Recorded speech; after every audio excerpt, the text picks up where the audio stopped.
The story begins with a crowded group as the time has finally come, and because of that, everyone needs to count down when there are 5 seconds left. The countdown begins, and the MC, who is in the middle of the crowd, starts to get a little restless. Looking at his trembling hands, he notices that he came back just before being caught by that damn game. And even though he reached the end of the 20th round, it was still frustrating. He can only imagine that if he had the power to stop time, he would stop right there. The system had warned that the use of the temporal reversal rune had reached its maximum limit of 100 uses out of a maximum of 100. He becomes alert since this is his last attempt, and this time, he will make sure he sees the end of the game, remembering that he will need to bring 4 people into his team for the final round, and will need to think carefully about which people will be best to fill those spots. A few minutes ago, a group of people was celebrating that they would finally become adults. One of them is relieved that they no longer need to fake their IDs. Another asks what he could do after graduating, maybe becoming a delivery driver. While still unsure, he asks Young Min what he plans to do. He answers that, as he had already said, he will become a gangster. All his colleagues say that it's crazy since he could die soon with that kind of job, and they could swear it was a joke. However, he doesn't care because you only live once, and that's why he will live the way he wants. Everyone lets out a light, disguised laugh, but inside, they can't wait to cut ties with a crazy person who wants to join a gang. Peter takes the opportunity to ask what will happen to the task boy when he graduates. Referring to the MC, Youngmin answers that he can't just let him go free just because he's graduating. Everyone starts making fun of him since they knew this would be the outcome. He still makes it clear that he decides when he wants to stop playing with Ryu. At this moment, one of his friends looks to the side and asks if the person who was right in front of them isn't the task boy. Youngmin replies that yes, but as he looks at the MC, he notices a strange aura and becomes confused if he saw it right. At this moment, the MC takes off his hood and starts staring back, leaving the gangster confused as he's noticing something strange. And because of the stare, he asks if Ryu has a screw loose. All his friends make fun of him, telling him to take it easy since it's New Year's,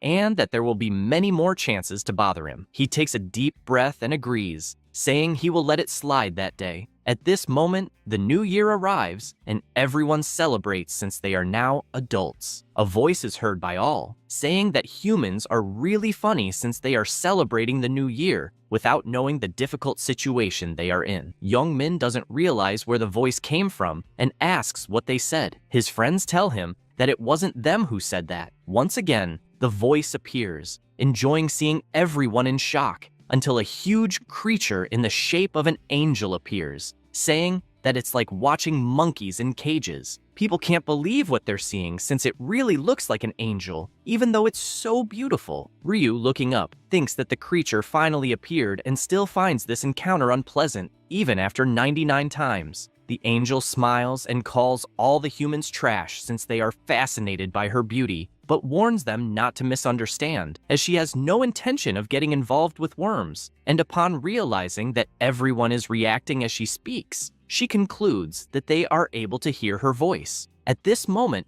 a man yells, asking what the hell kind of costume that is, also wanting to know how she dares to call them worms. The MC just stays quiet listening to this, as he knows the result that will come. The angel, who had been smiling, now has a terrifying expression as she found that irritating, and immediately the man's head explodes, spraying blood everywhere, even onto other people who begin to tremble and scream desperately. Young Min cannot believe what he just witnessed and asks what the hell that was. And it gets worse as the angel is furious, asking how a mere inferior human dares to speak to a superior being in that manner, making it clear to everyone that they have no right to question her and should not act as if they are on the same level unless they want to die with their head exploded. She starts flying over everyone, knowing they are confused by the current situation, as mere humans cannot understand what is happening, and warns that she will explain it simply. The The MC laments the situation as he will have to listen to this explanation for the 100th time. She warns that a new game will start on the first day of each month, lasting for 20 rounds, and all humans will be spiritually transported to a new dimension to play this game, and she warns them that there will be things to do there. Everyone is in disbelief, as the angel says they need to complete the missions that will appear, and if they manage to do so, they can return to reality as a reward. A man whispers that he doesn't understand what the hell is going on, and another explains that from what he understood, that Angel will let them all live if they complete some missions. Burial continues, saying that everyone present must be thinking that they will live just by completing these missions, but she makes it clear that not everyone will live just because they completed the missions, as only half, in order of completion, will be spared. This information shocks everyone, as they not only have to complete the missions, but they also have to finish them faster than the others. To make things worse, she warns that she will not take everyone, leaving the population even more shocked. She concludes that only humans aged between 15 and 29 from all over the planet can participate. The MC, hearing these instructions again,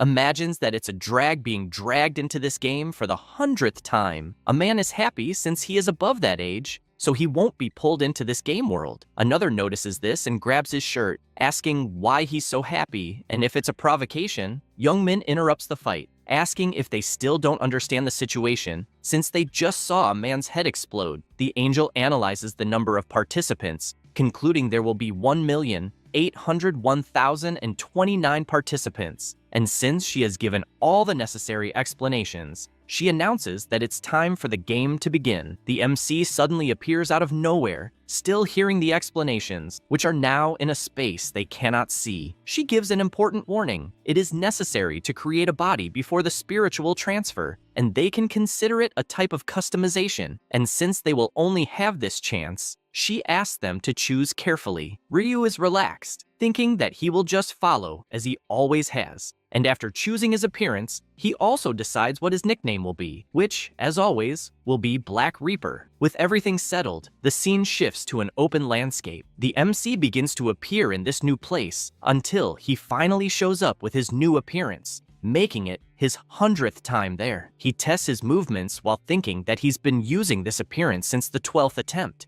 and that's why it feels like his real body. Immediately, all the other people are teleported as well, confused about where they are, since it looks like a plane. Others are surprised since their bodies really changed. Ryu observes that everyone focused only on looking good, and thinks that if they had even a minimum of IQ, they wouldn't have done that, since they were teleported to a survival world, and being too attractive increases the chances of being targeted. Also, if they die there, they die in the real world too. He looks to the side and sees that Tongmin is also there, thinking it's pathetic, since this guy made a muscular body again. Suddenly, Burial appears, asking if everyone is happy with their new appearance, and notices that all 1.8 million participants are there and are probably all from Seoul. A guy looking at her asks if there are really 1.8 million people since it doesn't look like that many people are there. The angel laments, as humans are too dumb, and warns that obviously this is not the only space that exists. That's why people are scattered across various planes with other angels, focused solely on the mission, as they should be. She informs that she will give a brief explanation about the attribute window, and the MC, already knowing how it works, summons his system, which displays his information such as name, nickname, rank, attributes, among others. Burial observes that everyone has already seen their own attribute windows, and, along with that,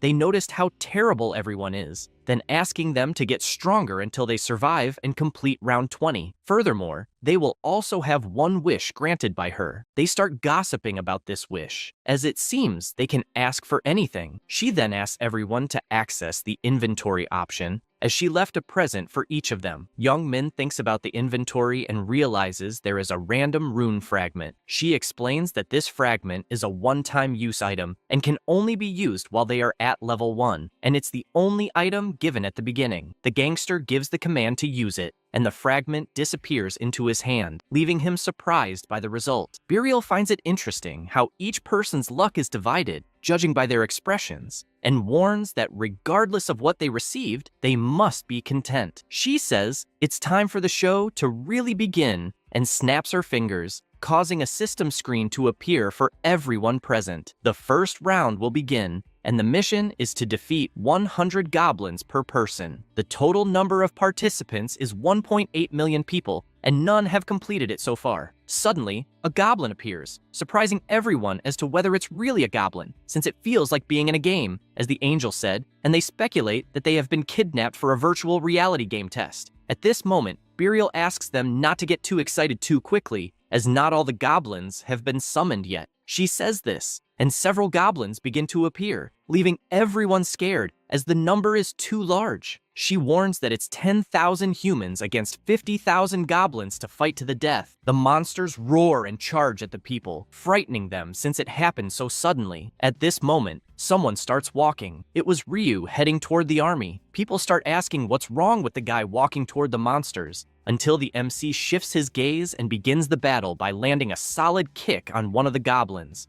Everyone is shocked to see this, and that was the real intention of the MC, as he knows first impressions are crucial, and that's why he needs to imprint this on everyone's minds. The kick lands directly, sending the goblin flying and dropping his knife. He picks up the dagger from the ground, as he needs to show his strength there so that the troublesome flies don't bother him, and after looking up, he sees Burial, since his goal is also to impress that angel. At this moment, two goblins charge to attack, but he finishes them off with a single blow each, once again leaving everyone surprised, as they don't know who the boy is, but already think he's amazing, and the name Black Reaper is also cool. The goblins approach the crowd, and they begin wondering if goblins aren't the weakest monsters in all games. Just as he says this, a monster leaps onto one of them, stabbing its dagger into his chest as it falls to the ground. Seeing this makes the people around them so scared that they start running and screaming. Ryu looks back and sees a complete massacre of goblins over the people. He knows that in this situation, people will misunderstand the game, as there's only one thing they will think about, which is their own survival. Like the terrified woman seeing someone being stabbed, the survival instincts will always speak louder, to the point where everyone starts running. He understands this well, as it was also his first choice in his first attempt. Watching the woman run, he comments that only after his second attempt did he realize that running in that open field is useless,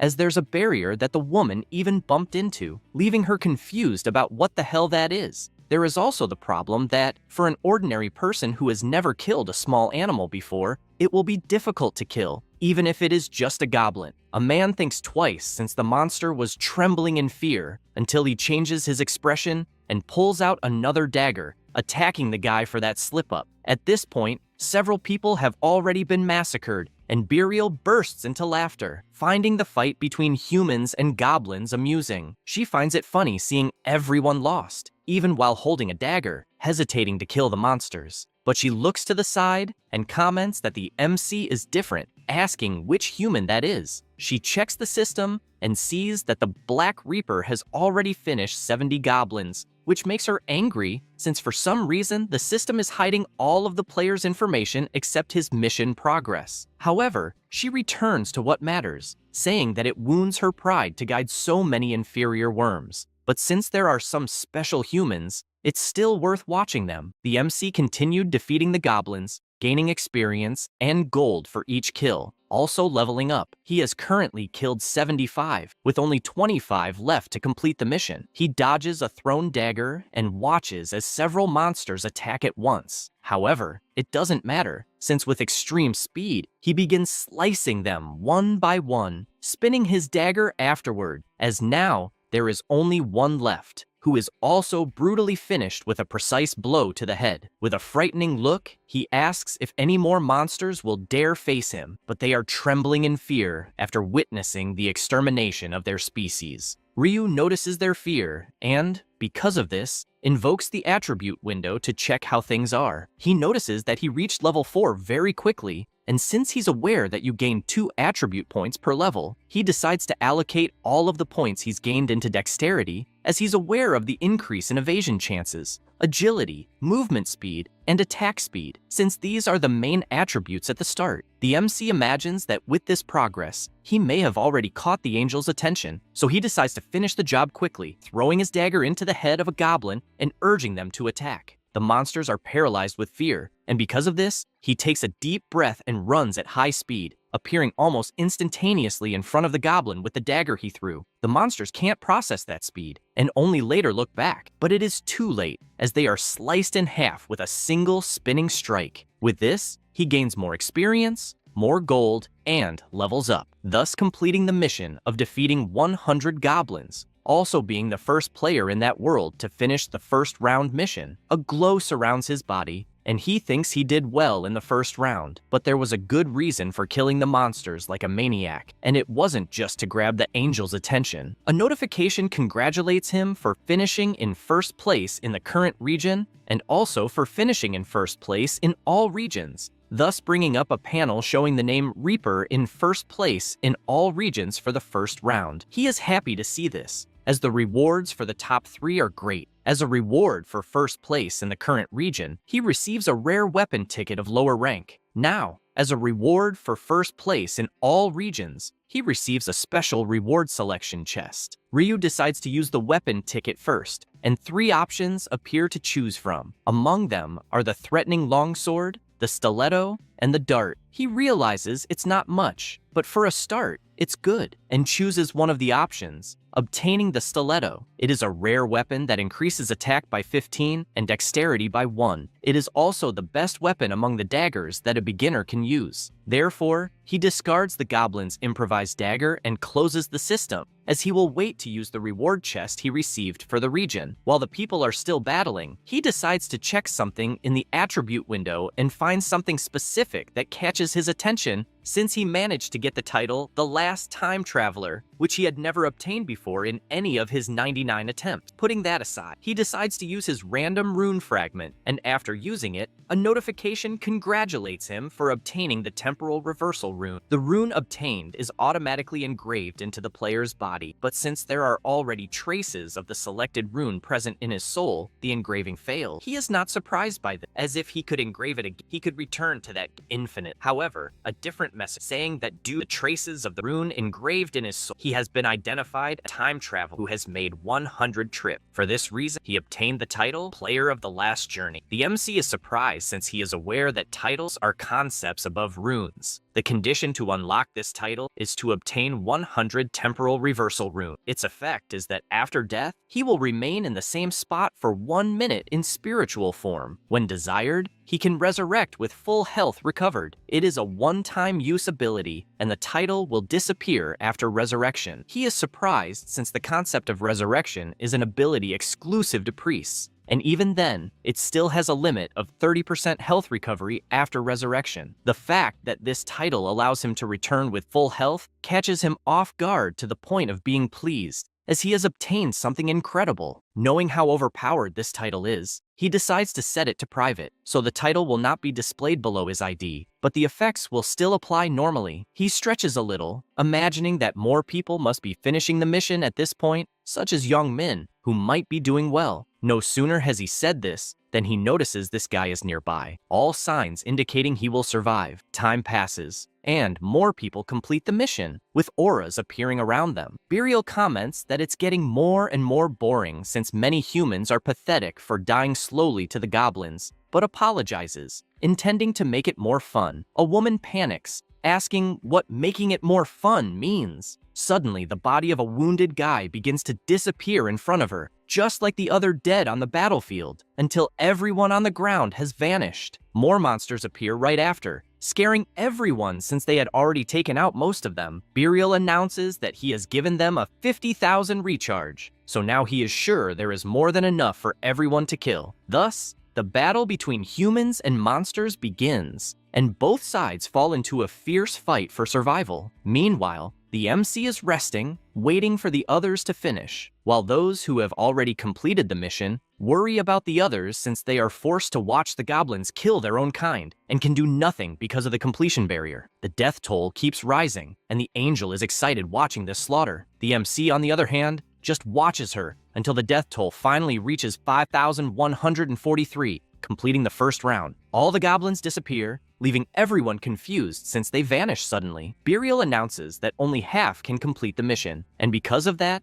the others will need to die, as those are the rules of the game. The remaining ones are in shock since their bodies are indeed disappearing little by little. One of them still pleads, as he was only one kill away from completing the mission, but it is pointless to beg. Meanwhile, the people who completed the mission are horrified to see that this game is truly no joke. The angel tells those who finish not to look with dark eyes, as they should be happy to be alive. But regardless, she announces that they will now be able to return. She also congratulates them for completing the first round and wishes for them to try harder in the next round. The scoreboard in this first round ended with the Black Reaper, or originally Black Scythe, finishing the mission in 10 minutes and 21 seconds. In second place, the Stupid Idiots, in 16 minutes and 15 seconds. In third place, the Celestial Demon, in 17 minutes and 7 seconds. In the current region, the MC was in first place, Life is a Documentary was in second, and the Black Dragon in My Right Hand was in third. Another notification warns that the Black Reaper is ranked first in the entire region and in the local region. Because of that, the 2 items have already been received by him, in addition to another 1,000 gold that he hasn't collected yet. The MC looks at the system screen informing him about the 1,000 gold that can be used in the item shop. But this function will only be unlocked at level 10. People begin to look at him, and just from that, it's clear that everyone already knows who number 1 is there. Burial is surprised that the number 1 player in the entire region is in her area, and because of that, asks the Reaper to answer a question. He asks her to speak, and she begins by asking how strong he is, and if, by any chance, he has obtained any special rune or something like that. In the middle of this sentence, she realizes that she made a mistake by asking that, but it's too late since the MC asks back if she, by any chance, can't see his attribute window. Burial, embarrassed, replies that she can indeed see it, since it's impossible for an angel not to see that information, and, in reality, she was just testing him. Ryu just smiles and calls out to her, asking if he can make a request. She finds this unexpected and, looking back at the MC, asks what request that is. He answers that, apparently, the reward for being number 1 is missing a little. People around them are surprised to see him questioning the angel until she completely changes her expression, asking him to dare repeat what he said. He, not letting himself be intimidated, says that he was expecting to receive something better. She simply doesn't believe that a human is saying this and asks him to say it again. The MC repeats, since he didn't like the rewards and wants something better. They both remain silent for a moment, and she, completely enraged, imagines how a piece of trash dares to ask for something, and that she had even planned to keep an eye on him because he had been interesting at first. But the guy is really treating her like this just because he killed a few goblins and, for that reason, raises her hand, since someone so ridiculous deserves to have their head exploded. However, she hesitates, as she has already used her unique ability to kill someone and will have to wait for another opportunity to kill again. She thinks about it, and an idea forms in her mind, since she knows exactly what she could give the MC. She looks at the MC and approaches, saying that she usually ignores this kind of request, but she will think about it, with them discussing it privately, and asks, please, for everyone else to wait a moment. Ryu steps out of his barrier, disbelieving that she is actually going to give another reward, and while passing between the people, he looks to the side toward Youngmin, who becomes confused by being stared at out of nowhere. The MC just smiles and continues walking toward the forest with the angel. She asks why he is so distant, since she doesn't want to keep looking back every time she wants to talk. She says this angrily, since humans only seem to hear when she raises her voice, and for a race that doesn't even know how to listen, they're too greedy. Additionally, she wonders how on earth she is supposed to alter something that the system has already designated for him, since she would never do such a thing for a human. Then, she changes her expression since she is about to show what happens to greedy insects. since when they pass the stone right ahead, they will die instantly. They continue walking while Burial reflects that there's a big chance things will go wrong, since killing a player for personal reasons without using the unique ability is a problem, and if the players rebel for justice, it could completely ruin her control over the game. For this reason, she needs there to be no witnesses. She thinks about it and gives a wide, evil smile since it's time to put an end to him, and for that, she turns, asking if he really wants an extra wish. However, by doing this, he doesn't notice the punch coming towards him, and it hits her square in the face, throwing her towards the stone, leaving him confused about what the hell just happened. She falls to the ground after receiving the blow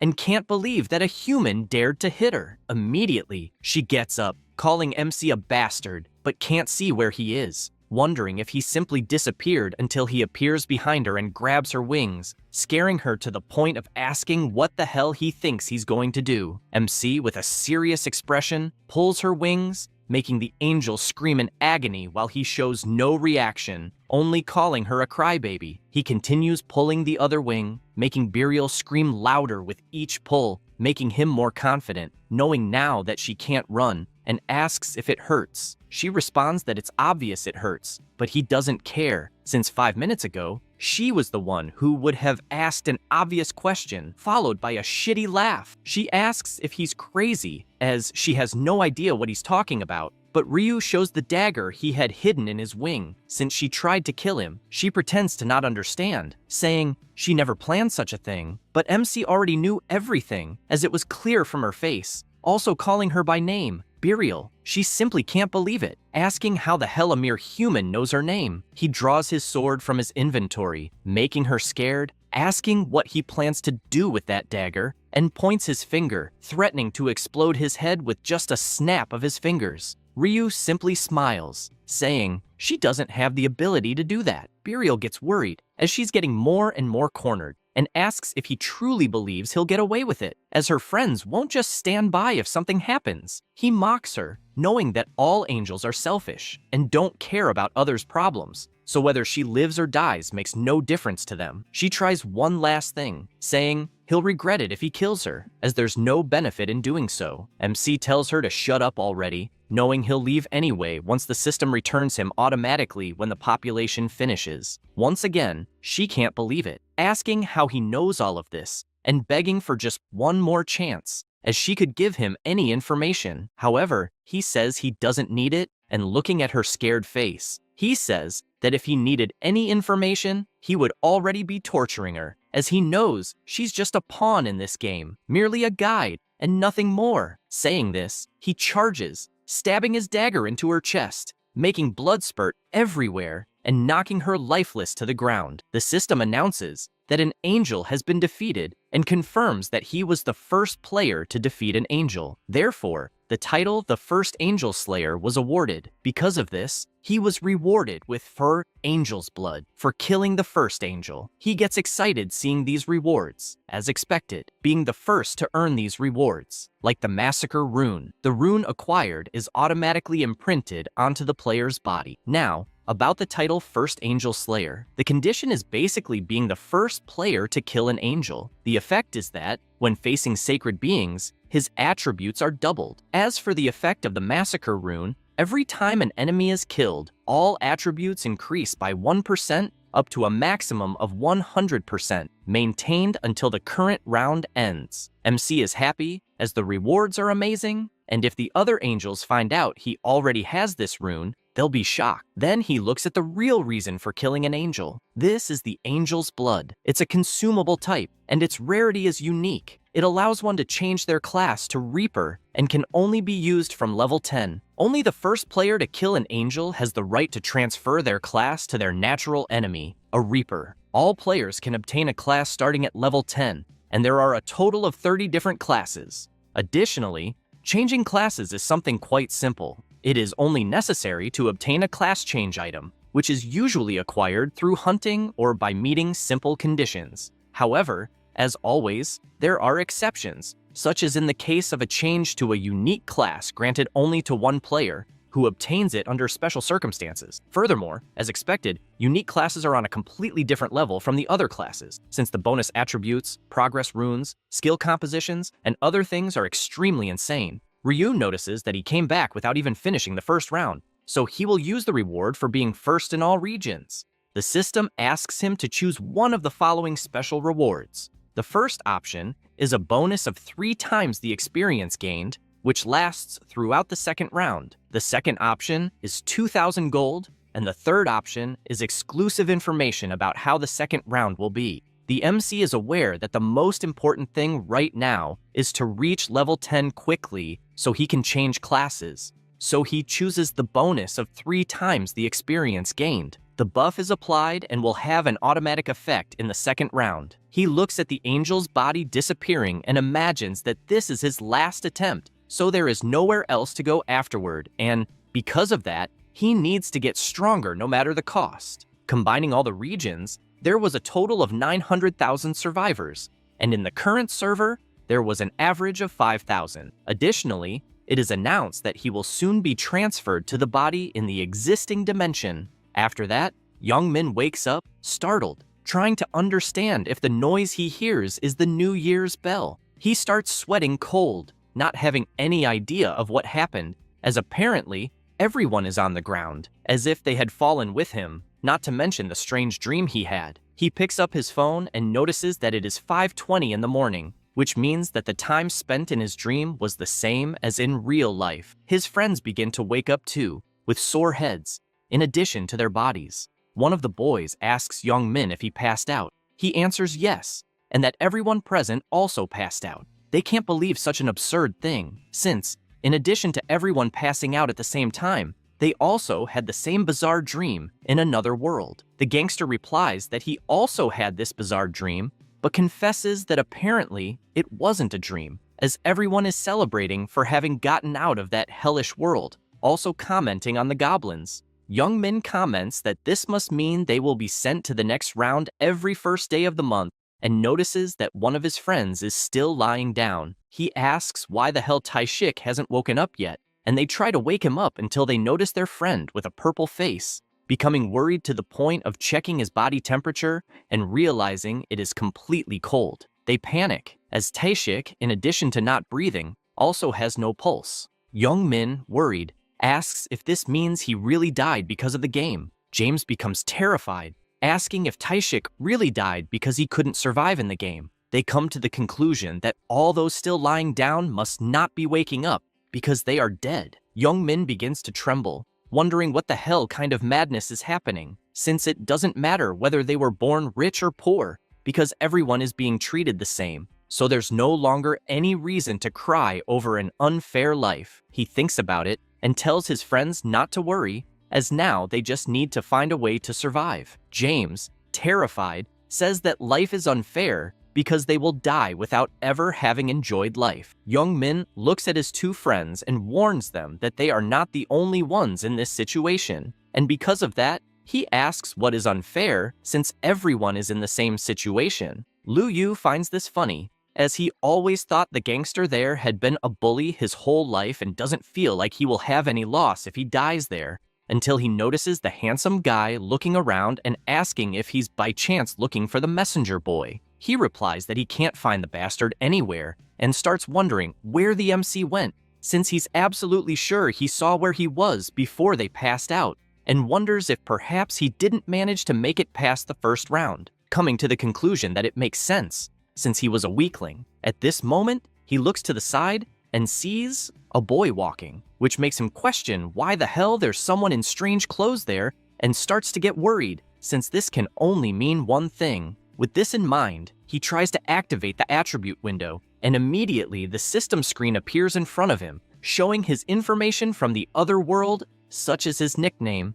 that he's level 5, and some of his stats. Seeing this shocks him, as the attribute window really appeared even here. His friends decide to test it and are also shocked, as something like this shouldn't be possible. They wonder what they're doing, since apparently the system screen is only visible to the person themselves, and wonder how the hell this became reality outside of the dream world, and ask if it's possible to use the attributes and items outside too. Young-min picks up a stone from the ground to test it, and when he squeezes it, it explodes in his hand. He realizes that his strength is the same as in the dream world and gets excited about this, as it's fucking awesome. That night, a report airs on TV informing that in front of a block in the city, a bell was heard right after the new year, which immediately caused 10,000 civilians to lose consciousness simultaneously. It also reports that an unidentified woman dressed as an angel appeared in the sky, talking to these civilians. Not long after, a mysterious explosion happened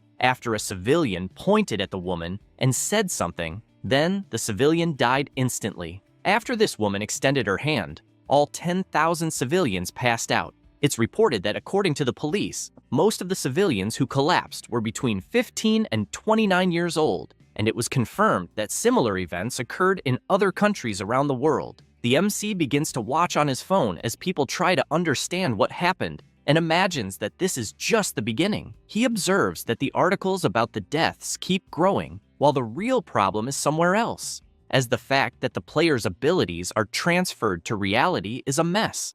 Although no one has a very high attribute yet, so nothing serious should happen. But he knows that as the levels increase, the story will be different. After all, these people have become transcendent entities, since no matter what modern weapons are used, or even the whole army, it won't be enough to suppress the players from the sheer power they will gain. Ryu starts to walk, imagining that he doesn't want to sit back and watch his world fall into chaos. And if he leaves things as they are, the Earth will collapse before the 20th round, so there is only one solution, which is to control all the players with overwhelming power. He is aware that to open the boss room, he'll need at least 5 players, who fortunately, he already has a sense of which ones have this potential and has even thought of a method to recruit them, although the time to act hasn't come yet, as there are more important things to do.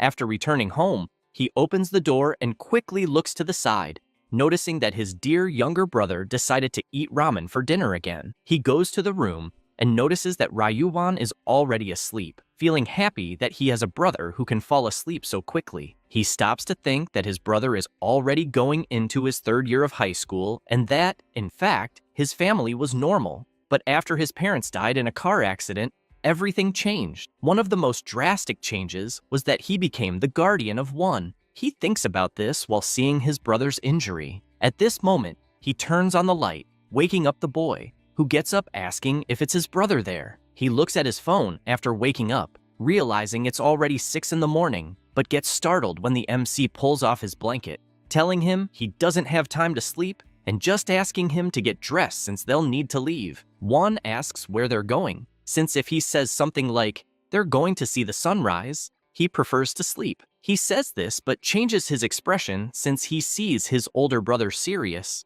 The MC warns him that it's not the time to sleep or relax since the world is in chaos, and asks once again for him to get ready since he will explain what's going on the way. They start walking through the city, and one keeps looking at his brother since he's worried about what might have happened because he's being very serious. Ryumin confirms if his brother has no idea what's going on in the world. The boy asks what the hell he's talking about since he's scaring him, wondering if something happened while he was sleeping. The MC asks to see what the current topic is on his phone, and he immediately grabs it and asks what all of this means, since they're talking about an angel appearing and kidnapping civilians to another world. Ryumin explains that in fact, only the souls were taken, leaving the boy startled by this information, since it's clear his brother was one of those people and asks if he's hurt or anything. He asks him not to worry, but one answers that it's not that simple, since his family is gone, and now he only has his older brother,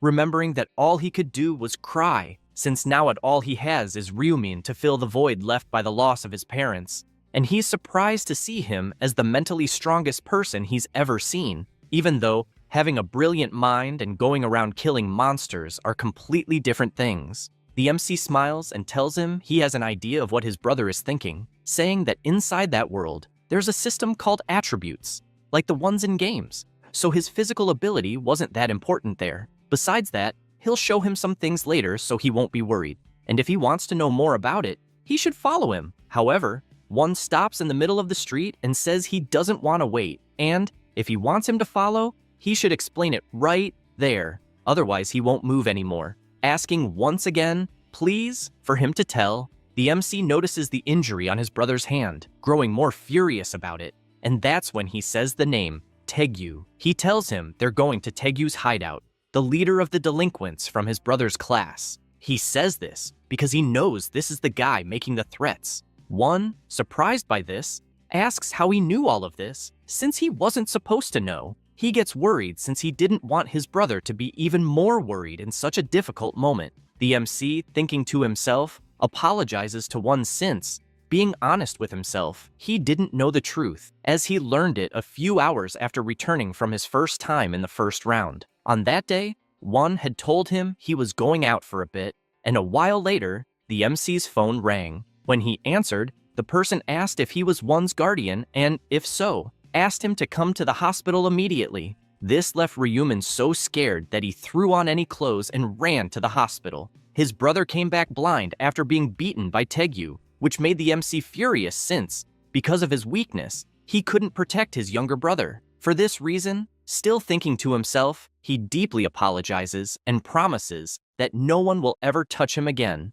Absolutely no one. Meanwhile, at the hideout, a man gets kicked in the stomach and is thrown away. The leader of the gang asks if he's trying to die since he had warned him to bring $200,000. He asks if he's really not going to answer and prepares to kick again while the rest of the gang bursts out laughing, saying they expected nothing less from the leader since he's ruthless even with his allies. They begin to get worried about this since the same might happen to them if they step out of line. Taegyu returns furious, since he was going to use that money to buy a new bike, but curses everyone as useless and asks one of the guys if he knows a place to get money. They think about where they could get some cash until one of the guys gets an idea and says, there's a certain guy in transportation, a tall person with black hair, not remembering exactly what his name is. Taegyu asks if by any chance they're talking about the little jerk One, since he was actually thinking of calling him to beat him up a little more in celebration of the new year.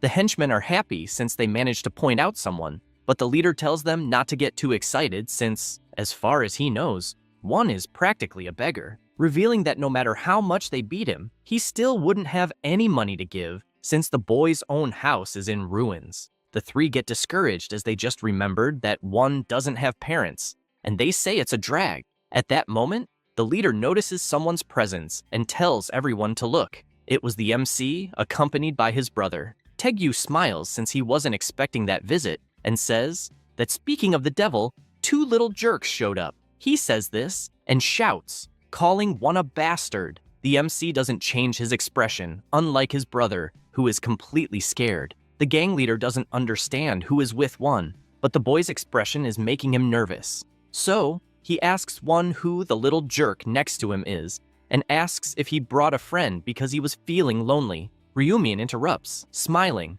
saying he's One's older brother. Taegyu starts laughing, saying he didn't give any permission to talk, besides warning them both that they're going to die. Then, he gives the order to the henchmen, and they go after the two. As one of them approaches, he starts making fun of the MC's height and asks if he wants to try throwing the first punch. He barely says this and takes a punch straight to the face, knocking him out instantly. The second henchman is in shock seeing this, but goes after the MC anyway, missing his punch and taking another one to the face, which throws him away in the middle of the mess in the place. With that, there are two left, who are more confident, guaranteeing that there will be a death today. But Ryumin instantly strikes both of them, causing all of them to fall to the ground, trembling in pain. The chubby guy gets excited, thinking that One's brother really learned to fight somewhere, although it doesn't make a difference. So he approaches and asks if he thinks he's someone just because he learned a little boxing somewhere, and after getting close, asks what he's going to do,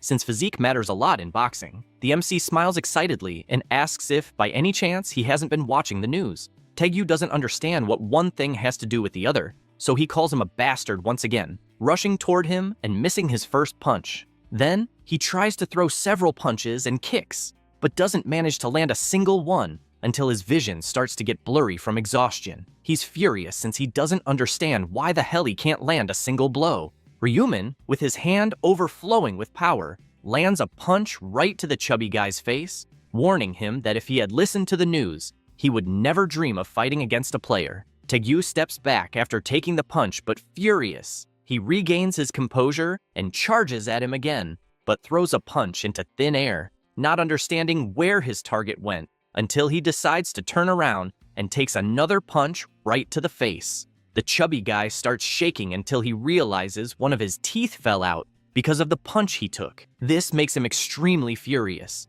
to the point of saying that he's going to kill the MC, and so he charges at him with everything, missing another punch. This time, Ryuman grabs his hand and lands several punches on his face. Meanwhile, the others inside the warehouse remain hidden, scared by the fight. The chubby guy starts to realize that the focus of the attacks is his face on purpose, and all he wants is to land a punch at least once. He charges forward and tries to land another hit, even pleading for the punch to land, but the MC, besides dodging, lands a solid kick to his stomach, sending him crashing into the wall, making the fat guy fall to his knees, trembling in pain. Ryuman asks if it's hurting, recalling the horrible feeling of seeing his brother in that state, and never forgetting that day. That's why he gets closer while the gang leader begs him not to come near. The MC crouches down, grabs his hand, and warns him that all of this is because he messed with his beloved younger brother. Taegyu can't believe it when he looks at his hand and starts screaming in desperation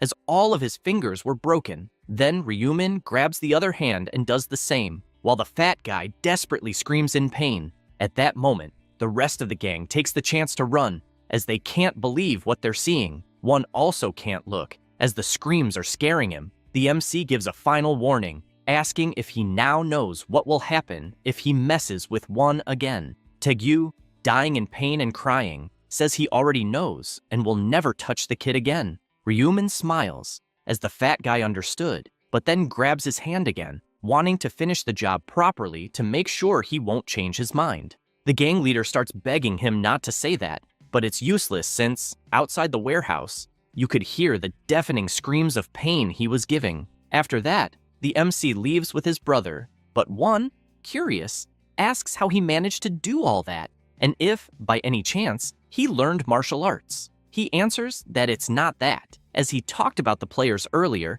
and how it's possible to use those skills in real life. His brother is still confused by this, until the MC decides to show what he means, causing a glow in his hand, and a dagger appears shortly after. His brother is amazed since the dagger is beautiful and doesn't understand how it appeared out of nowhere. The MC tries to explain a little about how he acquired the game's abilities, and things start to make more sense to one, as now it makes sense why he was so fast to the point of dodging all of Taegyu's punches.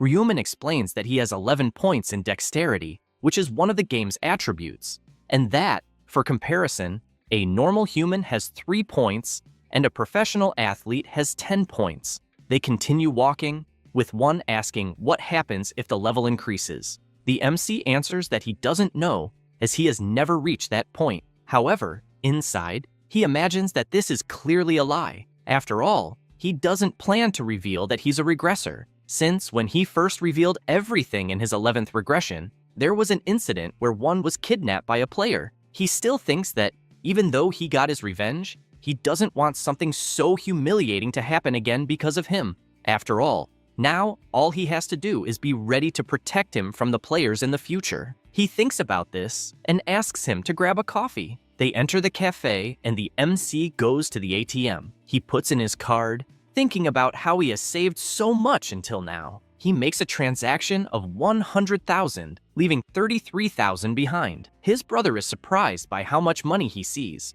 but the MC just asks what they should pick that day. One doesn't like this at all since everything there is expensive, but his brother tells him to relax, as he wants him to eat whatever he wants. He warns that he doesn't want to see him eating just ramen. One understands this, but asks if they'll survive if they start eating like this. The MC says it'll be fine. Then he picks a spicy pork belly, as he's really craving it, and his eyes shine, as he definitely wants to eat that. Ryuman warns that any time now, they'll order a Korean steak at the restaurant, but his brother asks what he's talking about, as the food he's holding is more than perfect. The MC is happy to see his brother so happy, and imagines that in a few days, he'll give him so much meat that he'll even get sick of it. They prepare the food right there, and one tries it, saying it's really good. Suddenly, Ryuman gets up and asks them to wait, walking to another place. He comes back, tapping a pen on the table, and also shows up with several lottery tickets. One is shocked, asking why the hell he bought 20 lottery tickets,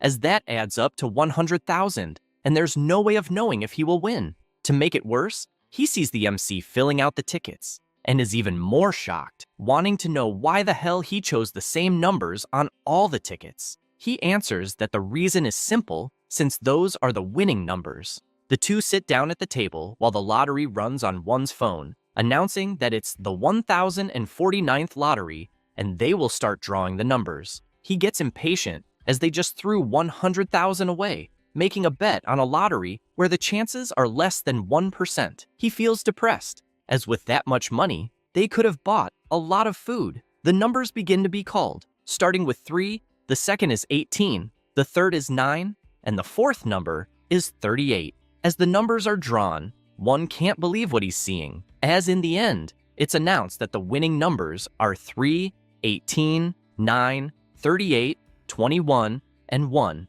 And lastly, the bonus number is 5, exactly the same numbers the MC picked on all the tickets. He simply can't believe what he's seeing, as it's insane to have guessed all the numbers, and he starts crying, asking if he can pinch himself to see if it's not a dream, and asking if it's really not a dream. The MC smiles and asks if he would prefer it to be a dream. He replies that he wouldn't, but still doesn't understand how this is possible, then celebrates, as they came in first place. Then, Ryuman asks him not to shout about it, as the neighbors might hear. He then asks if he really liked it. His brother replies that he's so happy and asks if he's not feeling the same. He answers that he is, imagining that he felt the same way the first time since he himself shouted a lot, remembering one of his regressions when the result came out and he got rich. However, after several regressions, it became an annual common event that he always does, as he needs the maximum amount of money possible each time. He also remembers that there were 900 million deaths, and the economy will be in chaos. There's also the issue of item trading between players, which will become much more active in the future, as it is done with money. One, still in disbelief, admits that he can't process that the 100 tickets came in first place, and, therefore, asks when it will turn into money. Ryuman answers that he has no idea but is aware it will be a huge amount, enough to shake the world. The next day, the MC goes to the manhwa bank, and, while walking among the people, he thinks that he's collected this prize so many times that he no longer gets nervous. After entering, he goes straight to speak with the person in charge, saying he's there to collect the first place lottery prize. The employee congratulates him on the reward and wonders if he really won first place, as he looks like just an ordinary student. He then asks where he bought the tickets. He answers that it was at QS24 at the Yeonhui branch. Hearing this shocks the attendant, as he remembers the conversation with someone who said that 115 winning tickets were all from the Yeonhui branch.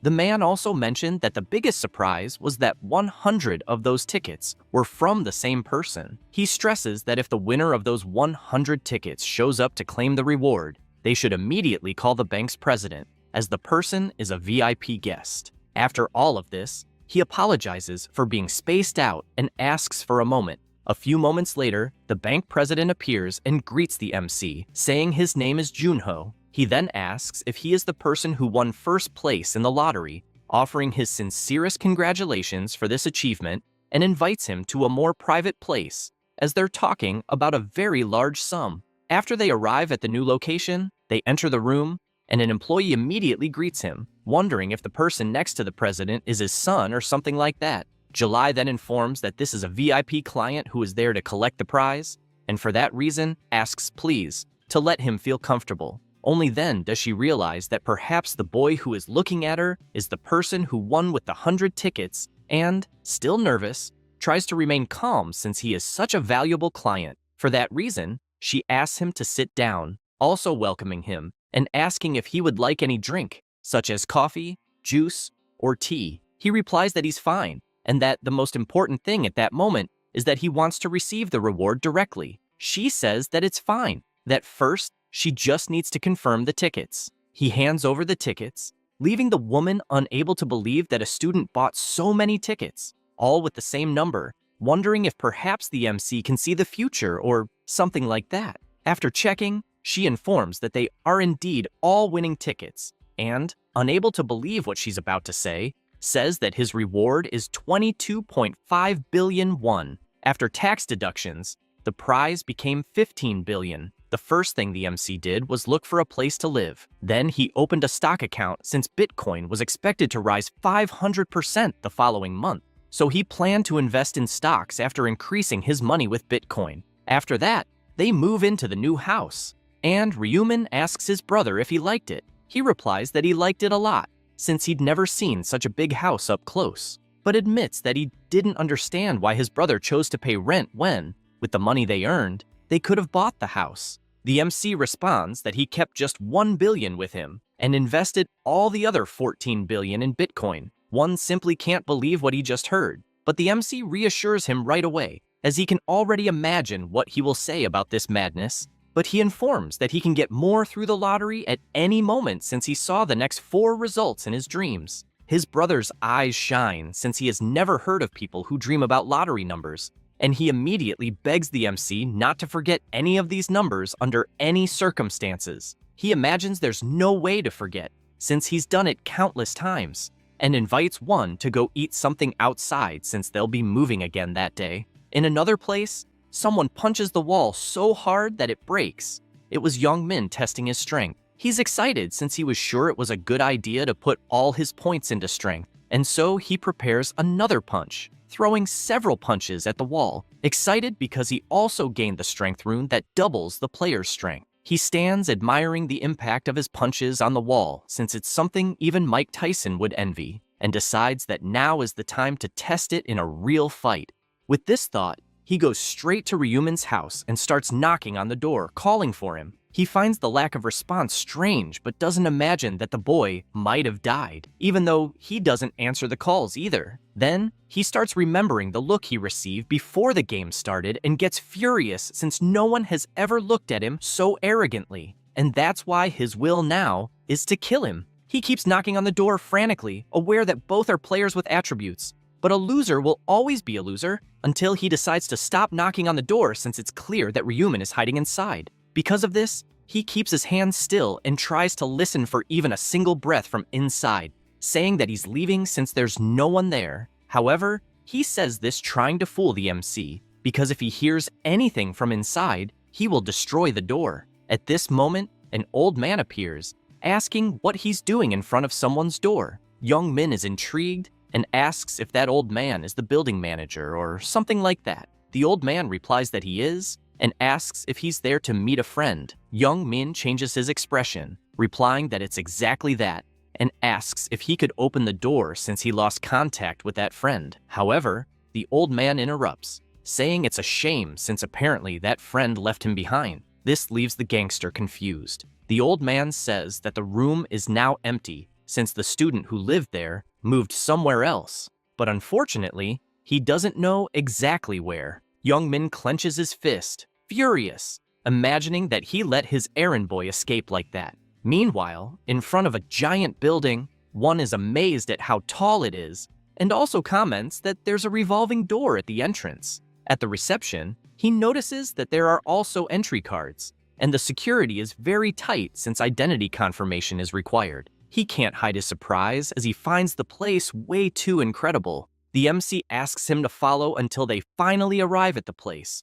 which is extremely large. After arriving, he informs that the place is about 330 square meters, leaving one shocked since it's way too big for an apartment. And he asks if by any chance it's not too big for just the two of them to live in. He also asks how much the contract was. The MC replies that the size had to be at least that since he has the money for it, and that the contract was 550 million as a deposit and then 22 million per month. His brother is in shock, unable to believe that just the monthly rent will be 22 million, since not long ago he had to think twice before spending a mere 5,000 on a snack as it was too much. So he asks if it's not too expensive since they could look for something cheaper. Ryuman replies that no, they need to spend as much as possible, thinking only about security. He imagines that on the first day of each month, all players will suffer from narcolepsy, and this is the most vulnerable period for everyone since they will be susceptible to disasters like fires and earthquakes,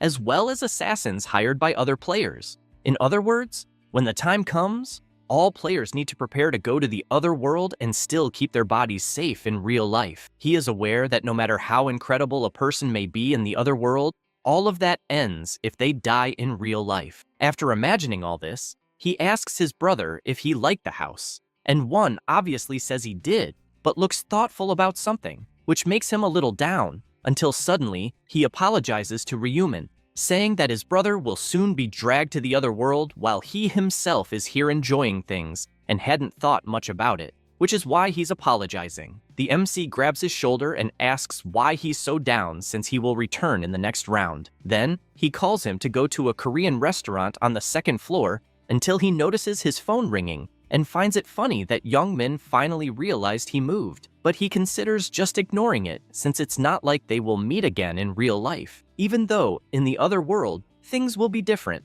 Think about it and put the phone in your pocket without answering. After the change, a day passes, and the MC wakes up and notices that his brother is getting ready, so he asks if he is going somewhere. One replies that he ordered some rice cakes and therefore will go pick them up. The MC doesn't understand since, out of nowhere, he is talking about rice cakes, which makes him believe this is too strange, as he doesn't remember something like this happening, even though he is aware that all regressions to the past are not a guarantee that everything will happen the same way. But this rice cake story is the first time he is hearing about it. Since he is racking his brain over this, he decides to ask why he bought these rice cakes. His brother replies that he will distribute them to the neighbors since it is good manners. The MC finds this interesting since indeed it is good manners, but he asks him to wait since he will greet them together. They start by intercom calling the first apartment, and a voice comes out asking who it is. One replies that they just moved in next door and therefore would like to say hi.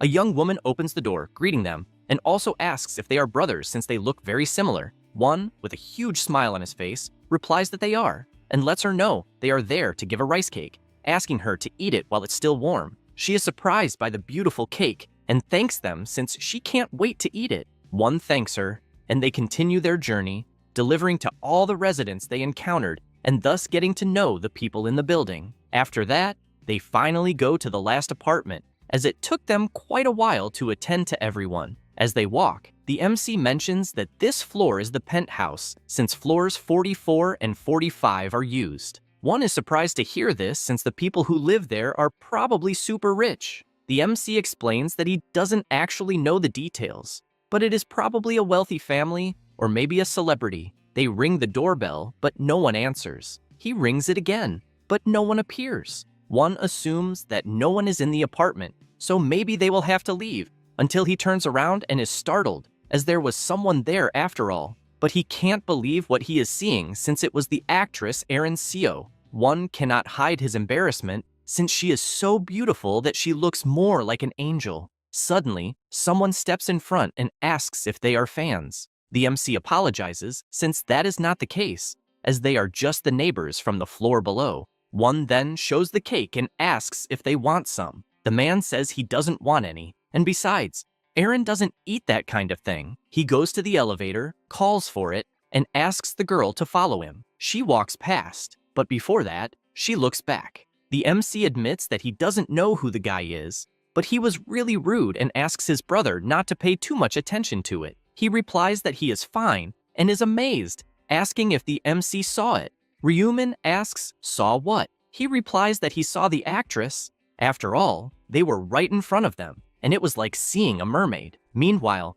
several news reports are coming out about celebrities not waking up after the Great New Year's event. The one watching these reports is Erin, not understanding how the hell the world is still functioning, until she gets a notification on her phone asking if she has seen the news, telling her that Solon died. She continues the conversation, but in her thoughts, she can only imagine that someone more famous than her ended up dying in the first round of the game, and she is scared since the same could have happened to her if she hadn't gotten a good rune, and she is glad she managed to grow at least a little. She also imagines that she wouldn't have made it this far without the company's sponsorship. At this moment, Hoan approaches and asks why she is lost in thought, then asks her to relax since she can speak honestly with him. She explains that she has no idea how the world ended up like that and doesn't know if they will survive the next round. He tells her not to worry ahead of time since it makes no sense to torture herself for nothing, so she can just trust and relax.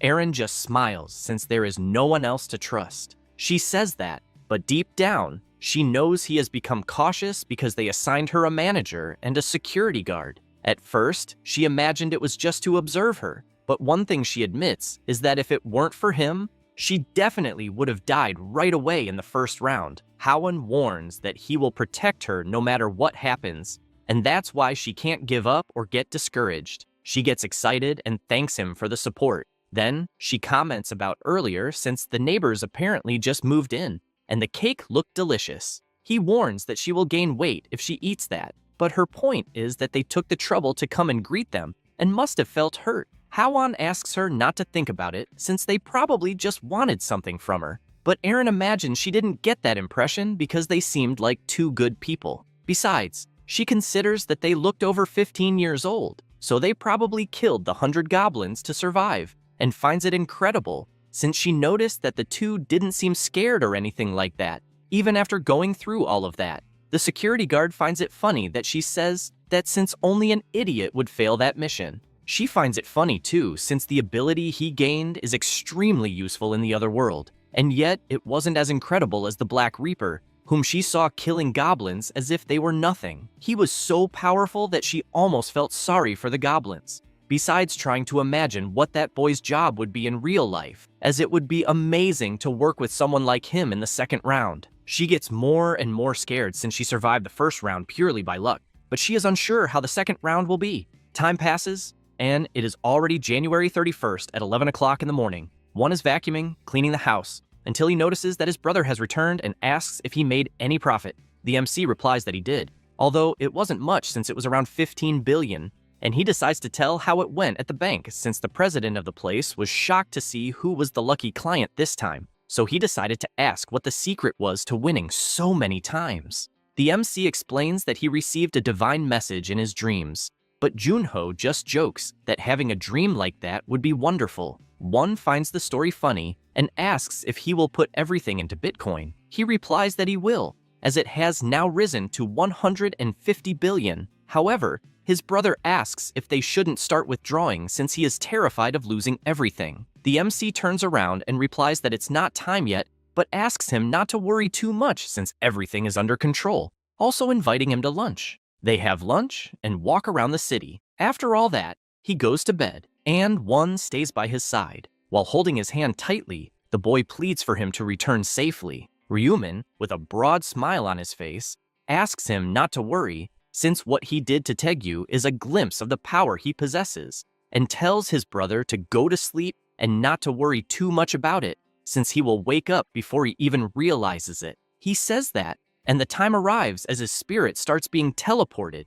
just like the spirits of all the other players who survived the first round. People can't believe they were teleported so quickly, and apparently, it's still the same place as before. A girl looks to the side and asks if that isn't the same person from before, the famous Black Reaper, who ranked first in the previous round. The MC notices that people are distancing themselves, probably because they recognized him, and he also notices Youngmin's presence. Suddenly, an angel appears, asking if everyone is already there. Everyone is surprised since this time, a different angel appeared. Estrid introduces herself, explaining that the angel responsible for the first round had an accident and therefore won't be able to attend, but she asks everyone not to worry since she will now be responsible for the second round. He says this with a wicked smile, in addition to spreading his wings in an imposing manner, as he is about to announce the objective of the second round. Immediately, the system opens to everyone,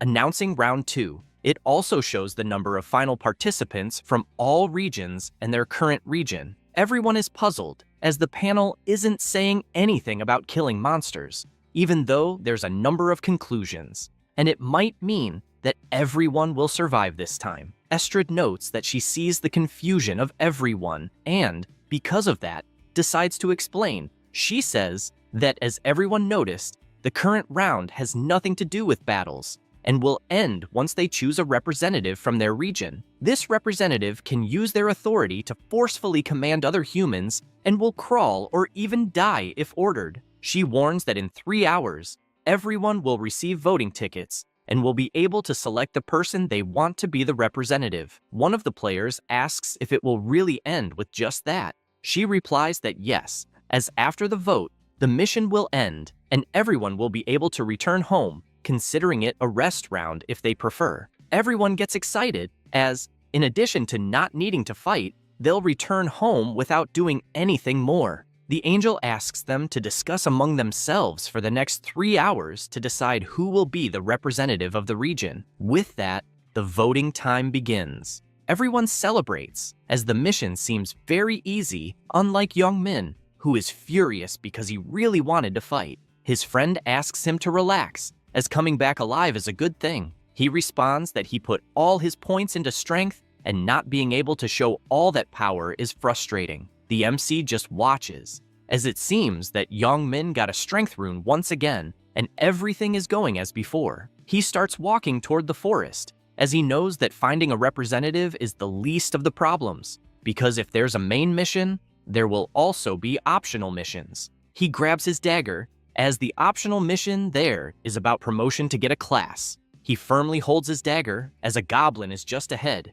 and that's why he needs to reach level 10 as quickly as possible. The hobgoblin immediately charges at him due to the provocation, and Ryuman does the same, defeating the monster with just one attack. A notification announces that the hobgoblin was defeated, and the kill count increases by 1 of 100. The triple experience bonus has also been applied, so he gained 9% experience and an additional 15 gold. All attributes will increase by 1% due to the effects of the rune of the kill. Ryuman believes he should go deeper into the forest to hunt them, as where there's one goblin, there are hundreds. He barely says this when he sees several approaching. Seeing this makes him happy, as now he can put his plan into action. He begins his extermination, slicing them one by one, reaching 50 in the kill count. All attributes are increased by 50% due to the effects of the rune of the kill, and his level also increases. The countdown until the vote is 2 hours, 29 minutes, and 24 seconds. He is surprised, as only 30 minutes have passed, and he decides to check his status window and notices that his level is already 9. With the 8 available attribute points, he decides to put them all into dexterity, as that's the most important at the start, unlike if he had gotten the strength rune, because then he would need to put all points into strength, even though surviving with just that attribute is difficult. After all, one may have infinite strength, but if struck by a fatal blow, he will die whether he wants to or not. He sees his current attributes: 4 points in strength, 4 in intelligence, 30 in dexterity, and 4 in luck. Strength increases physical damage, health, and defense. Intelligence increases magical damage, willpower, and thinking capacity. Dexterity increases attack speed, movement speed, and evasion chance. Lastly, luck increases critical hit chance, item drop chance, and additional gold chance. He is aware that it's not possible to be completely dependent on any of them, especially for the Reaper class, which uses both magical and physical damage, so it's ideal to have all attributes maximized. Suddenly, something catches his attention, and he is surprised, as apparently someone followed him, and, due to focusing on hunting, he didn't notice it. He finds this strange, as in, none of his regressions has anyone done this. Therefore, he raises his dagger and asks the person to appear, and if they don't, they should start praying. Suddenly, the person steps out, and he quickly realizes who it is, being surprised by her appearance to the point of considering that she might be the actress Arenseo. She apologizes for following him as another person approaches, apologizing as well and warning that they don't have bad intentions. So they ask him not to get angry. Ryuman wonders if that guy is Sangchul and can't believe it, because if it really is, he's Gyeonglok's right-hand man. Gyeonglok is the eldest son of one of the largest companies in the country and is the player nicknamed Celestial Demon, as well as being one of his targets. Having this player by his side would greatly improve his growth in many aspects, but the one who should recruit him is the priestess who was with this guy during the 20th round. He admits inwardly to being surprised to encounter this guy so soon, and doesn't understand why he is with Eren, until he remembers the head of security who was protecting her and wonders if they are the same person. This makes him recall a story about Gyeonglok sponsoring a celebrity. However, after thinking about all this, he asks why they are following him, not liking any of it, as the future has changed once again. She, frightened, tells him she saw him leaving the others and followed him as soon as he entered the forest, apologizing in case this made him angry and explaining that they are only there to make an offer. He asks what this offer is. She is happy that he at least wants to listen and tells him she's been thinking about them cooperating with each other. Ryumin finds this funny, as the word cooperate means both sides need each other, and asks how they would be useful, since he's already doing quite well on his own. Therefore, he asks them not to waste his time. He says this and walks away, as he has no intention of forming a team with them. While the MC walks away, the man asks what's wrong with that guy, as it's impossible for someone to have such a big ego. He says this and sees Eren fall to the ground for no reason. She says that the MC isn't the first in rank for nothing, as she felt an overwhelming pressure coming from him. Sungchul doesn't understand what kind of pressure that is, but he understands that it's natural to feel nervous when a blade is pointed in your direction. She gets up and admits that she really wanted to form a team with him, but apparently it didn't happen. Her bodyguard says he expected this, as people who are too proud are difficult to deal with, and asks them not to waste time chasing after someone who doesn't want anything to do with anyone. Eren answers that it's fine and is surprised, as she never imagined there would be goblins in the forest, so she asks if they should hunt for a while. She says this, and the two leave to hunt. Meanwhile, in the forest, a goblin is rummaging through the area until the MC appears behind him and finishes him off with a single strike, as his focus is to level up as much as possible. His kill count is already at 60, and all his attributes have been increased by 60%. Suddenly, a different enemy approaches, exciting the MC, as the Gnolls have decided to appear this time, thinking it's his lucky day. The wolf monsters immediately rush to attack and leap toward Ryumin, who just tightens his grip on his dagger, and, with one single strike, takes them all out at once, defeating a new enemy. His kill count rises to 65, and his level also increases, finally reaching level 10. With this, all the conditions for class advancement have been met. Now that he's fulfilled the requirements, it's announced that he can access the shop, in addition to the existence of a hidden extra mission. He looks at his system screen and reads the information about this secondary mission. It's necessary to advance before the devotion time. He needs to acquire the advancement item and thus obtain the class. If successful, the tickets will have a 50% discount on daily items. He stops to think that the people who will be seeing this side mission will probably be confused since they have no idea what he is talking about. After all, everyone knows that gaining a class is great, but the problem is that no one knows how to obtain the progress item, which can usually be obtained after meeting special conditions. For example, only warriors need to increase their strength to at least 10 and kill 30 monsters within the same horde to obtain the item. Berserkers need to hunt for a period of time while bleeding. Assassins need to successfully stab monsters multiple times. He imagines that, at first, he also hunted monsters repeatedly, and this unlocked the Hunter class for him. But after discovering the Reaper of Death class, he only kept that one throughout all the regressions. After all this, he uses the progress item, and a notification appears saying that the class cannot be changed, so he needs to choose carefully. That's why the system asks if he wants to advance to the Reaper class. The MC immediately clicks yes since there's no need to think about it, and a strong light bursts all over his body with a notification announcing his progress to the Reaper class. As a reward, he also obtained the Reaper rune. Its effect is that when used during the day, weapon attacks are doubled, and when used at night, attack speed is also increased by 50%. While motionless at night,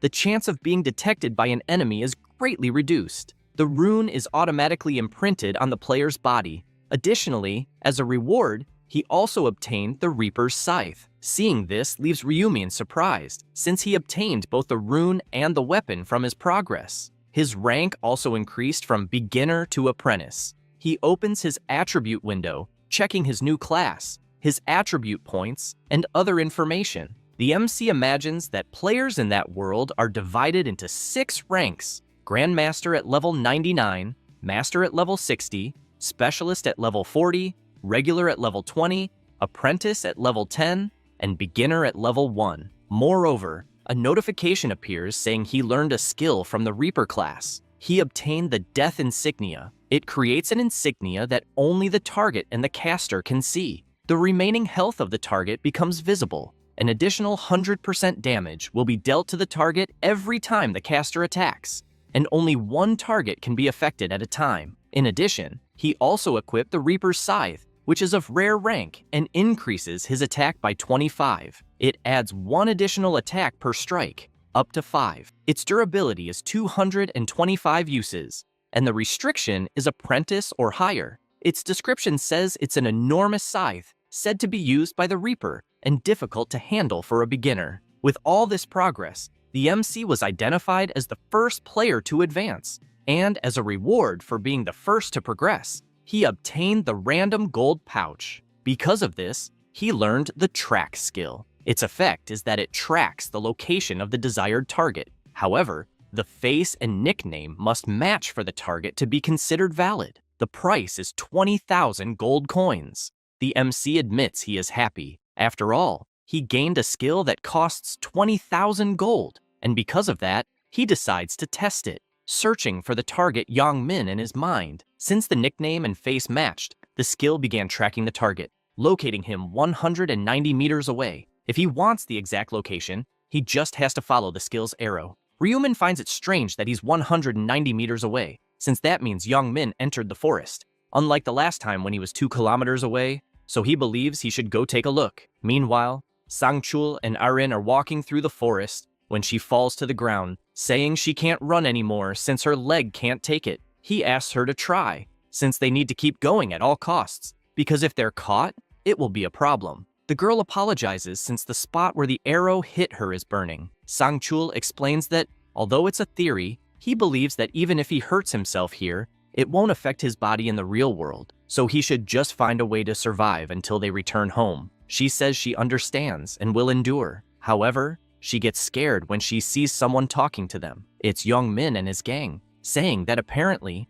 she's not hurt enough. Sangchul starts to worry, calling Aaron a damn bitch in his thoughts, since they were caught because of her. He prepares to fight since he has no other choice but to do so. Yang Min gets happy seeing this and asks if he really wants to fight, asking to see how many guys they have. The bodyguard tries to negotiate, asking why they are doing this when they haven't done anything to them. But he replies that he's aware they didn't do anything and makes it clear that they only want one thing. He says this while pointing at Aaron, since he only wants her, revealing that they don't want anything to do with a bodyguard, as they're only eyeing Aaron. His allies ask if it's really Aaron, since, although her face and name are the same, it could just be a fan pretending to be her, but they don't care about that since, on the outside, they look the same. Hearing this, the girl becomes terrified. Yang Min makes it clear that if they leave Aaron there, they'll allow an old man to escape. Sangchul starts reflecting that he should have known Aaron would be the target from the start,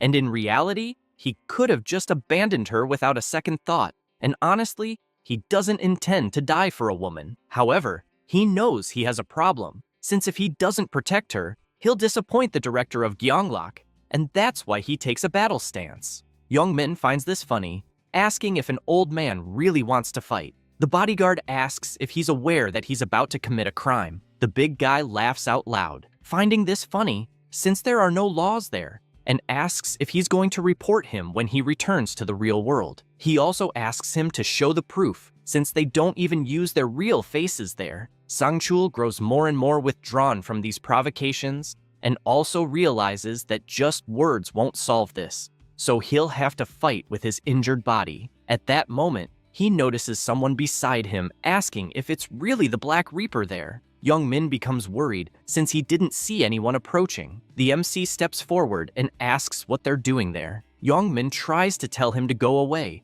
but Ryumin tells him to shut up, as he's not talking to him, but to Sangchul, wanting to know the situation. He yells, explaining that those guys are after Aaron and ambush them for that, and warns that if he helps, he'll be in debt to the famous Black Reaper. The MC then looks to the side and asks if that's true. Yang Min answers that he doesn't care if it's true or not, telling the MC to go his way. However, he starts walking, radiating a terrifying aura, and warns that those two are known to him. The gang gets scared, asking what that means. But Ryumin just appears with his bloody scythe, warning that he won't ignore a wounded person.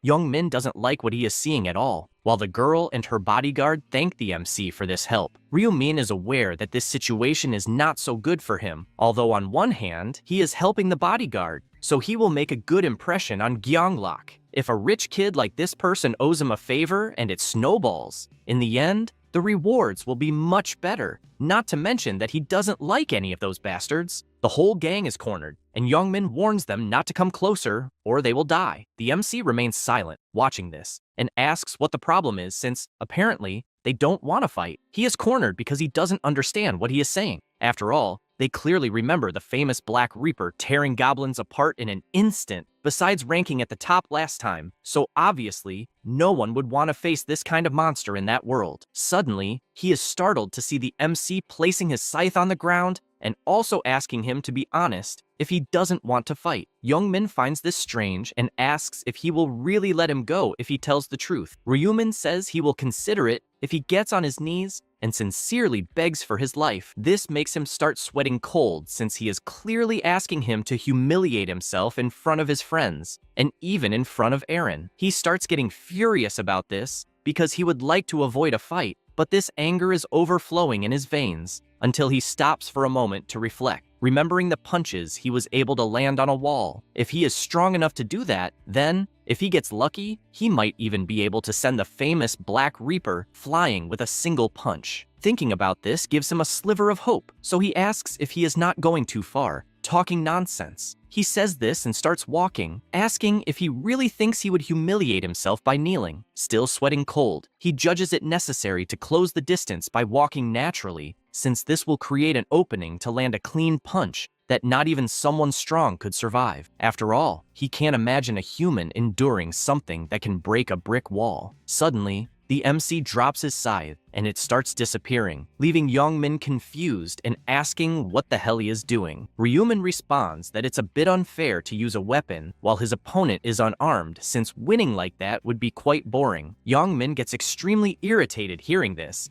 and retorts that he is being completely ridiculous. But the MC doesn't waste time and starts running, leaving him startled since, all of a sudden, his opponent got so close. He gets excited seeing this, thinking that the famous Black Reaper is a complete idiot, since, besides dropping his scythe, he also exposed his head so easily, so he throws a punch, telling him to die. However, the MC calmly dodges and lands a full force kick to his stomach, sending him flying far away. Youngmin starts trembling on the ground because of this kick and begins murmuring until Ryumin tells him to stop cursing and lands another kick to his head, sending him even farther. Then, he grabs his opponent's shirt and starts delivering multiple blows to his head, leaving Youngmin dazed, unable to understand how a fist can be so strong to the point that it feels like his head is being hammered. He doesn't understand how someone there is as strong as he is in terms of strength, since he should be the only one with the physical strength rune. He reflects on all this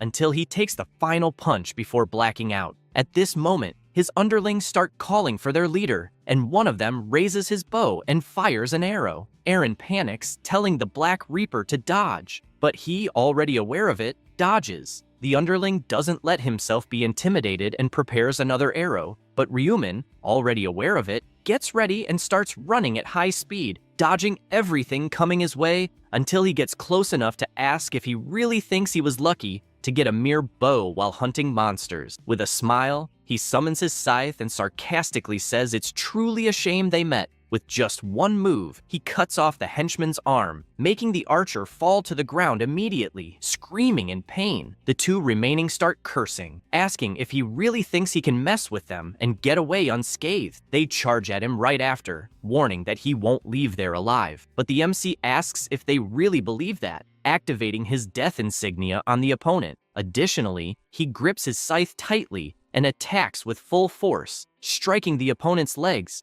making him fall to the ground, also screaming in pain, causing the last one to become completely terrified. Ryumin keeps advancing toward this last one who, as he approaches, asks if he really has the courage to point a knife like that. That's why he grabs it and cuts the man's arm as well, leaving another one terrified since he lost a limb. The MC analyzes the situation and didn't expect anything less from the death insignia since it doubles the damage dealt, allowing him to cut through even armor in a single strike. He watches everyone trembling in fear on the ground and thinks he can't end things like this since he needs to instill fear so they will never dare to cause trouble again. Thinking that, he goes after the last guy who attacked. Now everyone is even more injured, besides begging him to stop, feeling like they are going to die. Ryuman tells them to stop whining since they can't die just from that, until he realizes they are already done for. He looks to the side, noticing there's still one left, ordering Young Min to come out from behind the tree, since there's no point in hiding because there are no exceptions here. Then, with a swing of his scythe, he delivers a powerful slash that cuts off his arm, making him scream in agony. He tells the crybaby once again not to cry since it doesn't hurt that much. He says that while recalling when he was mistreated by that gang, and realizes nothing compares to that pain. Thinking about it, he delivers another attack, cutting off the other arm while Aren and Sangchul just watch. He is shocked watching this fight, since he never imagined that the Black Reaper was capable of mercilessly cutting off both arms of an opponent who had already lost the will to fight. And even though he sees that massacre as something terrible, he actually likes the composure the MC is showing. Thinking about this makes him certain that the Black Reaper is someone who can rival the president. At this moment,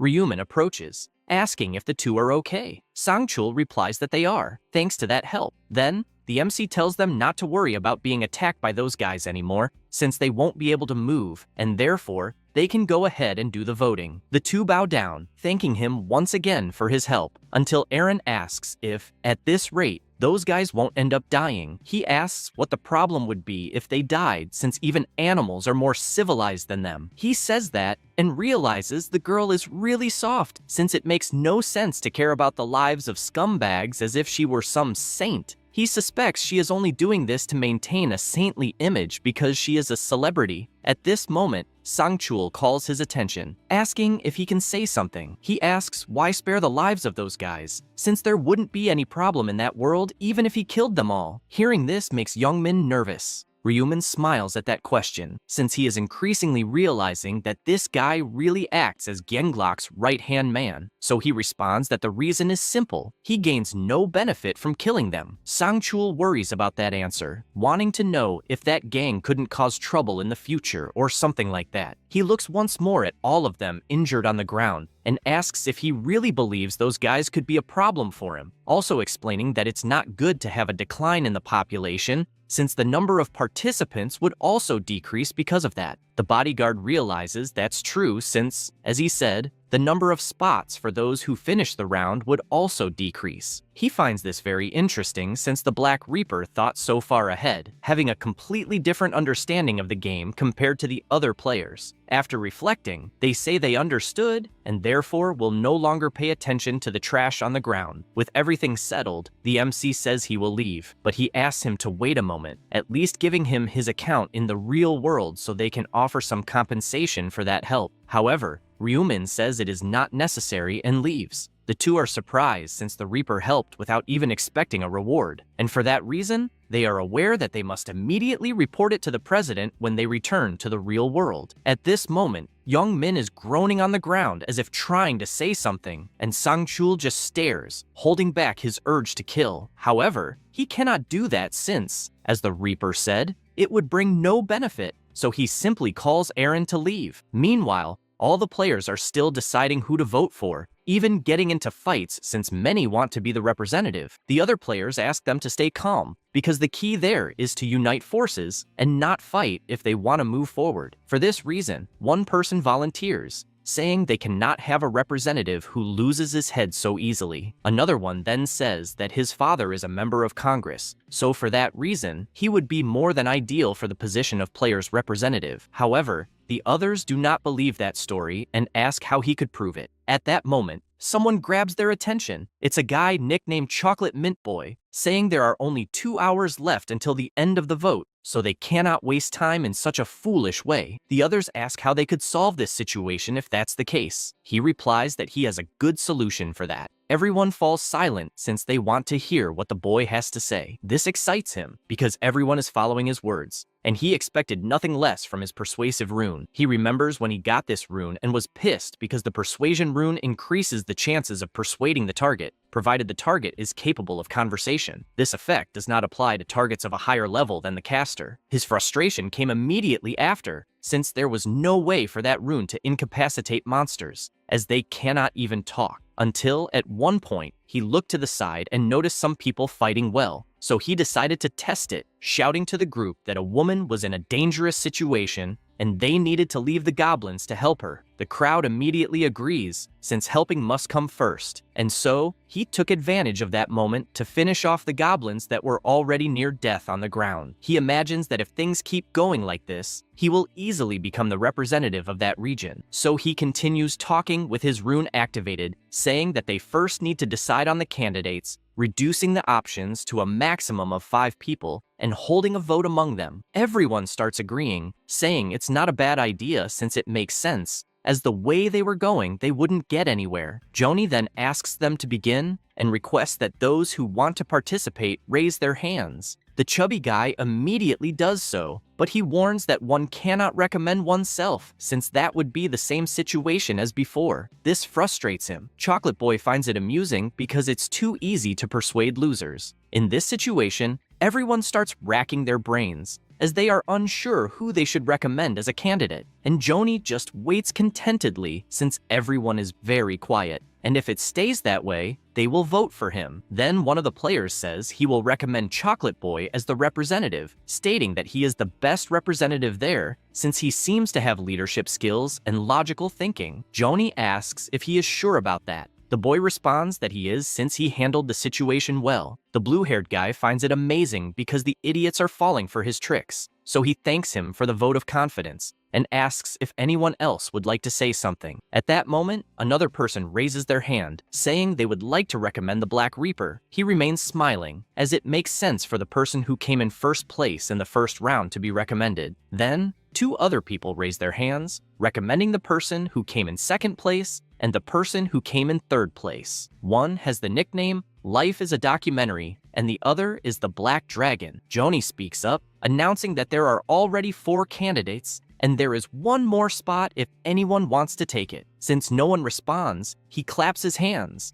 announcing that they will close with 4 candidates. And before they start the voting, he asks all the candidates to make a speech, stating that it will begin as he knows it will be too easy. However, as he starts to speak, someone tells him to shut up because he's just talking nonsense. He turns around, not understanding who said that, and realizes that the guy is Jung-sik, whose nickname is Life is a Documentary. The guy approaches, irritated as he can't stand hearing so much nonsense. And as he gets closer, he catches Joni's attention, asking if he really believes life is that easy, thinking people will just do whatever he says because of a few words. Hearing this leaves him scared, wondering if they've discovered his ability. But since he doesn't think that's possible, he just believes Jung-sik is talking nonsense. Jung-sik continues, asking who he thinks he is to decide who will be the representative of the region. The Chocolate Boy, still using the power of his persuasion rune, says he's crossing the line, as there's a saying that goes,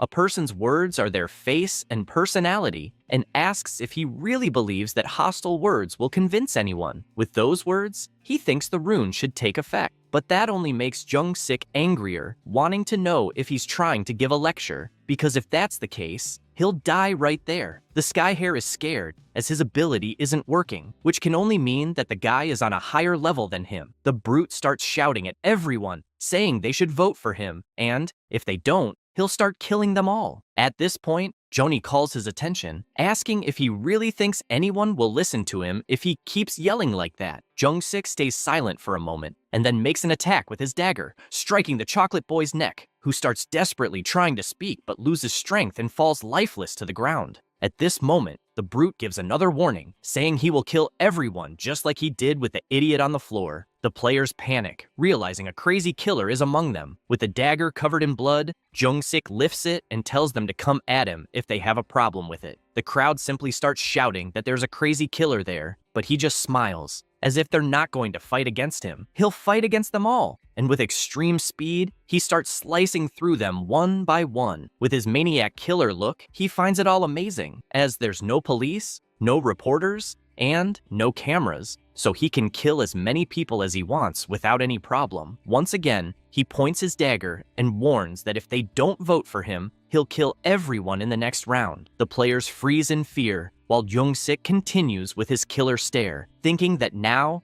everyone will vote out of fear, and when he becomes the region's representative, he'll be able to eliminate the Black Reaper with just an order, as if he can kill him, he'll be #1 on the ranking. Meanwhile, elsewhere, scythe strikes are dealt at every moment, and notifications of the null elimination keep coming in. The kill count is already at 265 out of 100, and all attributes have increased by 100%. Plus, the triple experience buff is active. He notices he's already level 16, but is puzzled, as he thought he would be at a higher level, and also notices that the frequency of level ups is slower as he progresses, as even though he killed more than 200 monsters in the last 2 hours, he only managed to level up 6 times. He also realizes the only good side is that hunting is getting easier, plus the obvious help from the Reaper's rune and the killing rune, as one causes double damage and the other doubles the attributes. At this moment, he lets go of his scythe, which disappears shortly afterward since the time has reached 0 and the voting hour has come. With that,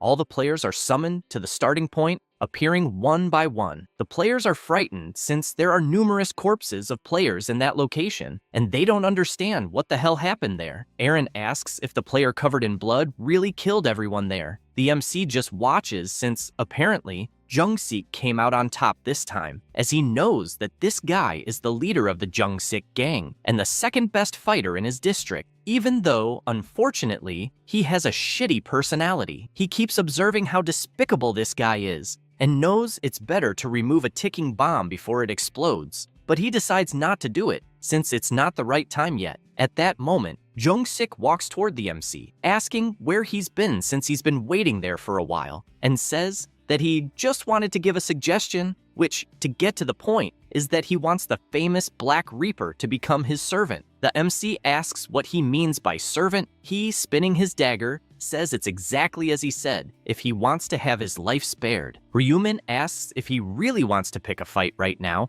and therefore orders him to kneel, making it clear that it's the only way to let him leave intact. The gangster, covered in blood, tries to intimidate, saying that apparently the fool didn't understand the situation, as things will be different if he becomes a regional representative. However, he raises his hand and summons his dark scythe, asking if he'll be satisfied dying right here at this exact moment. Jung-sik is horrified since he has no idea where such a powerful scythe came from, and he concludes that he messed with the wrong guy. Ryumin intimidates again, asking if, by any chance, the cat ate his tongue. He feels increasingly intimidated and warns that he's Jung-sik in real life as well, the famous leader of the gang with the same name, and for that reason, he would never kneel to a nobody. He then decides to provoke, telling him to attack first with his pretty little weapon. The MC finds all of this amusing since that guy still has such a short fuse as always, but he knows things would get complicated if he showed his true power and received forced votes, as he's aware that he needs to make Jung-sik the representative in order to use him in the 3rd round, besides also knowing that it's time for the angel to appear. He barely thinks about this, and Olivia appears, asking if all the humans are there. With this appearance,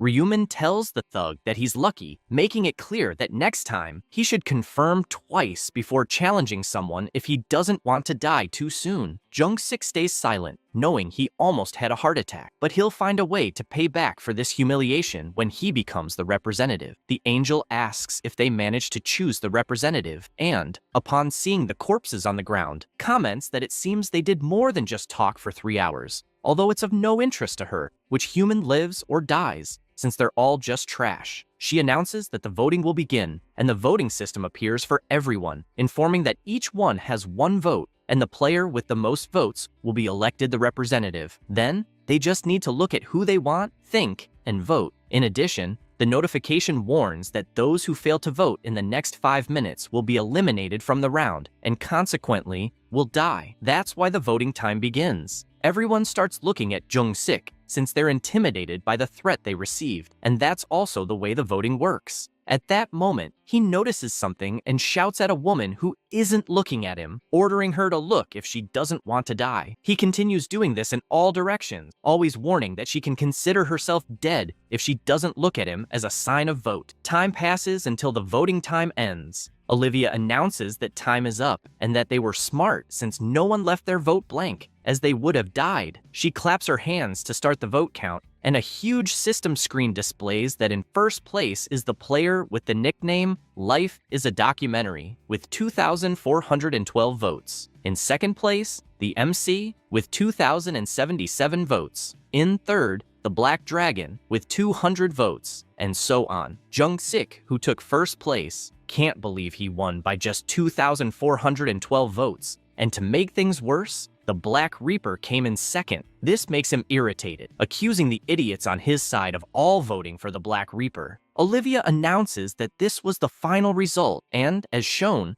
the player whose nickname is Life is a Documentary is the regional representative, and, for this reason, she informs that she will grant the power Command Authority, which allows commanding the people around. Jung-sik is pleased to see in his system that he actually received this authority, imagining that he can now make the Black Reaper regret not killing him, since he only needs to give the order. However, he is startled when he sees some rules in his system. This is a temporary ability. With it, it is possible to issue commands to players and forcibly control them. Applicable players cannot disobey the command under any circumstances. The usage limit for this command is 10 times and can command only one player at a time. Lastly, this ability does not work on players with a class. He is shocked since this temporary ability can only be used 10 times and does not work on players with a class, meaning that any player with a class can disobey him at will. The angel suddenly starts laughing, asking if everyone really thought it was over after the vote, and she informs them that there is still a hidden mission in that round, leaving everyone confused since they do not understand what that means. Then,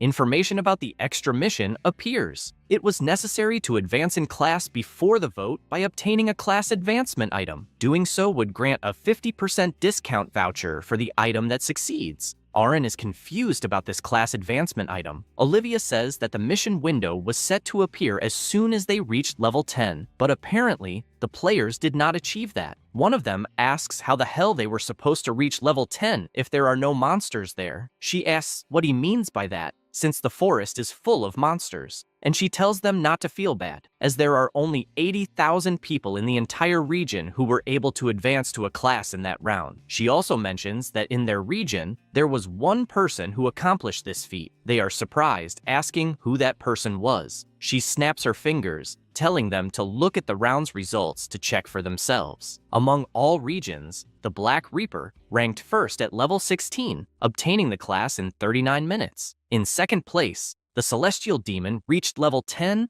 and obtained the class in 2 hours and 36 minutes. And in third place, Stupid Idiots reached level 10 and did it in 2 hours and 37 minutes. Everyone is surprised to see that the Black Reaper took first place, and they all look at him since he was the only one in the region who advanced. And above all, he also obtained the Reaper class, just like his own nickname. All the players in the area wonder what kind of class the Reaper is, and based on the name, it must be a powerful class, which makes sense since they saw him with a giant scythe. Jung-sik thinks this is all bullshit since he was going to use the command authority to make the Black Reaper kill himself, but now it is useless to try that. Olivia explains that in the second round, the ranks were earned in order of who completed the extra mission first, until she realizes that the person who changed class in their region was the Black Reaper. She turns around, surprised, telling the MC that not only did he secure first place in the current region, but also in all regions. And she further explains that this class is unique, in addition to matching very well with his nickname, and she asks him to please explain how he thought of such a nickname, also asking if he already knew in advance that he would obtain the Reaper class.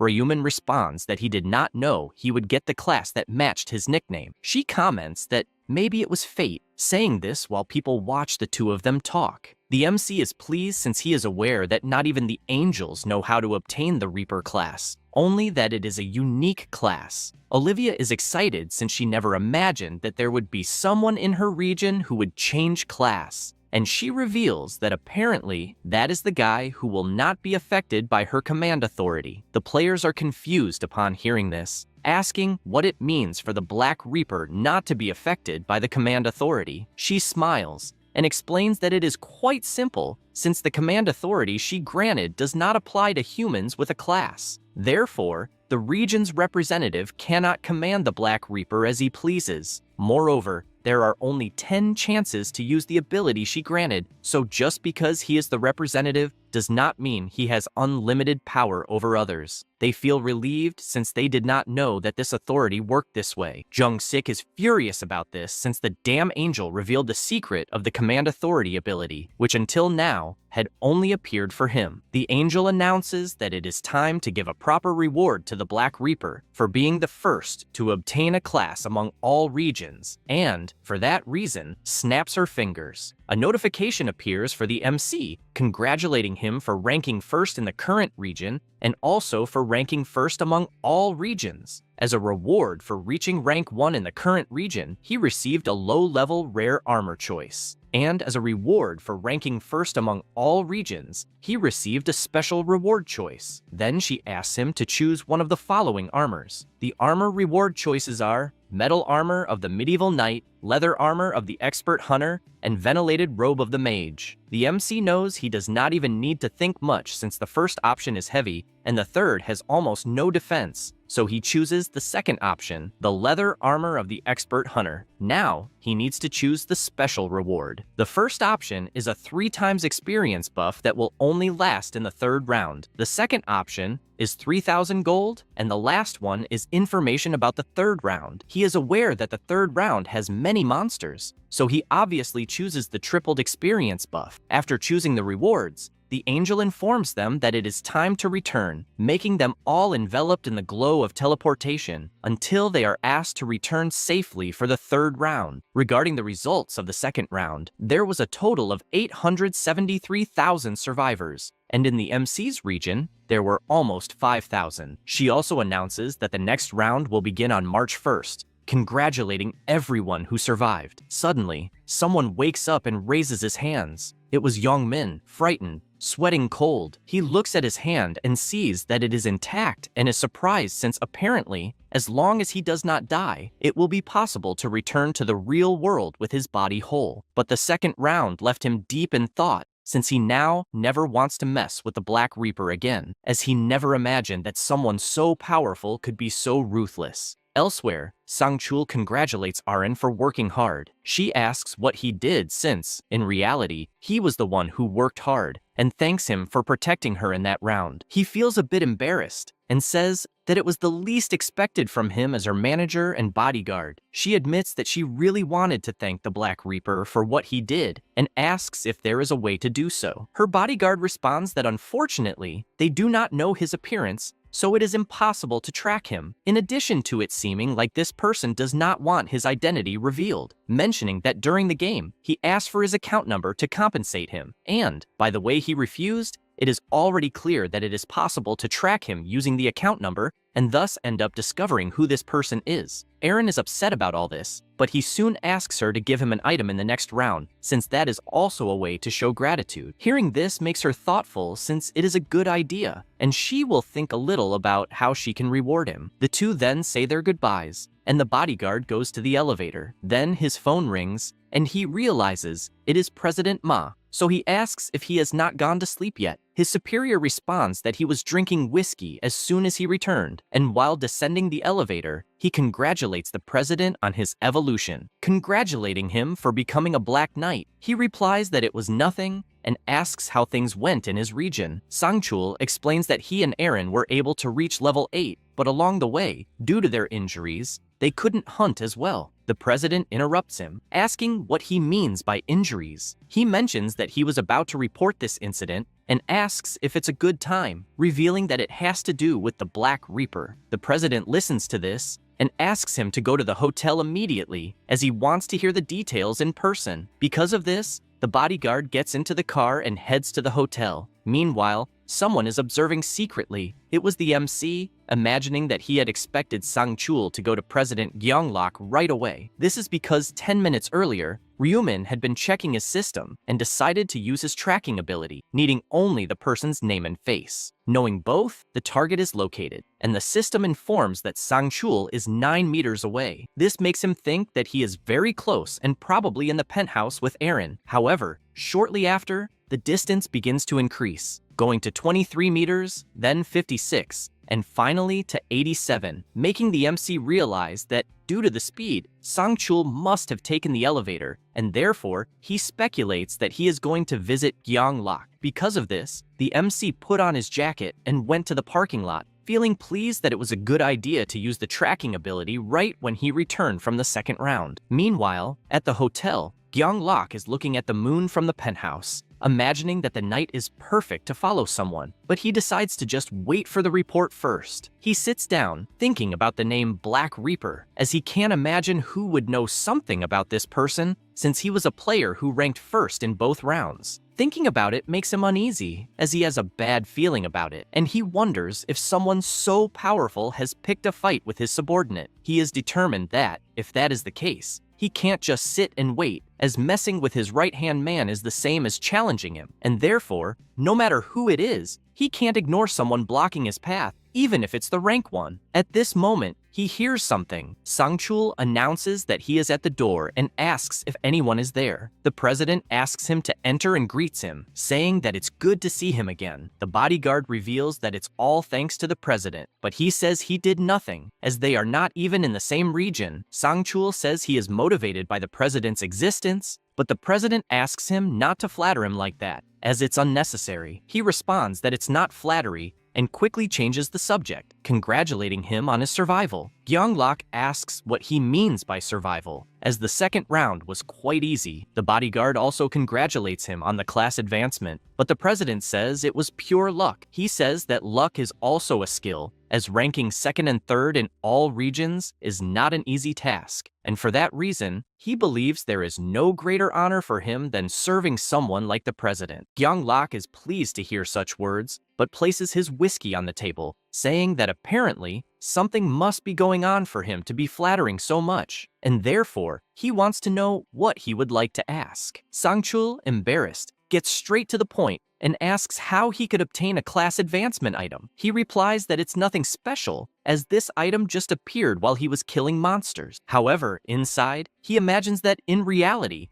it was thanks to the Black Knight rune that he obtained this item, reminding him that during the match, the angel asked them to look inside the inventory at the gift she gave everyone, and upon activating his inventory, he saw that there was a Black Knight rune that boosts all attributes and envelops the weapon with a dark aura that deals damage to enemies. It can automatically advance to Black Knight, a unique class, as soon as he reaches level 10. At that moment, he was looking closely at his rune, also noticing that once he reached level 10, he could move to this class called Black Knight. He keeps thinking he was really lucky to get such a strong rune in the first round, and unfortunately, he's aware that he can't reveal all his information, not even to an employee he considers family, since a person can change at any moment, as that's human nature. So, he gets straight to the point and asks his subordinate who hurt them, and, with a dark look, asks if it was, by any chance, the Black Reaper. Immediately, Sang-chul responds that it wasn't, since in fact, it was the person who saved their lives. Gyeonglok is surprised by this answer,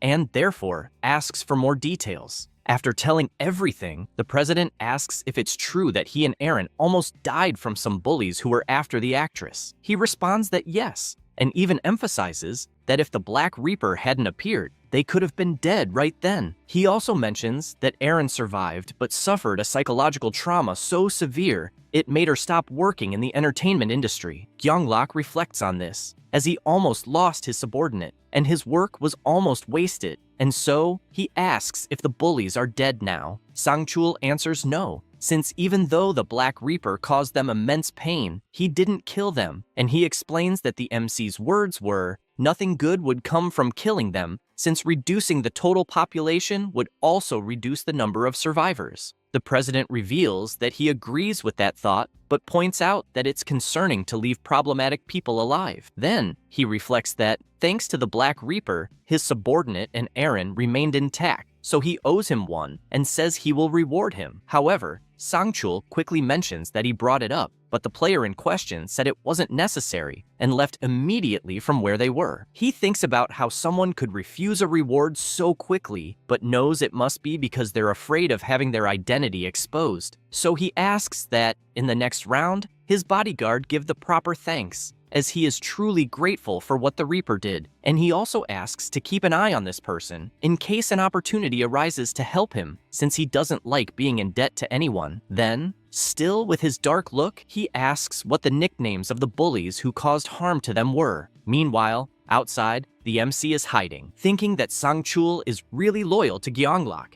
since he went straight to him as soon as they returned from the second round. He decides to leave since he only wanted to confirm the outcome, and, for that, calls a car. Still, he imagines that he never thought about the possibility that a celebrity sponsored by Gyeonglok lives in the same building as him and definitely owes his brother thanks, since if he hadn't gone out to distribute the cakes, they would have never met, and he would never have discovered that Sangchul and Aaron are connected. He knows he needs to develop a relationship with these people to earn Gyeonglok's trust later, even though he's not sure if he should take them to round 20. But one thing he's sure of is that Gyeonglok's Black Knight rune is so good it could be considered cheating, even though there are also negative points, like being forced to become a Black Knight. And there's even a worse negative effect, which is the Dark Aura. The power of Black Knights is to carry dark mana, and this mana cannot be acquired through common means. It's a skill that fits someone with a psychopathic tendency, like Gyeonglok himself. The MC is worried, since it's definitely dangerous to have someone like that as a companion. Already inside the car, he thinks that he will maintain relations with him as a candidate if necessary, since there are several talented individuals besides him, and so he decides to work on this as soon as the sun rises. The next day, in a small shop, the vendor is at the counter lamenting, as if things continue this way, his revenue will fall by half. At that moment, he notices someone entering and sees that it's his daughter. She approaches and asks why he is sighing so loudly. He explains that the sale of lottery tickets was suspended because the government gave a reasonable excuse. But apparently, the blame lies with the players, since they don't know what kind of abilities they have. She is surprised to hear all of this, as it is indeed true. Her father continues, saying that things are difficult due to the cost of work until she, smiling,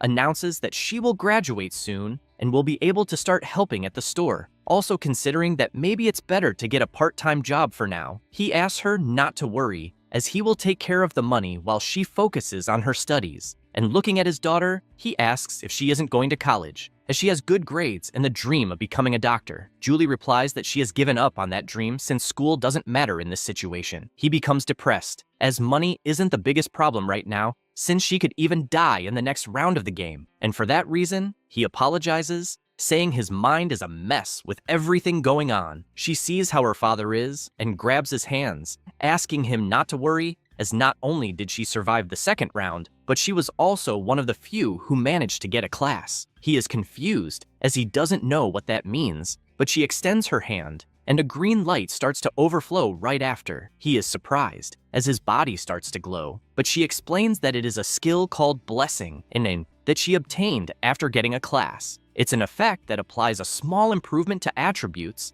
as well as having a reviving effect on normal people. Her father is pleased, as he indeed feels his body much better, so it is truly an amazing skill. She warns him that she will apply this skill to him frequently, so she asks him to cheer up a bit. He laughs, as his daughter is always so caring, until someone enters the store, and he immediately turns around. He is surprised as he recognizes who it is. Julie whispers, asking if he knows that guy, and he responds that he is the lottery winner who got several prizes, coming in first place. The MC, approaching the counter, asks if he remembers him, telling him he spent 100,000 on lottery tickets. The vendor says that he remembers him, yes, and asks why he is there. Immediately, Ryumin lowers himself, saying he would like to apologize. Jorge is surprised by this and asks why he is apologizing out of the blue. He tells him that he saw on the news that because he came in first place so many times, it caused the sales of tickets to end.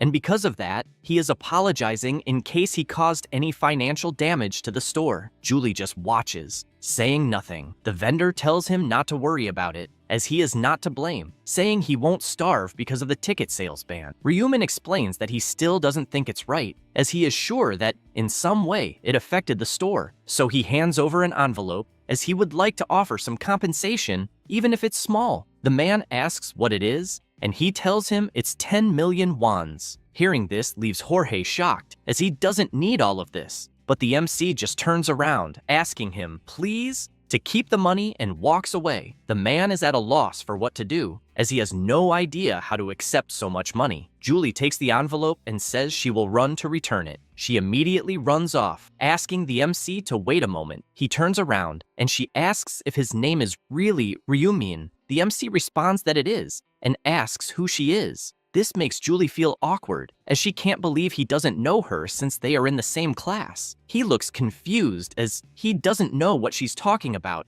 and she asks if he really doesn't know they're in the same class. Ryumin apologizes, saying he's not very good with faces. However, he knows exactly who she is, as the girl is Julie Min, the daughter of the convenience store owner, and she has the unique class buffer he discovered right after returning and seeing that they are in the same class, leaving him surprised, as this kind of destiny really exists, since the reason for meeting her with that pretext was mere coincidence to bring her to his side. She asks if they could talk somewhere else, and he replies that it's fine. After they go to a little square, Julie tries to return the envelope with money once again, warning that they couldn't accept so much money, and, therefore, is asking him, please, to take it back. Ryumin understands that 10 million won is indeed a large amount for most people, and he even gave this amount knowing they wouldn't accept it, since no matter the difficulty they are going through, she is not the type of person who likes to be in debt. Julie asks to take it back quickly, since her hand is starting to hurt from holding the envelope, but the MC refuses, explaining that,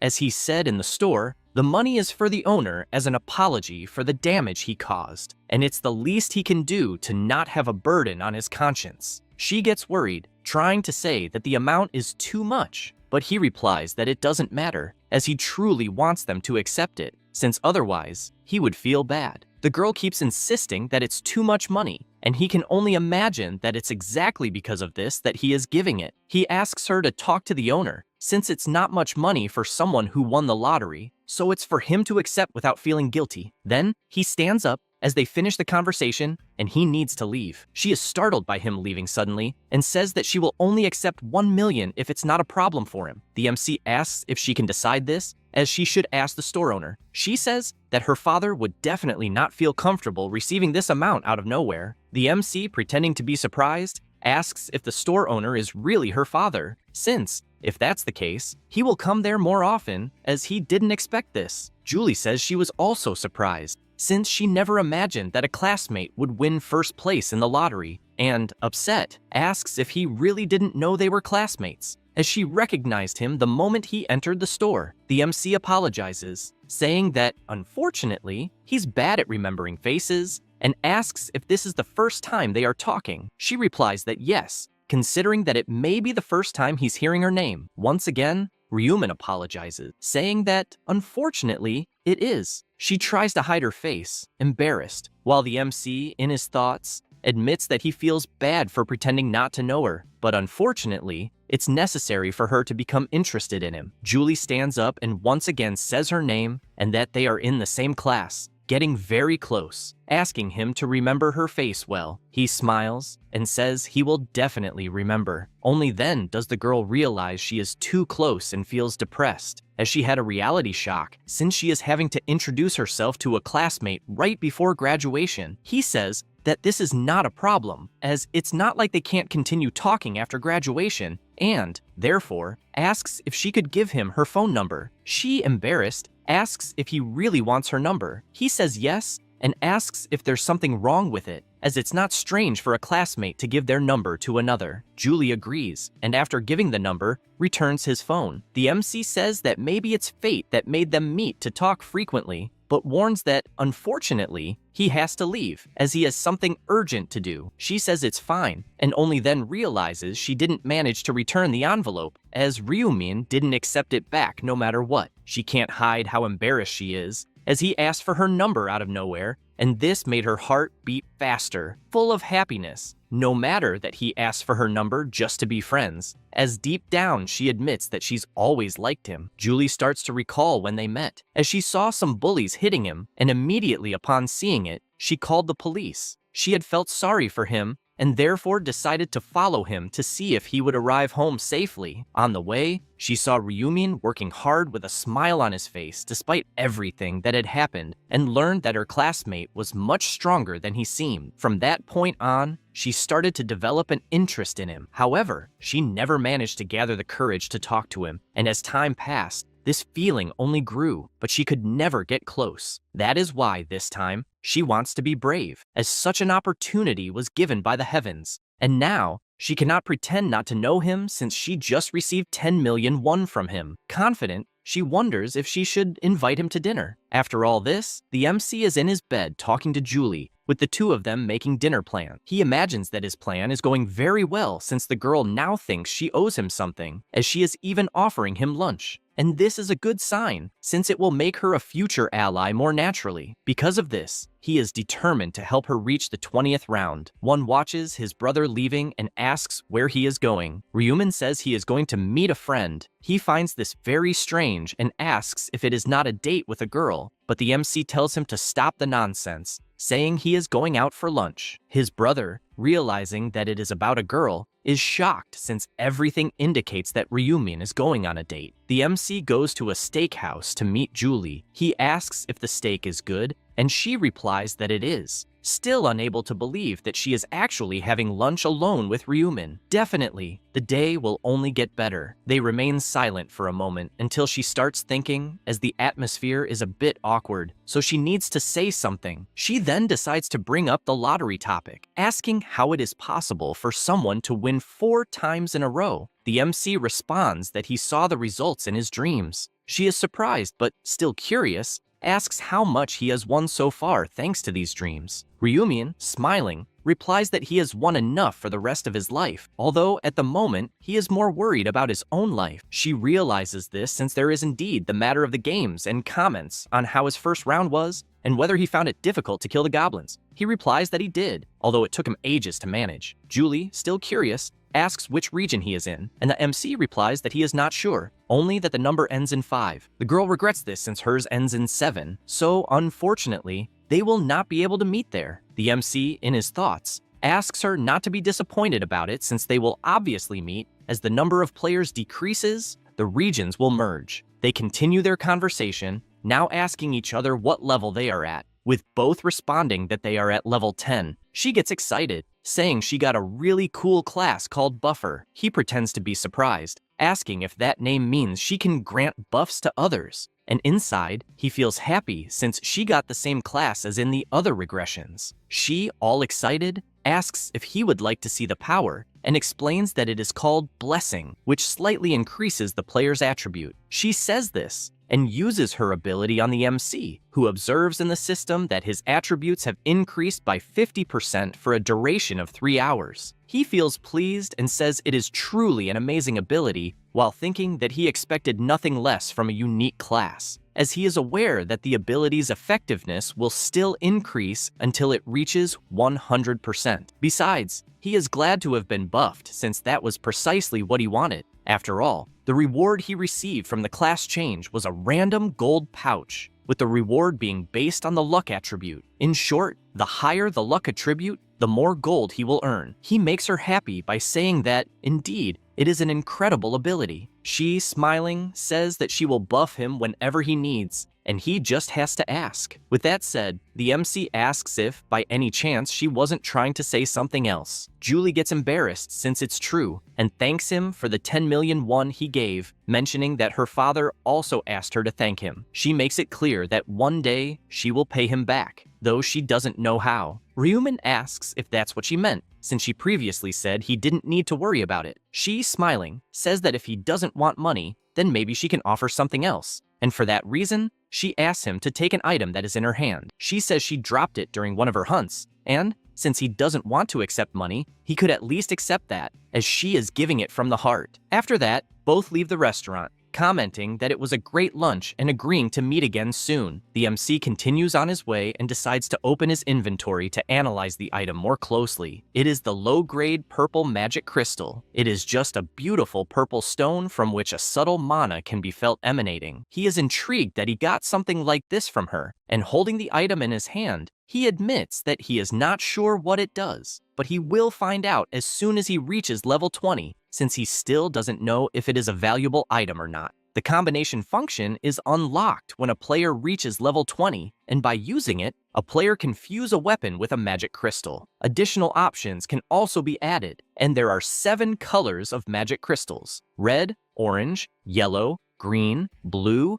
indigo, and violet. Red is for damage, orange for strength, yellow increases luck, green increases speed, blue increases intelligence, indigo reduces received damage, and finally, the purple crystal, which is the rarest of them all, as it has the lowest chance of appearing and increases all attributes. He still cannot believe that he got such a valuable item without doing anything, and wonders if his luck attribute in real life is really that high for something like this to happen. After thinking about all of this, he notices that the buff he received from Julie will soon expire, and therefore, he should open the gold pouch within this time. He takes something out of his pocket since he needs to start increasing his attributes with the Slaughter rune, thinking that he needs the 100 small worms. He is aware that the Slaughter rune increases his stats by 1% every time he kills a target, and this also counts for insects, as it only needs to be a living being. Since there are no insects in the other world, he has no choice but to kill monsters. However, fortunately, in real life, the case is different. He lifts his leg and kills the insects in the bag. His kill count goes to 100 out of 100. Now, all of his attributes have increased by 100%, thanks to the effect of the Slaughter rune. Ryumin opens his attribute window and notices that his luck, which was at 15, has risen to 45, so he is confident that he will get good results. Because of this, he opens his inventory and summons the gold pouch into his hand. This is the rare rarity random gold pouch. It grants a random amount of gold between 1 and 9,999. It must be used before the next round, and the user must be at the beginner level. A limited time item given to the first to change class. This item disappears automatically at the start of the next round and is influenced by the luck attribute. The MC then uses the item, as his luck attribute is at the highest possible point it can be right now. Still curious, he is aware that the amount can vary significantly depending on how lucky he is.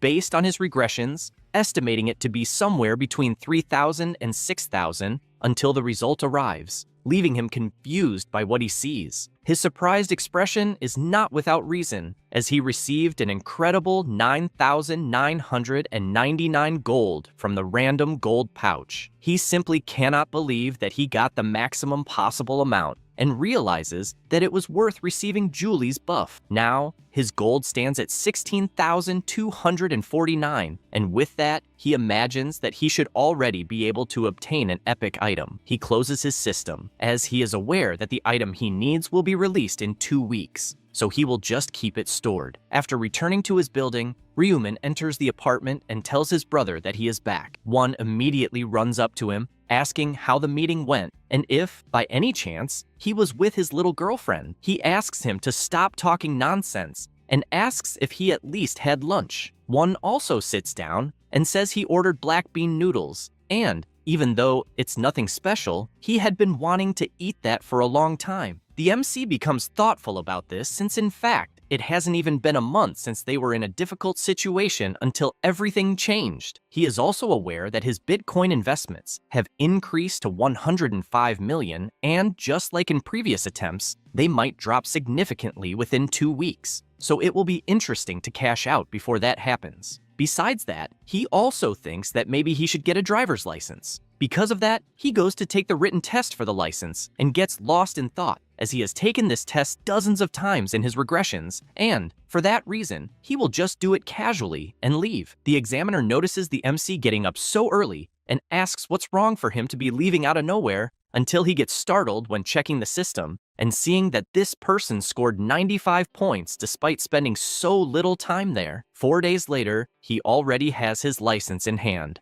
Boasting to his brother, lost in thought, since if he counts his regressions, he must be many years old. Then, he also buys a Lamborghini Aventador and has no trouble choosing it, since it was the same choice in his other regressions. Every time, he had to negotiate with the seller regarding the car's import, and in all cases, it would take at least a month for the car to arrive. Every time, the seller was also super happy. After all, he would get a great commission from this purchase. 2 weeks later, Ryuman decides it's time to cash out his bitcoins, and his brother, seeing the malicious look on his face, asks what happened. He replies that he just sold all his bitcoins and, in total, made 300 million. His brother simply cannot believe it, saying that he had won 60 million in the lottery, and now it turned into 300 million. He also remembers that he had tried to stop Ryuman from investing so much in bitcoins and never imagined it would have such a high return. The MC admits that he also didn't know he would make that much. After all, in his past regressions, the most he had made was 280 million, and he says that this time he will stop with what he has. One is happy with this decision, since now they won't risk losing everything, until he hears the MC say that he will start investing in stocks, making him spit out all the tea he was drinking. He asks what his older brother knows about stock investments, but the MC tells him not to worry, since he saw it all in a dream. One asks if he really had another prophetic dream telling him which stocks to buy,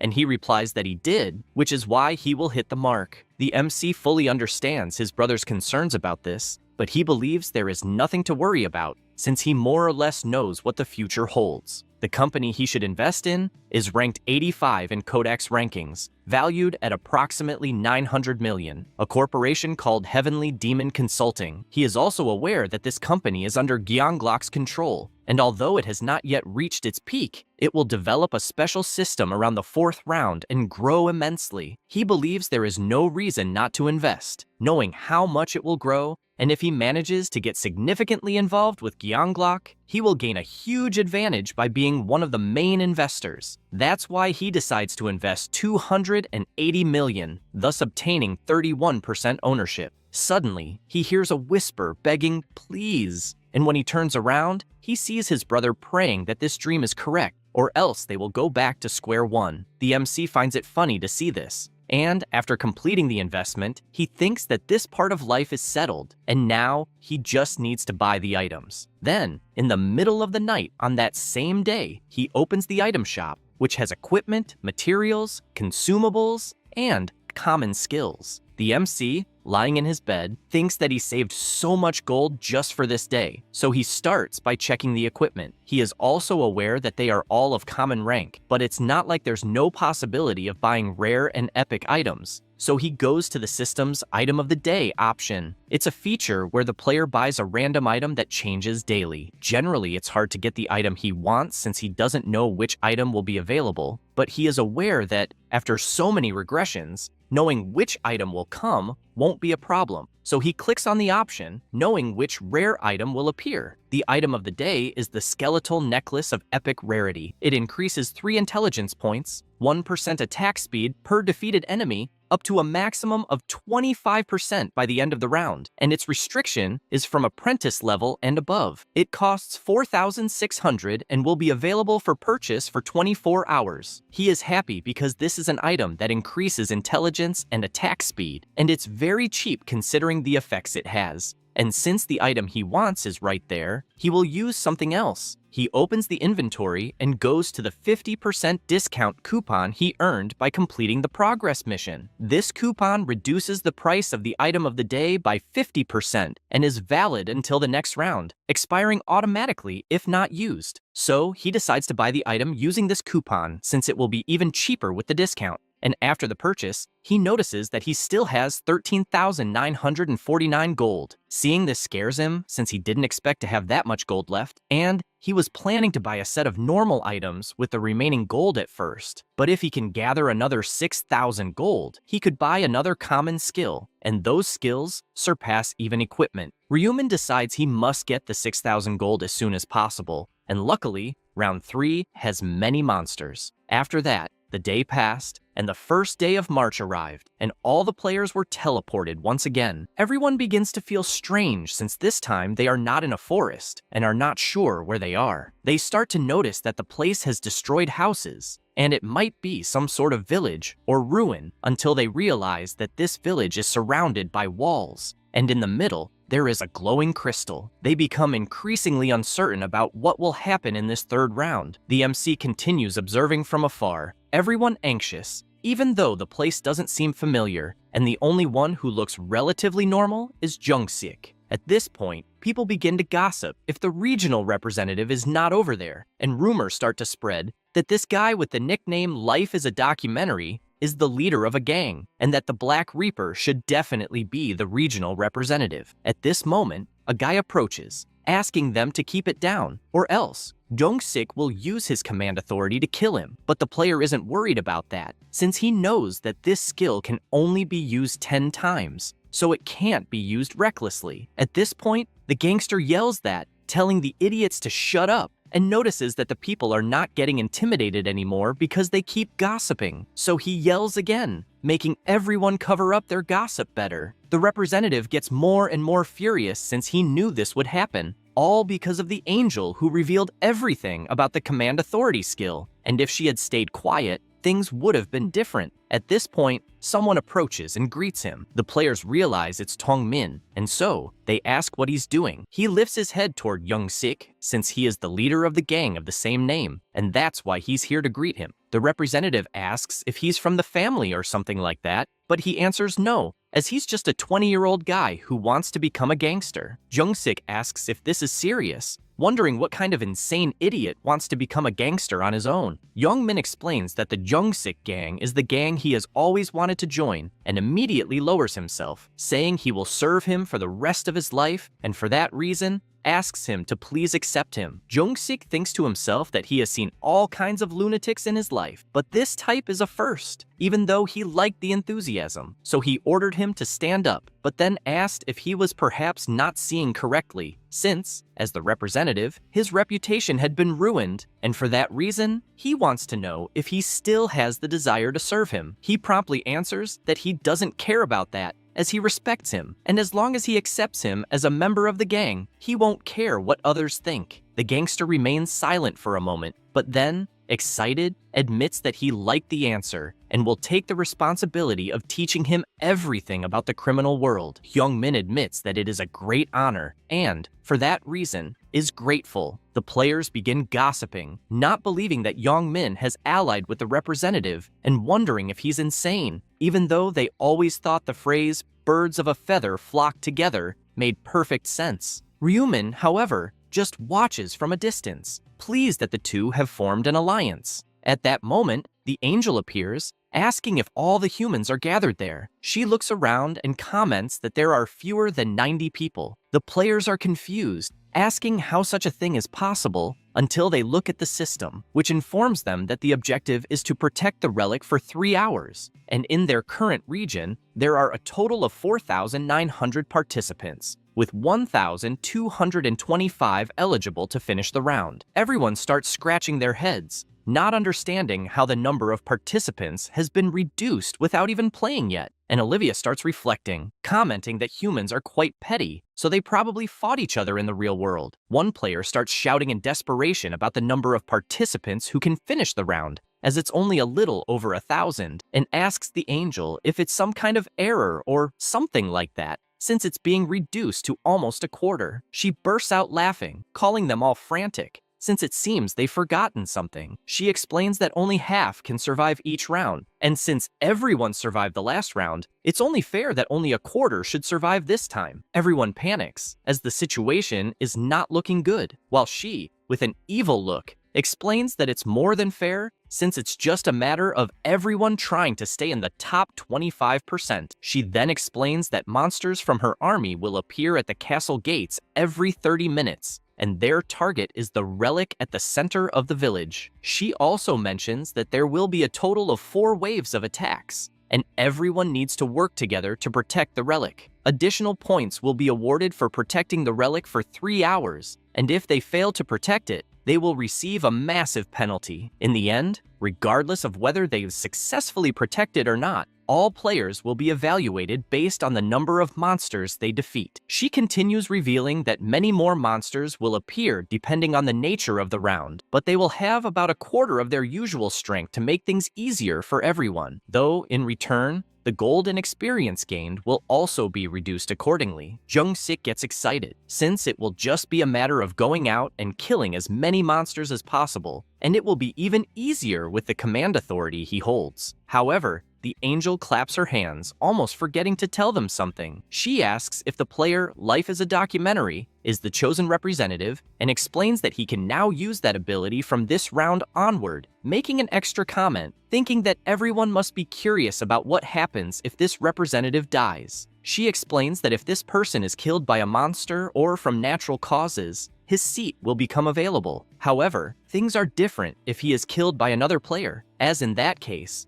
the murderer will immediately become the regional representative and will receive all 10 uses of command authority. Hearing this makes everyone start glaring at Jung-sik with a murderous look. With all the explanations given, Olivia warns that the monsters will appear in 10 minutes and, for this reason, asks everyone to work together to survive for 3 hours. After giving a wicked smile, she simply disappears before everyone. Jung-sik gets furious and yells that this is bullshit until he looks back and notices some people with daggers pointed at him. He prepares himself and tells everyone to charge since he will take care of them all before the first wave of monsters even appears. The players try to intimidate him, saying that if they take the position of regional representative, they will gain authority 10 times over, and for this reason, they believe they will be better representatives than a gangster. However, everyone looks to the side and sees the MC heading toward Jung-sik. The representative gets scared and asks what the famous Black Reaper is doing approaching. He asks not to worry, as he just wants to talk. Jung-sik, despite being terrified, says he isn't worried about anything and warns that if he's there to threaten him, it won't matter because he has no intention of backing down. However, the MC interrupts, saying that he has a suggestion since it's clear the regional representative is in a difficult position at that moment and asks if he could protect him. The gangster is confused by this, and Ryumin explains that he will protect him so other players won't target him, meaning he will just escort him the entire time. People are in disbelief since the famous Black Reaper is talking about protecting the representative, and this means they will have to fight him too. Therefore, they are terrified, not knowing what to do anymore. Jung-sik watches this, as someone like the Reaper is truly feared, because just by looking at the reactions of the people, it's clear the offer is tempting. But he's aware that something like this always comes with a price, so he asks what he wants in return. The MC explains that it's nothing much, and that he will only need to follow the orders he gives, and that's the only condition. The gangster is surprised by this, since it's basically asking to become a subordinate, and therefore asks why he's making this offer and what kind of commands he will give throughout the round. Ryumin says he can't reveal either of the two reasons, but just asks him to follow the orders unconditionally. Jung-sik finds himself cornered, since he's being asked to follow blindly and doesn't know what he will hear. He's even more worried about being killed in broad daylight if he refuses. With this, the MC asks him to decide once and for all, as the people are waiting for his answer, and he, terrified, responds that he will have to reject the offer. Ryumin keeps staring, while in his head, he was already expecting this to happen. After all, a gangster would never give up his pride so easily. One of the players nearby asks if he really refused and speculates that it must be because his pride was hurt at the thought of following someone else's orders. A girl gets her sword ready, calling the leader an idiot for thinking pride matters more than life itself. Another guy agrees, revealing that maybe he's underestimating everyone there. The MC just observes, as things are progressing exactly as they did in his past life, and so he tells Jung-sik that if he's going to refuse, there's nothing he can do, so he'll stop caring about it. He turns around and says that whether the representative lives or dies, it doesn't matter anymore. This gets the players excited since the powerful Black Reaper doesn't care anymore about what happens from now on, so they can attack without problems. Jung-sik starts sweating cold, since it's clear he should have accepted the offer right away. At that moment, a notification appears saying that the first wave will begin soon and asks everyone to be prepared for the appearance and disappearance of monsters. In 30 minutes, Regardless of how many monsters are defeated, the second wave will begin. Everyone stays alert, as they need to protect the relic at all costs. And the time until the end of the round is 3 hours. The gangster starts to get worried since he won't be able to fight well against the monsters, knowing that the players could go after his head. And because of this, he considers that he'll need to act alone since it's a personal mission. At this moment, he notices something strange since he sees the MC walking alone, and observing him walking through the houses,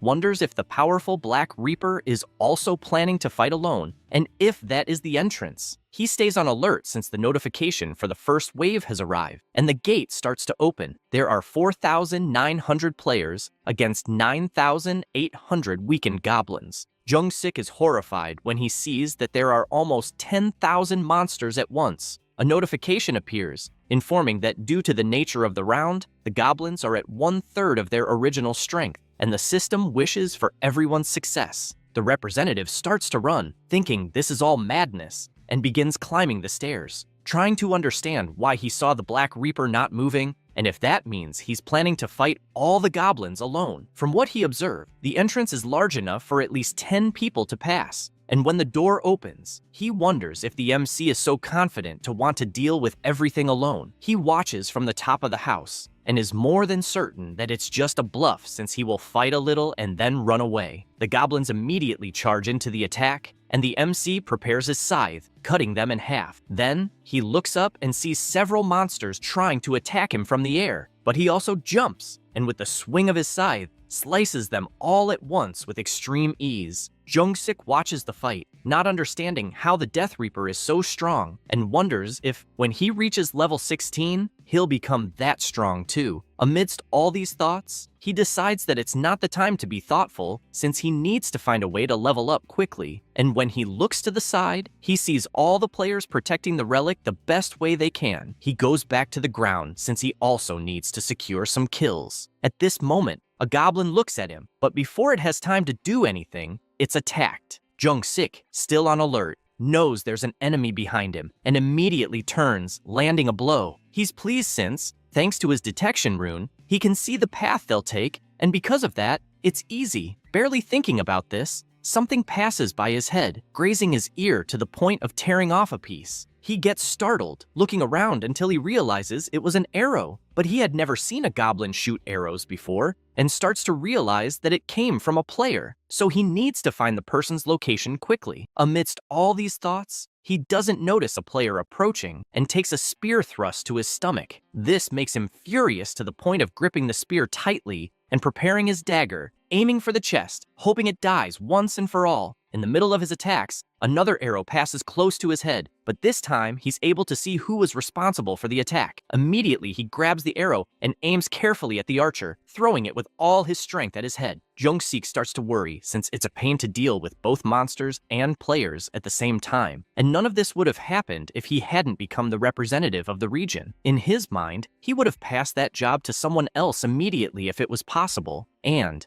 because of that, he reflects on whether it's time to accept the Black Reaper's help, but he changes his mind quickly, believing that a man must maintain his pride and, therefore, cannot become a servant until he notices a player who seems strong, finishing off the monsters, and realizes it's the Black Dragon, who's in 3rd place in the region. Knowing this excites him, and because of that, he approaches and, using his authority power, orders the player Black Dragon in my right hand to protect him from that moment onward. Meanwhile, on the MC's side, his necklace continues to take effect, increasing his attack speed by 25%, and because of that, he starts slicing the monsters as if they were cake. The monsters fall one by one, and his kill count is already at 502. The triple experience buff is active, along with the killing rune, which is increasing his attributes by 100%. He decides to open his attribute window and notices that he already has almost 20,000 gold, and this makes him happy, since, if he continues like this, he will get the 20,000 during the second wave. While being attacked by other monsters, he reflects that he will save more money to buy the skills since, if he manages to do that, he will obtain the rune of the Heart of True Reflection. He turns around and immediately cuts in half all the monsters that were approaching, making all the others so scared that they think twice before attacking. The MC, out of patience, charges forward since the enemies are not moving and resumes his slaughter. After all this, near the crystal, everyone starts hearing a very loud sound, making them afraid since they do not know what it means. At that moment, the monsters simply start disappearing, both the living and the dead ones on the ground, as a message appears stating that the blockade of the first wave was a success. Everyone feels relieved for having made it, while a notification informs them that 3,933 players survived and 967 died, and that those who survived will receive 500 gold each. Human is surprised since, even with the goblins weakened, almost 1,000 players still died. He starts looking for Jung-sik until he finally finds him, as he expected him to survive the first round, but he is also aware that surviving the second will be difficult. Meanwhile, the gangster is lamenting the wound he received and becomes even angrier upon realizing that many players are not even worried about killing the goblins, focusing only on trying to kill him. At that moment, another player approaches and jumps to attack him, but gets hit head-on by the Black Dragon and Young Min. Seeing this makes him happy since he has someone powerful protecting him, and the command authority is truly incredible. Besides that, he is also liking Young Min since he is a player who is helping without even needing to use the authority. At that moment, he feels intense pain in his stomach and realizes that his wound is getting worse as he is bleeding a lot, and he starts wondering if he will really be able to survive for the remaining time. He starts thinking this whole situation is a mess, but tries to fill himself with confidence, because he needs to survive no matter what. At that moment, everyone notices something as it is announced that the second wave is about to begin, and it will be 3,933 players against 7,866 weakened goblins and hobgoblins. The goblins once again go after the MC, but he continues finishing them off with his scythe, slicing back and forth, causing an extreme massacre against the monsters. Because of this, a notification pops up informing him that he reached level 20 and has now moved from the apprentice rank to regular, and the combine function has been unlocked. He is happy as he finally reached level 20 and can now use the combination function to create unique items that can't be obtained in the shop. The system informs him that to celebrate the new rank, the death insignia has been strengthened. Its additional damage increased from 100% to 120%. Moreover, the exclusive Reaper skill, Night of Death, has also been learned. This skill has a radius of 500 meters. Dark energy is released, creating an artificial night. The caster can remove the skill at will. Now, the next skill learned will only be available at level 40. He looks at his Reaper rune, which, when used during the day, doubles the weapon's damage, and, when used at night, increases the attack speed by 50%, while drastically reducing the chance for enemies to notice his presence. He can only imagine that his new skill, Mortal Night, will combo very well with this rune. At that moment, more monsters appear, and he welcomes them, as he was eager to test his new skill. He activates his Mortal Night, leaving the goblins confused as to why it's getting dark until they are completely in the dark, and the MC begins reaping them one by one, giving them no chance to react, as only eternal rest awaits them in the midst of that dark night. He watches the pile of monsters he just finished off until a notification informs him that the second wave has been successfully unlocked, and that 3,343 survived, while 590 died during the mission. As a reward, everyone received 500 gold. He breathes a sigh of relief and wonders if he should buy some common skills and rest. When opening the system shop, he goes straight to the first skill he needs, which is presence detection. Ryuman is aware that with this skill, he will be able to identify all targets within a 30-meter radius. And testing his new skill, he notices there are only goblin corpses around, so his new goal is to gather another 20,000 gold. The third wave begins with 3,343 players against 6,686 weakened hobgoblins. The battle begins and soon ends, starting the fourth wave with 3,000 survivors against 6,000 hobgoblins. After all the players successfully protect the crystal, it's announced that the fourth wave has been completed successfully. Jung-sik starts to imagine that he needs to hold out for another hour, and if he succeeds, he will survive. He is also aware that he has already used all 10 command authorities, but as long as these people protect him, everything will be fine. The fifth wave is announced, and this time it will be 2,700 players against 10,800 weakened nulls. He panics at the absurd number of monsters he will face this time, especially since they are nulls instead of goblins. The battle begins, and the representative tries to stay calm, as it's also an opportunity to break the record. He begins to worry, knowing he needs to become stronger at all costs to face anyone who underestimates him. However, he hears some strange noises and notices some of his subordinates being finished off, while some players point at him as they want his head in order to become the new representative. Young-sik pulls the targets from his command to use them as human shields, but it's pointless since they are quickly finished off. Now, only a few players under the effect of his ability remain, and seeing himself surrounded, he decides to start running since hunting is no longer possible. The players begin to chase him, and all the gangster wants is to survive just one more wave until he notices the Black Reaper in front of him. In desperation, he informs the MC that he will accept his proposal and will do anything he asks as long as he protects him. He continues pleading for protection, but Ryumin, with a dark look, warns that he refuses to do so since he already said he no longer cares what happens to him. Therefore, whether he lives or dies, it's none of his business. Young-sik becomes desperate, as it was the Reaper himself who made this offer, and he doesn't understand why he's rejecting it. The MC explains that he doesn't need a servant who doesn't even have any command authority. The gangster panics, realizing that this means he is useless,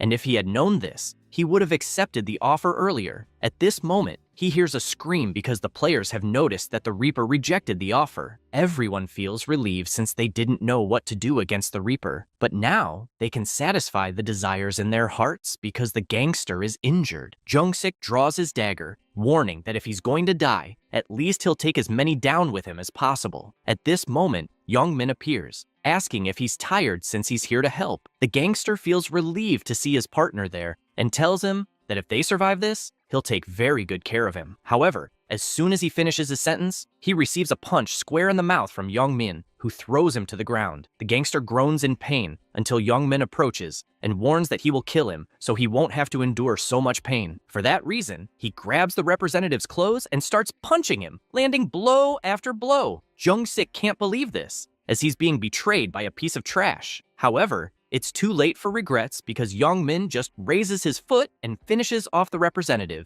even receiving a notification that the region's representative has been finished and the command authority has been transferred to the one responsible for it. Soon, player Young-min is the new representative of the region. He receives the notice that he's the new representative and that he has money to use the command authority ability. Seeing this makes him happy because he can use this power on Eren as he pleases, until he looks down and sees Jung-sik's lifeless body. He turns away, finding it shameful, and tells the other players that he took care of the former representative and that he had told them they did indeed have a chance of getting a new leader. Everyone is a bit uneasy but notices the ketchup in Young-min's hand, finding it bizarre to see him killing a player with his own hands. However, some people start asking if Young-min wasn't the gangster's sycophant and apparently planned this betrayal from the very beginning. They find this frightening, as they cannot accept a region's representative who behaves like this. Young-min realizes that now everyone will come after him, but he's already thought of a way to get out of this situation. He thinks about it and runs off, shouting for the MC. He approaches and asks if he saw the message, since he's become the new representative of the region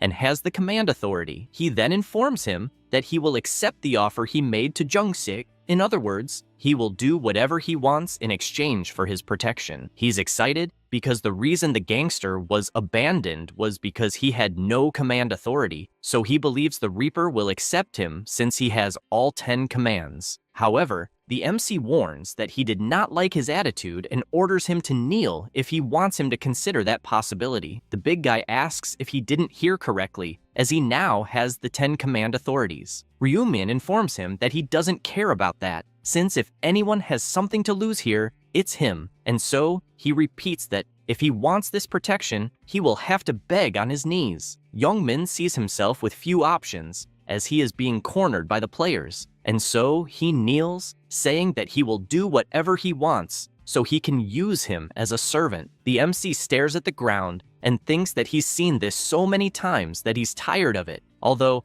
unlike Jung-sik, Young-min is useful, at least for now. For this reason, he says he will accept the offer, making the big guy extremely happy, thanking him for it. Ryumin tells him to stop doing that and starts walking, standing before the other players. They are in disbelief that the powerful Black Reaper will really protect the representative and wonder if there would be any result if they all attacked at once. However, one guy asks if they're crazy as they witness that scythe killing countless opponents at once, so obviously they have no chance of winning. At that moment, the MC draws their attention, giving them two options. The first is that they give up hunting the region's representative and, with that, go back to hunting some monsters. Or they can die at his hands. He adds that, if possible, he recommends they choose the first option, although the second is not a problem either, as not having swords pointed at them by humans is a good thing. They are intimidated and immediately start to leave. Young-min is surprised, as everyone just retreated with only a few words from the Black Reaper, and admits that having him as an enemy is scary, but having him as an ally, there's really no one more reliable. Meanwhile, the MC realizes that the situation is slowly coming to an end, as the fifth wave will be safely completed, although there is still one thing to do. After all, if things end like this, he won't find it pleasant. For this reason, he tells Young-min that, as promised, he must do everything he says. He replies that he will, and asks what he should do with the command authority. Ryumin orders him to use all 10 command authorities to break the relic they are protecting. The big guy apologizes,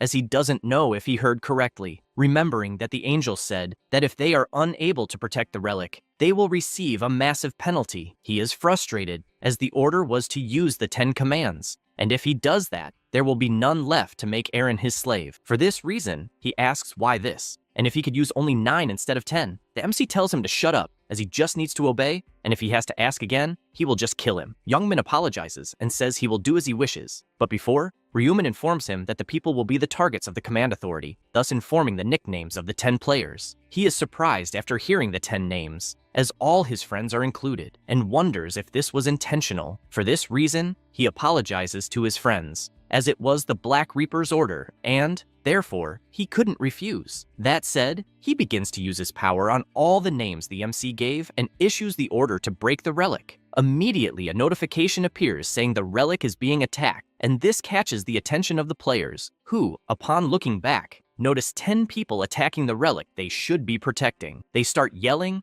asking them to stop, and asking what they are doing, as everyone will suffer a penalty. However, as they are under the effect of the command authority, they just keep attacking, and even though some players try to stop them, it's of no use, as after several hits, the relic was broken. It's announced that the main mission was a failure, and as a penalty, the Herald of Divine Retribution will be summoned for 30 minutes. They fall into despair, as they don't know what this means, especially with the warning that they must survive until the time runs out. Otherwise, the round won't be completed. The MC is pleased with this, as the secret mission has appeared. Round 3 begins, which is to survive against the Herald of Divine Retribution. The reward for success will be 3,000 gold, and the remaining time is 30 minutes. All the players are thoughtful, as they see they will win 3,000 gold if they survive, and the reward for protecting the relic was 2,000, so this scenario seems more profitable. The MC watches everyone, wondering if indeed the reward is greater than the 5th wave, and that's why he ordered Young-min to break the relic. And, obviously, there's a reason he didn't do it with his own hands. The system alerts that it has been confirmed that the relic was attacked by players, and the 10 players who did so will receive a penalty. This penalty is a permanent 50% reduction in attributes. They are outraged seeing this, as they just did what they were told, and thus, they become furious with the representative, who tries to defend himself by saying he couldn't have known that something like this would happen. However, a notification also arrives for the representative, notifying him that he failed to protect the crystal, and, therefore, he too will be penalized, with all his attributes being permanently reduced by 50%. This makes him so furious that he kicks the wall and curses everyone. Ryumin just watches, as he's aware that the permanent attribute drops are directly linked to survival and are fatal. So, he decides to prepare for the secret mission, opening the store and going after normal items, like the hood. which increases defense by 20 and dexterity by 3. He also decides to buy the agile long boots, which increase defense by 15, dexterity by 2, and movement speed by 5%. Then, he opens the combination session and places one of his items inside, as well as the mana stone. The combination is successful, and one of every attribute is added to the necklace. He knows he can add the mana stone to each piece of equipment, so he does this with all of them, always increasing the base attributes of the items. He reflects that the lower grade mana stone isn't very useful, but it's still better than nothing. At this moment, a strong tremor is felt throughout the area, and everyone is told to prepare, as, despite being nervous, they only need to hold out for 30 minutes. The MC laments, as it won't be so easy to run from this boss because, in his last life, around 500 out of 2,700 survive. After all, just trying to survive is extremely difficult, as this is usually a boss that can hardly be defeated, even with 5 level 40 players against it. A rift opens in the sky, as he says he plans to receive a huge reward for killing this boss. Ryumin is confident this time, as he has the title for having killed the angel Burial, because the title doubles the attributes of the possessor when fighting against deities. And as he knows well, the Herald of Divine Retribution is of the divine type. People see the boss of the secret mission and murmur if it's just about dodging the angel to complete the mission, as if so, it'll be very easy. Yongmin is confident as well, thinking he was scared for no reason, until the Herald raises his scepter and strikes the ground, creating an energy wave that grows until it covers a huge area. A notification alerts that the Herald has cast the restriction field. The players start asking what the hell that is, and to make things worse, they are notified that it's impossible to leave the effect area unless the spellcaster disarms it. Additionally, players inside the field will have their attributes reduced by 50%. The players inside the field panic, begging those outside to get them out of there. Ryumin simply watches, noticing that about 300 people were caught, and unfortunately, thinks it's a shame since there's no way to save them. The Divine Herald spreads his wings and shoots hundreds of light arrows. The MC just turns his face, knowing the massacre will begin, as the attacks will finish one by one with incredible speed. People panic to the point of asking how the hell they are supposed to dodge that, since it's almost impossible to follow with the eyes, especially with the restriction field. The boss keeps firing his attacks non-stop, and the MC begins to reflect on the situation, knowing that the restriction field is heavy because once inside, it's nearly impossible to dodge the light arrows. However, looking at it another way, it also means that if he manages to dodge them, he won't have trouble surviving. So he takes advantage of this moment and runs to the other side of the city. As expected, the Herald isn't paying attention to his back while hunting the players. The barrier begins to dissipate since it has wiped out all the humans inside the area, and he just watches the boss vulnerable, as he's never looking behind. That's why he leaps with all his might, holding his scythe, and immediately activates his death seal, since he needs to land a fatal blow first. At that moment, the Herald looks back, but it's too late. As the attack hits dead on, the MC pulls his scythe out and realizes it was perfect, as he hit one of the eyes perfectly. He then lands back on the ground and starts running to gain distance, as, due to the death seal, the boss only has 60% stamina left, so a single attack took almost half of his health. He keeps running at full speed, knowing that the boss will cast the restriction field to catch him, and indeed the boss does so. But because of the distance, he can't catch anything. The MC jumps again, knowing that the boss will dismantle the field to try and catch him again, and he prepares himself, as his target is the other eye, and so he lands another full hit, once again on the Herald's face. The boss screams in pain but immediately raises the barrier, thus reducing the player's attributes by 50% if they are inside. At this point, the MC no longer cares since the Herald, without eyes, won't pose much of a threat, and realizes that his final move will be to launch light arrows in all possible directions to try and hit him, since he can't see anything. At that moment, he activates his Night of Death, and the darkness begins to swallow the light arrows,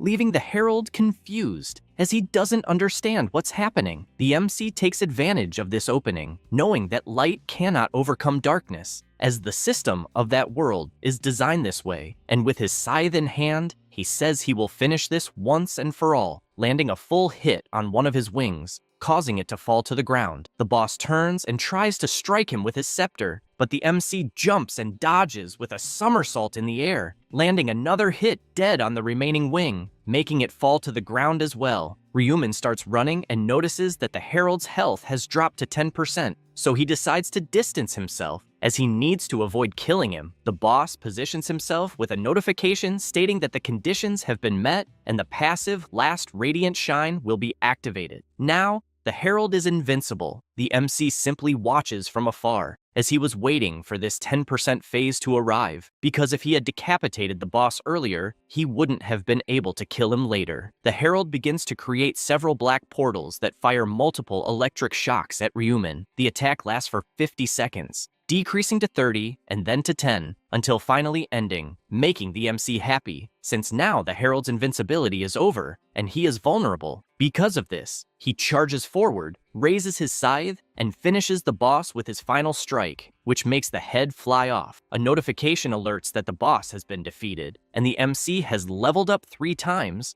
in addition to earning 8,200 gold, plus an additional 4,100. Next to the dead boss, there is also a notification that Ryuman was the first player to defeat the Herald of Divine Retribution and, therefore, earned the title Challenger of Divine Retribution. This title's condition is to be the first player to defeat a Herald of Divine Retribution. Its effect is to reduce damage taken from holy beings by 80%. Additionally, he also received the Condensed Ether for the first kill of a Herald. He then also receives a Radiance rune for the first kill of a Herald. As a result, the rune obtained was automatically engraved on the player's body. He analyzes the ether he received, as it was the main reason he wanted to kill that boss. He places the item in his combination slot, as he knows this item is necessary to make a rank God item. He is also happy with the Radiance rune, which increases intelligence by 1 and the effectiveness of fear skills by 1%. He is aware that since he is level 30, both his intelligence and skills will increase by 30 and 30% respectively, and, thanks to this, he won't need to invest in intelligence for a while. A notification arrives for everyone announcing that the secret mission has been completed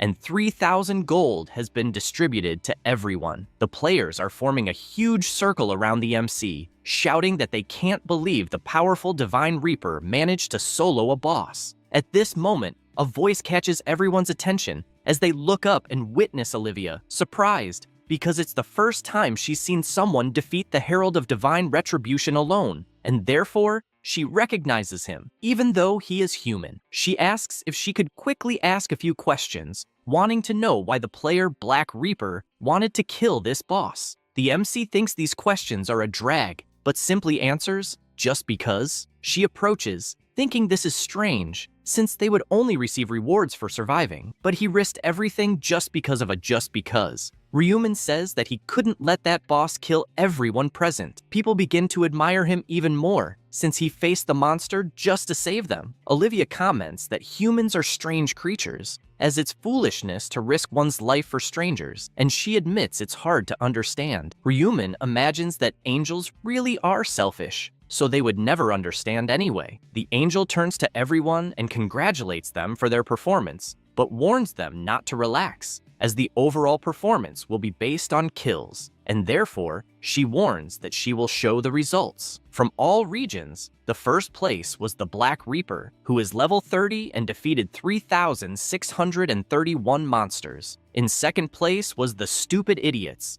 a level 13 shaman with 982 kills. In third place was the Heavenly Demon, a level 13 knight with 963 kills. As for the MC's region, he came in first. Sangchul, a warrior, came in second with 680 kills, and Arin and Summoner came in third with 500 kills. Everyone couldn't believe that the Black Reaper had single-handedly killed almost 4,000 monsters and was already level 30, as that was just too crazy. The MC, in his thoughts, admits that this was thanks to the experience bonuses, but it's a privilege only for those who place first in every region, so it's not something easy. The system congratulates him for ranking first in all regions, and also first in the current region. As a reward, he will receive a reward selection chest and a rare ring ticket. He decides to start with these rings, and the system asks him to choose between the Agile Winds ring, the blue magic ring and the resistance ring. He doesn't think twice and chooses the resistance ring, knowing that the name suggests it's not a big deal, but it's an item that increases luck by 4% and resistance by 35%.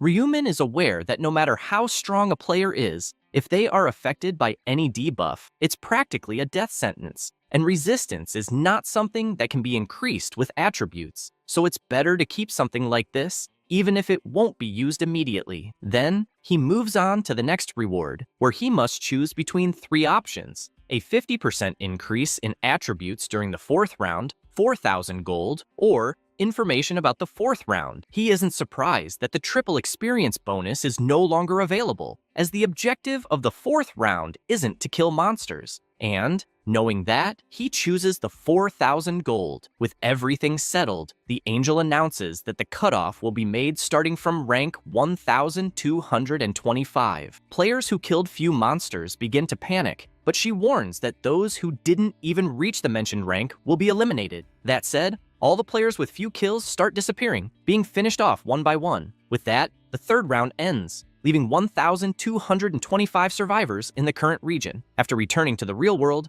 Erin wakes up and feels relieved, as she managed to survive 3 rounds. She gets out of bed happy for having obtained the Summoner class, and decides to test by summoning a fairy in the real world. She's excited because she managed to finish the 3rd round safely thanks to her fairy's barrier, and her bodyguard had attracted the attention of the enemies. She also realized that, in addition to all that, she ended up in the top 3 of the region, so she grabs an item from her inventory, wondering if the Black Reaper would like to receive the magic crystal she got as a reward. Meanwhile, elsewhere, a guy grabs a lamp and throws it against the wall. It was Young Min, furious with the MC, as due to the penalty he received, all his attributes were halved. He can't accept this because if he had known about the penalty, he would never have ordered people to attack the crystal. At that moment, something catches his attention, as his phone is ringing, and when he picks it up, he realizes he's really screwed. He sees it's his friend Seung-han, and decides to answer, but his friend immediately accuses him of being crazy, asking what the hell that was, since everyone's screwed because of him,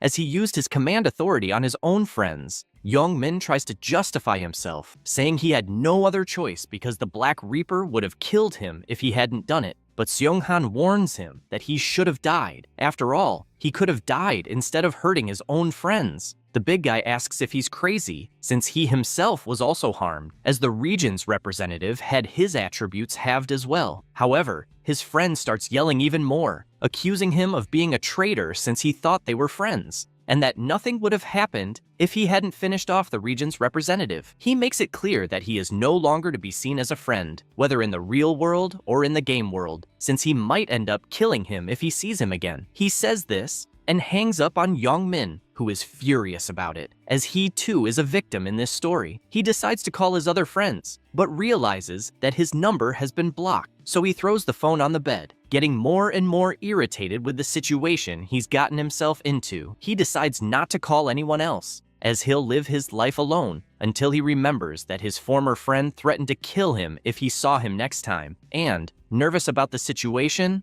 makes it clear that he will kill all of them. After that, in a hotel, Sang-chul goes to visit his boss, surprised that he survived once again by luck. Gyeonglak confesses that the 3rd round was indeed much harder and asks if he is really okay. He replies that yes, and that maybe it was because the monsters were weaker, so they didn't have many problems. The leader asks if he has already obtained a class and what level he is at. He replies that he is at level 11 and obtained the Knight class. He also mentions that Erin is at the same level but obtained the Summoner class, which is different from his. Gyeonglak is surprised by this and admits he didn't expect such a class. Maybe it's not very common. Sang-chul agrees, since he was also surprised, and thanks to a fairy that she summoned, they were able to hunt peacefully with a protective shield. The leader thinks this is great and asks him to maintain a good relationship with her, and even says that if he likes her, he's free to start a relationship. He gets confused by this, but Gyeonglak explains that if he wants to have a relationship with her, it's fine, since that way he can discover people's weaknesses. His subordinate feels a little awkward about this, making the leader burst out laughing since he's never seen him so frustrated, but asks him not to do anything problematic. Sangchul says he understands, but replies that Aaron doesn't have such feelings for him. Gyeonglok laughs, but asks them to get to the main subject. As his subordinate said, he had something urgent to report. He says that first of all, he wanted to apologize, admitting that he failed to follow the orders to assist the Black Reaper, and also failed to deliver the message. And the two start talking since Sangchul had many things to say about what happened in his region involving the Black Reaper. After all this conversation,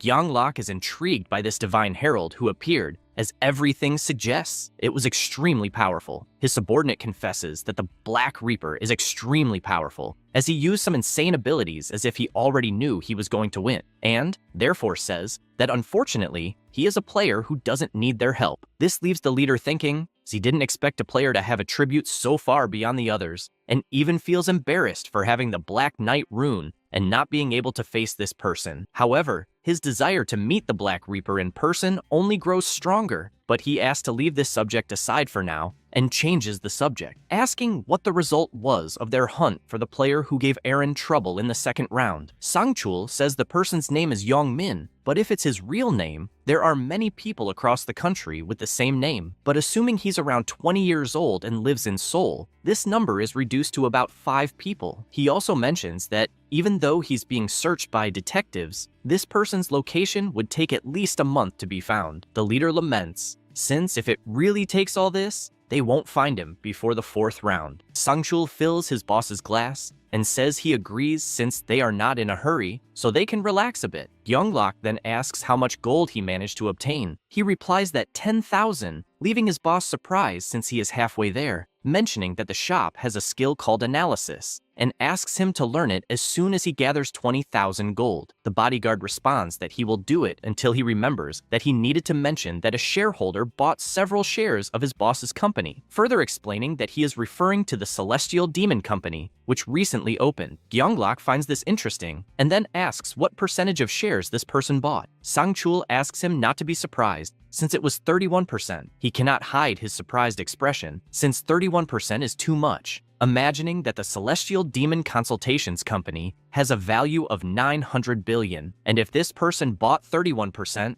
then he invested 280 billion and does not know if a person really has that much money. He tries to remember if there really is someone that rich he knows, or maybe it was one of his brothers. With this thought, he picks up his phone and decides to dig deeper, since if someone invested 31%, it is because they want to take part in the management directly, and for that reason, he asks the department head for this shareholder's contact information. Elsewhere, the MC is holding his phone since he is aware that it is almost time for them to contact him, as it cannot be the other way around because he needs to maintain the dignity of a great investor. At that moment, his brother bursts through the door, making him so startled that he drops the phone on his head. One wants to know his level, but Ryumin asks why the hell he is asking that out of nowhere. He explains that some guy is acting too full of himself, saying that his older brother has a ridiculously high level, mentioning that they are mocking him because this person is already at level 11 and even has a class. The MC finds this funny and tells his brother not to worry since he himself is at a higher level than that. One, still curious,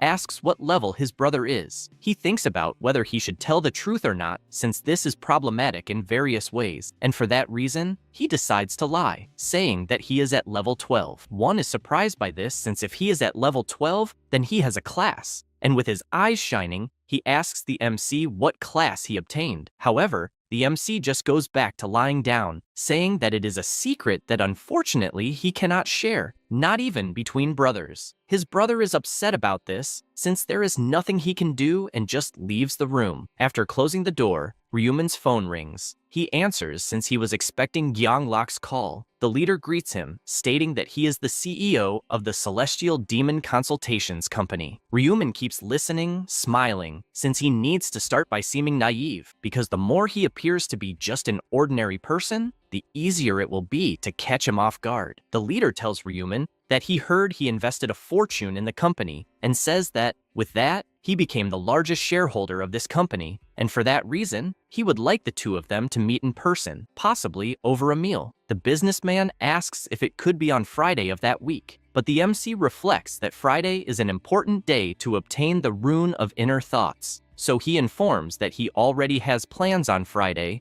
and would therefore like to schedule it for Saturday. With that settled, the lunch was scheduled for Saturday, and Ryuman reflects that he was already aware he would receive that call. After all, Gyeonglok created the Celestial Demon Consultations Company to gain his own father's approval, so there is no way he can treat such a major shareholder poorly. He decides that before meeting with the company's leader, he needs to obtain the runes he requires, since he is aware that there are various ways to obtain a rune. They can be found in certain locations in each round or as special rewards, in addition to being obtained by defeating bosses and, in extremely rare cases, from common monsters. Lastly, one thing he is aware of but few people know is that they can also be obtained in real life. He begins to climb the stairs of a building, aware that the conditions for the rune to manifest are quite complicated, but soon, Seok-hyun will appear there. He stays hidden, thinking that this Seok-hyun is both the in-game nickname and the real name of the person, and he does not forget this name because it is a criminal who kidnapped his brother, even clearly remembering the voice of this person. At the time, Seok-hyun had won as a hostage, warning that to keep him alive, it was necessary to pay a price by revealing secret information that no one knew. The MC asks what the hell is going on, since there is no way he could know anything like that. The criminal bursts into laughter and immediately turns serious, ordering him not to lie since he is aware that he is a regressor. Ryuman is shocked, not understanding how that person knows this. He sees the look of surprise on the MC's face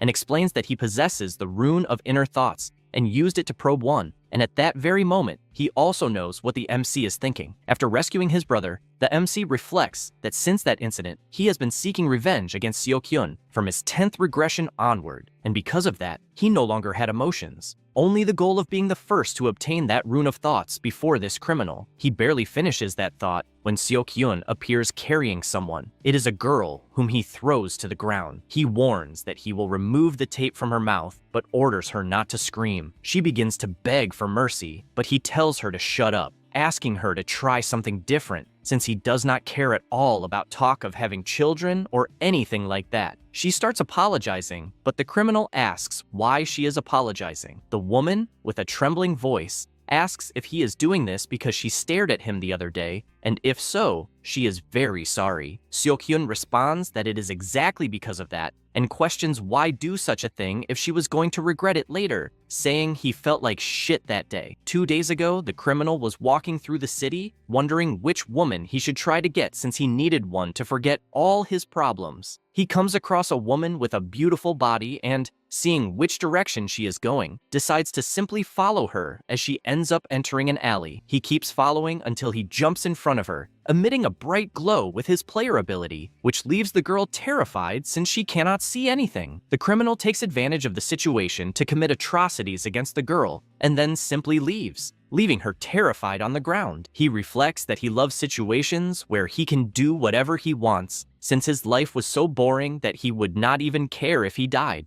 until he obtained the rune of luminescence, which allows his body to shine and blind his opponent. He finds this rune extremely fun until he enters the store and sees the receptionist, becoming enchanted by her since she is very beautiful. He states that he wants an iced Americano, and she replies that it will cost 5,000 won. Seok-hyun hands over the money and asks if she is new there, as he is a regular customer at the store and does not recall seeing her there. The woman apologizes, saying she did not know he was a loyal customer, and explains that all part-time employees quit since the world is going through recent changes, adding that she is the owner of that store. He is surprised to hear that and asks her age since she looks quite young. She replies that she is 32 years old. Hearing this excites him since, at that age, there is no way she could be a player, so he asks for her number since he likes her. The girl turns, confused by his advances, but the criminal does not like the expression she made, so he asks if she hated his face that much, feeling disgusted or something. She cannot even explain herself before Seok-hyun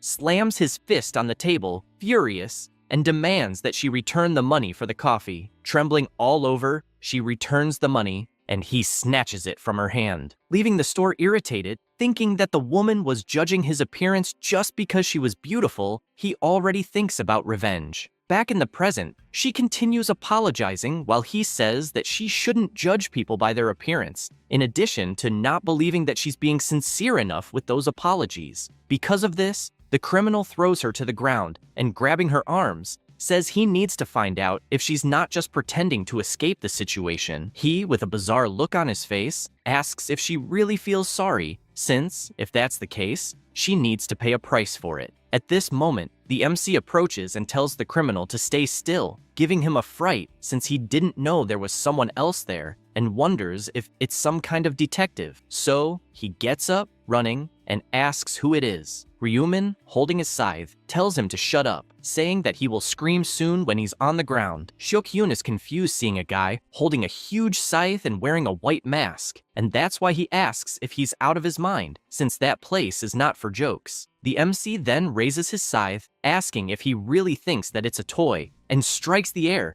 making a sharp blade sound. The guy panics since the weapon is clearly real and asks if he's a player. Ryumin turns around and tells the girl to leave, but the criminal starts shouting, telling her not to do that. Because of this, the MC starts running at high speed and lands a blow to the guy's crotch, making him fall to his knees immediately. He tells him that he warned him not to scream, or he would end up on the ground, and asks once again for the woman to leave since he will handle everything there. She thanks him for helping her and runs off. Ryumin tells the criminal that now it's just the two of them, and the games are about to begin for real. Seok-hyun screams angrily, saying that he will kill him, and also kill his whole family. The MC says that this is better since it wouldn't be fun if he just beat him up there. Immediately, the thug charges at him and starts attacking with his dagger but doesn't land a single blow. Seeing this leaves him confused, since his opponent is dodging with ease. Ryumin mocks him since he's seeing a player using the goblin's daggers, and, with a surgical strike, hits a part of his arm, cutting it off and leaving the criminal in despair. Ryumin asks if it hurts a lot, but he answers that the fun hasn't even started yet, and that losing his hand is nothing. He barely finishes saying that when he starts seeing some shadows, as the MC is now running at high speed,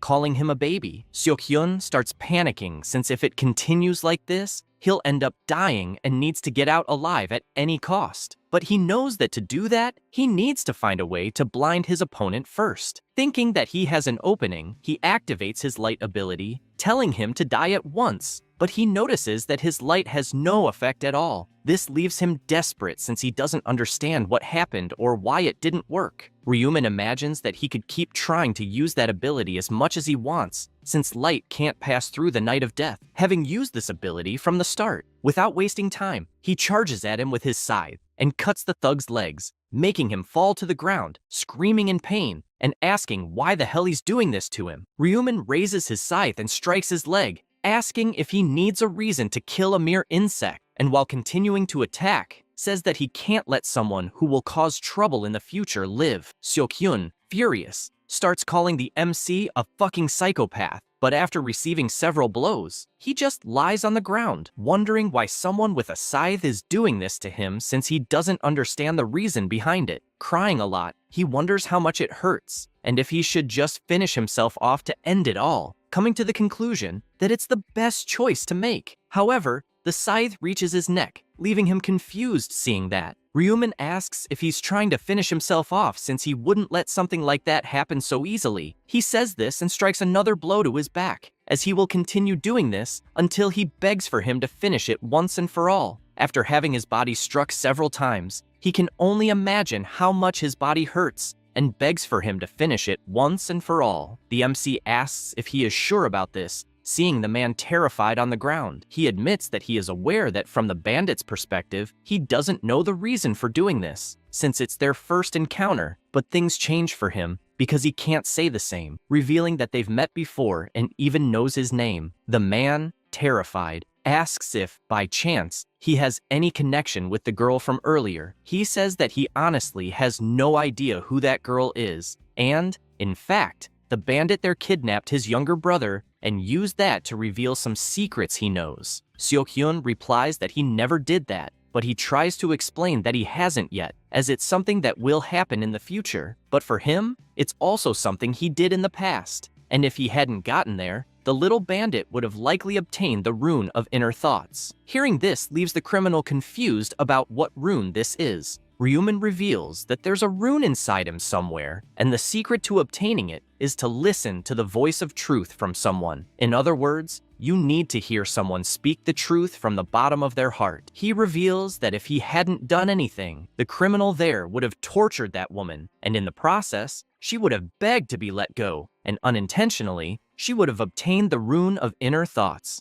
which would have been used to commit several crimes. Seok-hyun just stays silent since he doesn't know anything about this, but the MC tells him he's confirmed this several times, and even if he doesn't consider what he did, he still thinks he's a piece of shit who deserves to die for the latest crimes he committed. The criminal asks him to finish it once and for all, as he deserves to die, but is surprised when the MC responds that he won't do anything. Moreover, he grabs the handle of the sickle and places it in the man's mouth, warning him that he's just waiting for him to finish it on his own. The man starts trembling in despair as his body hurts too much, and reflects that the MC wants the rune of inner thoughts, so he needs to make him speak something true from the bottom of his heart. But desperate, doesn't understand why he isn't letting him speak to finally obtain this rune. At this moment, Ryuman asks if he's trying to understand why he isn't letting him speak. That's because he's already testing the rune. The man, crying heavily, becomes confused by this. He says he's already obtained the rune, asking him to remember from earlier when he begged him to kill him, and by doing that, the rune reacted. A notification appeared warning that he extracted the voice of truth from someone, fulfilling a hidden condition. Because of this, he discovered the rune of true thoughts of the heart, a secret rune placed in a predetermined location.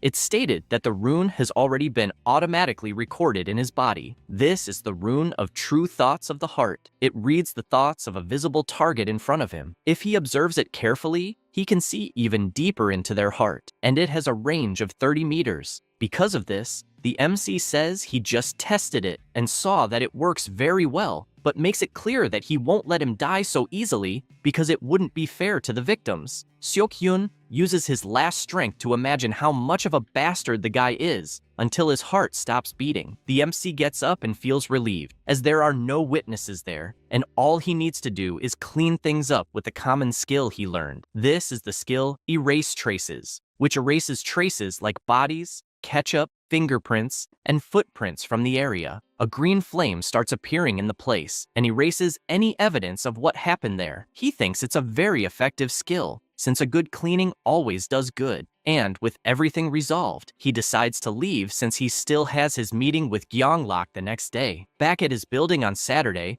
the MC puts on his fancy suit, and his brother admires how well dressed he is, asking if he's, by any chance, going on a date. He asks why it would be a meeting since he only put on a suit, because it's an important occasion about business. His brother asks if he's really investing at this time, and feels awkward, as he first saw him invest in stocks, and now he's in parallel investments, worrying that he might fail and have his psychological state affected by it. Ryuman, being able to hear his brother's thoughts, since they come from the heart, is surprised as he's more worried about him than about becoming poor again. To try to reassure him, the MC tells him he'll explain the details later and asks him not to worry as he prepares to leave, telling him to wait there since the other players have started acting and the outside is dangerous. One confirms that he's really seen it since people are using their abilities for evil, and he even saw in some reports criminals escaping from prisons due to the powers they gained. Ryuman confirms it, as even criminals were given the chance to become players, as long as they meet the age requirement. He reflects that the players are getting stronger and the population is getting smaller, and soon,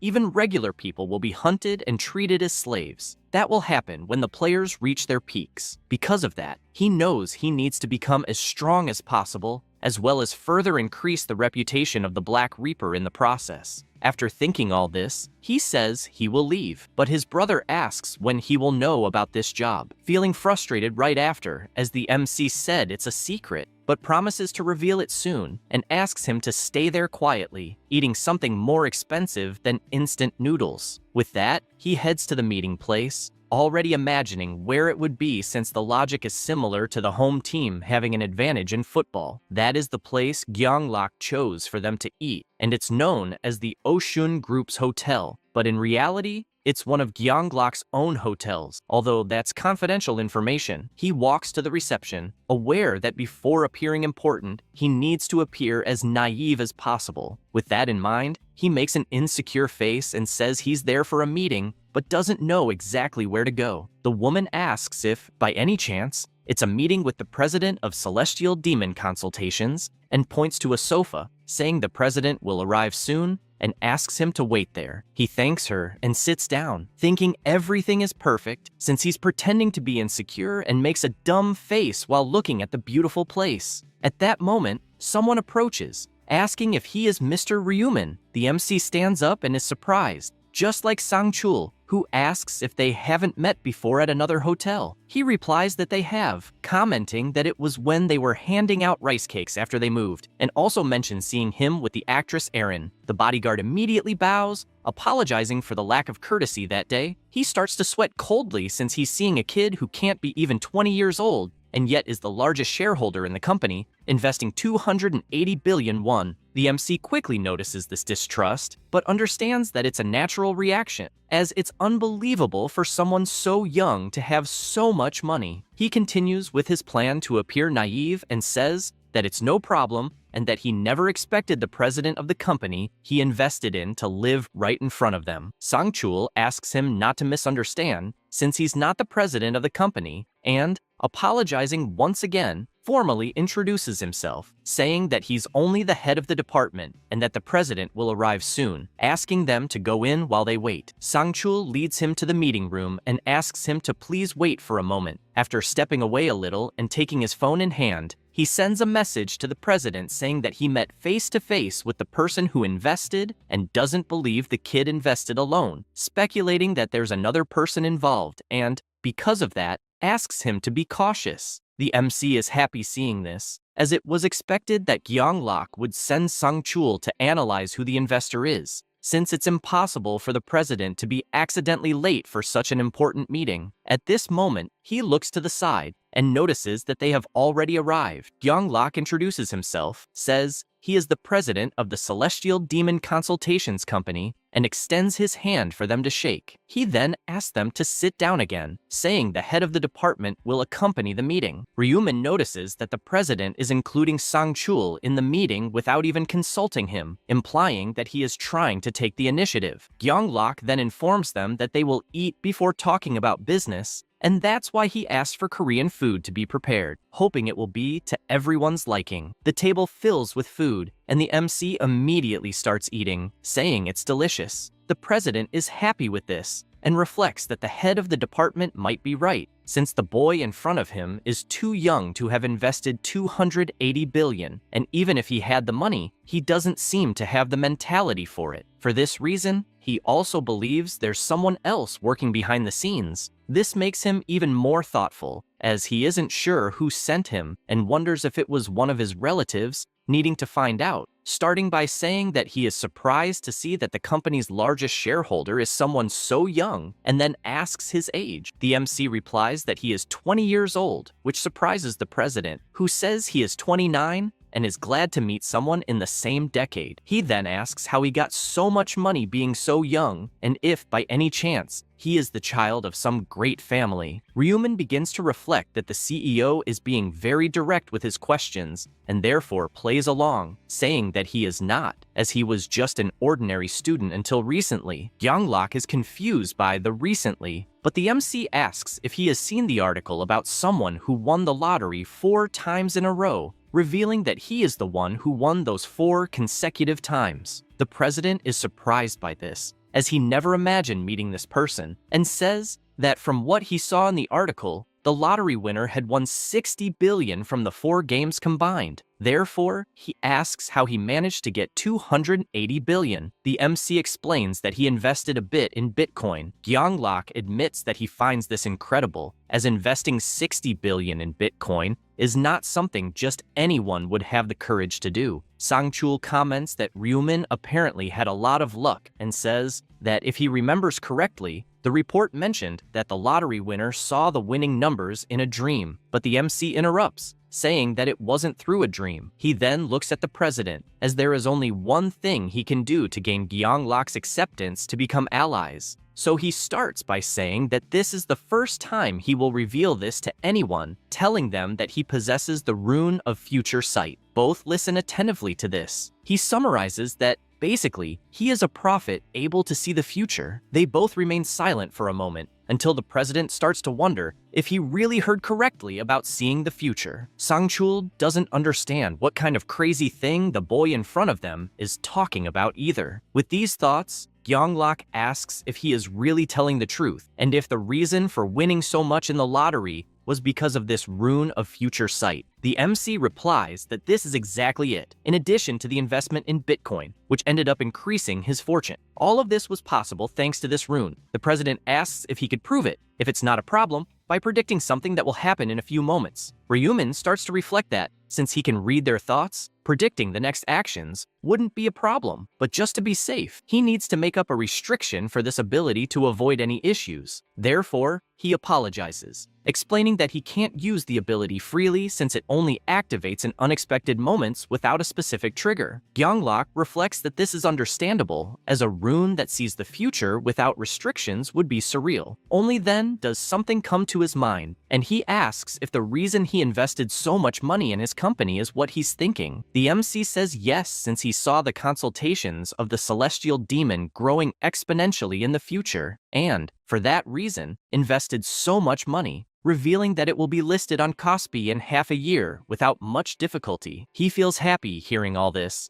and reflects on how great it will be if it really turns out to be true, since, besides being recognized by his father, he will also secure the position of director. But he tries to stay calm, since he cannot smile at information that he does not even know is true. However, Ryumin comments that for the company to succeed, they will have to completely change the business model. Immediately, Sang-chul stands up, slamming the table and saying that it is an unreasonable request since, if that is the case, it would be easier to change the name altogether. He comments that, eventually, they will indeed have to change the name naturally and makes it clear that he is not joking. After all, since everyone there is a player, they should already know this because revealing the rune to others is a huge loss. He also says that he took this into account when revealing the rune to them, and, as they are major investors and business partners who will work together in the future, he did it to see the company grow. Then, he questions why on earth he would have invested 280 billion in that company if it was not to see it succeed. Sang-chul asks the president not to trust these words so easily, but the MC takes a deep breath since they are not trusting this ability. The department head responds that, honestly, he is not trusting it. He then asks Sang-chul if he has thought about the fact that they moved into the apartment in that penthouse where they were and does not want to say it is just a coincidence. The bodyguard is surprised by this, as is the president, who asks what that means. He explains that about 2 months ago, Ryumin moved just below Aaron's penthouse. Gyeonglak asks why on earth he is only finding out now, but he responds that he had no idea it would be relevant until that moment. The CEO becomes thoughtful since the dates are matching because he moved to the neighborhood where the company was, and that would be impossible without the future vision rune, but he soon changes his mind since Ryumin might just know that he himself is a sponsor of Aaron. The MC realizes that it is not enough to convince them, and therefore reveals the truth, saying that the hotel they are in belongs to the president himself, besides revealing that Gyeonglak is the eldest son of the Osung Group, and that the company, Consultation of the Celestial Demon, is also a secret business created to earn his father's validation. Immediately, Sang-chul stands up, shouting, wanting to know who sent him there since it is impossible to have so much confidential information unless he is close to the president. But Gyeonglak just asks him to calm down. The department head apologizes for getting carried away. The president then clasps his fingers together and confesses that all of it is true. However, it is difficult to confirm that the discovery was through future vision since, as Sang-chul said, it is information that could be obtained through his acquaintances. And he honestly admits that he still has suspicions, since there could be someone behind the scenes trying to trap him, and that is why he cannot simply change his business completely. He confesses that he really wants this future vision story to be true, but he cannot simply believe it, thanking him for investing in his company, and saying that to make that proposal, he will have to hold a meeting with the other investors, besides convincing them why the proposal is good. Then, he stands up, apologizing for being unable to help with what he said and announcing that he will leave first. At that moment, the MC asks him to please wait a moment, wondering if there really is no other way. He decides to make a proposal that he will provide information about the 4th round. Gyeonglok is surprised by this, asking if he really knows the information about the next round. He replies that yes, since he saw everything with the future vision rune and even knows the tragedies that will happen, and asks if something like this would be enough to prove that he has this ability. After that, he leaves, and Sangchul apologizes to the president for being overcome by emotions and ending up altering his voice during an important meeting. The CEO tells him not to worry about it and remembers that his friend wanted to say something, so he asks him to speak. The department head confesses that he found Ryumin quite suspicious, since if someone really had such a powerful rune, they could have kept it to themselves. So he doesn't understand why he would want to help them. The president responds that apparently the boy wants to grow with the company, since if this happens, he will make a lot more money. He wonders even more if that is really the case, since the MC had 280 billion, and such an incredible amount would be more than enough to never need to work again in life. Therefore, he admits that he still finds it dangerous, since the existence of this rune is still a mystery. Gyeonglok says he understands, but also thinks from another perspective, since if Ryumin is really able to see the future, they definitely need him on their side, and asks the president to think about it, since they would have information about all the rounds of the game and would always be able to prepare beforehand, in addition to the company also growing exponentially in the process. The department head understands, but still says they don't know if the boy is really a prophet or not. But the CEO responds that this is the least of their problems, since they will soon find out when the 4th round begins. Meanwhile, the MC is walking down the street, reflecting that after the 4th round, both of them will definitely believe in him, since even though he didn't say information like the secret missions or how to reach the highest ranks, he explained during the meeting that the 4th round won't be about killing monsters, since in reality, a massacre between players will take place, and for that reason, he asked them not to lower their guard for anything. He imagines that these clues must have been more than enough to make them believe he is a prophet, and believes that after this,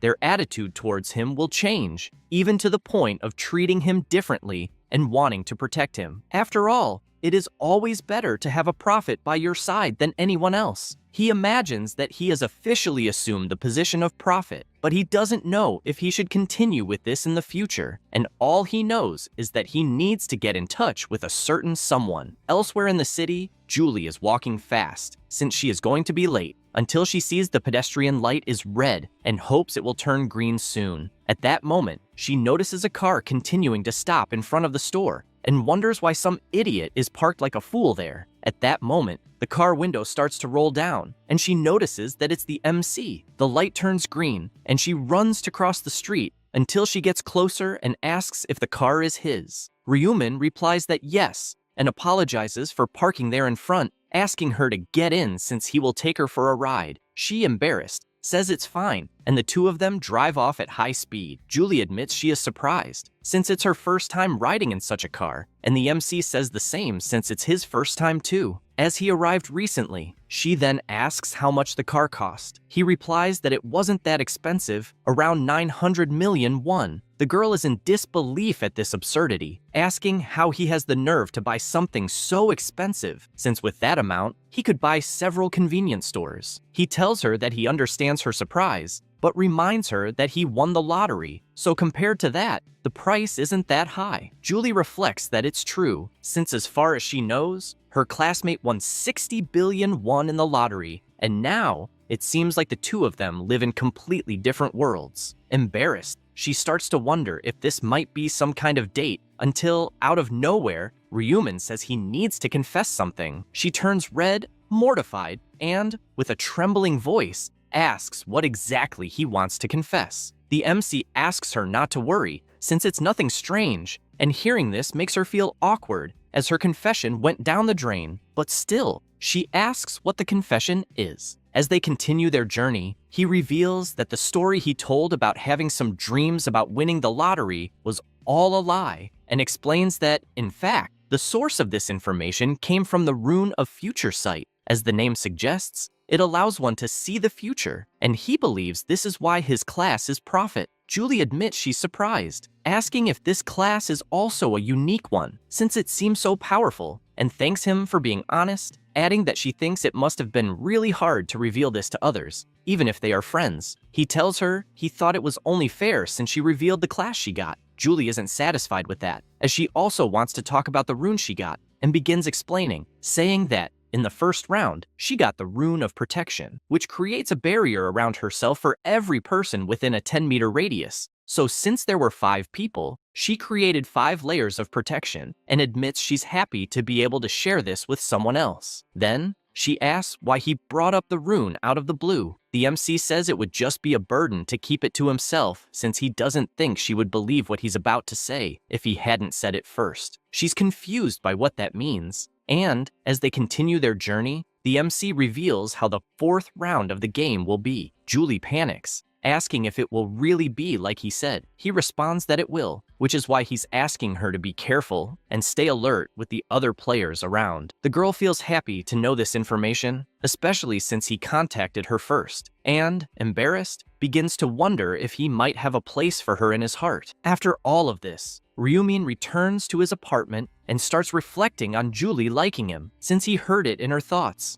and admits he never knew that. He even admits he had been thinking about why she treats him so well, and actually thinks this situation is better. After all, this way, he could get an ally much more easily. He arranges his bed and lies down, thinking about resting a bit since there isn't much more to think about this month. Time passes quickly, and it's already the 30th of April at 11:55 at night. The MC is making his final preparations in the system. He's keeping an eye on the Shadow of Darkness gloves, which are epic rank and increase strength by 5 and dexterity by 4, making the weapon translucent at night. He notices the attributes are excellent, and it's also a great combo with the skill Night of Death. At that moment, someone knocks on the door and enters. It's his brother, letting him know that it's time, and asks if he's confident he'll manage to complete the 4th round too. He says he'll only know when he gets there. One, insecure, asks if it wasn't supposed to be easier, since he's a prophet and knows what will happen. But Ryumin explains that unfortunately, it's not quite like that, since knowing and doing are 2 different things. His brother gets scared and tells the MC to survive no matter what. He asks him not to worry and starts to fall asleep, remembering that the 4th round is the round where many will ascend to heaven. With that, everyone is teleported to the game world, just like Young Min, who is tense about it,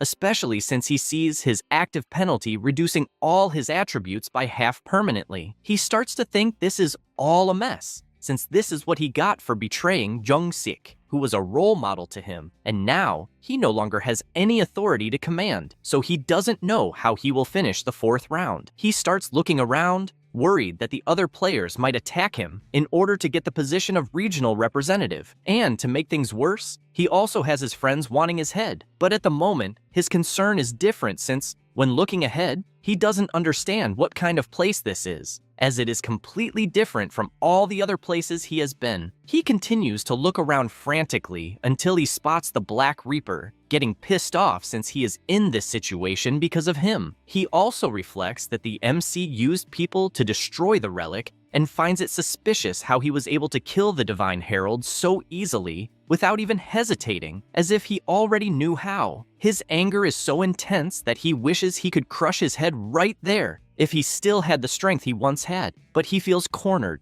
unable to do anything about it due to his reduced attributes, and that is why he needs to do everything to survive. He starts walking towards the Black Reaper and, as he approaches, asks if the contract from the previous round is still valid, where he made one of his servants in exchange for protecting him. Ryumin tells him that he no longer needs a subordinate like him, explaining that his supposed subordinate no longer has the authority to command, so it makes no sense to have a representative without this power, besides the fact that most players have already advanced to some class, while he hasn't even managed that, calling him useless, and finishing by saying that he is nothing more than a useless walking target. Youngmin is terrified by these words, especially by being a walking target. He keeps looking around in fear until the MC tells him to calm down, as even though he is a walking target, that's just in name, since not that many people are probably after him. Youngmin asks if it's true that people won't come after him, and the MC answers that, at this point, he should understand the position of the regional representative, and definitely the others have also understood, as having this position isn't exactly a good thing. He also explains that, as people gain classes,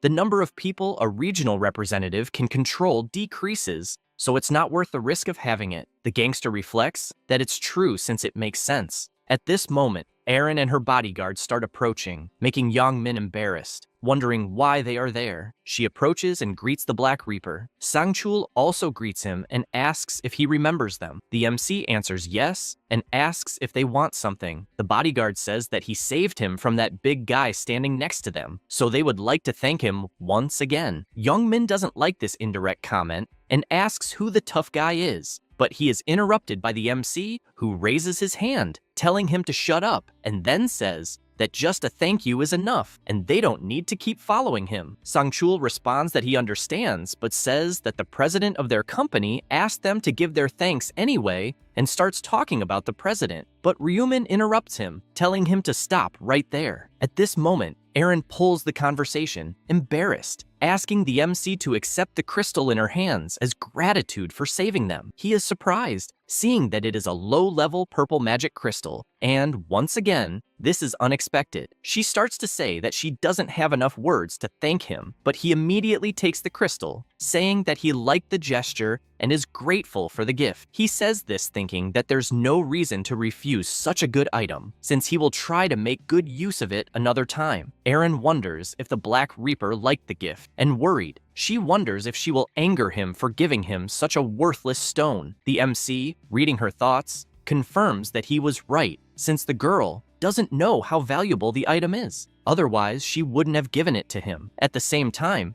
Youngmin starts thinking that he also got something like that, and upon thinking more about it, he remembers that it was a black and gold strength stone. Ryumin can't believe it since he is also reading his thoughts, knowing that this black and gold strength stone is an item with an extremely low chance of being obtained by killing an enemy, and it's harder to get than a magic crystal, and definitely would have been impossible to obtain on purpose. He is pleased to know that Youngmin has something so valuable and doesn't know whether this is good or bad luck. At this moment, Erin asks the MC if he would like a barrier, revealing that she obtained the summoner class, and, because of that, can summon a fairy that raises a barrier around him. He thanks her for the offer but refuses, as he doesn't believe he needs one. She, embarrassed, says she understands and bids him farewell since they need to prepare for the round. At this moment, he sees Youngmin leaving and tells him to wait, warning that if he keeps going like this, he will regret it since he mentioned earlier that the representative is a walking target. Youngmin doesn't understand this, as he was told earlier that no one would go after him. The MC warns that he said not many would go after him, not that no one would, since the benefits of the region's representative don't just disappear. He explains further that many players still haven't reached level 10, meaning there are still many targets for the command authority, and asks him to think about it, questioning if he really believes that none of the thousands of players will go after him.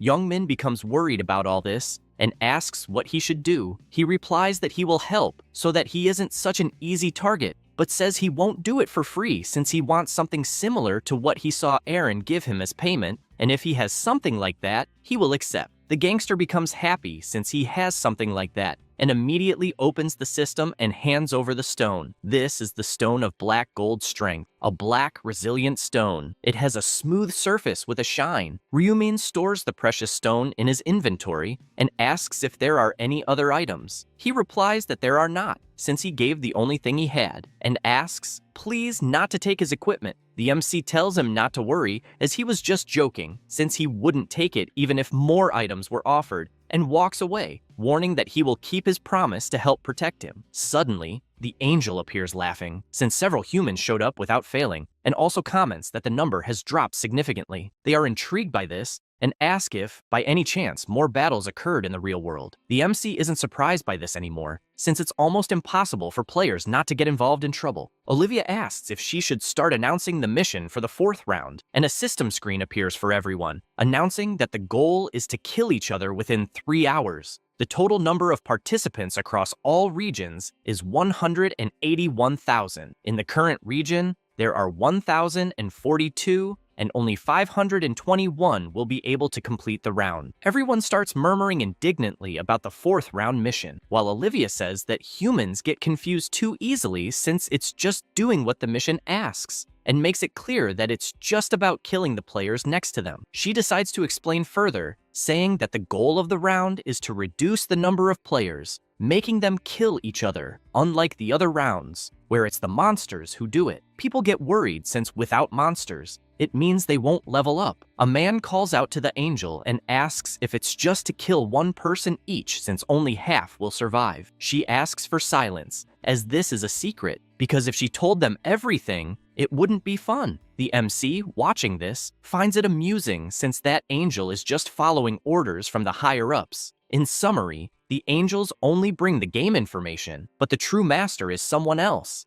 And the fact that she is hiding the rules means she is receiving that order from the master. She explains that the mission doesn't end just by killing players, but truly only 521 can survive, though it's a secret how the rank will be formed. Finally, she decides to give a hint, warning that the player won't come in first just because they're the first to kill someone, and tells them to start right away, since she won't be giving any more explanation. Therefore, they can begin killing each other. The round's time begins, lasting 3 hours. The players are left not knowing what to do since they need to kill people and don't understand what kind of sick round this is. Young Min is happy since the mission is to kill other players, and he was even wanting to kill some assholes. Ryumin watches from a distance, since he knew that guy was going to start with thoughts of killing his friends. He stays excited since he is sure the players are hesitating to kill each other until someone approaches his back, startling him when he sees it's the Black Reaper, and he didn't notice how close he was. Then, he asks if something is wrong. The MC explains that, as he said before, he would help him not become a target and is there to fulfill that promise. Therefore, he summons his scythe into his hand and prepares an attack in his direction, finishing him off with a single, precise strike to the head. Then a notification appears saying that the secret mission has been unlocked. The task was to eliminate the representative of the region within the allotted time, and the reward would be a low-ranked magic crystal ticket. With that, the mission was completed and he received the reward. This is the low-ranked magic crystal ticket. It randomly grants from 1 to 5 low-ranked magic crystals and is valid until the next round. He is happy since he got the reward he wanted and finished off Young Min to get this secret reward. Although that wasn't the only reason, people begin to panic, announcing that someone has kicked the bucket and that it was the Black Reaper who was responsible. He watches these people since they were trying to kill the representative until the last round, and now they're acting like good Samaritans. People start judging him, saying he can't just kill people as he pleases, and accuse him of being a murderer. He imagines that, in fact, the term doesn't sound bad to him. After all, he had already finished off Seok-hyun, and moreover, he will finish off many more people by round 20, but he's certain he never kills someone without a good reason, especially in the current round, where the goal is exactly to finish off each other. And even though people know this, they're criticizing him. People begin to think they might use this opportunity to try to kill the Black Reaper, or at least tarnish his image. He smiles, reading everyone's thoughts, finding it a big joke. The players get furious seeing him laugh and ask if he thinks this is a joke. At this moment, a notification appears saying that the Black Reaper has become the new representative of the region, and most of the players are intimidated since, in addition to being the strongest, now he has the power of a representative. He finds this funny, wanting to understand why they're getting scared, and asks if they haven't leveled up yet and are afraid of being hit by the command authority. Suddenly someone screams, asking everyone to look at the MC's head since they're seeing that the color of the nickname Black Reaper is different. Everyone is confused about why this changed, especially since it's only happening to him. Ryumin reflects that probably people are seeing his name in neon red, since in rounds like this, the name turns red when someone is finished off, and the more people he finishes off, the darker the color gets. he is also aware that the color in the names is just to distinguish those who have killed someone from those who haven't. This makes the players start to target the murderers instead of the innocent players, since it's better for their conscience. However, one thing is certain: someone who kills a murderer is also a murderer. This makes other players encourage themselves to kill other players. He imagines that people may be hesitating a bit at the moment, but this will be the reason for many kills soon. With this in mind, he taunts the crowd, asking if they're going to keep wasting time. The players tell him to stay still since he's a murderer, but he retorts, saying that they're making it seem like he's the only one who was after the representative of the region, and then he asks where the people who were after Jung-sik in the last round are. In a serious voice, he says, it's kill or be killed, since that's the basic rule of survival. He also tells them all to stop the hypocrisy and face reality, since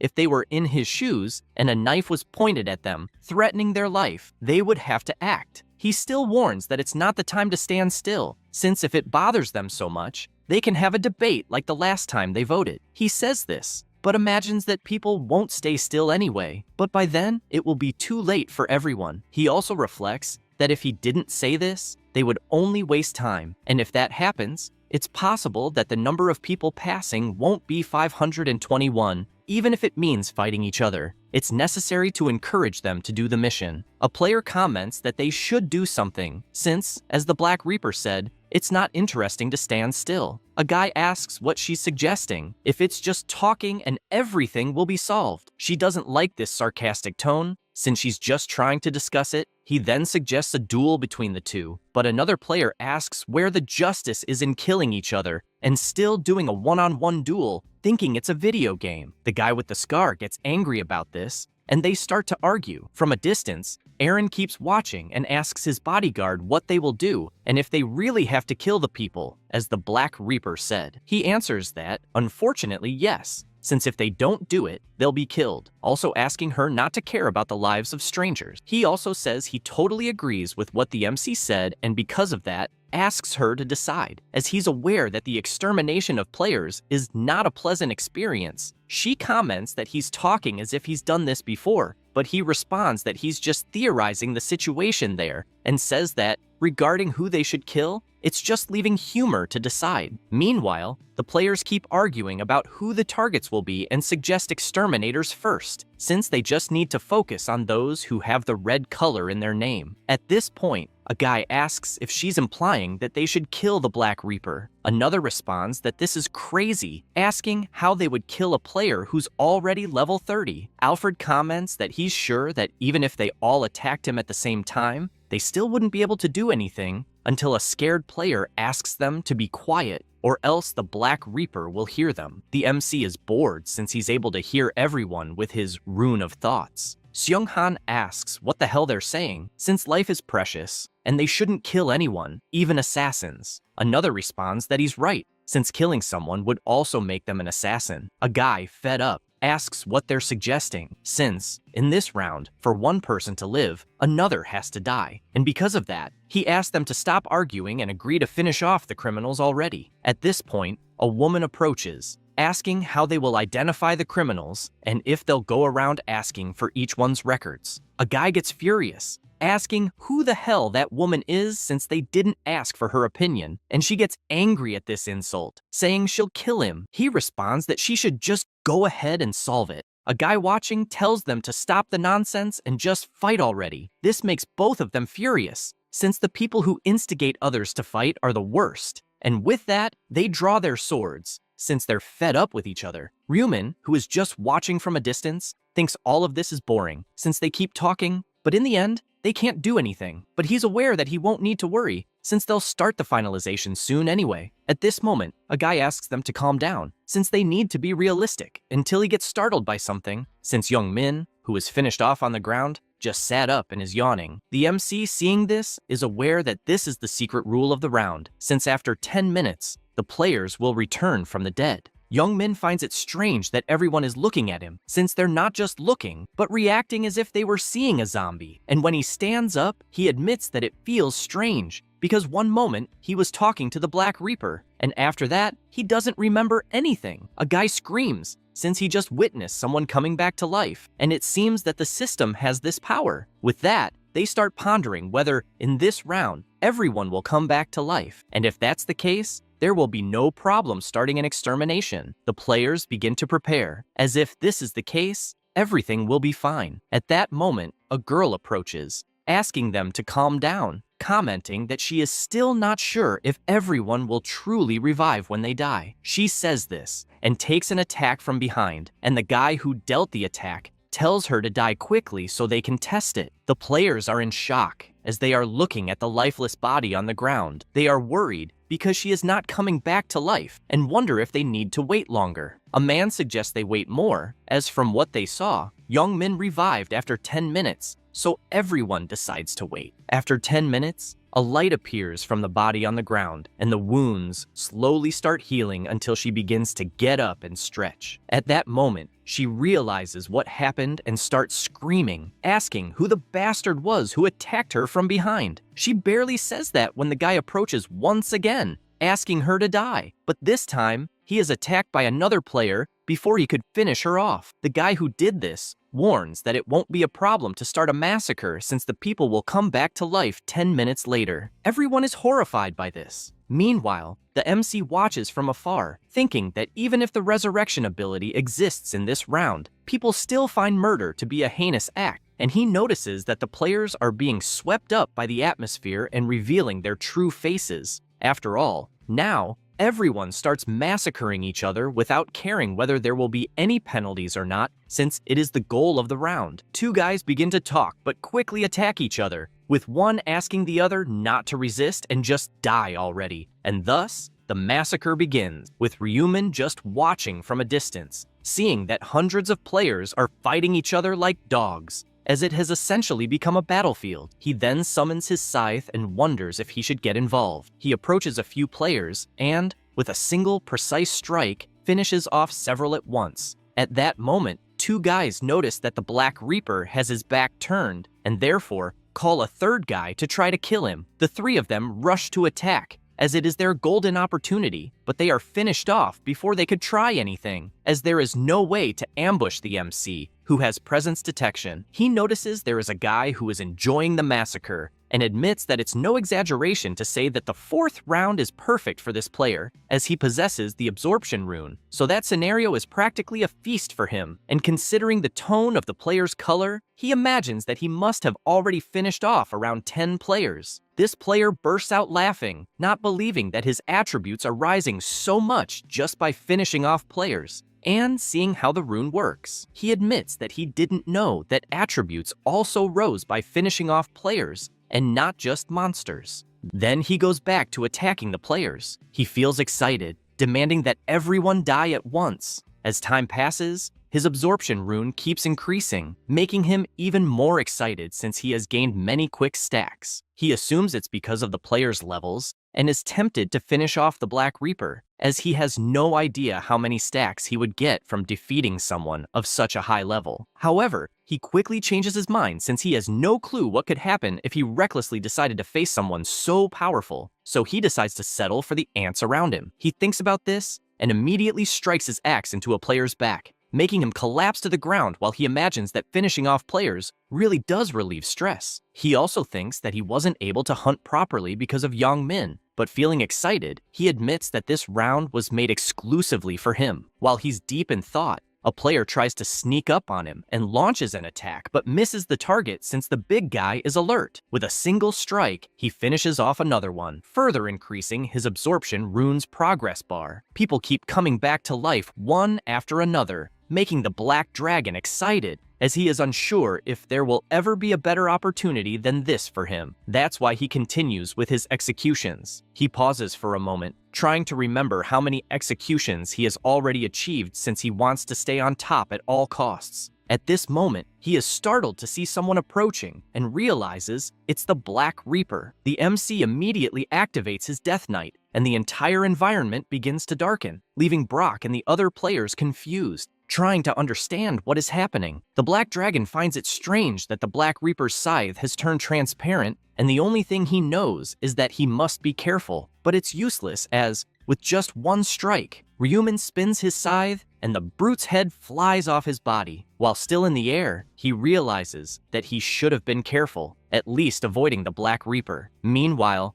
the battles continue to rage, with everyone killing each other since, according to the mission, they need to achieve as many kills as possible. Meanwhile, Youngmin just observes the situation until he sees a woman getting up right after being executed. He finds it incredible to witness this, as she actually revived after 10 minutes. Seeing this excites him, since it's his golden chance to stab the traitors in the back. With this thought, he moves through the crowd, searching for his friend, until he finally spots something. He has found Seung-han with his bow raised at someone else. Because of this, he approaches in a charismatic manner to avoid suspicion, and then lands a solid punch, telling him to die already. The punch sends his friend flying, making him tremble in pain on the ground. Youngmin approaches, grabs his shirt, and asks if he didn't say over the phone that he would kill him. With a terrifying expression, he dares him to try it right now. Saying this, he mercilessly beats his former friend until finally leaving him unconscious. After doing so, he lets go and asks where his other targets are. Eren watches the massacre and wonders if, assuming hell existed,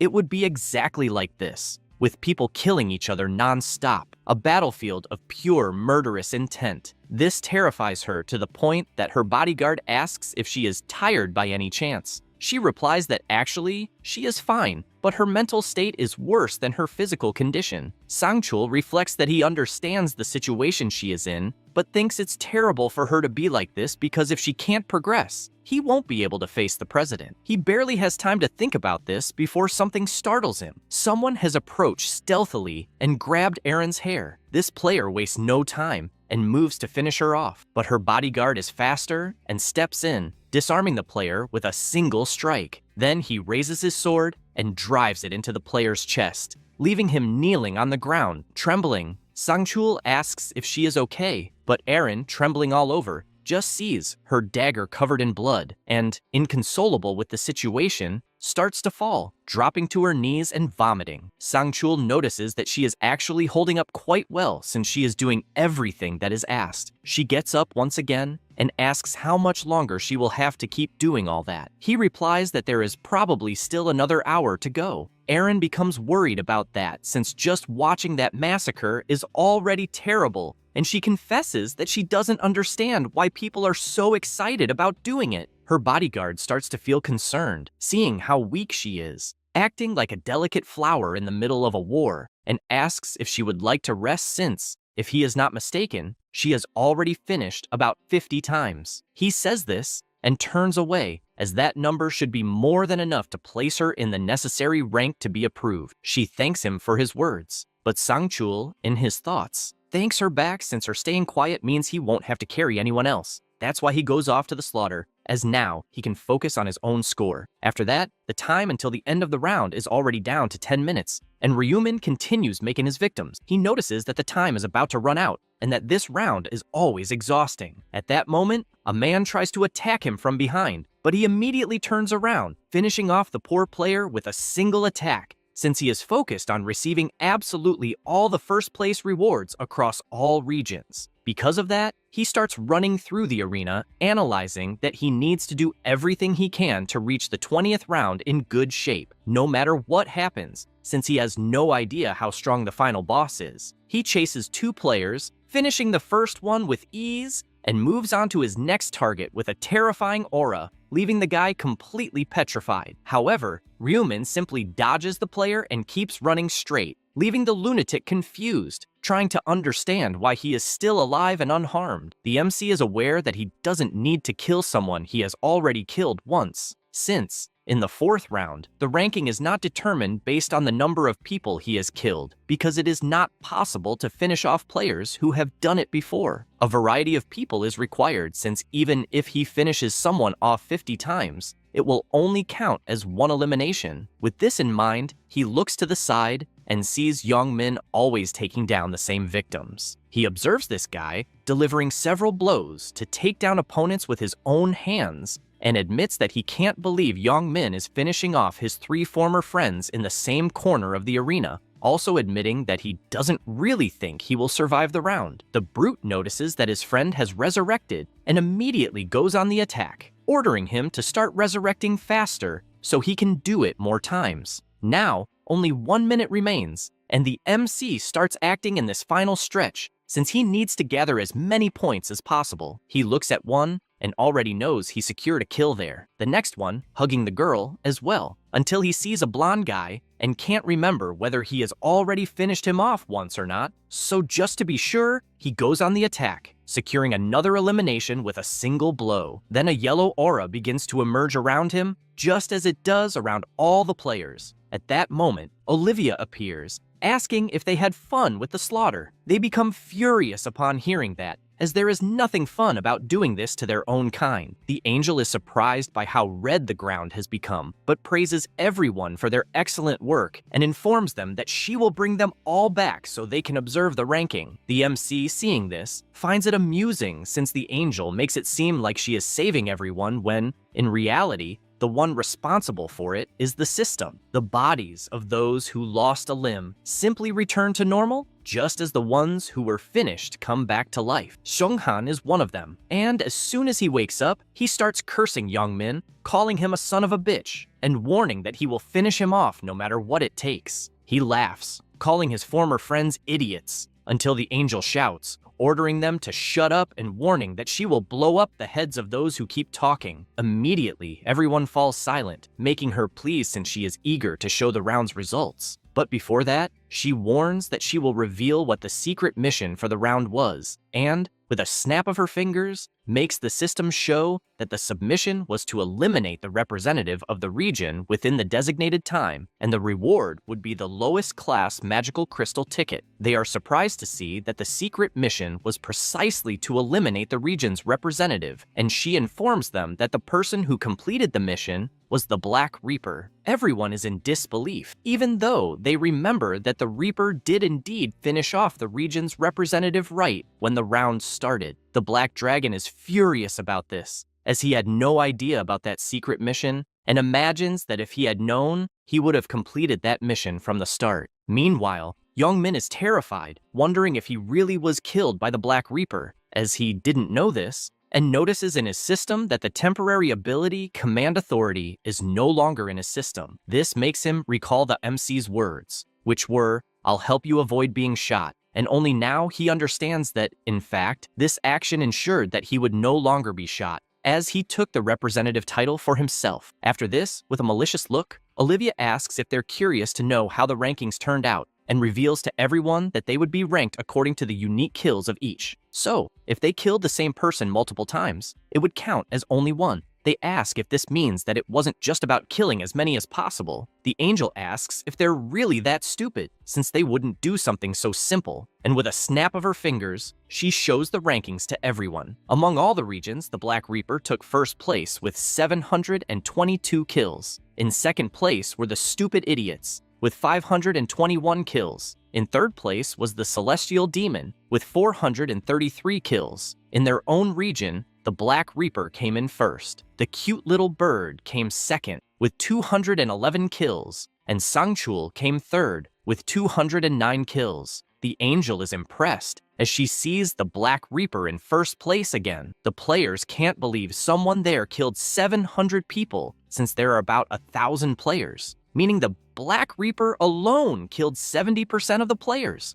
Olivia also admits she's surprised by the amount of kills and says he deserves a good reward for it. Then, the system congratulates him for first place in his region, as well as for first place among all regions. For taking first place in his current region, his reward was a rare armor ticket of medium classification. For taking first place among all regions, the reward was a special reward selection chest. He notes that he will finally get a rare armor, as it's time to replace the one he currently has. The system asks him to choose between 3 rare armors. The first is the shining bronze armor. The second is the bloody assassin's outfit. The third is the cloak of darkness. Without hesitation, he chooses the second option. This is the bloody assassin's outfit, a rare rank. It increases defense by 60, dexterity by 4, attack speed by 5%, and movement speed by 5%. Now, it's his turn to choose the special reward. His options are attributes increased by 50% during the 5th round, 5,000 gold, or information about the 5th round. He is aware that the secret mission of the 5th round is extremely good, but also very difficult, so he chooses the buff to increase 50% of his attributes during the 5th round. With that, the angel asks if everyone is ready, as she said earlier, the minimum rank to be approved was rank 521, and so she warns that she will start eliminating those who didn't make the rank. Immediately, the people who didn't meet the minimum requirement begin to disappear, panicking and begging the angel not to do this. The MC's friends also begin to disappear since they spent more time finalized than alive, and this scares him, but he gets excited shortly after, knowing that he survived by a very narrow margin, having spent too much time finalizing them. Eren also becomes terrified since she isn't sure whether she will disappear or not, while Sangchul remains calm because he knows they both got enough kills. Ryumin takes a deep breath and looks ahead, seeing the announcement that there are now 521 survivors, and that the next round will begin on May 1st. When they return to the real world, at the Imperial Hotel, Sangchul runs at full speed and shouts, calling for his president. Gyeonglok grumbles until he finally wakes up,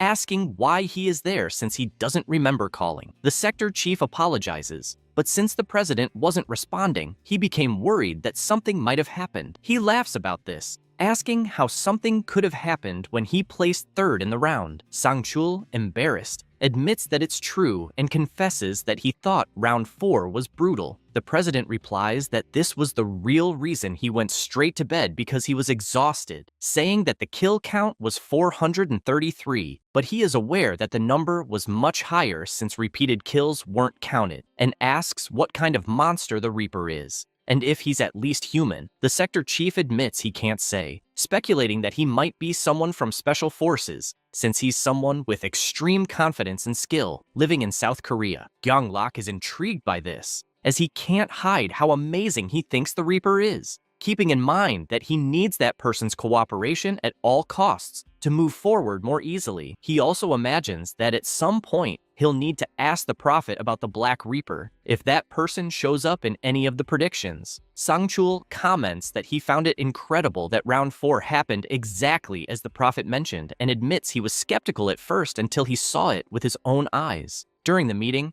Ryumin announced that the round won't be about killing monsters, but instead, a massacre will take place. Gyeonglok was so surprised by this that he asked if it was true. Ryumin replied that it is, as it will be a brutal scenario where players will kill other players, which is why he asked them not to let their guard down. With everything that happened, the sector chief asks what they should do and whether they will work with the Prophet after the confirmation of his powers in round 4. The president grabs his clothes and replies that it's obvious they'll work together, especially since Ryumin bought 31% of the company, meaning the future of the company is in the boy's hands. His subordinate asks if he's sure about this, and if he really intends to change the entire operation as the boy suggested. Gyeonglok says he has no choice, as the Prophet himself told him how the company will grow, and also warned that they need someone with that ability by their side, urging them not to underestimate the boy just because of his age. For this reason, he asks that even if Ryumin does something the sector chief dislikes, they should keep working with him, as they will be able to reap all the benefits from the Prophet's visions both inside and outside the game. Sangchul bends down and responds that he will pay more attention to how he treats Ryumin starting from that day. The president then asks him to do that immediately, asking him to call Ryumin so they can throw a celebration party to celebrate their survival,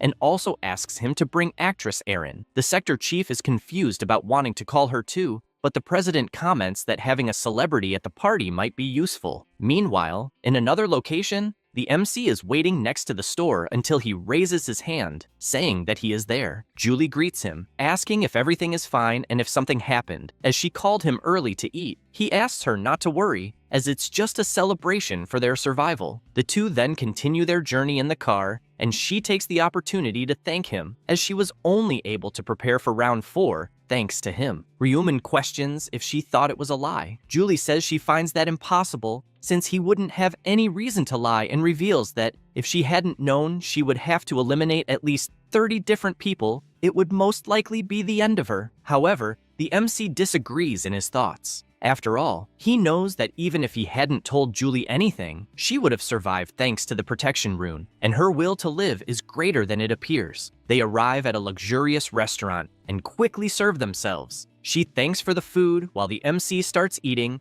and notices she is insecure. Julie wonders if she could really be doing this after eliminating so many people, and confesses that she's only there because of Ryumin's invitation. He asks why she's not eating, knowing that if she keeps these thoughts, she'll be consumed by guilt, and asks if she feels this way because she eliminated someone, telling her not to blame herself for it. After all, she only did what was necessary to survive, and anyone in her position would understand that. Nevertheless, she doesn't accept that it's that simple until the MC asks what's wrong with that, making it clear that it will continue to be this way in the future. He also asks what her family will do if one night she doesn't wake up. After all, everyone has a family waiting for them. Julie panics at this, as she has no idea how sad her father will be if she doesn't wake up, and says he's right, as she hadn't been thinking deeply about how her family would feel and what got her this far. She thanks him for all the support she's receiving. Ryumin says it's no big deal and asks her to just enjoy the meal. After eating for a while, time passes, and he is surprised that she is calling him by his first name, as it's the first time he's seen this. Assuming she's in a good mood, he decides to get straight to the point and says that he called her that day for one reason only: to reveal the information about the 5th round. Julie panics at the subject and asks if he really has information about the 5th round. He explains that he does,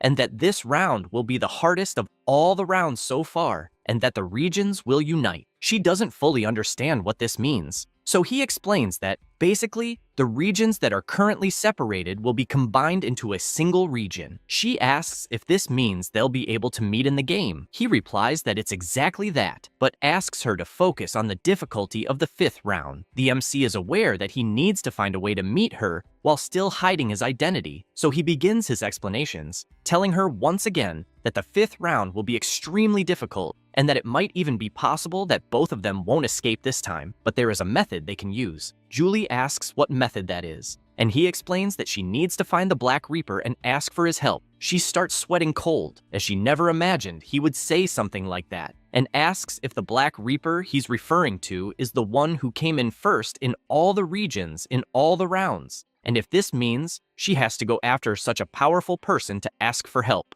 The MC tells her that he had said they would receive help from the Black Reaper, but it's more like cooperating with this player by forming a temporary alliance with him, allowing them to survive the round. Julie understands the logic, but asks how someone already at level 30 would want to work with a player who isn't even halfway to that level. Ryumin says her buff ability is quite interesting, and even the Black Reaper will need it. She admits she's still worried, as she's not sure the Black Reaper will accept her as an ally just because of a small buff. The MC finds this funny, as her power is not just a small buff, but tells her not to worry, as he knows for sure the Black Reaper will accept working together, not just in the 5th round, but in others as well. She becomes happy, asking if he's really serious, and thanks him for sharing such important information. Then he asks him to extend his hand, and with that, he starts using his power, thinking it's the least he could do in return. He feels pleased to see that he will receive the buff, and thanks her for it, leaving the girl dying of embarrassment. Due to the blessing skill, all of his attributes were increased by 50%. He uses his insects once again for the kill, and since his count went to 100, his attributes increased by another 100% due to the rune effect. Ryumin sits down, having done everything he could to maximize his attributes, and when he checks his status window, he is surprised, as the numbers are very high, including luck. which increased to 84, even more than he imagined. Because of that, he takes his reward for first place, as he will be able to get something very useful. This is the minor rank magic crystal ticket. It randomly grants 1 to 5 minor rank magic crystals. Ryumin imagines that if he were an ordinary person, he would be praying for good results. But he knows he doesn't need to pray, as his luck is at its peak. He also remembers how everything started, with Burial warning that the games would start on the first day of each month for 20 rounds. The MC confesses that he's not sure, but there must be a god behind everything, as only some divinity could drag 1,800,000,000 people into a deadly game. In other words, it can only be the work of a god playing with humans. He is determined that if he reaches a point where he can finish the 20th round and get a wish afterward, without a doubt, he will annihilate this playful god. He thinks about that and uses his random selection token. A notification congratulates him for obtaining 5 minor level magic crystals. They were 2 red magic crystals, 1 yellow magic crystal, 1 green magic crystal, and 1 purple magic crystal, all of minor level. He is surprised, as he managed to get 5, and 5 is the maximum he could obtain. Seeing this makes him happy, thinking it was worth hating the god who created this game. With that, he begins his combinations, first placing the 2 red crystals, thus forming a low-level red magic crystal. He looks at the item he just fused, knowing that combining 2 crystals of the same color and rank would form a lower ranked crystal. He does the same with the purple crystal since he had received one from Aaron, and thus also forms a low-level purple magic crystal. Ryumin moves on to the next step, which is combining the crystals with his items, starting with his hood combined with the red crystal, thus increasing his damage by 2%. He does the same with the gloves, gaining 2 more attribute points. He also gains 2 points in luck by combining a yellow crystal with the resistance ring. The combination of the boots with the green crystal gave him 2 points in dexterity. Finally, he placed the dark blue crystal on the armor, gaining a 1% damage reduction. He is pleased with the results he got after using all the magic crystals and imagines that it was definitely worth it to gain the buff in exchange for some information. With everything settled, he says he will prepare for the meeting with Gyeonglak. Inside the apartment, Won is confused and thus asks if his brother really invested so much money in the company of the successor of the Osun group. Ryumin replies that yes, and that he was even invited to a party, as they will be working together in the future. Won is terrified, as they are all high-class people, and thus asks if it's really okay to be in a place like that. The MC tells him not to worry, as everyone in the family can attend, and thus asks to leave quickly since they are waiting. They go to the door, and Won is surprised, as he sees Aren's bodyguard greeting them. The MC explains that the person next to him is his brother, and then Sang-chul immediately apologizes for the late introduction, explaining that he is the head of the department, and apologizes once more for being rude again to them. He then informs them that the party will be an apology, so he asks them to proceed to the hotel, as the limousine is waiting. After they arrive at the location, they enter the huge building until they are met by Gyeonglak, who admits he is happy to see that Ryumin is alive after the 4th round. The MC says the same, explaining that the person next to him is his brother. Gyeonglak greets him, stating that he is the president of the Celestial Demon Consultations Company. One, who was completely intimidated by so many important people, greets him back without even realizing that he was using his left hand instead of his right to shake hands. Gyeonglak takes the opportunity to ask if Won is also a player, but he replies that he is not since he is 14 years old. He says that the boy is really lucky because he escaped the deadly game for a year, and that he is jealous because of that. The MC laughs in his head, knowing that the president must be loving the extermination within the games. With the introductions done, Gyeonglak asks everyone to go to the Grand Hall, explaining that although it is simple, the party was prepared in the best way possible. Upon arrival, the entire banquet was already set on the table, with a huge variety of food, as well as chefs on standby in case anyone wanted anything else. One cannot hide his surprise, as it is far too surreal in his eyes. The president invites them to enjoy, saying that although it is not much, he believes they will be satisfied. One can only imagine that this must be some kind of joke, since there is no way this could not be too much. Gyeonglak smiles and invites them to eat freely, but is interrupted by the hall door opening. The MC turns around and is surprised to see who it is. As it is Erin standing there, the president stands up, saying he is glad she has finally arrived. The girl apologizes for being late as she had to attend another actor's funeral. He tells her not to worry since he understands and mentions that the company's biggest investor is present. She turns, starts introducing herself as Erin and an actress, then suddenly realizes who they are and asks if they are the two boys who were handing out rice cakes after moving in. They answer yes, and this makes her happy to see that the biggest investors are her neighbors. However, in her mind, she does not believe it, since it is obvious that the two are far too young to have so much money, wondering if this is some kind of bad joke from the president. Meanwhile, one could not hide his excitement, as he is a huge fan of hers, and asks if it is really Erin standing there. Only then does the MC realize that his brother truly does not know about Erin's connection to Gyeonglok's companies, which is why he was so surprised to see her suddenly, although he also knows that it is a normal reaction considering that the actress is also a very beautiful girl. For this reason, he decides that he will also appear interested in her to socialize. At this moment, the president notices this and feels pleased since, although Ryumin is young, he is a prophet. But first and foremost, he is a man, and for this reason, he thought it was a good idea to bring Erin there. He then asks everyone to sit down and enjoy the delicious meal. With that, the banquet begins, and one confesses that the meat is so good it melts in his mouth. Gyeonglok takes the opportunity to ask the MC if he likes the food since he asked the chefs to be as careful as possible. He replies that it is delicious. The president then asks one if he is enjoying it. He, feeling shy, replies that he is, and that it is actually the first time he has ever seen food like this. Gyeonglok is pleased that both like the meal, and that it was an excellent idea to have the chefs put in extra effort with the food. He then asks Ryumin why he did not invite other family members, as he ended up inviting only his brother. He replies that his family consists only of himself and his brother, because their parents have already passed away. Gyeonglok regrets hearing this,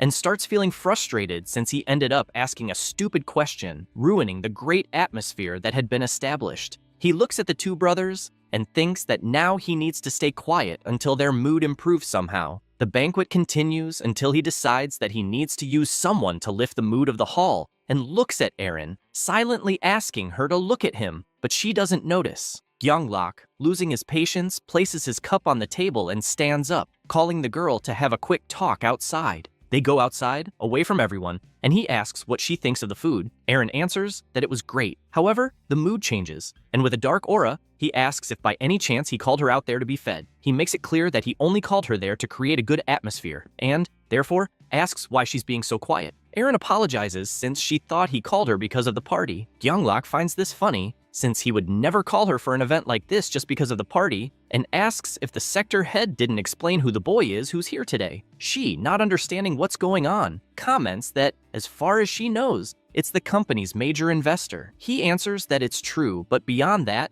the boy is a prophet, revealing that the prophet is a unique class that can see the future, and that's why he wants to know if she understands why he wants to keep them in a good mood, as the boy's help is crucial for them to know how the upcoming rounds will play out even before they get there. He makes it clear that she needs to use her pretty face to praise him, make him smile, and do things like that. With his fist clenched, the president warns her that she must do whatever it takes to win the great prophet's heart. She begins to feel intimidated because she doesn't believe such a thing is possible. But Gyeonglok informs her that, as president, he created a huge opportunity for her to succeed as an actress, and the least she could do is return the favor, also telling her not to worry about the tricks he'll use, as the only thing she needs to do is improve Ryumin's mood. She remains silent, listening to this, until he asks why she isn't responding. Erin apologizes and says she'll do as he asked. He asks them to go back to the hall and makes it clear that he'll be watching to see if she really does it or not. Meanwhile, there's a tense atmosphere in the banquet hall until the two return, with the president apologizing for being absent for a while, but explaining that it was an important conversation about business. And smiling, he notes that dinner has ended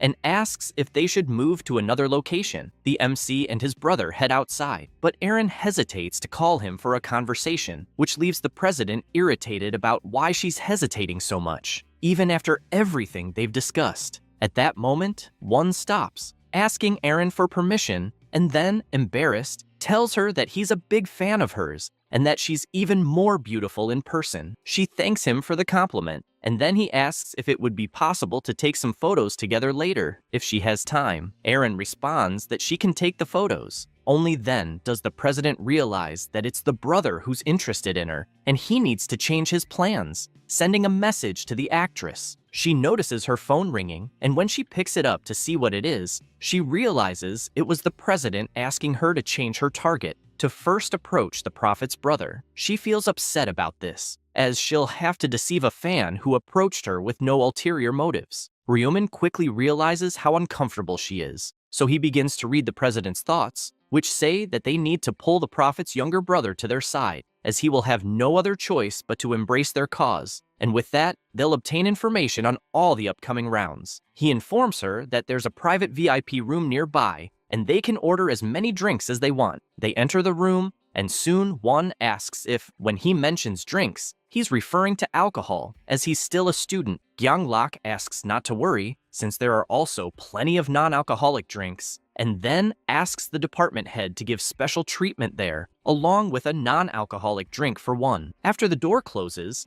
the MC informs that he also cannot drink alcohol, and then asks Erin to go outside to take some pictures with his brother, if it's not a problem. She replies that there's no problem at all, and then they both leave the room. Ryumin takes advantage of being alone with the president, and, with a frightening look, asks if he thinks things will be that easy. He gets intimidated to the point of asking what he means by that. Ryumin tells him to remember that he has the prophet class. In other words, since he can see the future, he obviously also knows about the conversation he had with Erin, and that's why he wants to know how they can keep working this way, warning him to never hide things from him again. The CEO feels cornered, as he hadn't imagined that Ryumin also knew about the conversation with Erin, and that he could see this kind of future. The MC points out that he's aware he spoke with Erin to try to win him over, but he apologizes if that seemed offensive, as he only wanted all the players to become friends. However, the MC retorts, saying he crossed the line when he tried to use his brother. This makes Gyanglok even more cornered, as he knows this too,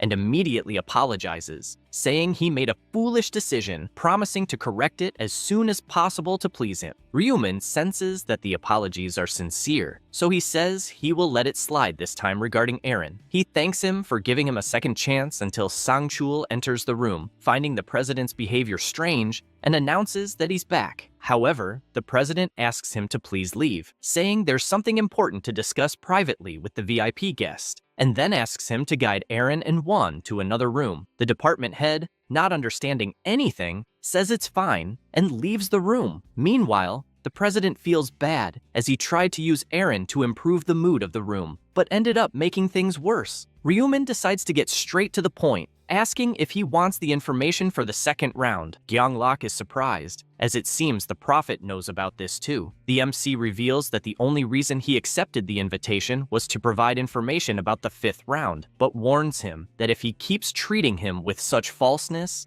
their partnership will be difficult. The CEO admits that he's really regretting it, asking for forgiveness for the only mistake he made. Ryumin says it's fine, but makes it clear that he shouldn't hide anything from him, and from that moment on, he should trust him unconditionally. He also warns that he shouldn't offer any suggestions on how to manage the company, except for convincing the other shareholders during their meeting. Gyanglok responds that he will do his best to keep everyone in line. With this conclusion, the MC says he will do his best for the company to grow, and will also provide the information he wanted. The president is pleased right away, but his expression changes when he hears that the fifth round will be by far the most difficult one yet. Ryumin tells him to stay calm, as it won't be much of a problem for the president, revealing that the mission will be to kill 300 orcs, but it won't be as easy as it sounds. He then explains that the regions will be combined. Gyanglok is happy to hear this, as it means he could encounter the Black Reaper if they are indeed combining the regions. However, Ryumin shakes his head, saying that the Black Reaper will not be in the same region as him. The CEO laments hearing this, and, curious,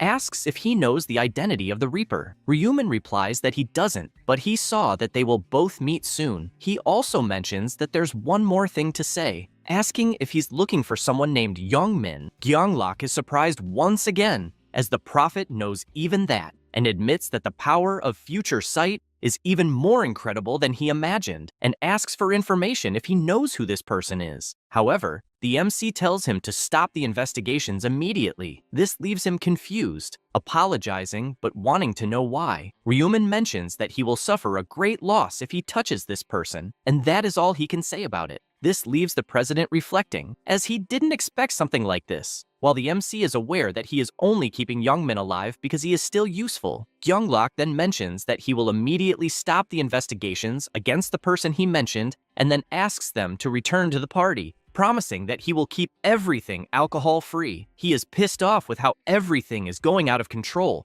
and that's why he wants to let off some steam that night. After the whole party, still at night, a man is running at full speed, entering alleys, trying to escape as fast as he can. He is trying to stop the bleeding, as he apparently lost one of his arms, but doesn't know where to run. At that moment, someone begins to approach, leaving him desperate. This person raises a sword and strikes a blow that hits both legs of the fat guy, as well as his shin, causing him to immediately fall to the ground, trembling in pain. The one who did this was Gyeonglok, telling him to shut up if he doesn't want his tongue cut off. The man on the ground starts asking why he is doing this to him and if he did something wrong. The president finds this funny coming from a pedophile. However, the fat man retorts, saying that this happened a long time ago and that he even served his sentence and is free now. However, it is of no use, as the CEO simply raises his sword and drives it deep into the fat man's back. He then warns him to shut up if he doesn't want to have a slow and painful death, and this will happen if he attracts witnesses. The man begins to cry in pain, trying to hold in his screams until Gyeonglok says that it's great to see that he isn't bleeding from his ears and doesn't understand how trash like him is still alive. At this moment, a black aura begins to emanate from his body and transfers to the sword in the form of a snake. Then, a black flame engulfs the entire area, leaving the man scared, asking what is happening, but it's too late, as the black flames start to bind his entire body, starting from his head, then his legs, and only then his arms, completely devouring the man, who can only groan in pain. Gyeonglok, watching, imagines that if his black mana wasn't on cooldown, he would have eliminated such trash in an instant, but he knows there's nothing he can do, as he needs to use black mana to wield the black aura. He is aware that to recharge his black mana, he has to take others' lives. So, with a strike, he announces that the man can finally die. He reflects that when he finishes people off, he gains much more mana than when he finishes monsters. In other words, for someone like him, who loves eliminating criminals, he can't imagine a more perfect class than the one he gained as a Black Knight. Gyeonglok points his sword, as cleaning up such trash really relieved the stress off his back, and so he uses his Consume ability. The black aura from the sword starts being absorbed by his body, leaving only the body on the ground. He always laments, as the ability can't consume corpses, since the black aura only feeds on the life force of a living target. Suddenly, he hears a noise near a trash can, making him quickly turn around, startled, but he soon realizes it was just a cat passing by. The president reflects that it must be impossible to have witnesses there, as he made sure to lure the man into an alley, away from others' sight and before sunrise. He believes there should be only one person who might have seen it, speculating that this person could be the prophet. As with the vision of the future, maybe he already saw some of these killings, which means that Ryuman has already gotten closer, knowing that he himself is a serial killer. He is happy with this, as it is quite interesting. He then calls the head of the department, asking him to come and clean up the trash that was left behind. After that,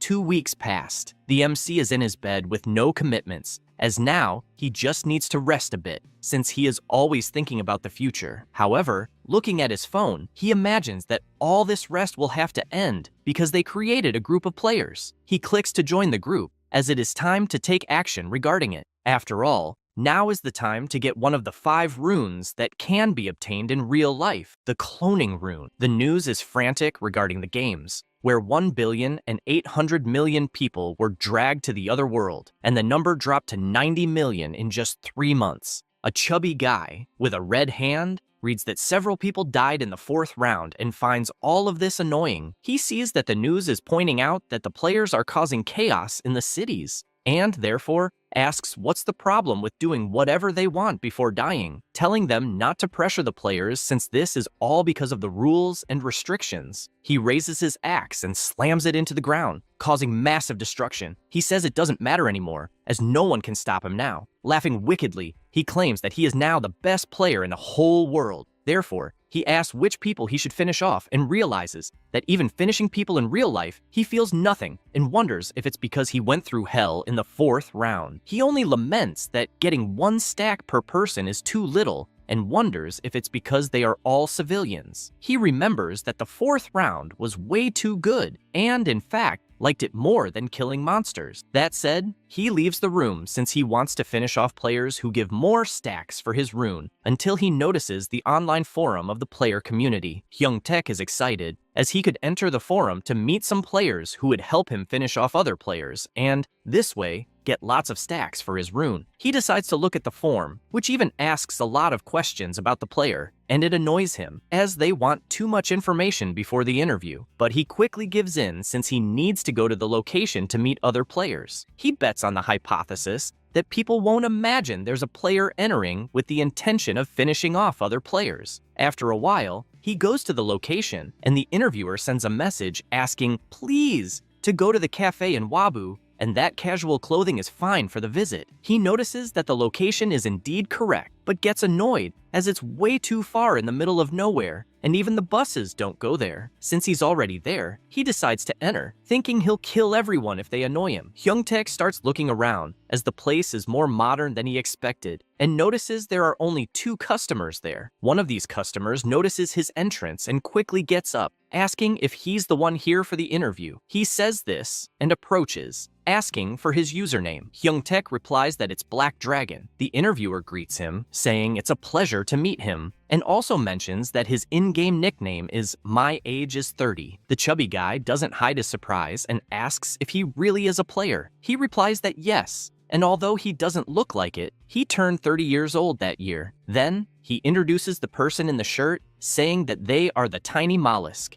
and asks them to greet each other to become good friends. Hyung Taek approaches, asking if the damn guy with the fish face and pink shirt is really a player, as he seems incredibly weak. He then comments that maybe the business in that cafe isn't going too well since there are no customers and no one working. The interviewer explains that this place is far from the city, which is why they rented this spot for the interview. Hyung Taek says he understands, but asks if at least the owner shouldn't be there. The old man says that the owner is preparing the food since, besides coffee, they also sell meals there. Hyung Taek says he understands, and looking around the cafe, realizes there are no cameras in the place. Because of this, he thinks about finishing off the 2 players there since it would be easy to do so and escape, but quickly changes his mind in because he can't waste this chance by finishing just 2 people. For that reason, he asks if they're not going to start the interview soon. The 30-year-old tells him they are waiting for 1 more person and will begin as soon as that person arrives. Hyung Taek asks if this means there will be 3 in total. He answers yes, and despite being a little past the scheduled time, he is seeing the person arrive. The last player enters the cafe, and immediately, the man in his 30s stands up, asking if he is there for the interview, and immediately asking what his nickname in the game is. The person responds that it is the Black Reaper, leaving the interviewer amazed, as the most popular player of all is there. A few days ago, a conference was held. A man welcomes everyone and informs them that everyone except Honey is there, so they can begin the meeting for the 3rd week of April. He then asks Yark how many people joined the forum that week. Yark replies that about 2,000 people joined, and although the number of players is dropping month by month, the number of people joining the forum keeps increasing every week. The president asks who hired the journalist, as the reason for so much focus is the articles that are being written about them. Jamie announces that it was her, revealing that it was possible thanks to the new connections she has. He finds this incredible, as he expected nothing less from a longtime member, and then asks Yark how many truly skilled people there are among the 2,000 players. The player counts that,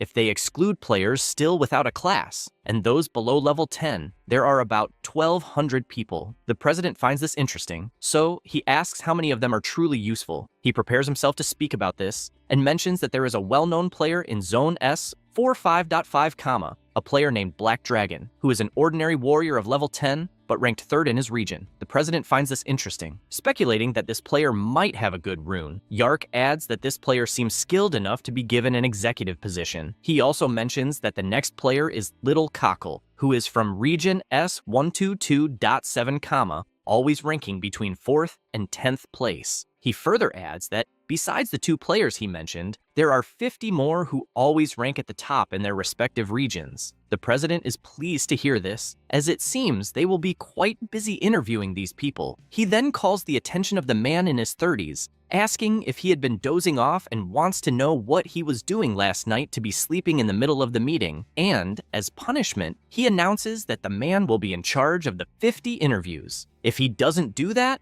another high-level candidate might steal his spot. The man apologizes for this slip-up and promises to take responsibility for it. The president returns to the topic, asking if the Black Reaper has made contact. Yark responds that, unfortunately, no, as if it had happened, he would have reported it immediately. The man with 4 eyes laments, stating that if someone important like that had appeared, he would have given them the executive position right away. He then calls for Jamie, asking her to speak with the journalist to get more articles written, as they will need to focus more on marketing to try to attract the Black Reaper to their group. She replies that it's not a problem, as long as he pays her very well. He assures her not to worry about it, as he will definitely reward those who are working hard, and then asks them to move on to the next topic, until something catches Yark's attention. He asks the president to wait, as someone has just requested to join the forum. The president doesn't understand what the fuss is about, and asks who this person is. Yark responds that the person is none other than the Black Reaper. Immediately, everyone in the group is shocked by this news. Returning to the present, the man in his 30s announces that it's a pleasure to meet him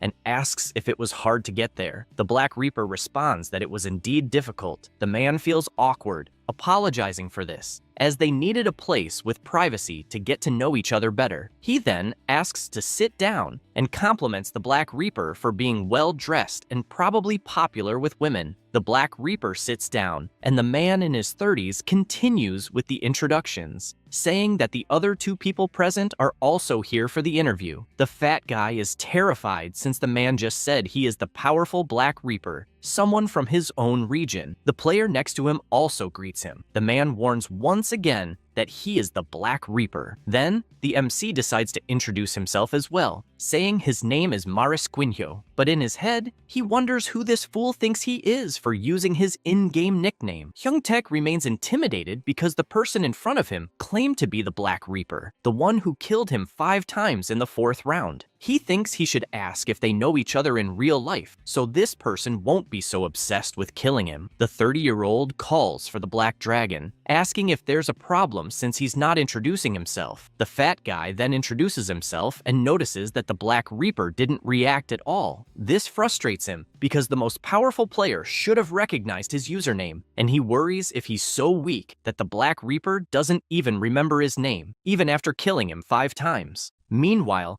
the MC continues eating his ice cream, impressed by the boldness of the guy in front of him, openly using his nickname, knowing that this person is Kukuruping Pong, a professional who does any kind of scam to make money. He's also aware that, at the moment, he's not a relevant player, but in the future, he will get the cloning rune, which will make him famous, even though it will likely be a bad kind of fame, since he plans to use the rune for all sorts of crimes. The MC laments that criminals gain so much power from another world to cause chaos in real life, but he's glad to have met him as planned, since he'll use this player to get the cloning rune. The 30-year-old starts the interview, stating that he will confirm everyone's personal information and begins with Marisquinho. The MC says his name is Seung-hyun, he's 20 years old, he finished high school, and has no job at the moment. The interviewer continues, confirming if he is a level 13 assassin, and if he placed 4th in the regional ranking. He answers yes. However, he's aware that all of that is a lie, except for the username, which is real, since, in short, he's pretending to be someone else. But he had to do this to meet the conditions to get the cloning rune. The cloning rune requires the player to commit a murder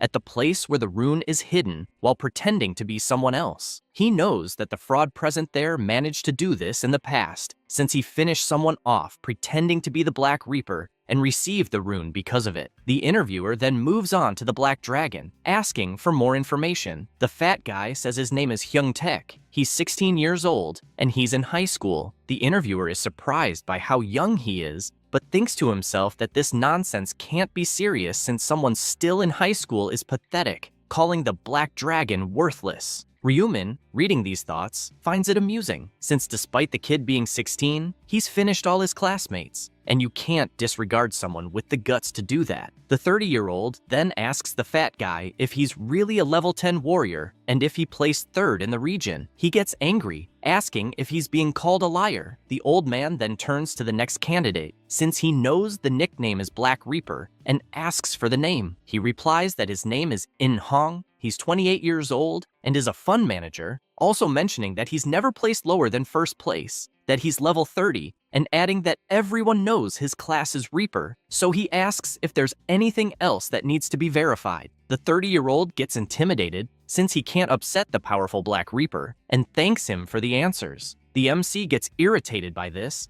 as that guy is nothing but a scammer who will try to use this nickname to borrow money from the players. With everything confirmed, the interviewer goes to the last question, wanting to know why everyone is interested in joining the group, and starts by asking Marasquinho. The MC responds that the world is dangerous these days, and it's scary to go out alone, so he thought it would be interesting to team up with other players. Then, the question goes to the fat guy, who becomes completely intimidated as he can't simply say that his goal is to eliminate other players. So, he covers it up and says his answer is the same as Marasquinho's, since he can't even go to school without worrying about the next rounds. Finally, he asks the Black Reaper the reason. He responds that he only decided to join because he saw the forum, and it sparked his interest. The 30-year-old laughs, finding this interesting, and says he found the answers quite satisfactory, and because of that, he's going to ask just one more thing to finish the interview. He, with a completely different look on his face,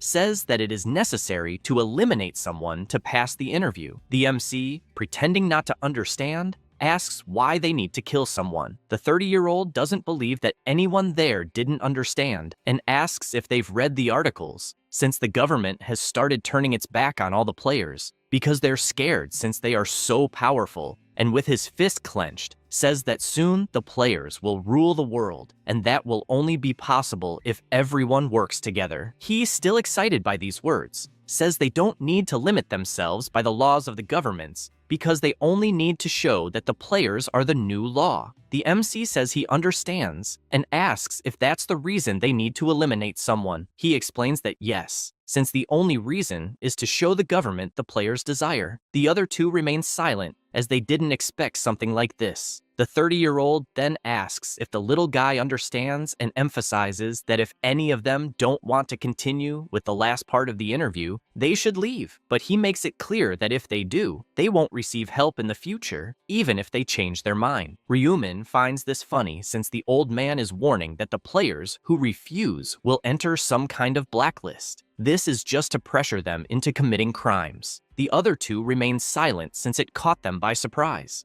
The interviewer is pleased to see that silence and says he'll take it as if they've all agreed to proceed to the final stage. Hyungtaek asks what he means by that, as there aren't any people there to eliminate. He, with his macabre smile, tells them not to worry, as he prepared everything in advance. Time passes, and it starts to rain. The 30-year-old stands up and asks them to go. At this moment, the employee appears and asks if they're leaving already, because if they want to stay longer, there won't be any problems. He tells her that, unfortunately, he's in a hurry and asks where the bathroom is. She points that it's at the end of the hall. He takes the opportunity to ask her a favor, handing her the key and asking her to get his car from the parking lot because he's running late and will be even more delayed in the bathroom. The woman, smiling, tells him not to worry, as she will do that immediately. She then runs to the car and opens the door. Then, she prepares to put away the umbrella, but at that moment, a hand appears on her back and grabs her neck, strangling her immediately. It was the 30-year-old, finding it easy to knock someone out using just his hands.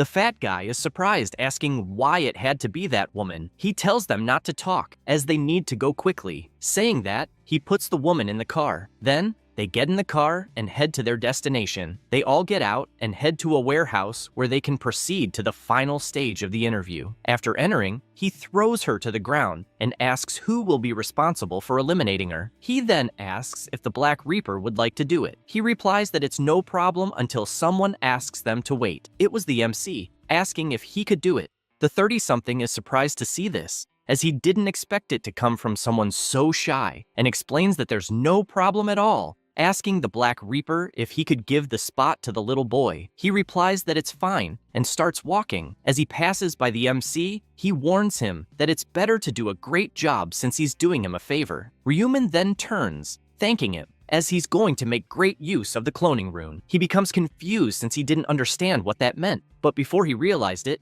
the MC grabs his head and with a single move, twists it off, breaking the guy's neck. The man, with his face turned towards his back, falls stiff to the ground. The 30-something panics seeing this and starts yelling, asking what the hell he did, since he just killed the Black Reaper and if he's gone crazy. Ryuman, with his dark gaze, tells him to shut up since he's making too much noise. The man immediately feels intimidated by that gaze, comparing it to a beast, and realizes that the atmosphere next to the boy is totally different, so he doesn't understand what's happening. A notification arrives for the MC, informing him that he's made a kill while posing as someone else, and has thus fulfilled a hidden condition. It announces that the clone rune has been discovered, a secret rune placed in a predetermined location. The rune acquired has been automatically imprinted on the player's body. His body starts to glow as he thinks this is great, since it was worth pretending to be someone else. The interviewer, still desperate, asks for answers, since he just saw the Black Reaper die and doesn't know why. He puts on his mask and replies that the reason is simple, since an idiot was stealing his own identity, and that's why he finished him off. The old man still doesn't understand what this means, and says it was supposed to be the woman who was finished off, not the Black Reaper, and that's what he's furious about. Ryuman tells him that he already said why, as he only killed a loser, adding that the 30-something there is also a loser, by the way. He then covers the girl's face again and stands up. The old man summons his sword, telling him to repeat what he said, if he dares. Ryuman immediately summons his imposing scythe and, holding it, replies that he called the old man an idiot and wants to know if he's wrong, by chance. The man feels intimidated, wondering if the scythe is really the boy's main weapon, and admits he's never seen a player carrying such a large scythe before, until it dawns on him that there's only one player who uses a scythe as a main weapon. He recalls that the little boy had just said moments ago that he only finished the guy off because he was stealing his identity. The MC then asks if he finally understands the situation, since he's standing before the true Black Reaper, and therefore apologizes for lying. The 30-something drops his sword from trembling so much, as the little boy was never Mariskinho, but the true powerful Black Reaper. Because of that, he immediately kneels down, shaking all over, apologizing for not recognizing him at first, and asks for mercy. However, it's of no use, as the MC says he won't do that, not in a million years, and with a single movement, throws the head so far that it lands at the feet of the Black Dragon. He watches the head on the ground and is terrified, realizing that the man in front of him is indeed the true Black Reaper and is definitely on another level. He starts trembling in fear, since he didn't even see the scythe move, and the man was already finished off. Ryuman raises his scythe, since they are now alone, and comments that the chubby guy must know what's going to happen, and so he asks for his last words. He, panicked, admits that he won't say anything obvious like asking for his life to be spared, but there's something he'd like to ask in case they meet again. The MC asks if he wants to know what he killed him 5 times in the 4th round. Hyungtaek comments that this is exactly the question he has. He replies that the reason is simple, since he recognized him as a potential rival, as he seemed to be the most skilled among all the people in the area they were in, and that's why he needed to get rid of any potential rivals. Are you ready to die? The Black Dragon, still trembling, asks to make another question and wonders why someone so powerful would want to kill him there, just like that.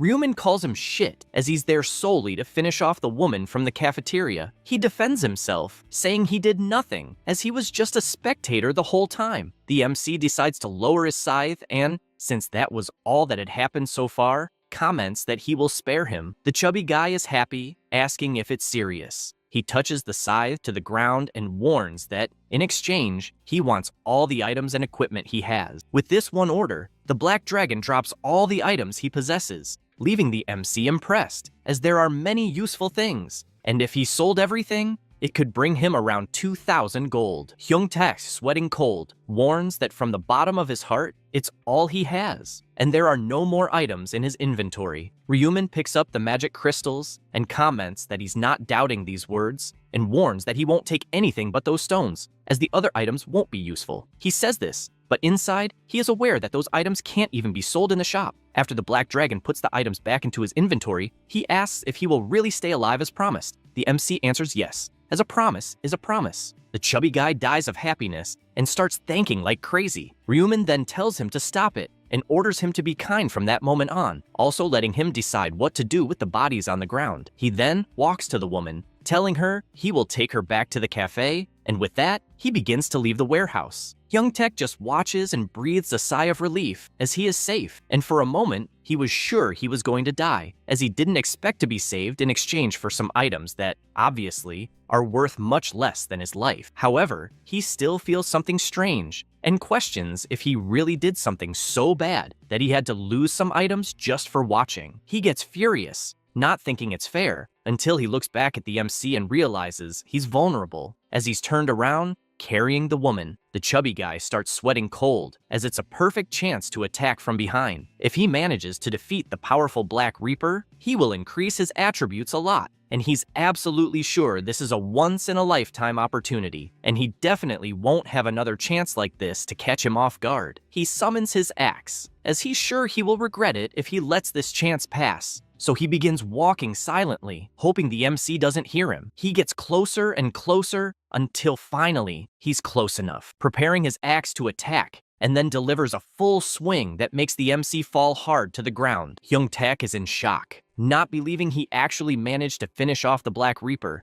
and it was easy too, so he bursts out laughing, not believing that someone at level 30 was defeated by someone at level 10, and starts kicking the body on the ground, shouting that this is all because he turned his back on the enemy. Excited, he thanks the levels he will gain from this kill. However, he finds something strange, as he's not receiving any notifications from the system, and also doesn't understand why the hell his stacks aren't increasing. He gets worried about what might be happening, until the MC appears behind him with a sinister aura, asking what the chubby guy thinks he's doing. He turns around completely terrified, and doesn't understand what the hell is happening, as he's absolutely sure he killed the Black Reaper, and wonders if this person has some resurrection ability or something like that. While he's frightened, he walks backward and bumps into the body. When he turns around, he realizes that the Black Reaper's body on the ground simply vanished, and there isn't a single drop of blood. Ryumin explains that the chubby guy actually killed a clone of him, as the clone ability allows him to create an identical clone of himself, though it cannot fight. This is the clone rune. It can create a single clone when chanting, "Create clone." The conjurer becomes intangible for 10 seconds and hides after the casting.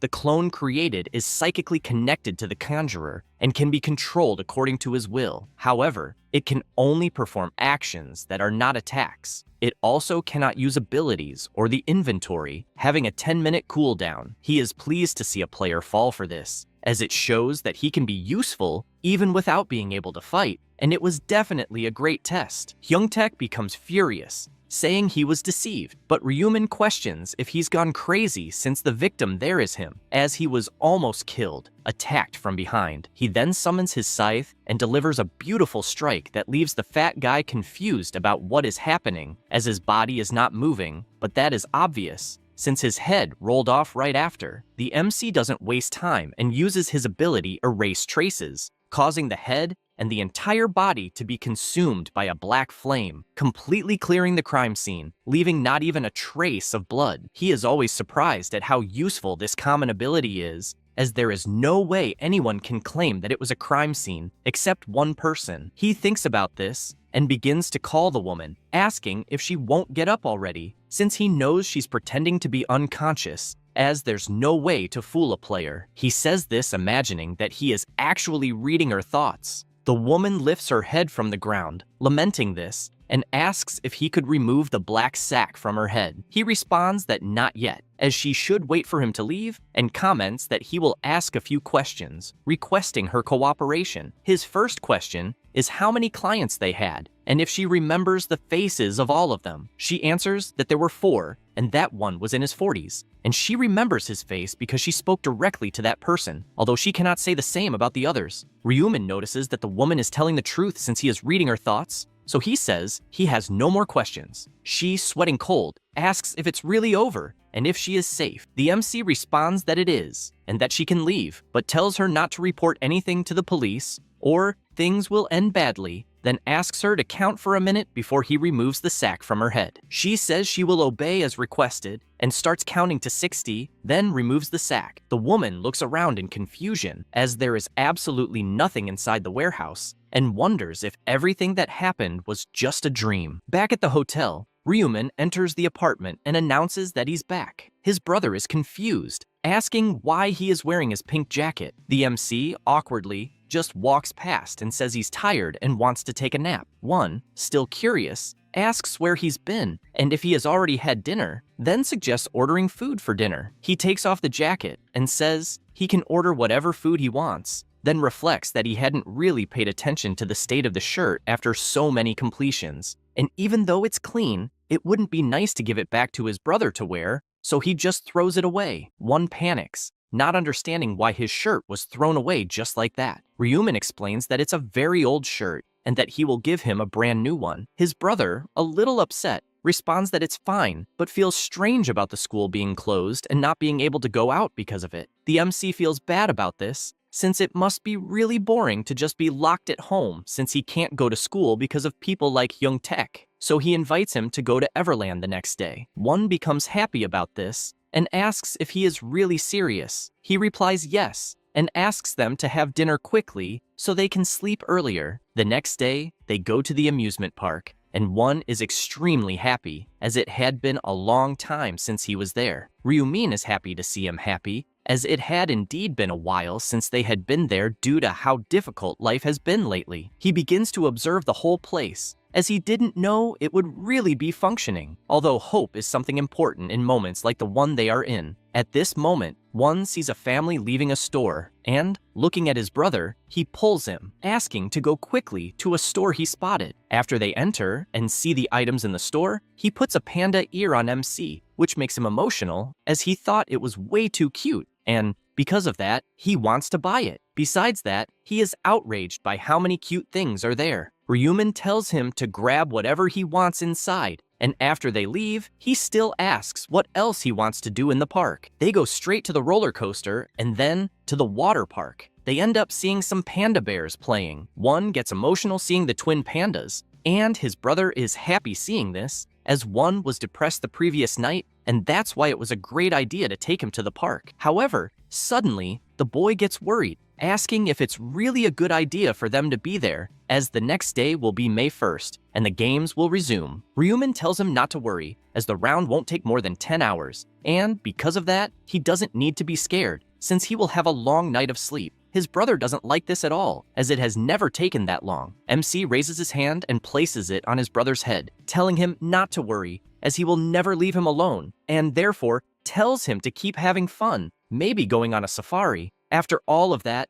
night falls, and MC goes to lie down, as it's almost midnight on April 30th. Suddenly, his phone rings, and when he picks it up, he realizes it's a few messages from Julie, saying that, unfortunately, it's almost midnight again, but she wishes them well so they can live another day. He is happy because now, with the regions uniting, he will be able to protect her from that moment on. So he sets the phone aside because midnight is past, and all the players are immediately teleported to another world. A guy comments if everyone is really there, as there are few people, in addition to giving an enormous sense of scarcity. Ryumin can only imagine it's normal for people to feel like that, considering the first round had 10,000 people, but he's also aware that this feeling will disappear soon. Suddenly, the angel appears, saying she's happy to see everyone there, in addition to congratulating them for making it to the 5th round. The players don't show any reaction. This makes Olivia ask what's wrong with them, telling them to smile since she thought the last round was quite fun,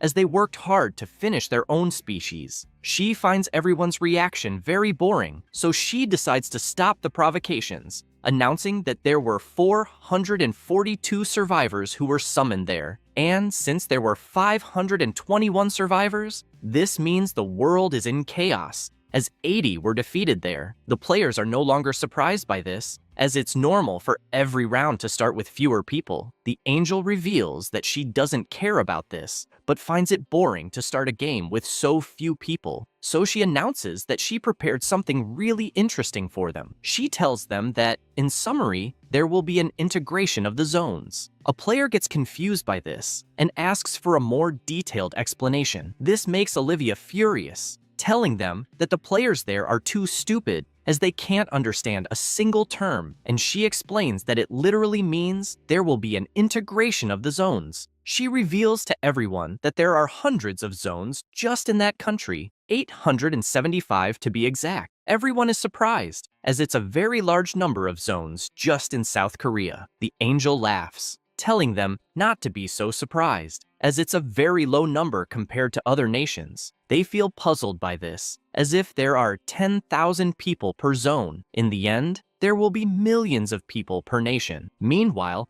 another guy gets curious about another question, as if there's an angel in each zone. That will mean there are thousands of that angel. Olivia tells them they guessed correctly, as there is indeed one angel per zone, and calls them idiots for only realizing this now. However, a player asks if this means she didn't create that game. Olivia stays silent for a moment and asks what makes him think that. The guy replies that he doesn't believe thousands of angels work together just to make a survival game. Immediately, she descends toward the player and asks what the problem is. If they work together, then telling him not to ask unnecessary questions if he doesn't want to end up finished because of it. The man is terrified, apologizing for bringing it up. She, still angry, just flies off again. The MC continues watching, as it's clear they touched on a sensitive point, since he is certain there's a rule that prevents angels from talking about the creator of the game. Moreover, he doesn't believe an angel who can be defeated by a player could have created such a huge game. Olivia repeats that she won't answer any more stupid questions, since everyone should focus on their own survival, and warns that she'll begin the integration right away, emphasizing that she's only doing this because there are few players in that zone. She tells them not to try to come up with any stupid theories as to why this is happening. A strong earthquake starts shaking the area, and several beams of light appear, glowing brighter and brighter until they form a huge barrier that terrifies the players, as they've never seen anything like this. The light intensifies throughout the area where they are, and after several blocks become intense, players from other zones appear. They wonder, is it over? Meanwhile, everyone continues staring at each other, trying to understand what's going on, until the angel announces that the zone integration is complete. Because of this, another angel appears, and they ask how long they're going to keep staring, since they should be introducing themselves to each other. They're in disbelief, as now they're not facing just one angel, but 10 of them. The celestial beings greet everyone once again. Olivia explains that they simply merged 10 zones into one, increasing the number of players to 4,884. Everyone is still shocked, as now 10 zones have merged, and the number of players has increased to almost 5,000. The angel explains that the other zones did the same, meaning that the names of the zones will also change, and this one will be called OSKS 00 Zeta, consisting solely of players from South Korea. The players start whispering that at least they can communicate with each other since they're all from South Korea. Ryuman keeps watching the people whispering, as he's aware that integrations will continue to happen whenever there are fewer than 500 people. Furthermore, much later on, when there are fewer than 500 people in all of South Korea, they will compete against players from other nations. He decides to set that aside for now, as it won't happen until around round 11, so he needs to focus on the present. He thinks the angels will start the bonus game soon, but before he can even think about it, Olivia announces that before starting the main mission, they will play a simple bonus game to celebrate the zone integration. Since all the zones had one representative, and now that they've made this integration, it's like there are 10 representatives, and they need to do something about it. After all, now they need to go back to having only one representative. The MC continues listening attentively until the angel raises her finger, announcing that the old representatives will fight each other until only one remains, and that one will be chosen as the new representative of the zone. The players start whispering that this is too cruel, having the representatives fight each other. One man observes that some people find this funny, as they won't have to fight, while another is terrified, as they'll have to fight among themselves to choose a new representative. While one laments being a representative and thus being forced to fight, another wonders if maybe they'll be reborn if they're finished in this battle. They ask themselves if they can just give up their right to be a representative. Ryuman is aware that there is no merit in being the representative of the zone up to this point, but this will be different in the following rounds, and that's why he needs to win this dispute at any cost. Olivia grabs everyone's attention, asking them not to be scared, since if they are defeated, nothing will happen in real life, as they will be reborn immediately afterward. This puts one of the players at ease since he was thinking of the worst. However, she points out that things aren't that simple, as the new representative of the zone will receive the governor's position instead of the authority position. This ability gives the power to control players with a lower level than his. She further explains that it's basically an upgraded version of the command authority that allowed controlling players who didn't have a class. In addition to being clear that this ability can still be used 10 times, and will be passed on if the current representative is defeated by another player or monster. That's why she asks if they don't find it tempting to have an ability that controls others. They become thoughtful about it, since they could control anyone as long as the level is higher, regardless of the class. She then notices that the players are more motivated now and asks them to prepare. After that, an angel comments to the others that after the integration, they also need to choose a representative among themselves. And so, she asks if anyone will volunteer for this position. Everyone falls silent at this question, and she comments that she really shouldn't have asked something like this, as an angel who volunteers to work could only be sick. Another angel asks what they will do since no one will want to volunteer. One angel asks if they could decide by rolling the dice, leaving it to chance, since although it's boring, it's not a bad thing. Another asks if each angel could take a shift, but they don't agree since maybe some angel won't work in the last rounds, since it's not known if they will even make it there. Olivia asks if there really won't be a way to decide this,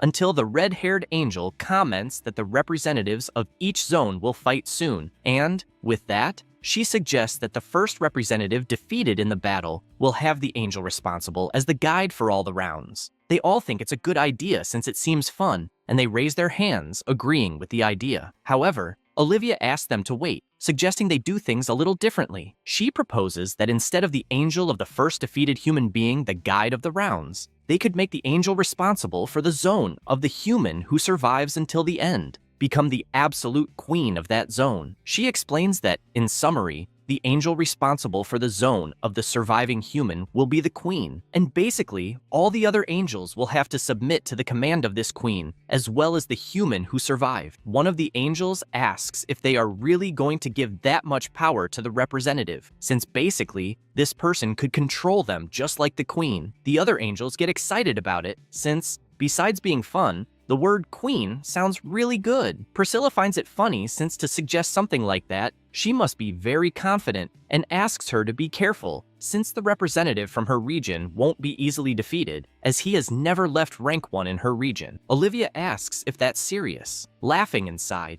as she wants to brag about an insect being in first place in her region, since in her own region, she has the Black Reaper as the representative. After thinking that, she asks if they are in or out. Priscilla responds that she has no reason to oppose, just like the other angels, who agree since they are quite confident. And so, they ask Olivia to give the announcement to everyone. She does so and announces to all the players that they will begin the bonus game to decide who will be the representative of the integrated region, and therefore asks each representative of the former zones to approach under her. They obey and begin to walk, just like the MC, until all 10 of them are looking up, waiting for further orders. Olivia then raises her hand, and a strong tremor starts happening, with a giant arena appearing around them until it is fully formed. The players become anxious since they don't know for sure how they will proceed, but Olivia explains that they will begin the bonus round, saying they will engage in combat until only one remains standing, emphasizing that they won't be eliminated if they lose, and that's why she asks them to try to stay until the end. With all of this said, she asks to begin. Immediately, everyone summons their swords, just like the MC with his black scythe. The players start glaring at each other as they are faced with the opportunity to become king by defeating only 9 other people. One guy notices that no one took the initiative because they are being cautious, meaning that, one way or another, everyone there is highly skilled. However, he himself is confident, as he is sure that there is no one stronger than him, since he has never lost first place in his region, in addition to possessing the rune of dismantling, which is too powerful, that causes the rune to activate when he stabs someone with his sword, automatically breaking the player completely. He believes it's as if his own blade knows where to strike the target, and thanks to that, he managed to finish off more than 300 players in the 4th round. At that moment, the angels start asking why they are standing still and tell them to finish each other off. The player finds it strange that the angels are restless, as if they had made some kind of bet, so he begins walking through the crowd because he doesn't believe there is anyone stronger than him there, in addition to it being the perfect opportunity to leave a strong impression on them. He stops in the middle of the arena and draws his sword. At that moment, all he wants is a sacrifice, since he needs a little lamb to boost his performance, so he thinks to himself that anyone can come at him, as he will finish them off right away. At that moment, Ryuman starts walking and stops in front of him. The player is happy that a little lamb has finally appeared, but confesses that he has never seen anyone using such an absurdly large scythe, believing it cannot be an ordinary weapon. He confesses that he has seen many people using the word scythe in their nicknames, but he has never seen someone actually using this weapon until he notices the player's nickname. Seeing this makes him scared, not believing he is reading Black Scythe, or rather the Black Reaper. Even terrified, he tries to believe that maybe it's another player with the same nickname, but he soon dismisses this, as he is sure no 2 people can have the same nickname. Immediately, he lowers his sword, terrified, as he is now facing the number 1 rank from all regions, the only level 30 player, the legendary Black Reaper. The angels, observing, ask what happened to the human, as he seemed confident and suddenly became terrified. They then ask Priscilla if that human is not the representative from her region. She gets anxious, not understanding why the idiot representing her region isn't doing anything, and, to make it worse, is standing still like a frightened dog. Olivia bursts into laughter seeing this, and Priscilla asks what's so funny. She apologizes for finding it hilarious, and asks her to look at her little dog, who is so scared in front of a player. Priscilla asks if she's saying this because he's the representative of her region, and admits that the scythe is quite striking, but she doesn't see any aura that could cause fear to someone seeing it for the first time. She then asks if she's trying to say that Olivia's region representative is so powerful that he's scaring her player, and then immediately tells her to stop talking nonsense, as the representative of her region has always been rank 1 in his own zone. Olivia smiles with satisfaction, asking what's so special about being rank 1 in the region, as her region's representative has never lost first place among all regions in every round. All the angels are surprised to hear this, asking how she dares to lie like that, as they would have noticed something like that. Only then do they realize that the player's nickname is Black Reaper, and they admit having seen this nickname in every results window that appeared. Priscilla gets frustrated since the Black Reaper was chosen as Olivia's representative, and if he is truly the real one, then no representative there is a match for him. Suddenly, they get startled as Priscilla's beloved one took a single precise attack,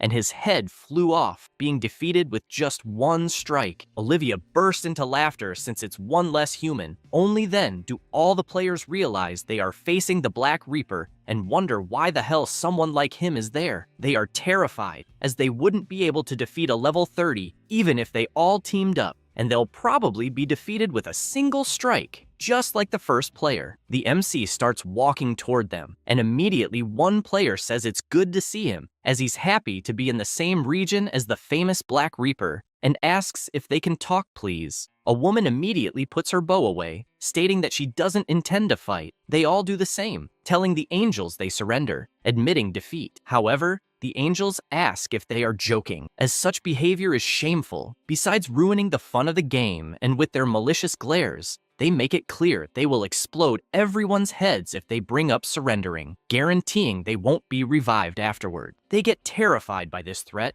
and thus go back to summoning their weapons, preparing for battle as they believe they might have some chance. Being 8 people against 1, Ryuman realizes that the angels are being more terrifying than him, since the players have now decided to attack all at once. But this only excites him, as it doesn't matter how many ants try, they're nothing but ants. The representatives notice this laugh and get furious, as they take it as an insult just because of the level difference, so they all charge at once. The MC doesn't let himself be intimidated and also charges forward with a grim expression, slicing all his enemies in the blink of an eye. The players who didn't attack are terrified by what they're witnessing, but before they can even think of anything, they're also attacked until all are finished off by the MC's massive scythe. The angels who were watching the battle are shocked by this. They confess they didn't expect the fight to end so quickly, even with the Black Reaper involved, and ask if they now have to serve Olivia, since she was the one in charge of that player. Suddenly, Priscilla screams in fury, calling for Olivia, and as she approaches, she asks if Olivia already knew this was going to happen. She responds that obviously she already knew the outcome. The redhead then turns to the angels and points out that they were deceived. Olivia responds that of course she suggested something in her favor. After all, for what other reason would she make such a suggestion? Then asks if she happened to force anyone to take part in the bet, since none of them cared anyway and just wanted to have fun, which is why they agreed. Priscilla can't hide her fury, and then Olivia asks if she's looking to start a fight, because if that's the case, go right ahead. She comments that it would be pathetic for angels to fight in front of humans, and besides, if the chief angel found out, she would be sent to the insect penitentiary. The redhead is horrified the moment she hears this, since she hates that place from the bottom of her heart. Olivia remarks that now she's the queen, and therefore orders Priscilla to be the guide from that moment on, and the redhead asks how long she'll have to do that. She replies that it's until she feels better and commands her to get to work right away. The angel flies toward the players, regretting having agreed to the bet, and after positioning herself, announces that, as witnessed, the new representative of the humans has been chosen. Now the Black Reaper player is the new representative of Zone C SK007. His new temporary ability is the ruler position. It allows him to command a player to do anything he desires. The targeted player cannot disobey the order under any circumstances. It can be used 10 times, and only one command can be given per person. The ability also doesn't work on higher level players. People start murmuring that they already knew the Black Reaper would clearly be the representative. After all, he's level 30 and can control anyone, so they better not mess with this player. Priscilla announces that she will now resurrect the defeated players, and, with a flap of her wings, makes a strong light burst from the bodies of the former representatives. One of them comes back to life, along with all the others, who are confused and trying to remember what happened. The redhead informs them that they were all defeated by the Black Reaper, and that he is now the representative of that zone. Only then do they realize what's happening, until she goes on to say that, since there's a new representative, she will remove the rights of the former ones, asking them not to be sad, since, as always, they can earn them back. She states that the bonus game is now over and will go straight to explaining the main mission. Immediately, the system opens for everyone. It is necessary to slay 300 orcs per person within 10 hours. The secondary mission is to collect 4 stones of balance. The reward is still a mystery. There are 77 million participants in total, and in the current zone, there are almost 5,000, but only 1,211 can be approved. One player is scared by the absurd number of orcs they need to defeat, on top of the number of people who can be approved being way too low. Priscilla, already irritated, asks why they're complaining and makes it clear she can lower the number of approved players even further. Everyone goes silent instantly, and she informs them that the rounds so far have been too easy, and that's why she prepared something harder this time. The players start wondering if slaying the orcs will be easy and believe they're just weaklings. Priscilla is disappointed since the players really can't think ahead, and so she announces that she won't say anything else. At this moment, they question what the side quest is and why its reward has question marks. The redhead replies that unlike before, the side quest is visible to everyone, but the reward is a secret. The MC, hearing all of this, always finds it annoying with so many secrets despite being aware that the reward of the side quest is the Rune of Balance. It's one of the 18 runes he needs, and only one person per zone can obtain it as the quest reward. He also knows that there are opportunities for others to earn the rune in each zone, but the difficulty is higher than the main quest itself. After all, even if someone completes the side quest, it's still hard to meet the conditions for the Rune of Balance. Priscilla begins to explain that the side quest is to collect the Stones of Balance, and if they collect 4, they will receive a mysterious reward. However, only one person can receive the reward since there are only 4 Stones of Balance per zone. They ask if, by any chance, someone doesn't find all 4, does that mean the side quest was not completed? She replies that's exactly it, asking them not to worry since they can steal the stones from other players simply by finishing them off. The players are surprised by this since it follows the same logic as the representative's power. The angel confirms that it does, but warns that this only applies to the Stones of Balance and not to other items, and that they won't be resurrected if they die. She says she said all she had to say and asks them to give their best. The time until the end of the round is 10 hours. The MC sees the angel disappearing and imagines how annoying they are, now intending to fulfill the orc quota to set a new record, planning to help Julie after that. He starts running and passes through the people. They just watch the Black Reaper leaving and feel relieved since they weren't taken down, just frightened by that presence. A player asks where he's going and if they should follow him, but is quickly interrupted by another person asking if they've gone crazy, since following the Black Reaper is like asking to be finished off or even ending up a slave or something like that. However, one player suggests doing it anyway. After all, the MC is always the first in everything, and doing something is better than doing nothing. Everyone feels uneasy about whether or not to go until they question what they'll do if they get caught. A female player suggests keeping a good distance, saying she'll do that even if it's alone. She says that and leaves the group. The players are still unsure whether to follow or not, until they gather their courage and start heading in the direction the Black Reaper went, believing that this player knows what he's doing. Meanwhile, in a small orc village, the MC approaches and soon spots a monster. From afar, people are watching and asking what it is, since it looks like a village or something of the sort, and apparently the Black Reaper is entering there. The monster becomes furious, but the MC is not intimidated and charges, driving his scythe into its head and cutting it soon after, thus defeating the monster. Then, he begins to enter the village and soon encounters more monsters. The orcs notice the presence of an intruder and prepare for battle. Both sides charge, but Ryuman easily finishes the first and keeps advancing. One of the orcs tries to hit him, but he just raises his scythe and, with a simple movement, finishes the 2 in front of him, then keeps walking. He goes to one of the huts and enters it. After some time, he simply leaves with nothing. Meanwhile, people are watching from afar. They comment that the orcs seem peaceful and are as weak as the gnolls. Another questions whether it was only easy because of the Black Reaper. One says it's better not to let their guard down. Another agrees, saying it's better to prevent than to remedy, and they decide to attack the orcs as well. One imagines it's better to stick with those defeated for now. The others also decide to stay in the rear and, if it seems calm, just separate from the group. They then decide to go to the village and, upon entering, realize it is somewhat bigger, even 3 times larger than the one they saw first. One of the monsters soon spots the people and begins to blow a trumpet. The sound grows louder and echoes throughout the village. They worry, wondering why on earth an orc is blowing the trumpet and if it just summoned the other monsters. At that moment, dozens of monsters begin to run toward the players, cornering them. They start to worry as they are now surrounded. One, holding a sword, says he really found the village a bit too large, although it exceeded his expectations. One asks what they will do,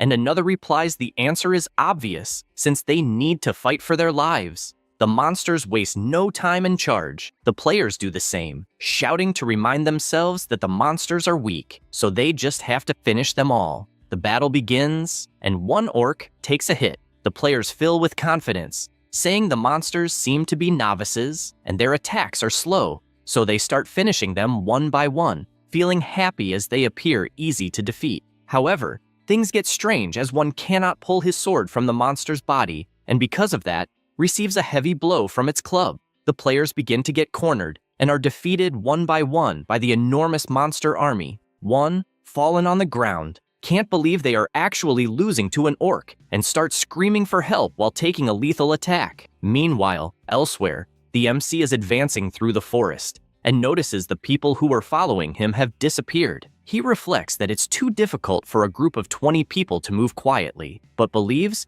if they aren't foolish enough to attack a much larger orc village, they should manage without many problems. He knows the best thing is to stay away from villages with watchtowers. After all, when the orc guard blows the trumpet, more than 50 orcs appear immediately, and over 200 orcs live in large villages like that. He finally arrives at the orc village and, ready to attack his opponents, imagines their muscular structure is completely different from humans, so if he drives his sword into them, pulling it out will be very hard. He advances and cuts the neck of one of them, as that is the spot to focus on because it is the most vulnerable area for orcs. He continues cutting them all, hitting even their backs, but stabbing through their bodies. He does all this knowing he must be a skilled player to achieve such feats. After returning from his attacks, the MC pushes his scythe into the monster's back and knocks it down. Then, he activates his progress window, noticing there are still 8 hours, 59 minutes, and 22 seconds left until the end of the round. His progress on the main mission has already been completed, which was to defeat 300 orcs. Ryuman reflects that it took him 1 hour to complete the main mission, and since he secured first place, he will help Jury at that moment, and therefore uses his tracking skill. Elsewhere, Monkey asks if his teammate is okay. Young-ho, who is the leader of the hikers group, answers yes, although he nearly lost his life, and, startled, asks how the monsters are so strong. The players comment that they do indeed look like bipedal pigs, and, for that reason, it's better not to underestimate them. The man turns and asks how many have been finished so far. Mankey responds that it's probably around 50. Young-ho doesn't like that at all, since it's only 50 in 1 hour with 5 people, and that way they won't reach the 300 needed for the main mission. His group says they won't fall behind. After all, if they don't succeed, they will lose their lives this time. The leader sighs deeply and comments that they will probably have to attack a bigger orc village. They become worried and ask if that's too dangerous. Another member agrees, since fighting 3 at once was difficult. So how will they handle a bigger village? They agree that they should indeed focus on smaller villages for safety. The leader changes his mind, acknowledging their right and won't argue against it. He doesn't intend to force anyone, but stresses that at this pace they won't meet the goal, and despite knowing it will be difficult, they have no choice but to take the risk. With a serious look, he asks everyone to keep that in mind, since there's no future on a sinking ship. Meanwhile, near the forest, the group points to the orc village they saw earlier. The player whispers that apparently there is a guard post in that village. The leader then suggests they circle around to check it out, and they begin walking around the village. They observe the wooden fence and suggest passing through the space between the planks. One of them does this and comments that apparently no one is nearby. With that, everyone crosses, and after entering, they wonder if the monsters are inside the tents and assume there must be 5 per tent. The leader is thoughtful, as the village is bigger than he imagined, and another member asks if they should ambush them while they're still in the tents. Young-ho replies that's a good idea since they are there anyway. Monkey says it's fine, since 5 of them should be easy if they execute properly. They choose a tent as a target, and the leader warns they will start as soon as he gives the signal. Everyone positions themselves and begins entering the tent. Inside, there is another door, which they immediately open. However, they are shocked by what they see, since inside that tent there are 10 of them instead of 5. The orcs sense intruders, stand up, and one asks what they should do since there are many monsters. The leader says they must finish at least one first. so everyone rushes to attack, telling them to take the one on the left. The warrior defends the attack while Young-ho moves in and strikes the orc's leg, making it fall to the ground. Then Monkey attacks with his sword, finishing it immediately. One of the monsters shouts furiously and stands face to face with the players. After approaching, it radiates a sinister aura and strikes Monkey with full force. The leader panics seeing his partner took a direct hit and immediately attacks, stabbing his sword into the monster's neck, finishing it instantly. The other orcs just watch, and all players reposition as 8 orcs remain. The captain starts worrying since there are still many, and he's unsure if they can handle them all. One member comments that they won't succeed and must retreat. Young-ho agrees, saying he was thinking the same. With that in mind, they all start running out, and the orcs start chasing, but when they reach outside, they are shocked to find orcs waiting outside the tent. They can't believe how many monsters there are, probably more than a dozen. The blonde one laments, saying they're done for, and it will likely be the end of them. However, the captain only asks them to draw their weapons. They respond that there's nothing they can do, but it was still a pleasure working with him. Young-ho asks why the orcs haven't finished them off yet,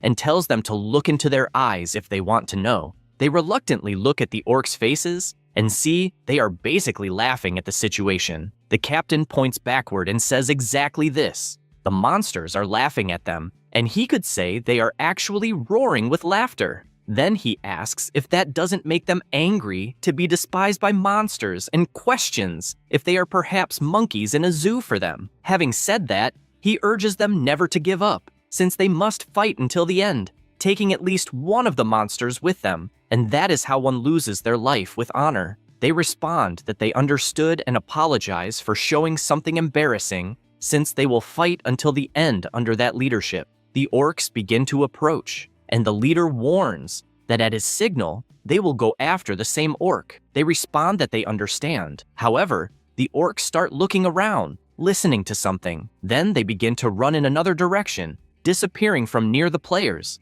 They are left confused about what is happening because the orcs simply left. However, the leader calls their attention and points in another direction. After all, there are still orcs inside the tent. He smiles, since there are only 8 of them, and orders to go after them. Everyone agrees, so they launch the attack. After fighting for a while, they are pleased because they managed to defeat the 8. One of them turns and says they only succeeded thanks to the captain. Another agrees, saying that if he had not insisted, they would all have lost their lives. Young-ho asks them not to say that since everyone had the will to live and fight, and it was only because of that that they won. Otherwise, he himself would have lost his life. Then he calls for Mangi and asks how his arm is. He replies that it hurts a little but is bearable. The leader then tells him to rest since he cannot keep moving it, and asks the group to find a place to hide while he himself looks for a way out of there. A player asks if it won't be dangerous. He tells them not to worry and to wait there until he returns. Then he starts walking. After observing a bit, he begins to find it strange since everything is very quiet and he hasn't seen any orcs since that time. He continues walking through the village until he notices something and is startled because before him lie numerous slain orcs. He approaches, trying to understand what happened there, and asks who the hell did that. Only then does he realize there is a player among the monsters and wonders if it is the Black Reaper. The MC realizes there is someone there since he didn't expect others in the village and notices the player's nickname is Young-ho. He wonders if he really is the guy known as the Mercenary King. He knows that Mercenary is a short-range combat class that wields many weapons like warriors and has similar abilities, though there is something that separates them. Mercenaries become stronger through contracts with others, and for this reason, most mercenaries form teams with people they know or with the Mercenary King. So, Mercenary King is a solo class that allows the user to command mercenaries through contracts, and those who sign the contract receive additional effects. Despite that, the MC feels there is actually no reason for them to sign contracts with the Mercenary King. The MC concludes that definitely before him is Young-ho from the solo class Mercenary King, and confesses that he didn't expect him there. The team captain approaches, greeting the Reaper. Ryuman asks if he knows him, and he answers yes, since there is no one who doesn't know the top-ranked player ever. Then he begins to think he didn't imagine finding the player who is first in all zones there, and believes he would probably hate it if asked to shake his hand. The MC watches, imagining the guy doesn't seem like the type to betray others, and looking at him, concludes that's why he became the mercenary king. After all, one needs the mind of a leader and a kind heart to qualify for the mercenary king class. Young-ho then asks if he was the one who finished off all the orcs there. The MC replies yes. He is surprised and says he definitely lives up to the ranking and immediately bows, thanking him since he only survived thanks to him distracting the orcs. Ryumin replies he didn't even know they were there. The captain says he knew he didn't intend to, but the fact is, he ended up helping by finishing the monsters. Ryumin says that's fine and asks him and his companions to leave if they are done, and emphasizes that he already finished all the orcs in that village, so they don't need to worry anymore. Young-ho, surprised, asks how he knew he was there with a team, but before receiving an answer, he looks back and asks why his team is there since he asked them to wait. The player responds that he was anxious, afraid of having left them behind. The captain is inconsolable, saying he would never do that. The MC concludes that apparently 4 mercenaries formed a contract with Young-ho. He assumes that the people appeared there because they were worried about the leader, and has definitely already created companions who genuinely care about him. Only then do the players realize it is the Black Reaper who is there and are surprised, asking what he is doing in that village. He says he was there to do a light hunt. The player replies that he understood. Ryumin asks once again for them to leave if they have already finished. He says this thinking the intermediate boss will appear soon since the other orcs were defeated, and it will be very dangerous for them if they stay there. Immediately they respond that they understood, and that it was an honor to meet him. However, they begin to hear something, and one asks the other if they really heard anything. The captain asks what that is, and the MC replies that it is the intermediate boss, and once again asks them to leave. He is scared, trying to understand what this means until he spots a colossal monster approaching. The players remain scared, asking what it is, and if it is really an orc. The boss lets out a loud roar and approaches, destroying everything. The MC is happy that the orc warrior finally arrives since it is because of this monster that he did not leave after defeating all the orcs. After all, he needs to finish it to obtain the balance stone from the side mission. He is aware that once he finishes it, along with the bosses of the other 3 tribes, he will complete the mission. The giant orc begins moving at high speed, and the group leader comments that the monster seems a little irritated and desperately asks them to run since the orc's face looks sinister. To make matters worse, the boss approaches at high speed and strikes the ground with a powerful blow, destroying everything around. Young-ho realizes he was narrowly missed and is shocked by what happened, remembering the Black Reaper hitting him with the scythe handle and throwing him away from the boss's attack. The MC asks what the hell he is doing. Without thinking twice, he thanks him for saving his life, but Ryumin asks once again for them to leave if they don't want to lose their lives. The boss starts approaching with his colossal size and begins laughing with his scary appearance. The MC attacks, asking what is funny, and lands a solid blow on his foot, making the orc warrior angry enough to raise his sword and strike the ground heavily. However, the protagonist dodges. The monster prepares to attack again, using the other sword but misses again. He finds these attacks funny, asking what good are high damage attacks if they can simply be dodged. The boss looks to the side complaining, but the protagonist positions himself and jumps. While preparing his attack, he tells the monster to stop crying and lands a devastating hit, sending him to the ground immediately. Without wasting time, he jumps again and attacks once more. The hit lands squarely on the boss's neck, who, enraged, prepares to attack and hits the ground again. But it is useless since the MC simply dodges all the attacks. He begins to reflect that just 2 attacks won't be enough to cut off that head since the boss's neck is too tough. Ryumin wastes no time and charges again, throwing his scythe behind the monster's head, hanging onto it. Then he jumps and gains momentum to spin his weapon. The cut this time is so deep it pierces the boss, making his head fly off his body, finishing him. He stands on the monster's body, looking imposing, and the system notifies that he defeated the orc warrior and that the experience gained increased by 37%, also earning 4,000 gold with an increase of 2,000. The group is still near the defeated boss, and wonders if the Black Reaper really managed to finish that giant monster. The MC descends from the body, and a notification says he obtained the sword with the pommel ring. He also obtained an orc heart and a low-level dark blue mana stone, as well as the balance stone. With this,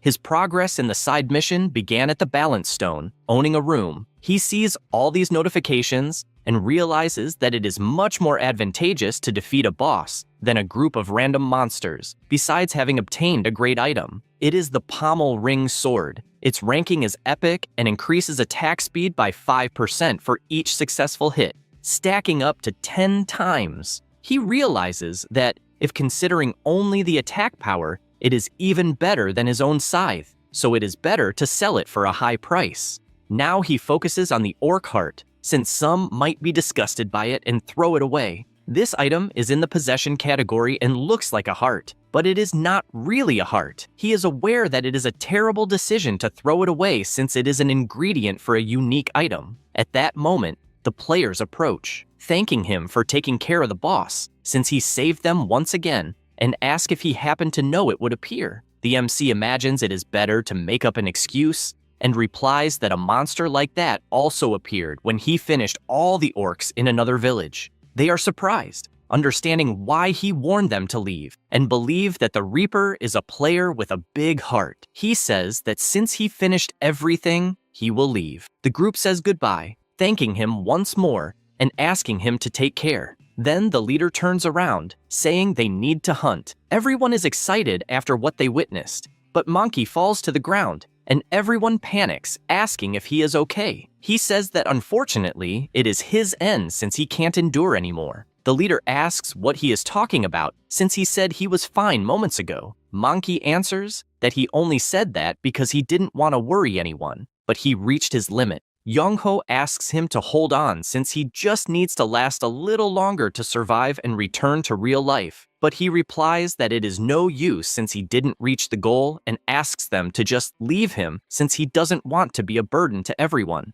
The leader doesn't want to accept this, believing there must be some way, and says they will get the orcs and finish them all. Monkey says it won't work, and even if they manage, he believes he won't endure the remaining time. Then he starts groaning in pain. The MC, observing this, thinks it was unexpected since Young-ho should become the leader of hundreds of mercenaries. But he is very weak. Seeing the group, he believes it makes sense since they apparently are close, reminding him of his brother since they are very close. He stands still for a moment and starts walking toward the group, deciding he wants to help since he knows how that feeling is. He calls the group and says that apparently they need help and asks to take a look. The leader, without wasting time, asks if there is any way to save him, and he replies yes, but reveals that the injury is quite serious, although there is a cure. Having said that, he extends his hand overflowing with energy and focuses this power on the wound, healing it instantly. They are surprised to see the wound simply disappear and ask how he did it.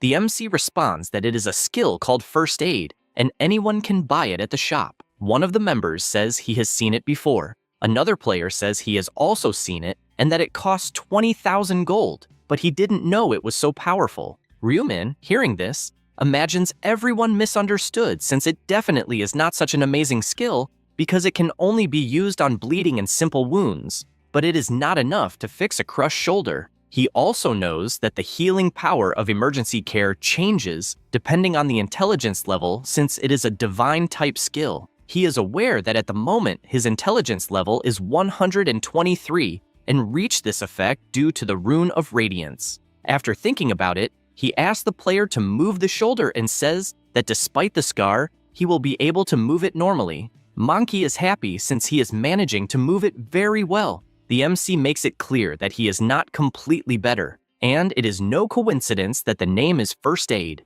stressing that if he overexerts himself, he will probably injure himself again. But on the other hand, hunting will not be a problem. The man is surprised hearing all this and immediately gets up, thanking him since the MC just became his savior. The leader also bows, thanking him for healing the team member. Immediately, all the others also bow, thanking him for this gesture. Young-ho shows an item and says he doesn't know if it will be useful, but asks to take it as a token of gratitude. Everyone is surprised to see that item, and the other players do the same, asking to take it. You who have power can't even get a small amount of gold, which is better than nothing when selling. The MC doesn't hesitate, even though he should refuse, and starts saying he doesn't need all that. However, the players insist, since it is a symbol of their gratitude, so they persist. Ryumin is surprised by so many things he received and thinks that, although they are not the best items, together they are even profitable. But he changes his mind since he definitely got something better than all that. The leader says he gave hope once again to Monkey and confirms,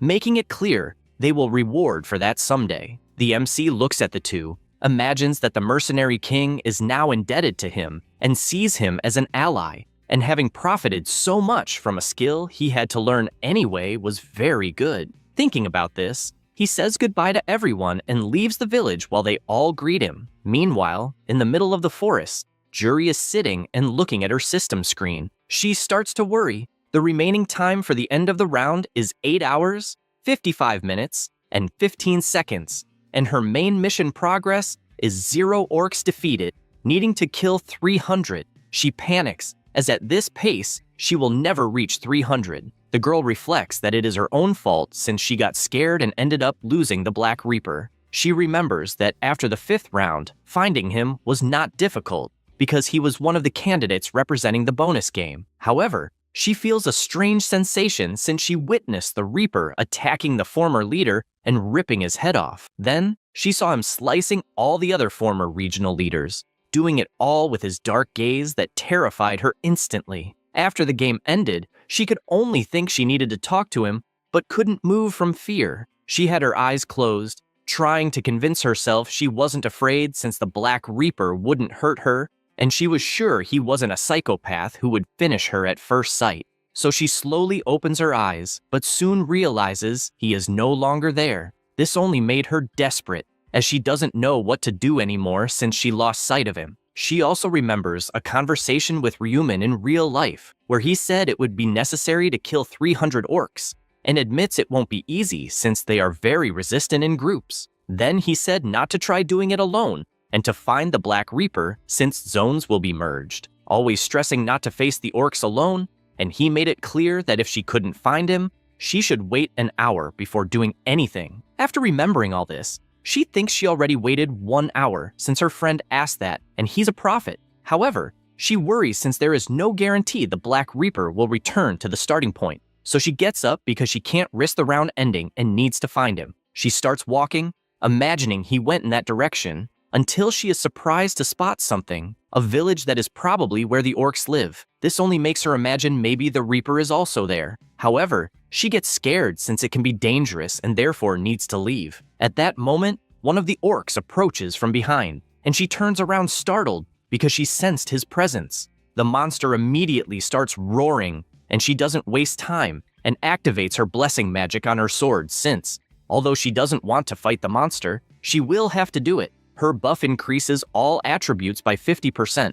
While the orc prepares to attack, she feels relieved because first, there is only one of them, and second, she knows the weakness of these monsters. She dodges, aware she should focus on the neck since the orc is resistant in the rest of the body, but worries about her accuracy. Juri knows the orc will counterattack if she misses, and knowing it will be hard to pull the sword out of his body, she assumes she needs to be quick and precise. So she attacks, but the monster just shakes its head and she hits his arm. She immediately gets frustrated since the orc simply dodged. She tries to retreat a little and thinks she at least managed to pierce, even if not very deeply, so she withdrew her sword without problems. The heir doesn't waste time and launches an attack, delivering numerous blows while she is forced to dodge. As she keeps dodging, she counterattacks, having seen an opening, and manages to graze the opponent's neck. Julie feels relieved since her attacks are working, and then she unleashes her combo,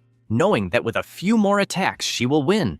And indeed she does, as the orc is severely injured to the point of falling to the ground, defeated. She can't believe she managed it and smiles, having defeated an orc in a one-on-one fight. However, she immediately turns around, having heard someone approaching. It was the MC carrying his scythe. Julie rubs her eyes, wondering if she is seeing things, and questions whether that really is the Black Reaper, since she had been searching for him all along. but in the end, he found her. However, he walks past, and she can't believe it. Still lost in thought, she turns around, asking for permission. The MC also turns and asks what she wants. She awkwardly asks if she can join his group. He changes his expression and asks her to repeat herself. Once again, she asks if she could join the group, but he questions why he should accept her. She feels pressured, not knowing what to say, but approaches, saying she will show him why. Without thinking twice, she uses her blessing ability, which immediately increases his attributes, leaving him impressed even though he already knows this and is just pretending. She smiles and explains that the ability is called Blessing, lasts for 3 hours, and increases all attributes by 50% during that time. The MC pretends to be checking his system and says he understands. She then asks if that answers his question since that buff could help him in future hunts. He questions whether he should form a team with her just to get a buff. She says yes, and asks him to please help her hunt. Ryumin, still putting on his little act, says he's not sure yet, since he has the temporary ability of the position of ruler, so he could simply use her as his personal assistant. She is shocked, having not thought of that, and indeed it would be useless to have her on the team if he could just force her to help. But then he asks if she could promise never to betray him. She replies that she obviously never would. Then, accordingly,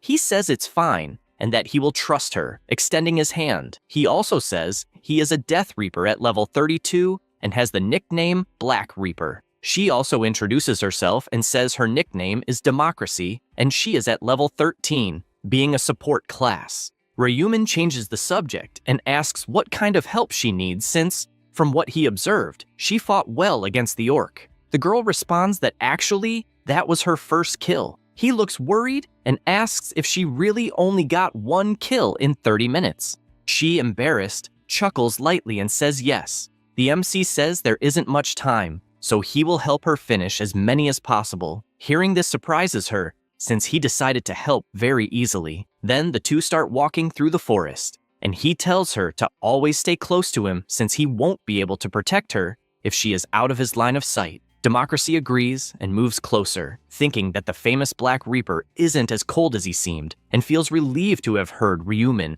when they were in the real world. She barely thinks this, and is already startled, as there are 3 orcs in front of them. She panics because there are 3 of them, but the MC just moves his scythe and asks her to wait a bit. Then he stomps firmly on the ground and charges toward the monsters. With a simple move, he cuts the legs of all 3, leaving them completely vulnerable. Only then does the guy realize it's not over, as he is receiving another attack that also severs both his left and right hands. Julie is completely stunned after seeing the MC incapacitate them all instantly. He, with his intimidating aura, tells her to take the opportunity and finish them all. Then he asks what she's thinking about. The girl apologizes and goes to the orc, planning to be careful just to ease her conscience. She then delivers a precise blow to the monster's neck, successfully finishing the orc. She also gains 2.35% experience plus 40 gold. She is surprised since it was too easy and thought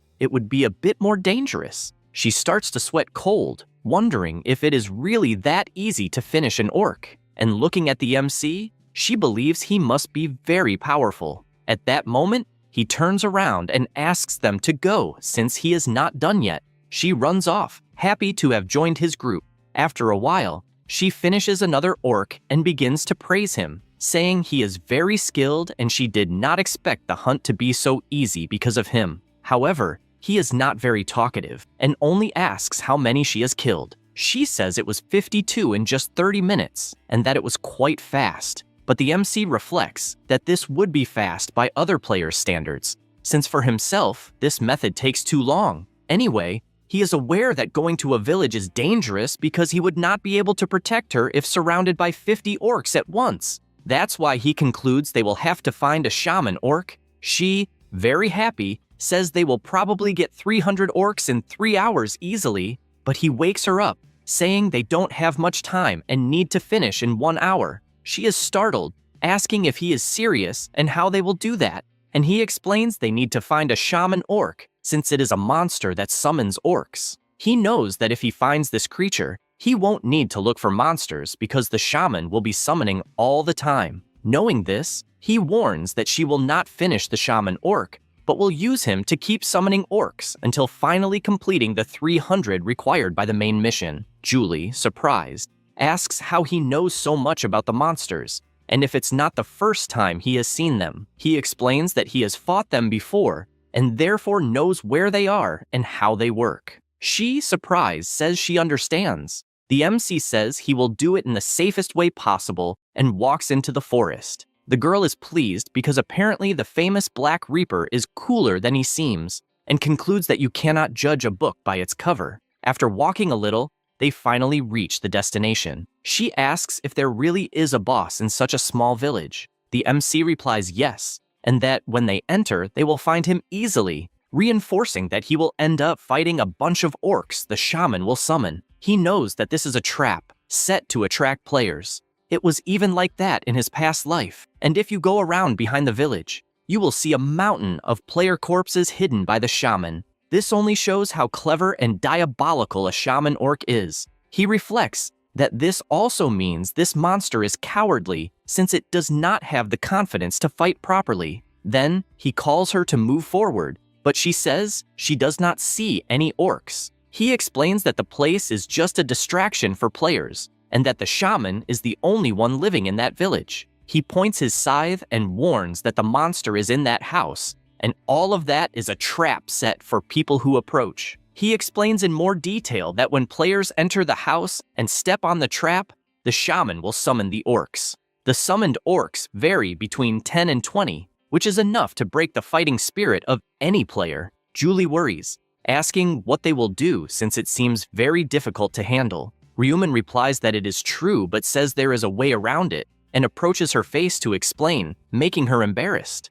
After explaining, she asks if it is really serious and if the monster would fall for something like that. The MC asks her not to worry since he tested it before, and she gains confidence, saying she will do it. He then asks if she will really do it on her own. Democracy, her nickname in the game, though strange, says yes, and asks if they don't have to do everything together since she feels bad that he always has to do the hard work, so she can do some things her way. Ryuman is surprised to hear that and says that's fine, and that he will wait outside. She tries to gain confidence and starts walking toward the door. After opening it, she realizes there is a huge dark corridor. This does not intimidate her, and she keeps walking until something catches her attention. Since she reaches the place where there is a red carpet, she can only imagine that this is the trap the Black Reaper mentioned and therefore needs to act wisely from here on. Remembering that before entering, he had informed her that the shaman orc is hiding inside, and when she enters, she will see a red carpet, and the moment she steps on it, the shaman will summon the orcs, and the exit will be blocked. So when she is near this carpet, she should return to the entrance, and the shaman will send some scouts to check it out. She reflects that in a way, it is quite simple, since she already knows what she needs to do. She then approaches, as she only needs to show that she is there, and then will run away. At that moment, she feels an overwhelming aura coming from inside the hall, and realizes it is from the orc shaman. Knowing she has caught the monster's attention, she immediately runs outside and after closing the door, breathes a sigh of relief, her heart almost bursting out of her chest. The MC asks if she is okay, and she replies that she is, since she approached the rug and ran back as asked. Then she asks if that shaman will really send scouts. The Reaper says they will find out soon. Shortly after, the door begins to open, and some orcs come out looking around. Suddenly, one of them looks back, but they get startled as the protagonist is already attacking, slicing all of them. After all are immobilized on the ground from losing their limbs, he calls his colleague and tells her to leave. She obeys, and after a while Julie confirms she finally finished them all. The MC says she did a good job and will only need to repeat the process again as before. She worries, asking if the monster will really fall for the same trick twice. He admits the shaman is smart, but his memory is like that of a goldfish, and smiling asks her not to worry. Julie gains confidence and replies that it's okay. After some time finishing the monsters, Julie says that with that last one, the total reached 300. He is pleased with this, and that it also took only an hour. She cannot contain her emotion and thanks him again, since thanks to him, she was able to hunt comfortably and quickly. He then asks what level she has reached, and she replies she is already level 19. The MC thinks this is great and reveals the rank will increase when she levels up just one more time, since she needs to be level 20, knowing that she will gain new abilities when the rank rises, and that the abilities she already has will be amplified as an effect, which is definitely a positive point for him, having her on the team. He also thinks he needs to improve her buff to set new records until they defeat the final boss, and, thinking about this, says he will help her until she reaches level 20, as it will definitely be easier to deal with the orcs. Julie is surprised, not expecting him to be so attentive, and begins to thank him until a group appears behind them and draws their attention. One of them points out that this is the Black Reaper, but another has no idea who this person is, and they are only surprised by the number of orc corpses there. One of them, awkwardly, approaches and says they just wanted to pass through some orcs and didn't know there were people hunting there, but seeing the scene is incredulous, thinking that only 2 people did all that extermination. 2 other players reflect that it is very strange to have so many orcs in such a small village, and also don't know who the woman beside the Reaper is, or if she is a team member. Another player begins to think it's strange since he can't picture the Black Reaper working in a team. Yet another starts admiring the girl, finding it funny as she must be the Reaper's type, also beginning to think with malice about her body. At that moment, the MC strikes his scythe on the ground and orders everyone to leave since they are in the way. They are intimidated and ask why. The MC, after reading everyone's thoughts, imagines they can think whatever they want about others, but believes they are crossing the line, so he tells them to disappear unless they have business to conduct there. They question why he is speaking this way, saying he is being very rude. Julie is incredulous, thinking they must be crazy to want to argue with the famous Black Reaper. Ryuman swings his scythe and asks who will be first. One of them gets furious and starts yelling, but only then realizes he was grazed on the forehead without noticing. Immediately, everyone starts running, apologizing and promising not to interrupt again. While fleeing, they only think they won't let this go, planning to hide and watch what they are doing. The MC finds this funny,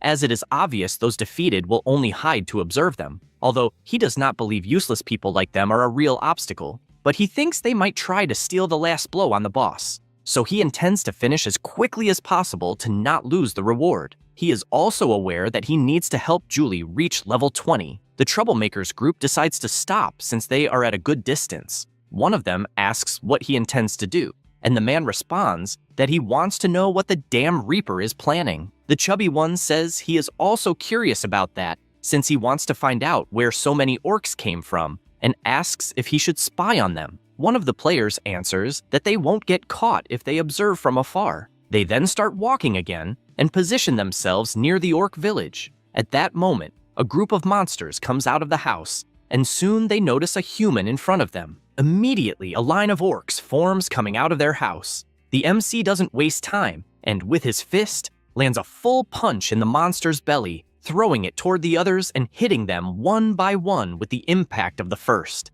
Then, the MC attacks with his scythe and starts cutting off all the orcs' limbs, leaving those left scared. The gang watching from afar becomes terrified, now aware of why the famous Black Reaper is in first place, and rightly so, since they themselves need so much effort to defeat just one, and they are witnessing a massacre. Then they watch the girl moving toward the monsters, and don't understand why the MC hasn't finished them off yet. Julie then begins to take them down one by one since they cannot defend themselves. The group finally understands what is happening, since the Black Reaper is carrying the girl, leaving the monsters incapacitated, and she just finishes them off. They try to figure out what he gains from this, since they don't know what the girl has to make him help like this with so many kills, and they feel jealous of her for having an easy life. They watch her enter the house and become outraged because they work hard to get some kills while the girl is being served on a silver platter.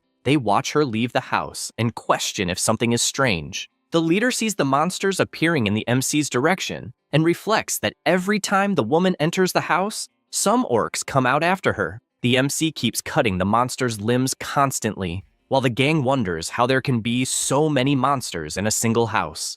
They start to deduce that maybe that spot is where the orcs are born, and conclude that this is why the Reaper told them to clear out of there. Still watching from afar, they wonder if they should wait for the two to leave so they can have the place to themselves. One of them agrees and even wanted to do that before, but admits they are not strong enough to defeat the Reaper in a fight. At that moment, Julie happily looks at the system and says she finally reached level 20. The MC congratulates her, and she says she has news since she acquired a new skill. Besides her blessing increasing from 50 to 60%, Ryumin says he thinks that's cool and asks if she can use the skill. She replies she will do it immediately and, with her hand raised, activates the skill that, after an aura forms around them, increases all attributes by 60%, and the remaining time for the skill to end is 2 hours, 59 minutes, and 59 seconds. She explains that the blessing skill was improved and will show the new buff she learned. An aura begins to float toward the MC's scythe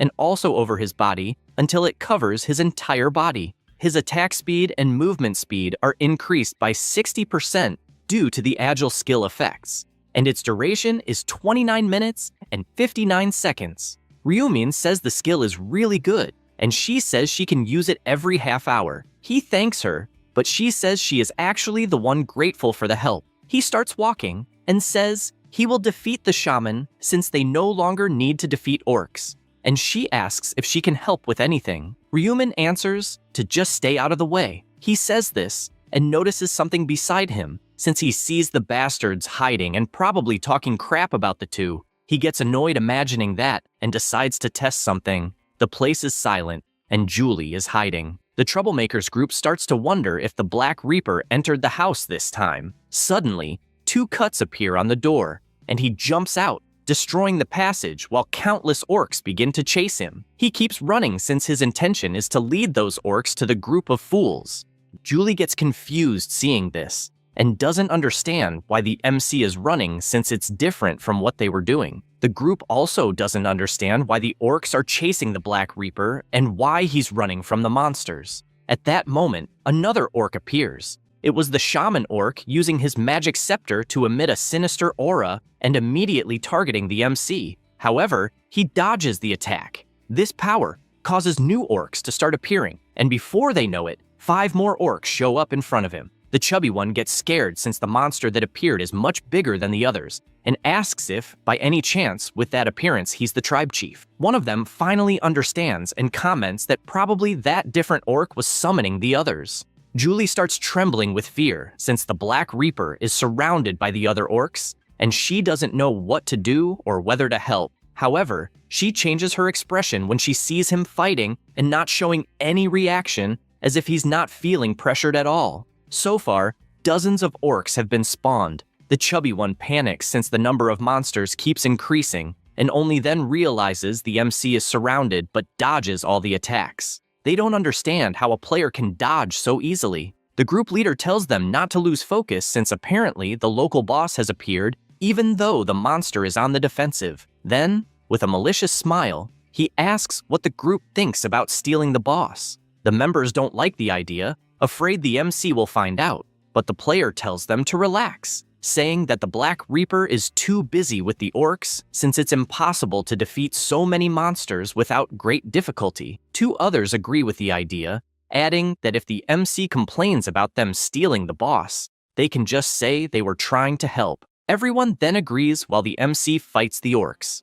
At that moment, they sneak into the camp and Julie notices it to the point of questioning what they are doing. She panics when she realizes the group is trying to steal the shaman and doesn't know if the MC can see this. This situation reminds her of when they were in the forest. Julie thanks him for all the help and confesses that she truly hopes she's not being a burden. He replies that it's no problem since he finished the main quest. She gets confused by what that means, and he explains that he's focusing on the side quest since he has enough fragments. Then, since he managed to defeat a boss called Warrior Orc, he believes he'll get the rest from another boss and asks her not to worry since that's all he needs. She watches the group getting closer and gets worried since, as far as she knows, the Black Reaper needs that shaman for the quest, and if this continues, the group will steal him. She gets into position to help just as the group gets into position to attack. At that moment, the Night of the Dead ability is activated and a curtain of black smoke appears in the area,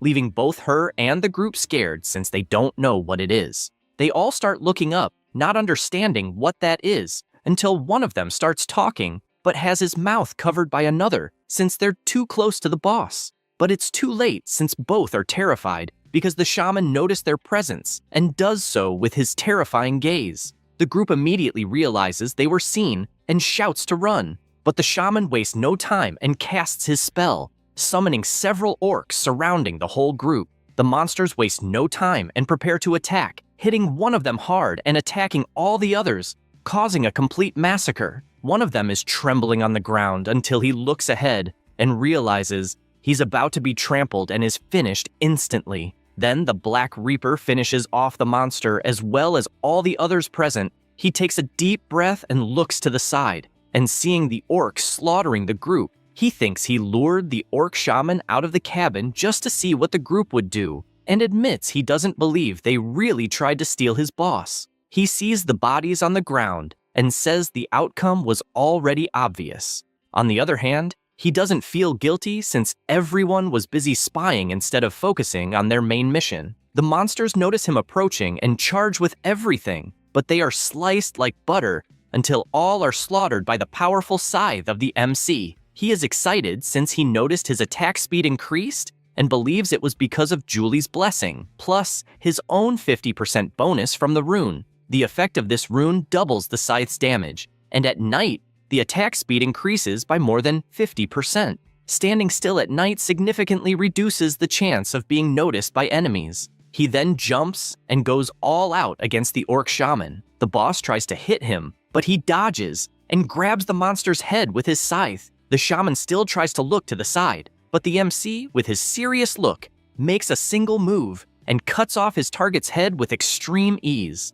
With that, the boss is finally defeated and a notification appears saying he defeated the orc shaman, gaining 33.73% experience, 4,000 gold, and leveled up. He also obtained the Orb of Eternal Rest, a mysterious wooden totem, a low-quality blue monostone, and finally the Stone of Balance, now possessing 2 out of 4 in the progress of the side mission. The MC is pleased since he reached level 33 and also got some items. This is the Orb of Eternal Rest, a necklace type. It has epic quality, and its effect is, gains 1 stack per monster defeated, loses 1 durability, every 100 stacks convert into 1 attribute point. He reflects on the item granting attribute points every 100 stacks, since it is similar to the absorption rune used by the Black Flame Dragon. However, he knows there is a small problem, since as it accumulates points, the necklace gradually breaks until durability reaches 0, but he knows he can get a durability rune around the 8th round, and restore the necklace's power with a blacksmith's skill,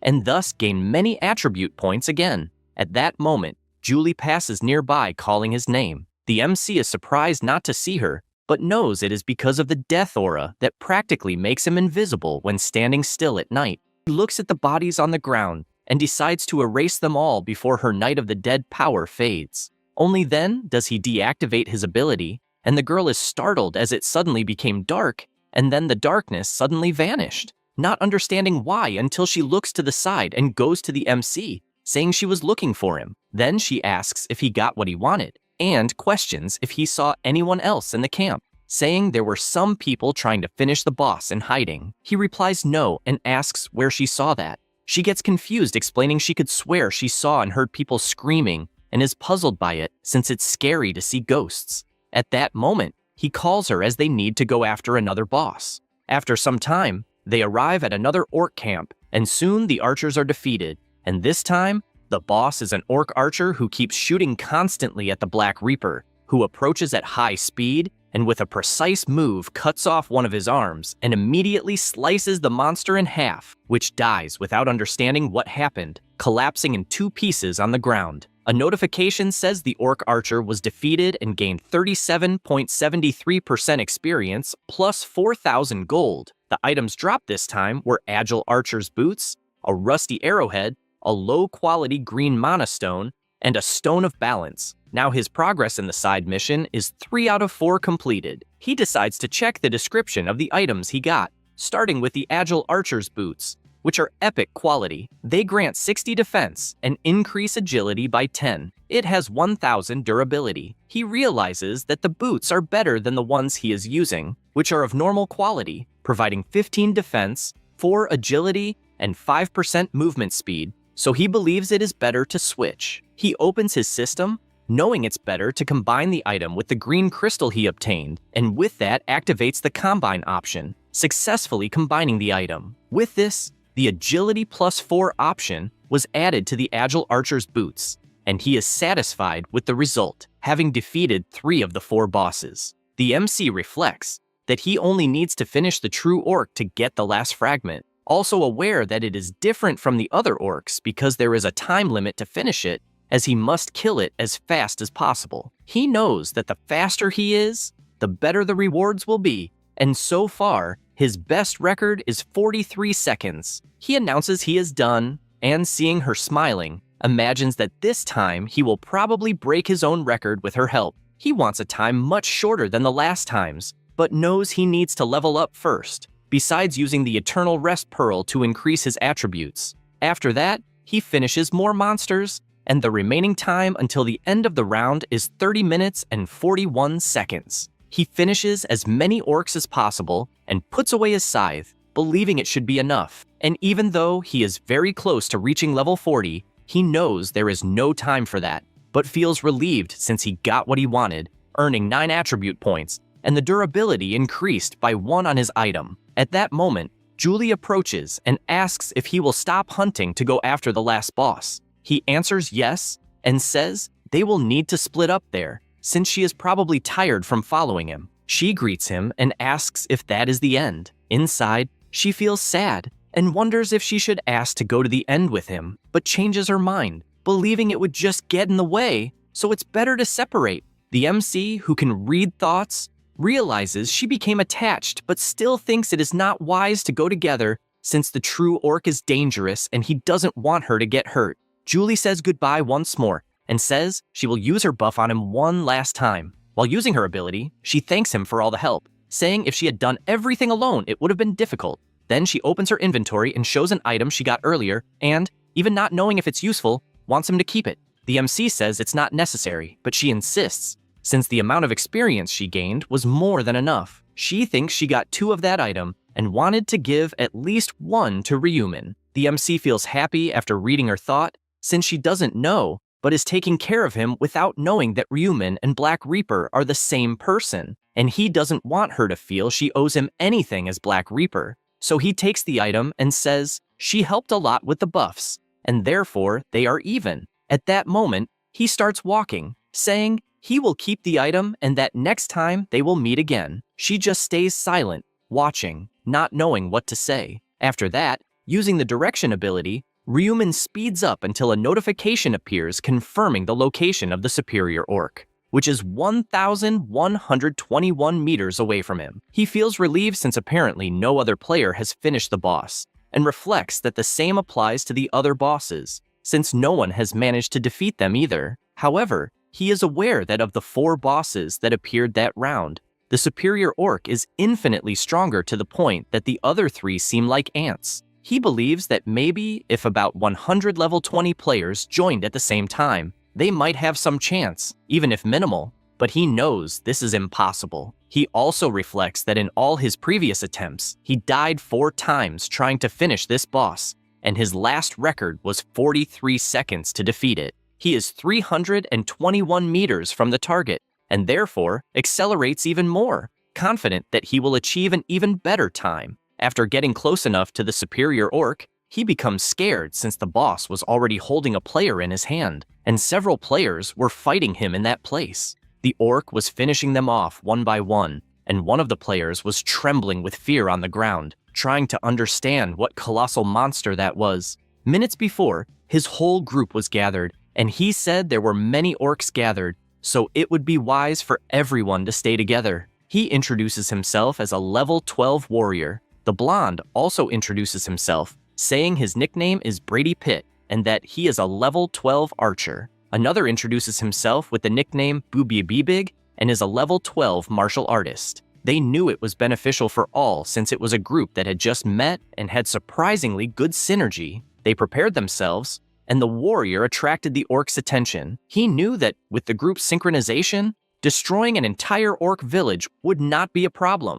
The girl immobilized some monsters while the rest of the team coordinated the direction from which the orcs appeared. After hunting for 6 long hours, everyone said they had defeated their 300 orcs from the main mission. Yoon-sok, seeing they were doing well, asks if they would like to hunt more. The blonde agrees, wanting to reach level 20, so they kept hunting in the group, leveling up and reaching level 20. Besides that, their rank also rose to regular, activating the combine function in the system. They were happy since, besides reaching level 20, they also learned new skills. Brady Pitt is surprised at how easy it was to finish the orcs, and asks if it had always been this easy. The girl replies that she really can't believe they used to have a hard time against the monsters. At that moment, the warrior draws their attention forward, and they spot an orc dozens of times bigger than any other they had seen. They are surprised since they had never seen one that size, and ask if it might be a boss. The woman asks if they are excited to defeat that monster since probably 5 of them could handle it. The whole group gets excited and suggests dividing the reward equally after defeating the monster. At that moment, the superior orc, who had been walking calmly, turns toward them, letting out a terrifying roar that paralyzes all the players instantly. Immediately, the boss starts running and leaps toward the group, crashing to the ground. He raises his hand and cuts the girl with a single attack, leaving no chance. Then he looks back and heads for another player who is crushed instantly, powerless to react. All the archer could do was tremble until the superior orc grabbed his hand and squeezed, breaking all his bones. The warrior watches this scene, completely terrified, only able to think that death was right in front of him. The boss attacks with his tail and captures the martial artist who, with little he can do, just screams for help until he is smashed to the ground. Then the superior orc looks at the warrior, who is utterly horrified, only able to think that he will definitely lose his life.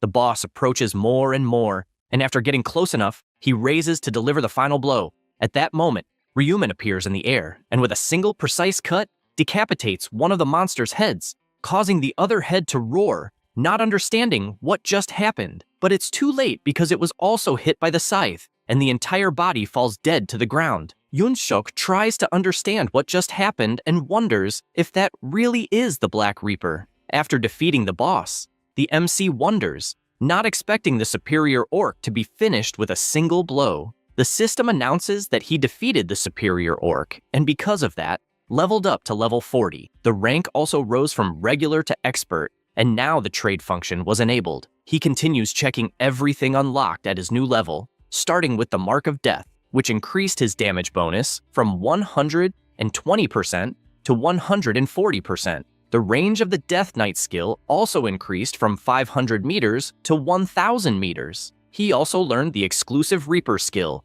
the Moonlight Slash. The next skill will be unlocked at level 60. He is happy to have finally obtained the skill that is, in fact, the only ranged attack of the Reapers. This is the Moonlight Slash skill. It charges for 1 second and then deals 1200% area damage in a cone shape. The damage is hybrid, half physical and half magical, and is multiplied by 1.5 when used at night. It has a cooldown time of 10 minutes and can only be used while wielding a scythe. He is aware that it is different from offensive skills, since with those he ends up taking more risks. However, with the Moonlight Slash, it is different, as it has a wide area, which makes it easier to hit, being almost impossible to miss. He also finds it interesting that it is a skill that adapts to physical and magical damage. So if he encounters a target immune to physical damage, he can still finish it off with magical damage. The MC smiles, since although he knows there will only be low-level monsters at the moment, he will eventually need the skill, as soon they will face beings far worse than that superior orc. But he shifts his focus as he wants to see the rewards. Notifications begin to arrive saying that he obtained the superior orc's gauntlets, the superior orc's fang, a low-quality purple mana stone, and finally the balance stone, thus completing the 4 stones required for the side quest. With this, he received a balance rune as a reward. He imagines that the goal of that round was the balance rune from the start. The rune was automatically engraved on the MC's body. This is the balance rune. If the difference between the lowest and highest pure attribute is 10 or less, all attributes are doubled. Only attributes increased by attribute points are recognized as pure attributes. He reflects that this rune focuses on 4 attributes: strength, intelligence, agility, and luck. He remembers that his attributes were distributed as follows: 27 in strength, 18 in intelligence, 26 in agility, and 28 in luck. He had already evenly distributed his pure attributes, anticipating the acquisition of the rune, so he is eager to see how much his attributes have increased because of the rune. After checking his status window, he realizes that his strength went to 374, intelligence to 614, agility to 518, and luck to 374. He is simply shocked, trying to understand if it worked since all his attributes went over 300. He just can't understand, although he knows it was because of the rune, but it went far beyond what he expected. He concludes that there is nothing better than the balance rune to get stronger, but decides to see what else he gained. The system notifies that he defeated the superior orc of the 5th round in 1 second. This boss is eligible for the time attack rules, and he will receive extra gold. The notification says he will receive the maximum possible amount, which is 100,000 gold for defeating the boss in under 10 seconds. He is happy about that, since he remembers last time he received 23,000 for finishing in 43 seconds. And with this new amount, he can get all the basic skills he hasn't obtained yet. The system also announces that he set the world record, and the achievements will be registered in the Akashic Records. Moreover, he will also receive a unique item selection ticket as a reward. He is surprised since he doesn't quite understand what is happening and wonders if he will really get a reward just for reaching a new record. He starts to sweat nervously since the information said it is a unique item selection ticket, and he imagines if he will be able to choose from all possible things. Immediately, he activates the ticket in his inventory, and the system shows a list of options he can choose from. The categories include weapon, shield, helmet, armor, boots, gloves, necklace, and ring. He realizes that he can indeed choose anything and immediately discards the weapon since he already has the scythe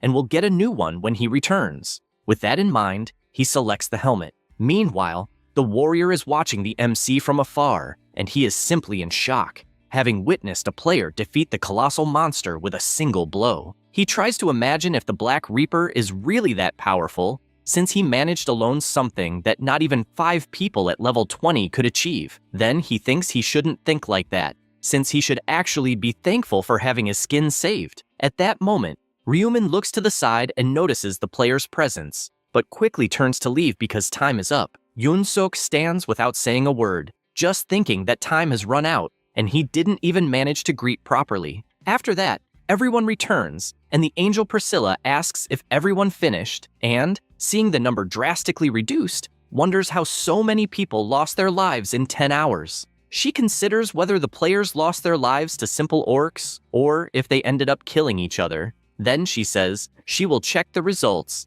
and in first place is the Black Reaper at level 40, finishing the main mission in 1 hour. In second place is Idiotas Estupidos at level 20, finishing in 2.5 hours. In third place is the Celestial Demon, who finished at level 24 and completed the mission in 2 hours and 47 minutes. The players simply can't believe there is already someone at level 40. They wonder if it's really possible for someone to defeat 300 orcs in just 1 hour. The MC, hearing all this, takes a deep breath, thinking he just wants to get his reward so he can leave. The system congratulates him for finishing first in the mission in his zone, as well as finishing first in all zones. Because of this, he received an intermediate epic necklace for being first in his zone and a special reward box for being first among all zones. He also sees it confirmed that he was first place in all 5 rounds, and for that, earned an incredible achievement. He received the title, the one ahead of everyone else. He thinks that's great since he also got the title.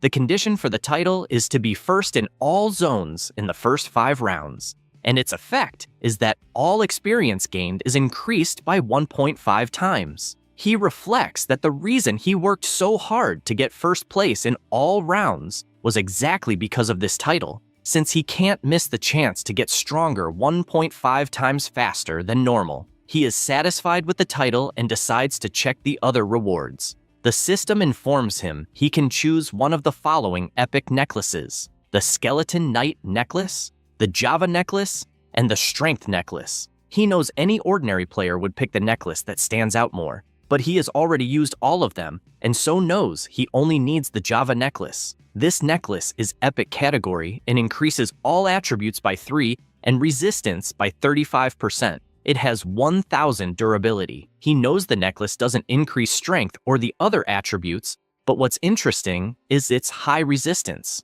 After all, items that give high resistance are expensive, and when he no longer needs it, he can just sell it. Then he goes to choose the other special reward. The first option is a triple experience bonus valid only for round 6. The second option is 6,000 gold, and the last option is information about round 6. He doesn't hesitate since he needs the experience buff for the next round. At that moment, the angel claps and calls everyone's attention. She asks if everyone managed to check their placements through the system messages. Then she congratulates all 1,585 who completed the main mission and, with the same evil look, says goodbye to the 1,211 who will be eliminated for ranking too low.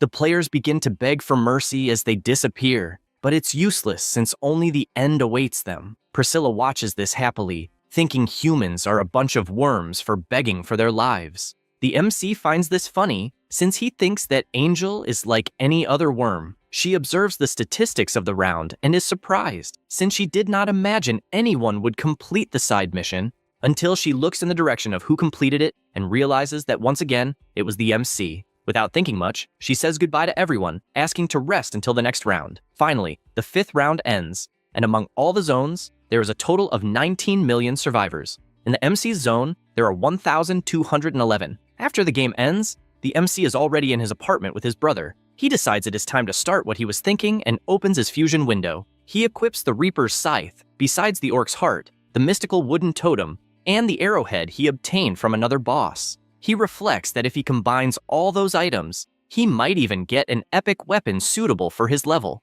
He also remembers that he has the diamond he got from Youngmin and decides that if he uses this item, he might get a unique rank weapon. He presses to make the fusion, and a notification appears saying the combination was successful. He obtained the Scythe of Death. This weapon is of unique rarity, increases damage by 300, all attributes by 10, and skill damage by 10%. It has 3,000 durability. He does not hide his joy since he finally changed weapons. His smile was so bizarre that his brother didn't understand anything. He starts browsing through the skills, wondering if he should learn a few more. He decides to start with the skill Search Around, which allows him to see the area around like a mini-map. He also picks the Dynamic Visual Acuity boost to improve his vision. Next, Basic Resistance, which increases his resistance against status abnormalities by 15%. Lastly, Hand-Eye Coordination to increase his skill accuracy by 20%.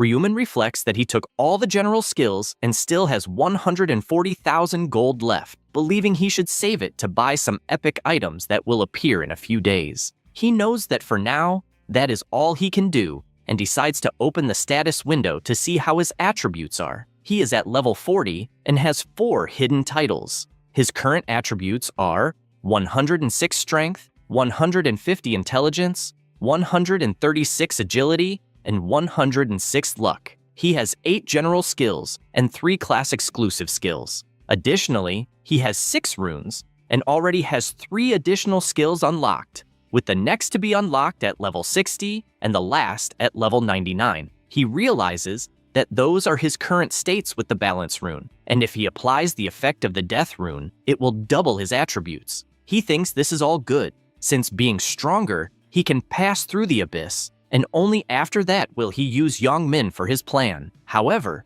when thinking about it, he reflects that he did not see him in round 5, and does not know if he even survived, since he had forgotten about him. Because of this, he activates his tracking since he knows the player's name and face. He notices he can track him, meaning the person is alive, and feels somewhat relieved since he can still make good use of him. Then, he says, this will be the last time he uses that guy in real life, only after which he will discard him. The next day, Julie was in a cafe, and all she could think about was why Ryumin wanted to see her. In her head, she even imagines him confessing, saying he died of missing her, and she gets embarrassed thinking about it since her imagination is very fertile, so she tries to calm down. At that moment, he walks through the door and notices she already arrived, so he asks if she took long. Julie answers no, and that she herself arrived just a short while ago. Still embarrassed, she says she will order something and asks what he wants,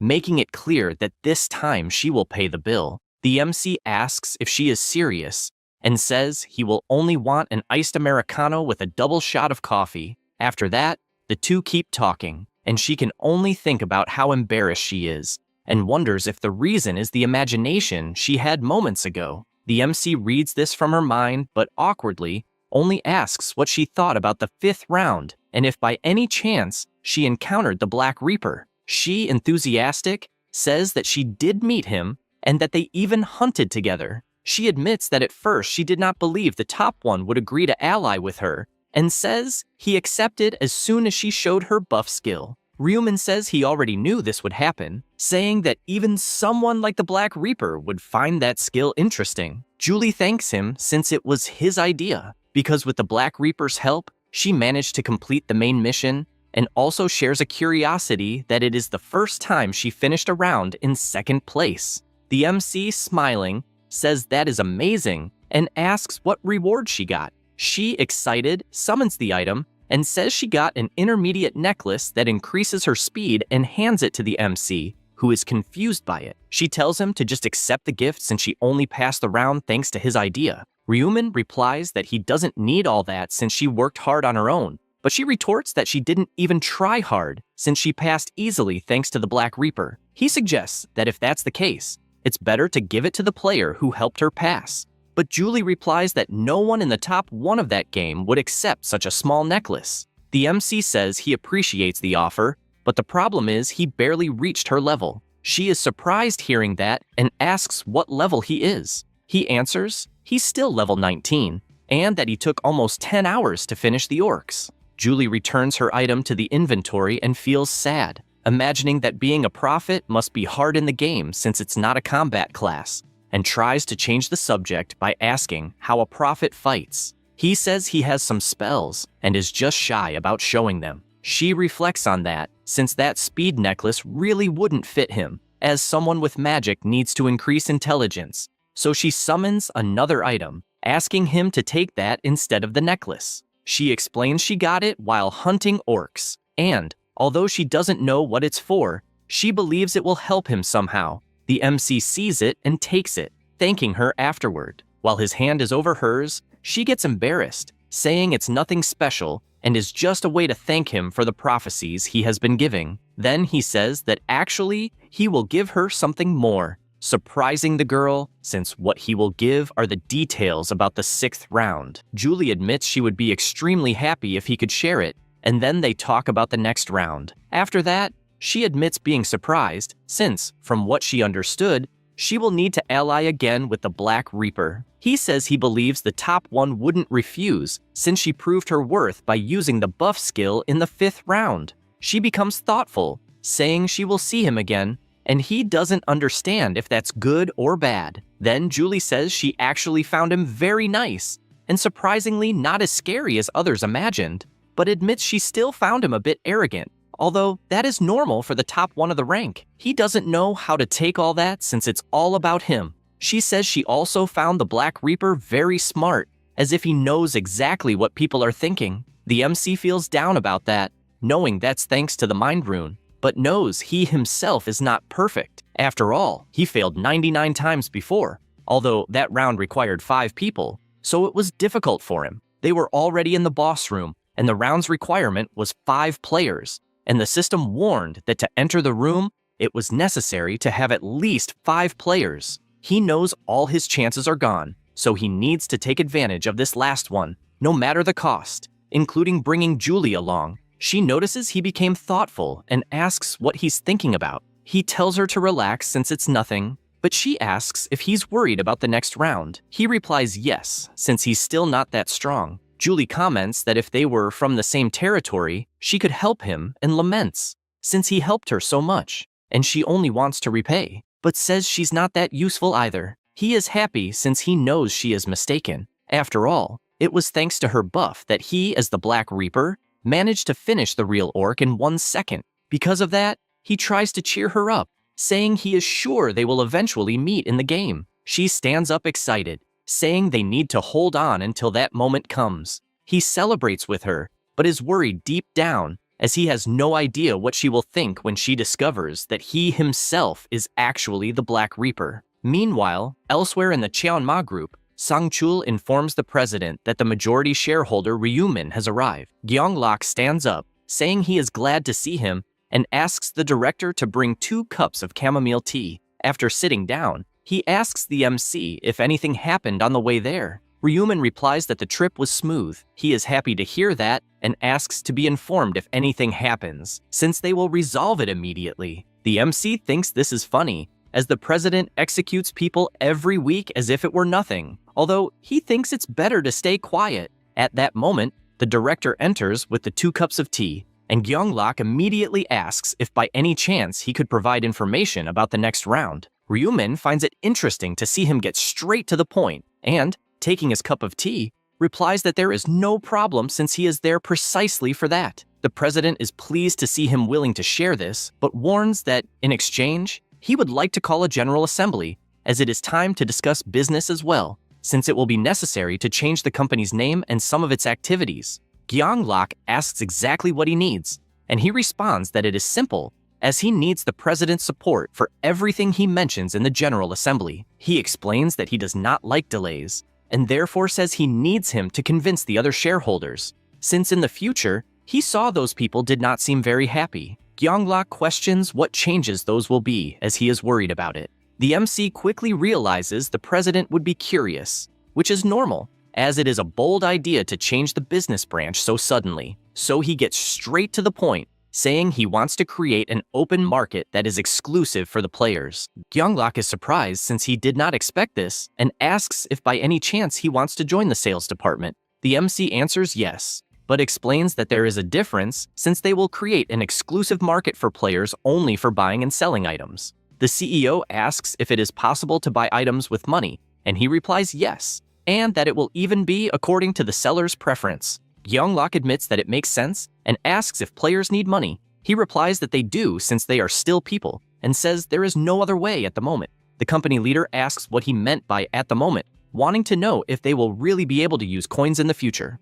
Ryumin is surprised since the CEO is being very clever and answers yes, since he had a small vision about it, and reveals that players who reach level 40 will be able to use the coins. He explains that a trading system will be unlocked after level 40, and this feature will allow players to spend their coins in exchange for items. And it is because of this that he wants to create a system where they can do this safely, and finishes by saying that this way they will be able to get a fee in money or coins. Gyeonglok is thoughtful with so much information, and since he found the idea of an open market exclusive for players interesting, and is sure no one would think of this, if it is a success, it will also monopolize that sector. After thinking this, he asks if people will really use it if they open this type of market. He answers that they just passed the 5th round, and so he believes players must have a certain amount of items accumulated, and says it is public knowledge that it is not possible to sell items in the system store, and so he thinks it would be great if they did this in real life. The MC says most players reach level 20 and manage to unlock the fusion system, so everyone is trying different combinations,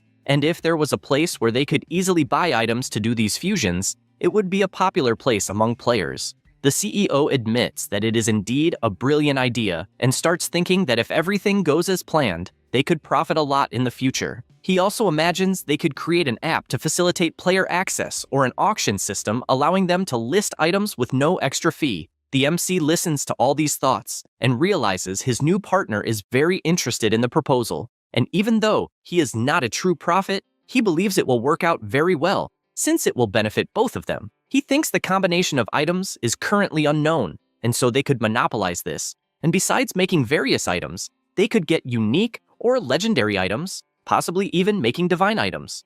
Gyeonglok agrees with the conversation and asks to make an open market and asks if he has an idea for a name change. The MC answers not exactly and asks the CEO if he has something in mind. He replies that his own opinion does not matter much and says everything the MC said should be taken into account since he is also a major shareholder. Ryumin is happy to hear this and suggests the name Player Place since the focus is players. Gyeonglok says he likes the idea since people could also abbreviate it to PP, and the MC asks how long he thinks it will take to build the entire system and get it working. Gyeonglok says it should take about a month. Ryumin says the 6th round will start soon, and since they brought up the subject, he will also share information about the 6th round. This immediately catches both their attention. After giving all the details, Gyeonglok is thoughtful since from what he understood, cooperation between players will be important in the 6th round. With that said, he thanks him for everything he shared and thinks it was a great choice to keep a good relationship with the prophet, since thanks to him things have become easier both in the game and in real life. Then he changes the subject to continue talking about business since they will need to schedule a meeting with the other shareholders and directors.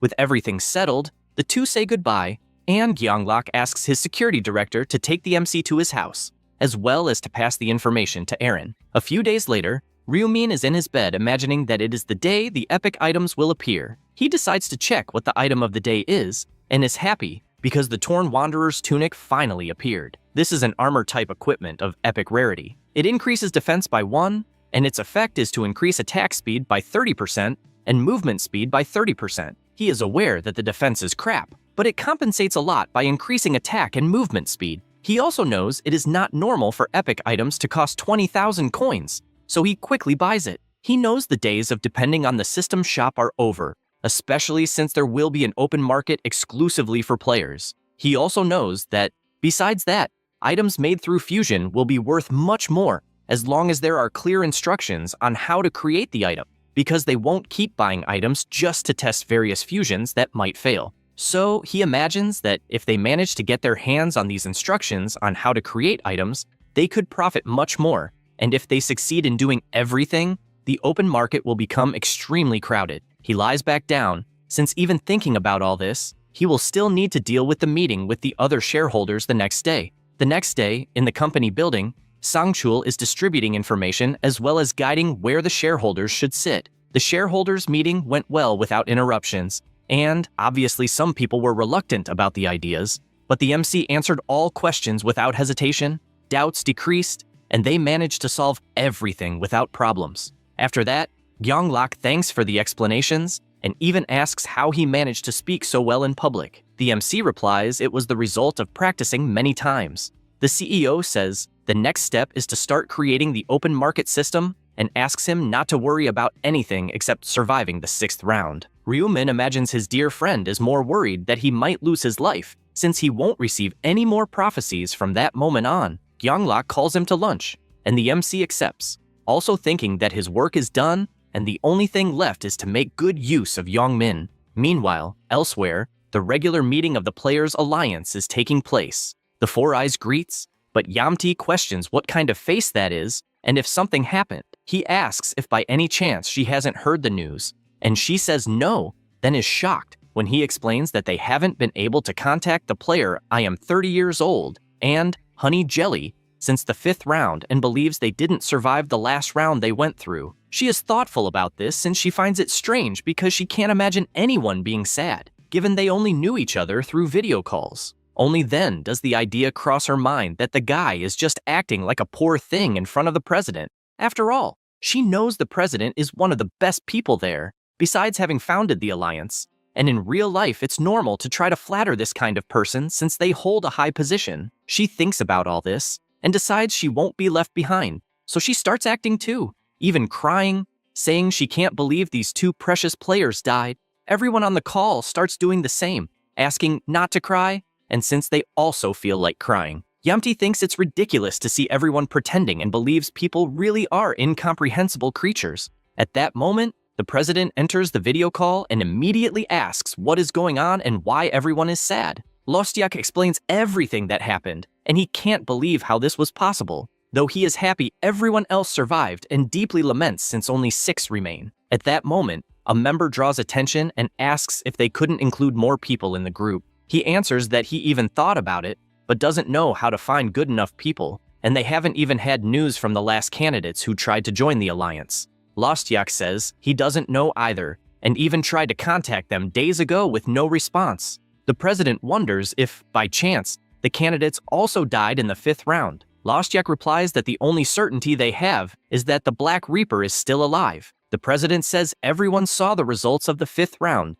and believes that if someone is that strong, it's a person holding back both in the game and in real life. And he doesn't understand why someone so powerful has been missing until now. Lostyak says he's not sure, and another member wonders if the Black Reaper was just playing with them. The president asks if the person who applied wasn't actually the Black Reaper, and the reason for being unreachable until now is because he also died in the 5th round, and they conclude that it makes sense. Suddenly, Mukbang says that a big shot like the Black Reaper would hardly enter a cafe, but gets worried because he shouldn't have said that, and this comment draws the attention of the president and other members, who question what he meant by cafe and what kind of cafe he was referring to. He also points out that it's a cafe that unites players and acts as a base for a new era, and asks if he has any dissatisfaction. He panics and apologizes, saying that's not what he meant. Immediately, the president announces that Mukbang will be removed from the official position from that moment on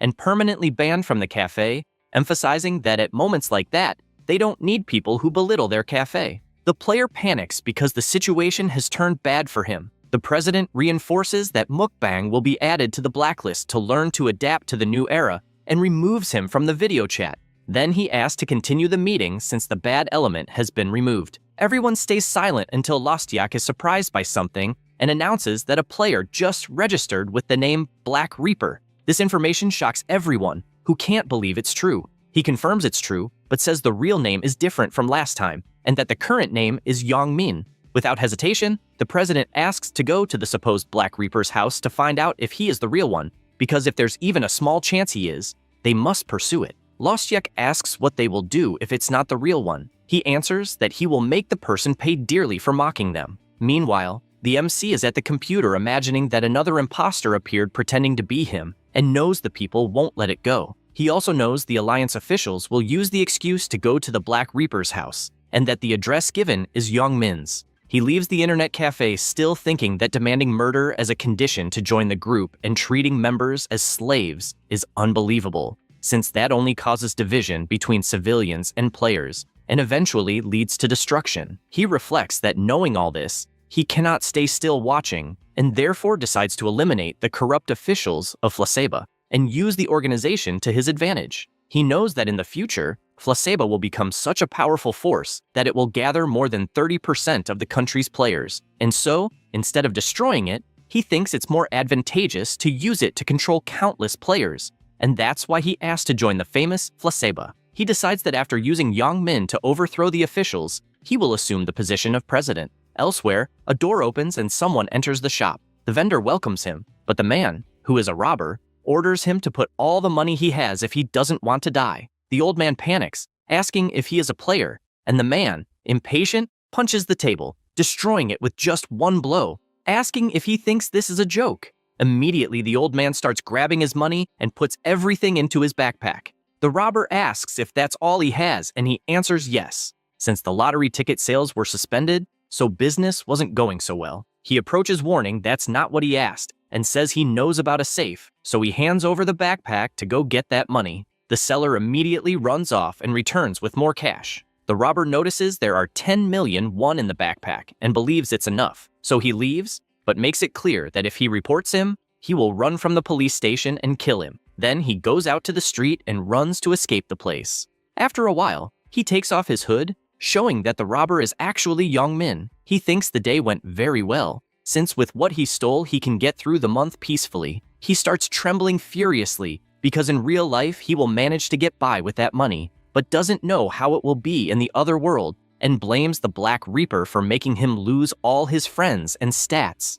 Furious, he starts shouting but gets startled by a cat making noise behind him. Then, he resumes walking, imagining that if he met the Black Reaper in real life, he would put an end to him. After arriving at his building, he starts climbing the stairs and notices someone in front of his door. It was Lostyak, who turns around and asks if by any chance it's Yongmin there. The brute is scared because he doesn't know who is knocking on his apartment, until Lostyak says he guessed the name by his reaction. Youngmin asks if he's from the police, and Lostyak finds it funny and asks if he committed a crime to be so scared, but then introduces himself as the person responsible for interviews for the Placebo group and asks if he wasn't there that morning. Youngmin doesn't understand what's happening and asks what the hell is going on and if he's trying to sell drugs. Lostyak is confused and asks if he's not the Black Reaper, and Youngmin gets even more irritated, asking what the hell is the Black Reaper and what the hell is Placebo. He gets confused and apologizes for the inconvenience, but Youngmin, still stressed,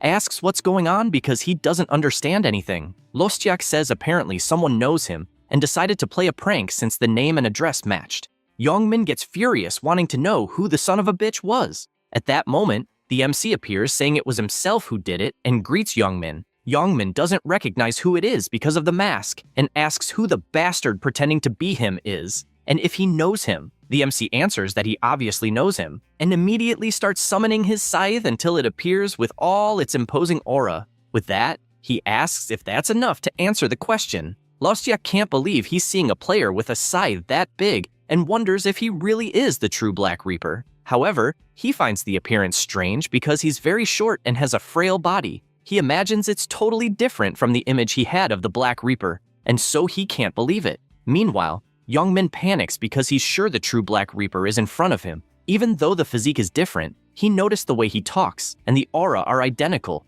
and most importantly, the terrifying look he saw countless times. He starts trembling because he doesn't understand why, and begins to imagine why the Black Reaper went after him in the real world, including why he used his name since, as far as he knows, they had no pending matters. And he's worried, because worst of all, he showed up armed. Lostyak looks to the side and sees how much Youngmin is trembling, and is more confident that this really is the true Black Reaper, because to cause so much fear like that, only someone who saw the true Black Reaper could, and he knows he wouldn't stand a chance even at level 20. At that moment, the MC calls his attention and says he already knows he's not alone, and tells everyone else to leave since he knows everything. He can't believe it because he was discovered. At that moment, the other group members appear, even though they don't understand how they were found out. The MC points his scythe, warning not to come any closer, or else they will die. Trower calls him a shitty brat because he doesn't believe he is the real Black Reaper, but his colleague interrupts and asks the MC if he really is the Black Reaper. He, showing his scythe, asks if that isn't already an answer,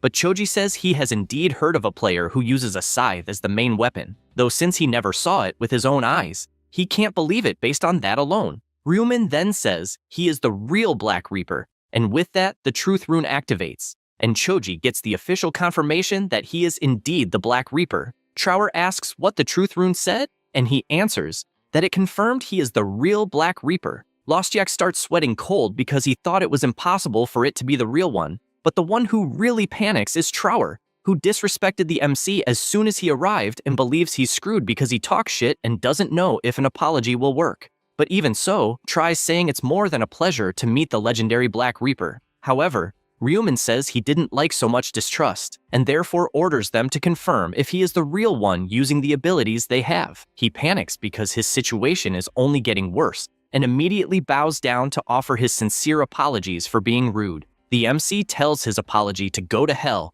since they kept bothering him wanting confirmation if he is the real Black Reaper. Choji tries to calm things down, saying there's no need for further confirmation since they recognize his strength, and explains he only did that because he has a rune related to that. The MC replies that if they can block one of his attacks, he will forget everything that happened. Trower panics and apologizes once more, but in a matter of milliseconds, Ryumin makes a simple move with his scythe that makes the guy's head fly off like it was nothing, even leaving Youngmin terrified. Lostyak also panics because he didn't understand what the hell happened, since he didn't even see the scythe swing. The same goes for Choji, who was in shock because his group mate had his head torn off right beside him. Because of that, Lostyak starts shouting, asking what the hell that was. The MC answers that he just proved with skill that he is the real Black Reaper. However, he says it wasn't necessary and imagines they came there to recruit him, but thinks it's a disaster to accept a madman who arrives cutting everyone's head off. Choji thinks the same since accepting someone like that is dangerous,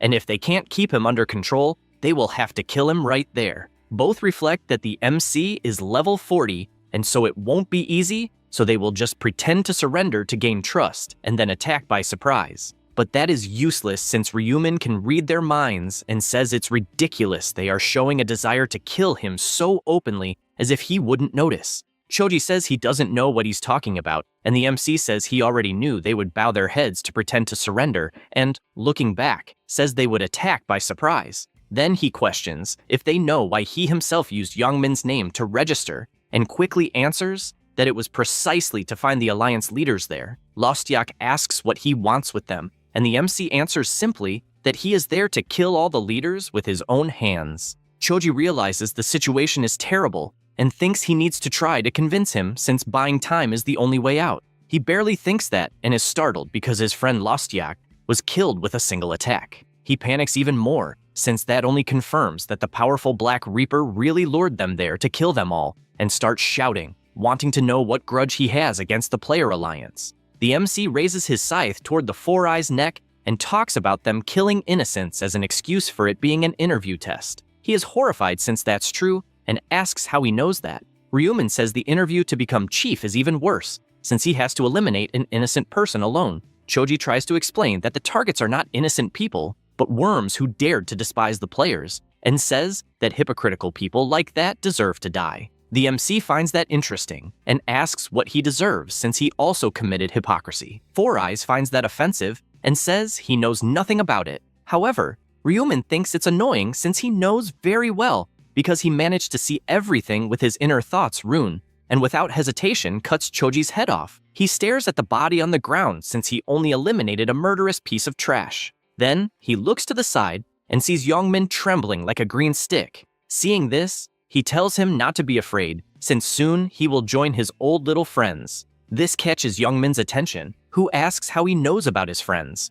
The MC answers that it's easy since they always hang out together, even though technically he was just dragged by their group. Then, removing his mask, he asks if he really doesn't know who he is, and reveals that it is none other than Ryumin, the bully who used to torment him. Immediately, Youngmin is shocked and remembers the time he tormented the MC asking for money and things like that, and his mind still hasn't accepted that a failure is in fact the Black Reaper. He doesn't accept that they are the same person. Ryumin laughs, since he apparently still doesn't believe it, and says it makes sense since a year ago he still got beaten by the bully. Terrified, Youngmin asks if he was pretending to be a failure all along. He doesn't understand this question since he never pretended, and at the same moment cuts off one of Youngmin's arms, who falls to the ground screaming in pain. The MC makes it clear that hearing the word failure from trash is a bit offensive and orders him to be silent or else he will also lose his tongue. Youngmin grits his teeth trying to stay quiet, and only then the MC activates his healing ability since he obeyed properly.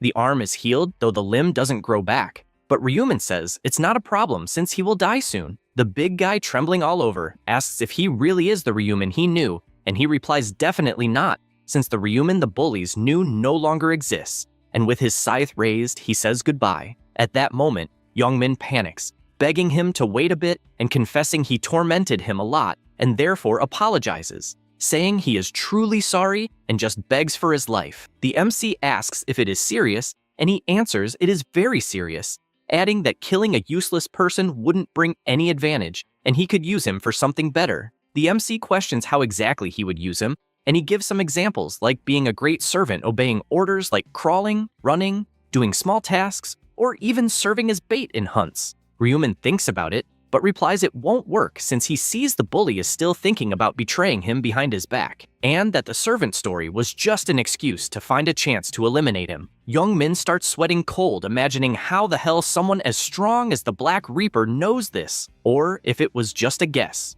Because of this, Ryumin raises his scythe again, warning that a damn dog that tries to bite its owner can't stay nearby and that his value as a tool is over. Once again, Youngmin begs for a chance, but it's all in vain, since with a smooth movement, the MC cuts his neck, making him fall dead to the ground. He says the chance was already given in the previous regression, and remembers that back when he didn't have the inner thoughts rune, he fell for Youngmin's lies and let him live, and the result was that during the game, he came from behind and stabbed him in the belly. With this outcome, he says goodbye to the dead weight, and imagines the long chain of disgrace ends there, since it will be the last time he sees Youngmin's disgusting face. He takes a deep breath since he first needs to take care of the cleaning and uses his skill erase traces, which burns all traces like the black flame. He also directs the power at the other bodies on the ground until finally, everything is clean. Then, he decides it's time to check the house of a certain someone. Meanwhile, Yamti from the Placebo group joins the video call and quickly greets the president.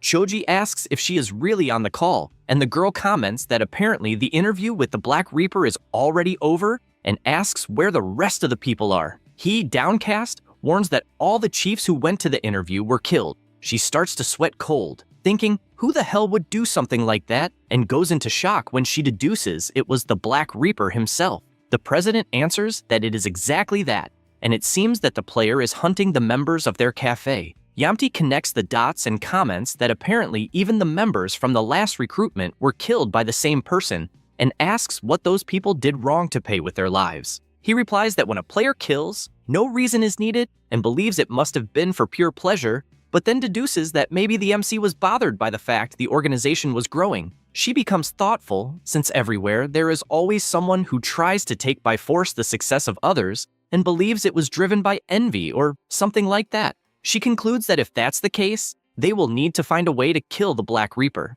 With that thought, Yamti asks if by any chance he only signed up to lure the cafe chiefs. The president responds apparently yes. She starts to get nervous since she was quite anxious to meet the Reaper in person, and says she didn't imagine he was a psychopath who sees them as enemies. Besides that if she had accepted him before as chief, it would have been a disaster. Choi answers yes, since he himself could have lost his head at the hands of the Reaper, and makes it clear that now he is a declared enemy, and they need to find him to avenge the members they lost. She still holds a thread of hope, and asks if by any chance he is sure it wasn't an imposter posing as the Black Reaper. He replies there is a witness, and presents none other than Ryuman. After some time of conversation, the president says he has to leave and then leaves the call. The other members start to leave as well, and Yamti still talks to the MC, asking him to rest since he probably was in shock after seeing everything the Black Reaper did. He replies that he is fine and thanks her for the concern. Then Lostyak, who is the MC, leaves the video call.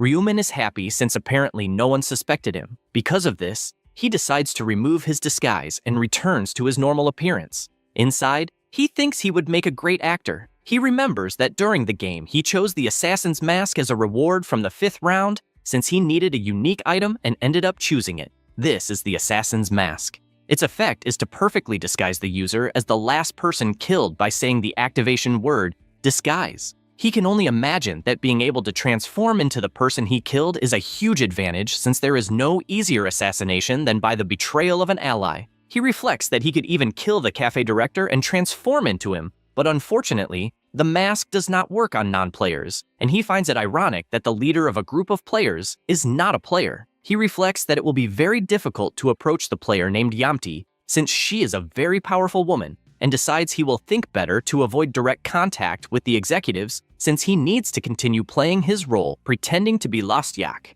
He leaves the house imagining he should not be hunted until the next meeting, and that he might need to restore the durability of the Pearl of Eternal Rest, and concludes that he will apparently have to travel a bit. Meanwhile, in England, a blacksmith is working on his weapon, and after putting the sword in water to cool, he notices it is reaching the ideal point. After continuing the sharpening process, he feels happy since he finally finished. However, he becomes downcast and puts the dagger back on the table, thinking that there is no point in getting excited since he won't sell anything because ever since the angels appeared, the number of customers has decreased significantly. He sighs, having endured for a long time, but he is at his limit as he is running out of money and believes it is better to look for another job, although he still wants to stay in that place for the rest of his life and tries to find a solution for this. Then, an idea suddenly comes to his mind because from what he heard, if he survives until the 20th round of the game, he will have a wish granted. Thinking about this excites him, as he can't give up on his dreams since he only needs to hold on until the wish is fulfilled,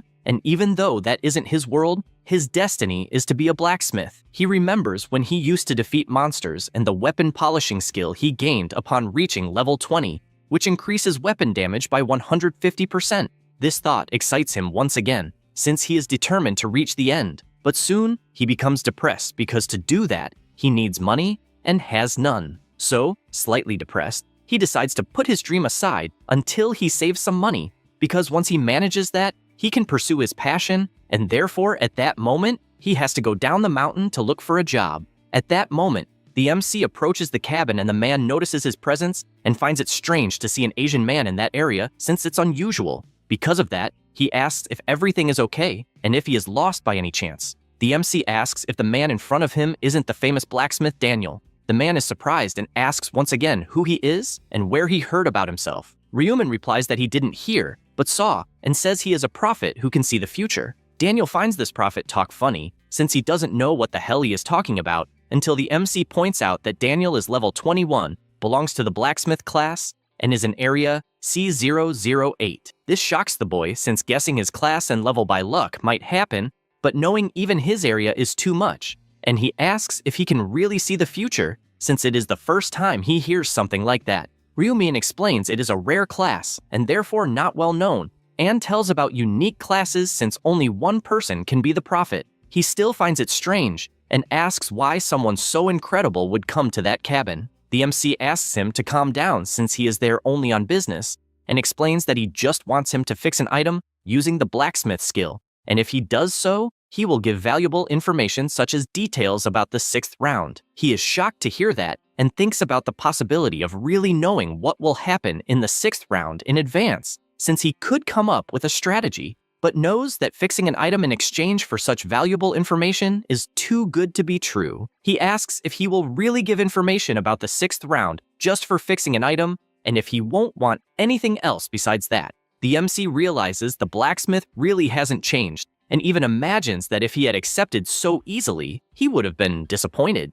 and so says that actually, he wants to get to know him better. Daniel begins to worry about how things are going, and Ryumin says he saw a future where he became the best blacksmith of all, surviving until the 15th round without anyone's help. However, he says he could only see the future up to that point, and finds that a shame. Having said that, he says he wants to help, and if he agrees to be an ally, he guarantees he will grow easily, even passing the 15th round, and will have the dream of becoming the best blacksmith in the world guaranteed. This information fills his head until he asks what he really wants. The MC answers he doesn't want anything much since one can just help the other. He reflects that Daniel is the only blacksmith who reached the 15th round, and therefore thinks it is better to maintain a friendly relationship with him, and even noticing that the boy is hesitating, finds it interesting to give a little push on the decision. Because of this, he says he just wants you to take a look at the equipment using blacksmith skills, and, in exchange, will give information about the next round. Having said that, he guarantees he will become stronger much faster than if he knew nothing. Daniel thinks about all this, realizing there is no reason to say no, and just doesn't know if he should really trust people so easily, and, even though it doesn't seem like a lie, he knows he needs to be careful. After thinking this, he says he is grateful, but still doesn't know the answer, and asks if he could think about it after round 6. The MC says it's no problem, since it's not like he wants to sign a contract or anything like that. The blacksmith says he will repair the item and can reveal information about round 6 later. With that decided, Ryumin takes the item he wants to restore durability to. The item in question is the Marble of Eternal Sleep. It accumulates once per monster killed. In exchange for 1 durability point, 100 accumulations are converted into 1 attribute point. Currently, the durability is at 1 because it was used the other 999 times. He hands the item to the blacksmith, who immediately starts concentrating his power on the item to repair it, and, a minute later, returns the repaired item. The MC takes it in his hand and is happy since he can accumulate again. Daniel watches the MC's expression and imagines that, although he doesn't know what kind of necklace it is, he at least knows it's beautiful enough for a player to be willing to restore its durability to keep using it. Ryumin notices the blacksmith doesn't know about the item, and also thought it would be an invasion of privacy to ask about it. Anyway, he thanks him since the durability returned to maximum, and the blacksmith asks if he will tell him about round 6. He says yes, and starts explaining what will happen. After the explanation, Daniel is thoughtful, considering gathering powerful people if it's true. At that moment, Ryumin asks if he is willing to sell something, citing black steel powder as an example. The blacksmith is startled, since he didn't imagine anyone would know about that. The MC asks if he could sell some, and also guesses he is looking for a different job because he doesn't have enough money and promises to pay very well for the powder. The boy is surprised since the MC even knows he was going to look for a job and, for that reason,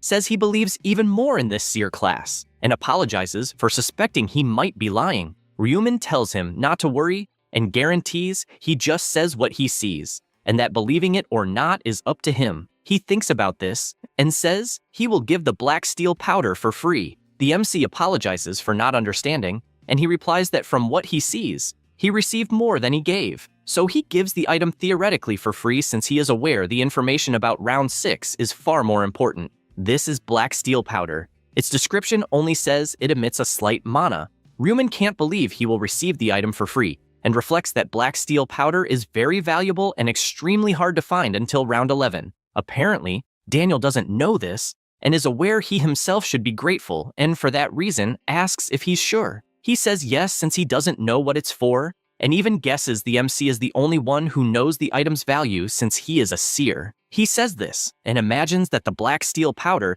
is probably very important, and since a seer specifically requested this item, he doesn't want to interrogate to learn more, since he got a big help by knowing the information about round 6, and asking for anything more would be greedy. The MC is happy reading these thoughts, since Daniel is clearly a good person, so he gives him a huge backpack and asks him to open it. He does, and sees a pile of money inside, and is shocked seeing all that. The MC says there is a total of $30,000, since he doesn't want to take the item for free, and asks if that amount will help buy the house materials. Daniel says it's definitely a great amount, and, extremely happy, imagines he won't need to look for a different job so soon. Only then does he realize he was daydreaming and asks if he doesn't think it's too much money. The MC responds that no, since the item is exactly worth what he's paying. Besides, he's not giving the money just to buy new materials. The blacksmith is confused by this, and he asks to open an international investment account to then invest about half of that money in Korean stocks. Daniel becomes more and more confused, but the MC just asks to invest in the stocks of the company Player Place, making it clear that he's not forcing him to do it, only warning that the company will explode soon, and, if he invests in it, he will never have to worry about money again. Without thinking twice, Daniel replies that he believes it. After all, the player in front of him is a seer. They say goodbye while exchanging numbers, and before the MC leaves, Daniel asks his name. The MC says his name is Ryumin. After that, June first arrives, and he is finally teleported to the 6th round with his new items. All the players are teleported next, and soon begin to comment on whether the place they are is a desert and have no idea what kind of mission it will be. The MC also looks around, imagining the 6th round is cooperative, and that he will need to find people to be his teammates, starting with Julie. He knows he doesn't need anyone but Julie, and would leave 3 spots open since the groups have 5 people each. At that moment, someone gets his attention,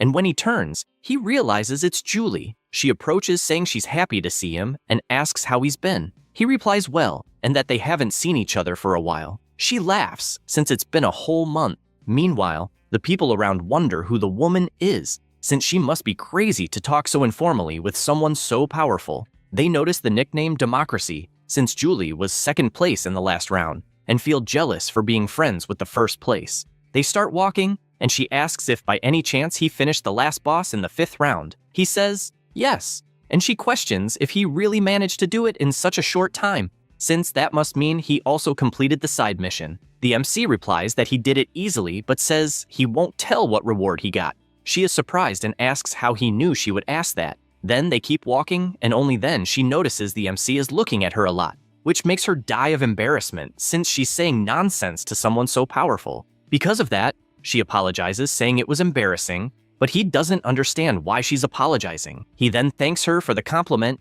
and she just laughs, shyly, imagining the Black Reaper is nice and charismatic. While they are talking, someone approaches. It was Erin, accompanied by her bodyguard. She asks if he is the Reaper in front of them, and wonders who the woman beside him is.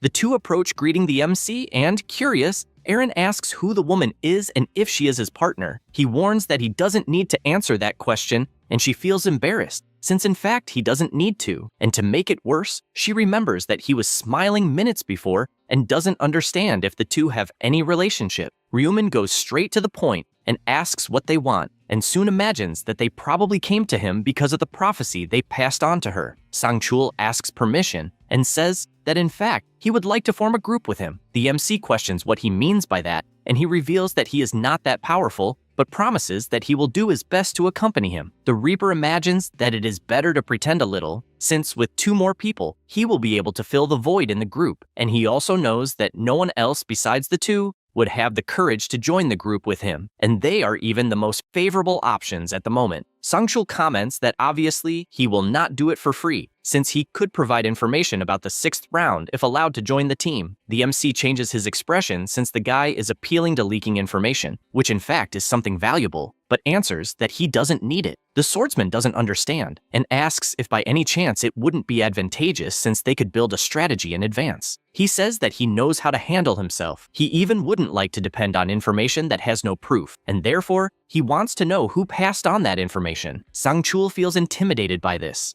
and once again, the MC asks if he will say who passed the information if he is accepted into the group. Sangchul bows, apologizing since he couldn't do that even if he were rejected from the team. Ryuman likes what he is seeing, since he didn't talk about the existence of the prophet, even though he was willing to leak the information that he himself gave in the real world, and for this reason, he says that he accepts him into the group. He is confused since he was sure he would be rejected. Ryuman says that he can see that he is a trustworthy person since he didn't reveal who the source of the information is, and says this because he likes people who don't have a loose tongue. The bodyguard feels relieved for not having said it, since things could have gone terribly if he had revealed it. With that, the 2 thank him for this generosity. Next, the MC explains that Julie can use a skill bonus on people, and that's why she is in the team. Aaron can only think about how the 2 met, and even so, she goes to the girl to introduce herself, saying that her name is Erin Seo. Julie is surprised since she recognizes that name, and asks if she is the actress herself, or if she just wanted to look alike. She replies that in fact, she is the actress herself, and that leaves Julie extremely excited, saying that she is a big fan, and that she even loved the drama Minha Fortuna,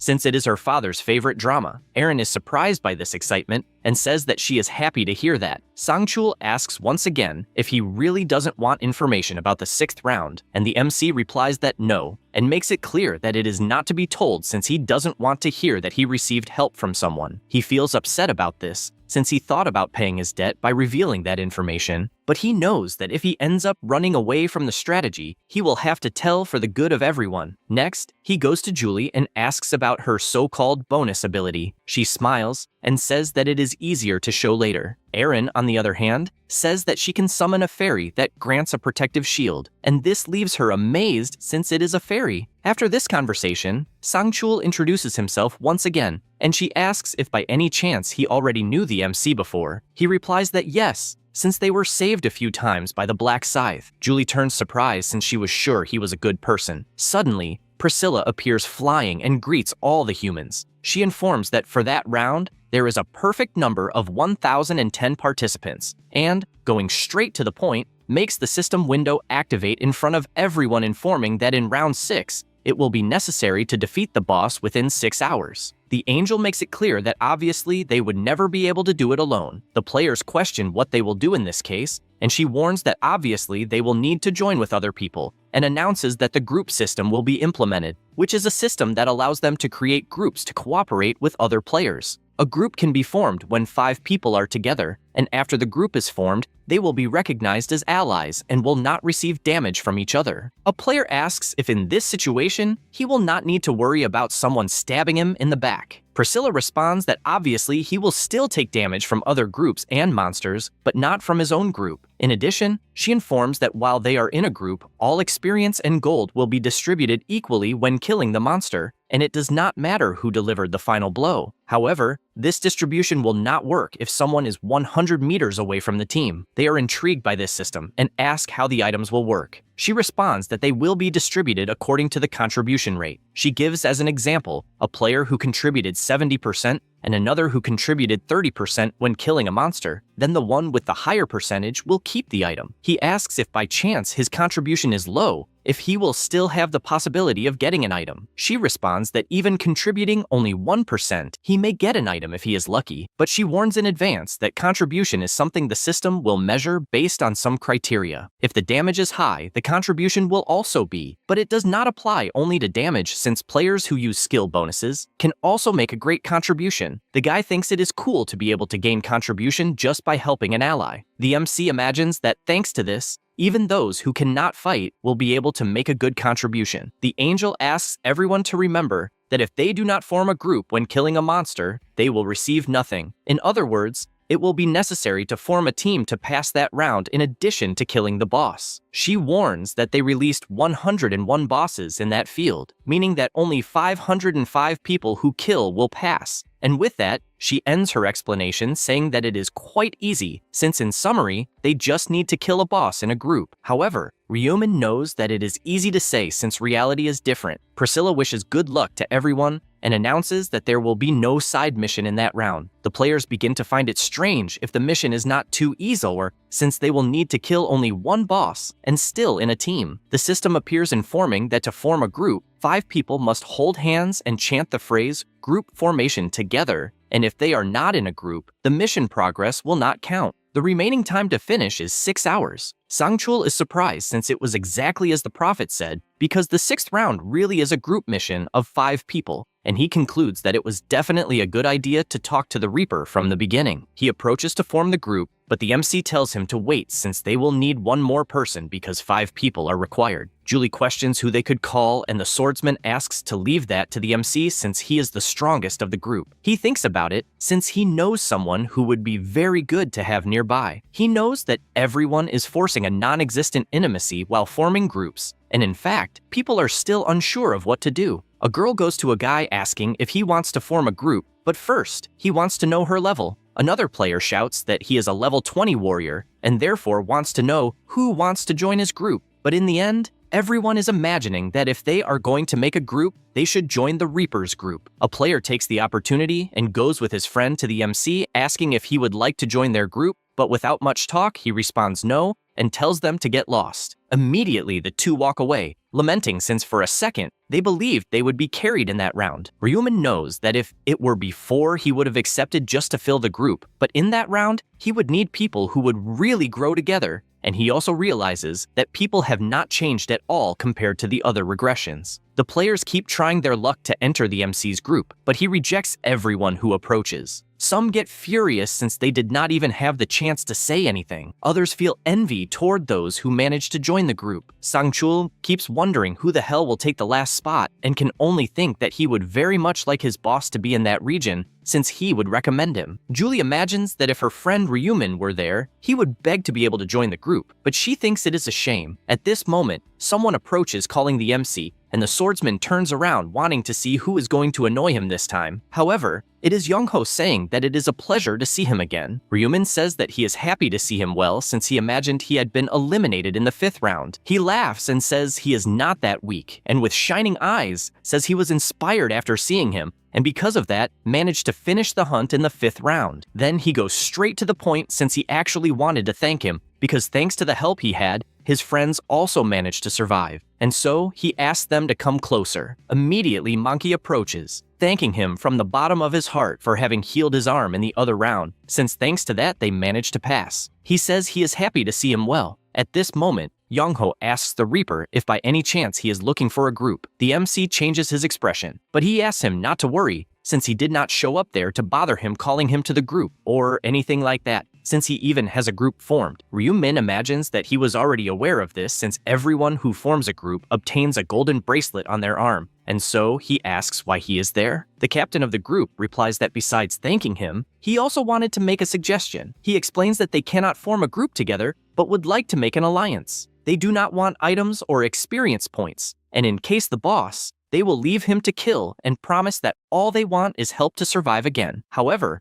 Ryumin replies that he does not want to. Young-ho is confused and asks if he is saying that thinking they would get in the way. He replies that this is not the case since he would not like to be carried, and despite appreciating the suggestion, he will have to decline. The captain looks downcast since he wanted to be able to help, but changes his expression when the MC says that he will help, but only if it is really necessary. He gets excited and asks him to count on them if he ever needs their help. Then he says goodbye since they need to organize themselves. Then Sangchul comments that they need to make a decision about who will join the group, but the MC says that he has already decided and points his finger in a direction, making everyone look at the same instant. He calls the hooded person and tells him to come closer. The boy feels awkward but still approaches. The MC asks if by any chance he was watching, and he, with a trembling voice, replies that yes, since he wanted a chance to join the group. The Reaper asks what his level is besides the class, and the boy replies that he is level 23 and a dark mage. With only this information, the MC says that it is enough and announces that this person will take the last spot. The boy is surprised as well as everyone on the team since the decision was very quick. The most intrigued is Sangchul since the MC rejected all the other players immediately, but accepted the shyest of all. Ryuman imagines that he already knows that the boy has a nickname of no pain, no gain, and that in the future, he will be the leader of the religious organization that worships the Dark Reaper as a god. In other words, himself. He knows that he is someone he can trust, and if things move forward, he can be very useful in the future. With this decided, he asks everyone to hold hands since they will form the group, and when they do, the magic bracelet begins to appear until it shows up on everyone's hand. The Dark Mage, seeing that, still cannot believe it since he managed to form a group with the Dark Reaper. He remembers the past since from his first year, he was everyone's punching bag. The bullies kept asking why he was sad and saying that his face was disgusting. In addition, they demanded money every day, and all he could do was tremble, apologizing since he lived with his grandmother and didn't have much money. But they didn't care, saying he should steal from someone or find a way to get money, since if they ran out of cash, it would be his fault. And they even asked if he wanted them to bury his granny once and for all. This made Taeseok extremely furious to the point of rushing in to fight, but that only made him get beaten until he collapsed on the ground. All he could think about was that it would be better if he died. However, if that happened, his grandmother would be left without care and would suffer because of him. That's why he started crying since he needed to endure a little longer and went on with the goal of giving his grandmother a better life until finally finishing high school. That was when the angels appeared on Earth and everything turned into chaos. It became even harder to get a job and live a good life. As time passed, after the second round, he arrived at his house and the thugs were with his grandmother on the floor, asking where her grandson was. He saw this scene and became extremely furious to the point of overflowing all his power, which at that instant fired his black arrow, hitting two of them directly. One who took the arrow to the face couldn't understand where the hell that arrow had come from. The third tried to summon his sword since he had no idea that Taeseok had awakened. But it didn't matter because they were all killed. He was with his grandmother on the bed, imagining that this was why he distanced himself from everyone, and crying a lot. He decided that he would reach the final round to save his grandmother and achieve his goal. And he was happy seeing the scoreboard since he managed to pass through another round. And even though he never lost first place in the rounds, there was a place even higher than his. This was the Black Reaper, relentless against his opponents. All the Black Mage could do was watch from afar, not believing that a player had managed to kill all the representatives from all the areas in the blink of an eye. And this only made him reflect that having that power could save his grandmother, and he really wanted to know how to become that strong, that fast. Back to the present, the MC calls his attention and asks everyone to introduce themselves. Taeseok says he is at level 23 and is a Black Mage who possesses the skills Black Arrow and Black Chain. When he says this, he feels strange since normally he would be nervous, but for some reason he was calm and wondered if the reason was being in front of the Black Reaper or if he just wanted to make a good impression. Ryuman asks to start the hunt, but before that, Julie says she will buff the whole team. She activates her skill, increasing all attributes by 60%, and its duration is 3 hours. She also uses a skill that increases attack speed and movement speed by 60% and lasts 30 minutes. Everyone is surprised by the attribute boost they received, and even asks if it is a bug. Sangchul comments that now he understands why she is with the Black Reaper, since it is an amazing ability. She thanks him for the compliment, and this time, Erin decides that she will also use her skill and summons her fairy spirits. The players are enchanted by what they see, and she says that the fairies don't have combat abilities and are only for defense. And when she reached level 20, she began to summon 2 that could also use magic attacks. Then she activates another skill and shows her new golem that she can summon. Julie is surprised by this ability since it is both support and tank, and Erin says that it is nothing special but can draw the monster's attention. With these demonstrations, all she can think about is whether the Black Reaper now recognizes her as someone useful. but he only disguises it and tells everyone to move on. Tae-seok, however, can only think that the group has 2 people with amazing abilities, and he himself also wanted to help. Anyway, they continue their journey until they hear something. The black mage goes behind the rock and sees some players fighting a monster. The unknown group thinks it was very easy to find the boss and therefore decides to attack with everything they have. However, the boss disarms one of them with ease and forces the 2 to retreat, since they discovered the monster is no small matter. The rest of the group asks what they should do, and the swordsman Rosa decides to attack from behind. Meanwhile, the MC watching this scene knows it will be a disaster. No sooner does he think that than the player takes a blow that sends him flying across the desert until he falls dozens of meters away. Ryumin thinks it is a disaster that they are aiming at the horse, and the group continues attacking with all they have, driving countless weapons into the boss's body until the monster collapses hard on the ground. The group celebrates since they managed to kill the boss, and, as far as they know, they were the first, and therefore they will finally secure first place in the area. The dark mage, watching from afar, is shocked, unable to believe they lost first place. He feels he was distracted, and in the end, apparently they lost first place.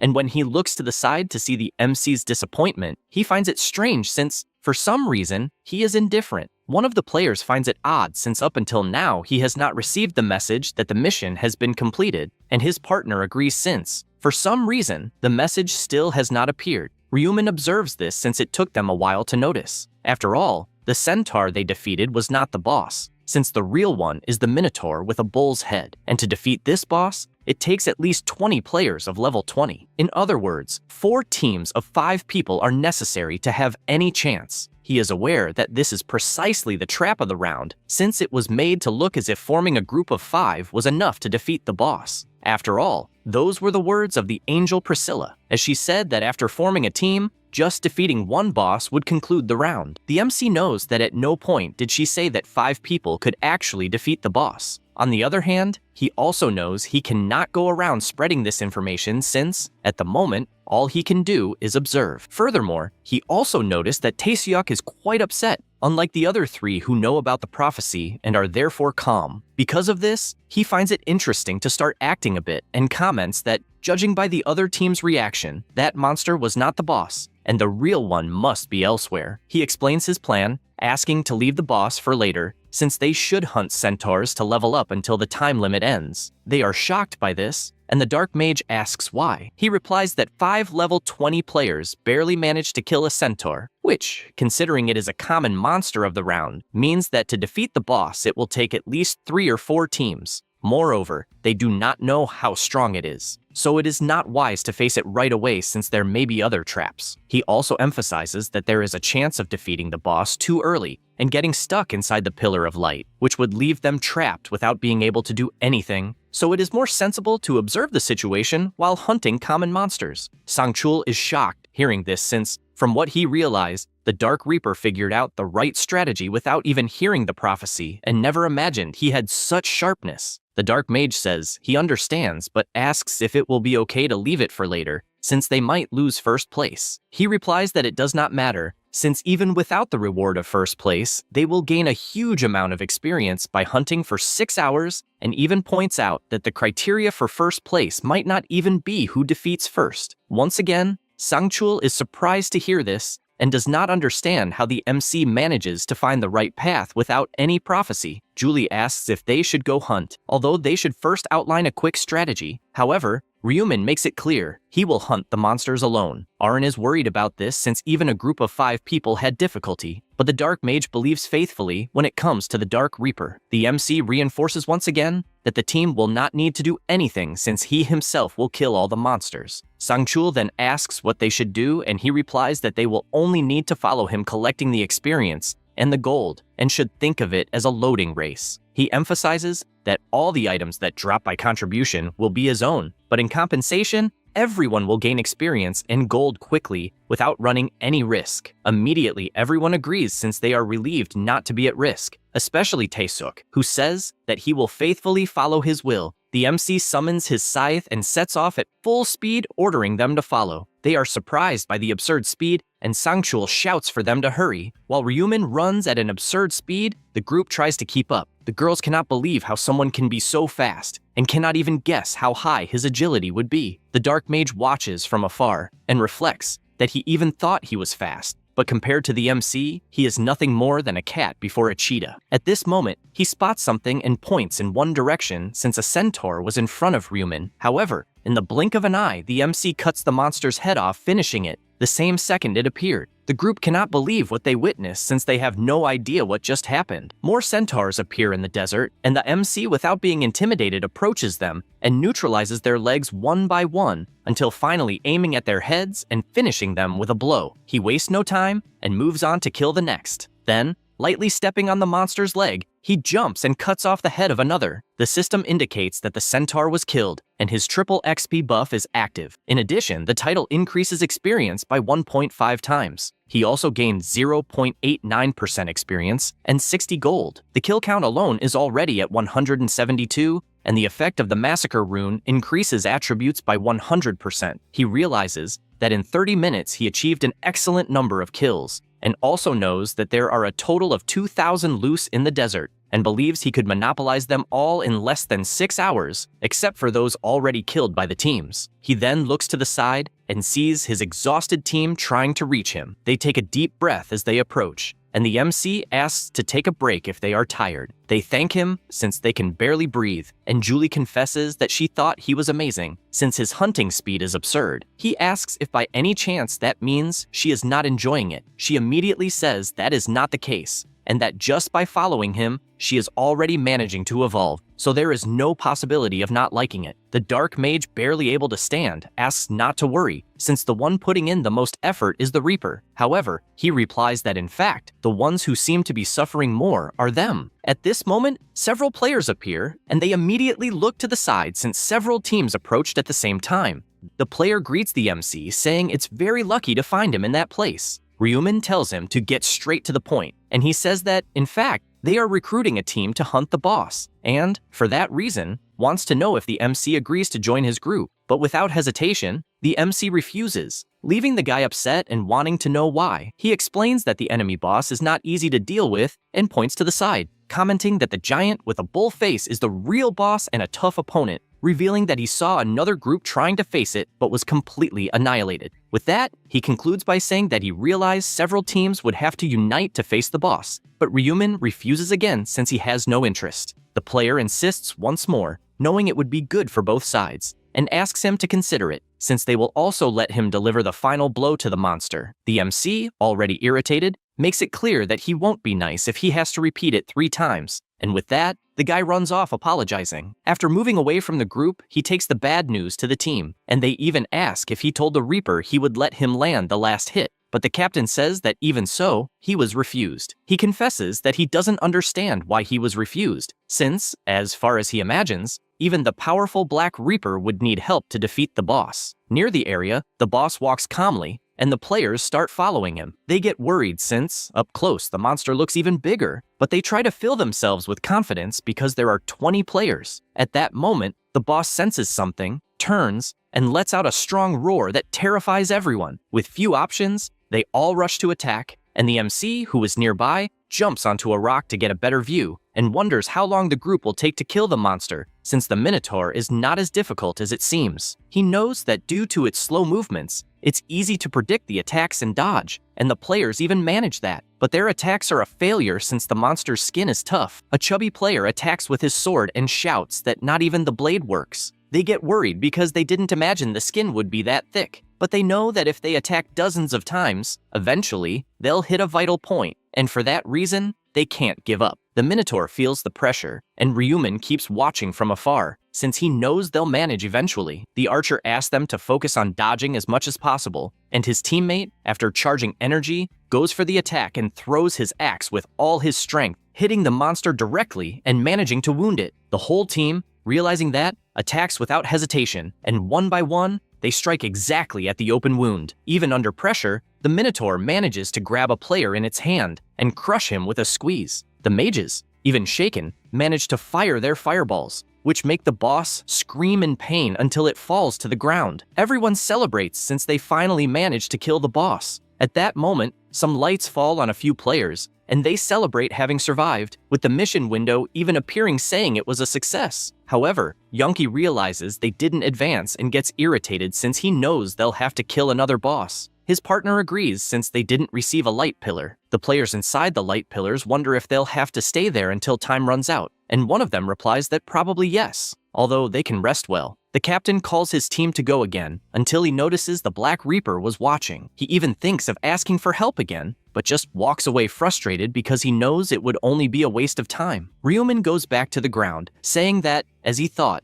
if they had defeated the boss at the beginning, they would have wasted the remaining time, and Julie is surprised since it was just as he predicted. The MC says they have rested enough and therefore must follow him, and with that, he runs off using his tracking skill on the centaurs. After some time, several players manage to clear the mission by defeating the boss, and one of them becomes intrigued, wanting to know what position he ranked in, but he can't see it in the system. A player doesn't care about that since she's just happy to have survived. At that moment, one of them spots something and realizes it's the Black Reaper fighting a centaur and even managing to finish it off with a single blow. They admit they're surprised to see him kill the monster with one hit, but don't understand why he doesn't face the boss right away. The woman agrees since, for her, it would be better to kill the boss and rest, and that's why she doesn't understand why he's wasting energy for nothing. A guy replies that it wouldn't make sense since, even if he killed a boss now, he'd still be below the top 50, and since he's already lost his chance to rank, he's just hunting. He concludes by saying that even though he's the powerful Black Reaper, it's impossible to always be first place, but he admits that he still thinks the player has good judgment since just leveling up shows that. After some time, Ryuman's system says it was not possible to locate more centaurs, and that he currently has 1,920 kills, with 20 minutes and 43 seconds remaining until the end of the round. He realizes his hunt is finally over, and his team asks to rest for a bit since they can barely stand. He tells them not to worry, since the hunt is over, and they will defeat the boss. They ask if the hunt is really over, and he explains that he used the tracking skill and there are no more centaurs on the field. At this moment, Sangchul decides to check his system and gets shocked, asking everyone to check each other's level. They decide to look and are surprised by how much they've leveled up. The MC asks how much they've leveled, and Sangchul replies that he was at level 20 and went to level 34. Aren says she also went to level 34. Julie went to 35. Taeshok says he was at level 23 and went to level 36. Ryuman reflects that everyone has leveled up around 13 to 14 levels, including himself, since he went from level 40 to 54. He also notices that he obtained 19 magic stones, 9 normal pieces of equipment, several various items, and even materials necessary for divine level combinations. One of the items was the shining horsetail. It's literally a horsetail that shines, and a faint mana can be felt coming from it. Julie is surprised since the gold has accumulated too much, as are all the team members who have never seen so much gold in their lives. Sangchul admits that earning so much even left him confused, not knowing what to do with it. The MC suggests they buy general skills in the shop, such as presence detection, enhanced kinetic vision, and basic resistance. He also gives them the tip to buy the items that appear in the Items of the Day section since they're useful. But first, he tells them to move quickly since it's time to defeat the final boss. He uses his tracking on the Minotaur and runs at full speed until he senses something and stops midway. Some players near the boss notice his presence and immediately approach, asking him to form a party with them. But Ryuman refuses since he doesn't intend to share the contribution with them, saying he'll defeat the boss alone. They're surprised to hear that and can't believe it's possible, even for the famous Black Reaper. One of the players imagines that to defeat the boss, at least 20 players are needed and says he finally realizes how arrogant he is. The MC asks what he means by arrogant and if he isn't underestimating him too much, since if everyone else can do it, he can too. The player says that in their case, they're in a large group, and the MC replies that even if they attack together, it makes no difference to him, and so he walks away. Julie tries to call him, but Ryuman just tells them to wait since he'll finish quickly and come back. A player who has already completed the mission questions if he's really going to face it alone, though she finds it interesting since she was bored. The MC reflects that counting the people inside the pillars, there must be dozens watching, and that's why it would be better to hide his ultimate skill. However, he also thinks that it might be a good opportunity to show his strength to everyone, and therefore believes that if he shows he can defeat the Minotaur quickly, no one will dare to underestimate him, so he decides that he will finish as quickly as possible. That said, he steps firmly on the ground and prepares his scythe. The players comment that his stance is strange and therefore believe he is about to use some skill. The MC, however, is aware that the system starts recording time the moment the attack enters range. In other words, while he is only preparing, the timer has not yet started. At this moment, the Minotaur lets out a loud roar and begins to charge to attack. Ryuman starts counting the time, and with 1 second left, he uses his Knight of Death, creating a black cloud throughout the area. Then, at the same instant, he uses his other skill, Moonlight Destruction, which unleashes countless slashes that go all out toward the monster, even hitting its neck, sending its head flying and killing the boss instantly. The players can't believe what they're seeing since the Black Reaper actually managed to kill with a single strike, and they can only scream that it's impossible. The MC finds it funny to hear that, since no one has any idea how high his stats are. The system congratulates him for defeating the Minotaur, and as a result, he obtains bull leather as well as the Minotaur armor mold. The bull leather is of high quality, and its durability makes it ideal for defensive items. He also looks at the other item and thinks it's great since he can sell it for a good price. That said, the MC asks if everyone is okay, and they reply that they are. Taesyuk, however, can't hide how thrilled he is to be part of the powerful Black Reaper's team, and Ryuman finds his expression bizarre and even understands that he was a follower, but thinks it's better to keep some distance. Soon after, a beam of light descends on his team as well, and Priscilla appears, announcing that 101 bosses have been defeated, and that the teams that failed to kill even once will be eliminated without mercy, and with a macabre smile, she orders the trash to disappear. The players panic as they are slowly erased. After that, the angel announces that she will show the ranking. In first place is the MC's team, defeating in 1 second. Second place goes to the Celestial Demon, defeating in 3 minutes and 21 seconds. And in third place, the Stupid Idiots, defeating in 4 minutes and 9 seconds. One player can't believe his team isn't in first place, since they definitely killed first, and doesn't understand how the Black Reaper's team is first, when they were the last to kill. Priscilla says that the ranking isn't based on who killed first, since, as shown in the system, it's determined by the time it took to kill the boss. They feel frustrated since they had no idea it would be like that. The angel agrees, noting that the last place took 11 minutes and 30 seconds, and doesn't understand how the hell it could take that long to kill a mere Minotaur, saying that on the other hand, the shortest time was 1 minute, which was the Black Reaper's team, and she praises the team for being reasonably good. However, a player catches her attention and asks if she saw it wrong since it wasn't 1 minute. She doesn't understand what the guy meant, and upon looking again at the system, realizes that it was indeed 1 second and not 1 minute, realizing she made a mistake in front of the humans. Because of that, she plays it off and says that apparently, it's possible to have a 1 second record, showing how weak the boss was,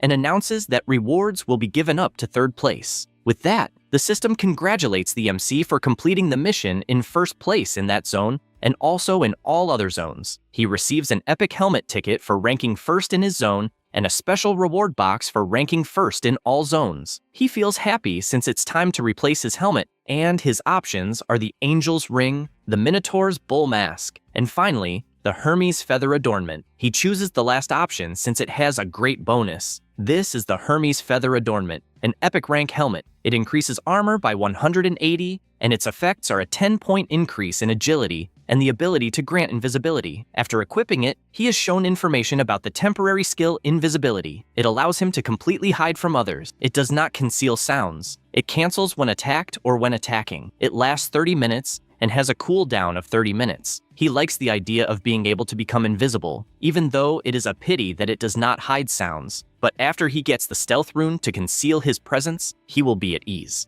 Now it will be necessary to choose the special reward. His options are an ingredient item, 14,000 gold, or information about the 7th round. Since he doesn't need gold or information, he decides to choose the first option. The items available to choose from are Broken Branch of the Iron Tree, Boiling Solution, Resistant Mama Shell, and lastly, Angel's Golden Powder. He knows exactly what each item is for and therefore doesn't need to think much. Choosing the Angel's Golden Powder. With everything finalized, the Angel says goodbye, saying they will meet in the next round. There are now more than 8 million survivors, and in Zone C, there are 505. Gyeonglok wakes up after returning to the real world, and, upon getting up, goes to the door since his security director says he urgently needs to talk to him. After going to the room, Gyeonglak says that obviously his friend's level would rise absurdly since he hunted for 6 hours in the Reaper's team, and that's why he wants to know how many levels he gained to have come running to tell him. Sang-chul replies that he went from level 20 to 34. The CEO, holding his glass, asks if he is sure and if it's worth the excitement since the one who hunted was probably the Reaper. He answers yes since the Reaper killed everything alone and the team just followed without doing anything. Gyeonglak deduces that the Reaper probably monopolized the items, and he confirms it,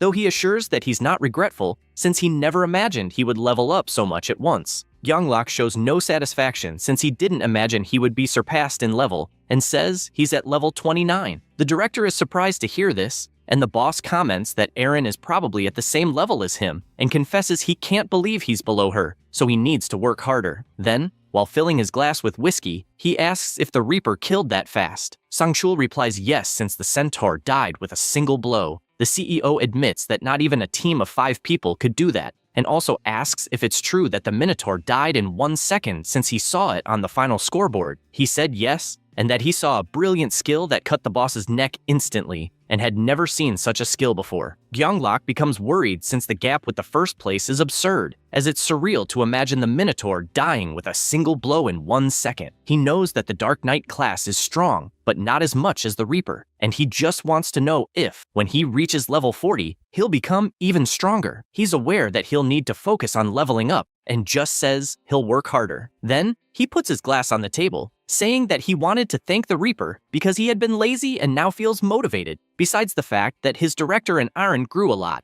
and that's why he wanted to meet him to reward him. Sang-chul asks if by any chance the prophet survived since it would be interesting to call, and so he puts his hand in his pocket apologizing since he should have done that without even asking. Gyeonglak says there's no need to apologize and asks what skills he learned. He replies that he learned tracking and erasing tracks. His boss then calls him to help with cleaning as well as to test the skills, since he'll be taking out the trash after a long time. He asks if things are already clearing up, but Gyeonglak tells him not to worry, since they won't need to kill anyone, and keeps looking at the cloudy weather, thinking it's perfect to relieve stress. Meanwhile, somewhere else, Taesuk is lying down, emotional, since his idol accepted him as a team member, and even after returning to real life, he still feels the overwhelming presence of the MC. He is aware that he's someone he can't reach and can't even look directly at, since he's literally a god. He tries to imagine how he could repay the help he received, but thinks of himself as useless compared to Julie, who was always sighing at him. All he wanted was to have a useful profession to help, and no matter how much he thinks, he can't imagine anything. Then, excited, he tries to think of something in real life that could be amazing to the Black Reaper, coming from his faithful devotee. After that, Ryumin woke up imagining that it had suddenly gotten cold and believed he was tired. He looked at his phone and noticed he was receiving an international call. Then he answered and realized it was Daniel. The blacksmith first thanked him since he managed to survive thanks to the MC, and said he had some things to tell him when he arrived. Ryumin asked what he meant by arrived and if by any chance he was going to Korea. He replied yes, and that he had already booked a flight. The MC remained silent, a bit worried since this event had never happened in his regions, and he didn't understand what was going on. Because of that silence, the blacksmith asked if by any chance he had offended him somehow, and said that if that were the case, he would cancel the flight. Ryumin asked him not to worry since he wanted to meet him anyway, and that made Daniel happy. The next day, the two met, and Daniel said he was happy to meet him in person. The MC said the same, in addition to welcoming him to Korea. Then he said he would guide him. After walking a bit, they went to a restaurant, and the blacksmith was amazed since he had never seen such a full table in his life. Ryumin told him to eat as much as he wanted. He apologized since he didn't want to owe anything and asked please to at least let him pay for that meal. The MC refused since he wanted to pay the bill, but in exchange, he only asked him to fix the durability of his item as last time. He replied that it wouldn't be a problem, and immediately used his skill to repair the item. Once again, the necklace was reset, and Ryumin thanked him for that, assuring him he would pay for the meal, but changed the subject, wanting to know what had happened since Daniel said he almost died. He explained that he had hunted for almost 6 hours, as Ryumin himself had advised, but found the Minotaur extremely strong since he almost died fighting it. and if he hadn't leveled up before, everything would have been lost. The MC said he was happy to have helped and asked if he had gained many levels. He revealed that he had reached level 29 but still felt embarrassed about what he was going to ask, questioning if he would really become the best blacksmith as he had said, since it was hard to believe. Ryuman explained that if he kept working hard and with the profit class tips, he would indeed become the best. He felt more relieved since,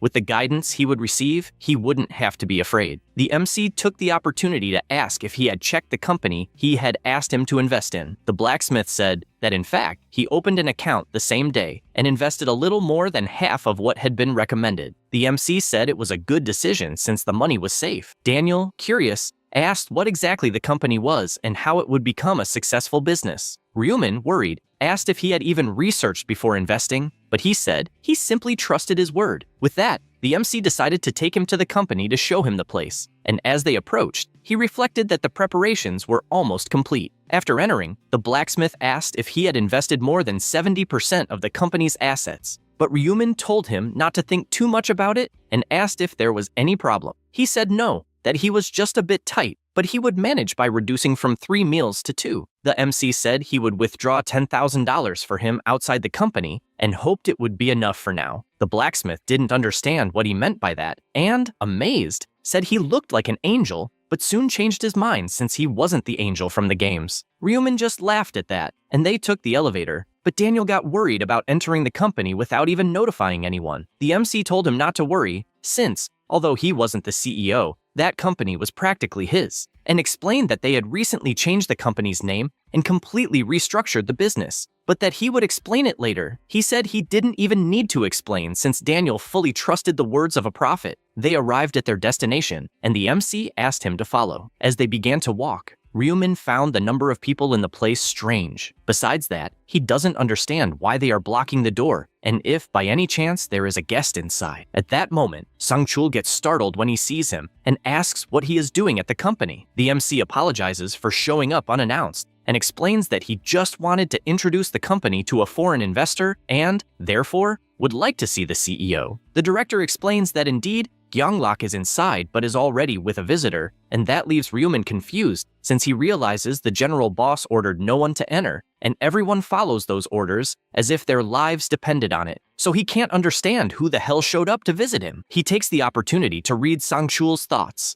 and the guy is embarrassed since an important shareholder showed up right when the CEO's fiancée is visiting him. Only then does the MC realize what's going on, and finds it interesting since he knows which woman that is. After that, Gyeonglok, sweating cold, asks what the MC is doing at the company without prior notice. He asks if, by any chance, he needs to schedule a time to come since he didn't know that, and the CEO apologizes, saying he misspoke. However, the MC realizes there is no misunderstanding, as the CEO simply thinks prophets aren't exactly powerful, and that seeing the future is the only thing they can do, and because of that, he is secretly despising him. Gyeonglok once again apologizes, and says that an important shareholder can show up whenever he wants. The MC laughs and looks to the side, seeing the woman. He knows that's Christine Craig, the only unique class priestess, and a woman who survived until round 15. Like buffers, priests are considered a support class, especially with the resurrection ability, which is learned at level 60 and is an extremely powerful skill that can bring the dead back to life. But there is a restriction that only players who have been dead for less than 10 minutes can be revived. Even so, having an extra life is a huge advantage. He concludes in his thoughts that the only reason he got close to Gyeonglok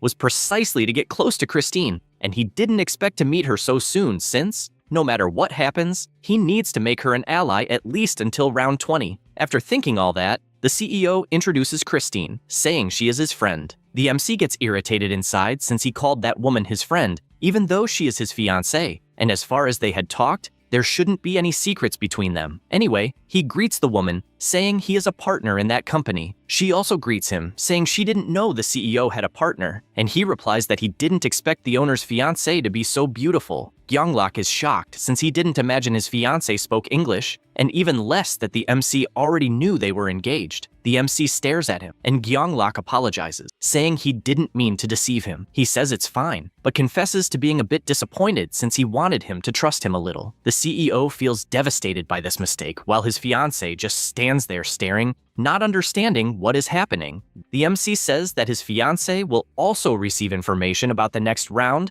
and asks Russell to wait in that room. After moving to another room, Gyeonglak says that he will properly introduce Ryumin since he is his business partner and, above all, also a prophet who can see the future. She is surprised by this information, even though she does not know what it really means. The MC explains that he has a class that can see the future and gives the 7th round as an example, since he has information about it. Christine asks if this is really serious, and the CEO says that the prophet's words never lie, and, moreover, have never missed a prediction. The MC warns that he will give her information about the 7th round for no price at all, and the woman, even without understanding, simply replies that she will listen attentively. He realizes that she indeed reacted like someone desperate, since she still does not fully trust it. And then, as his tip, he only asks her not to let herself be seduced. Gyeonglak, confused, asks if that will be the only tip. He replies that unfortunately, he cannot say more, because if he reveals too much, everyone could end up harmed. Then, once again, he asks her not to let herself be seduced, and says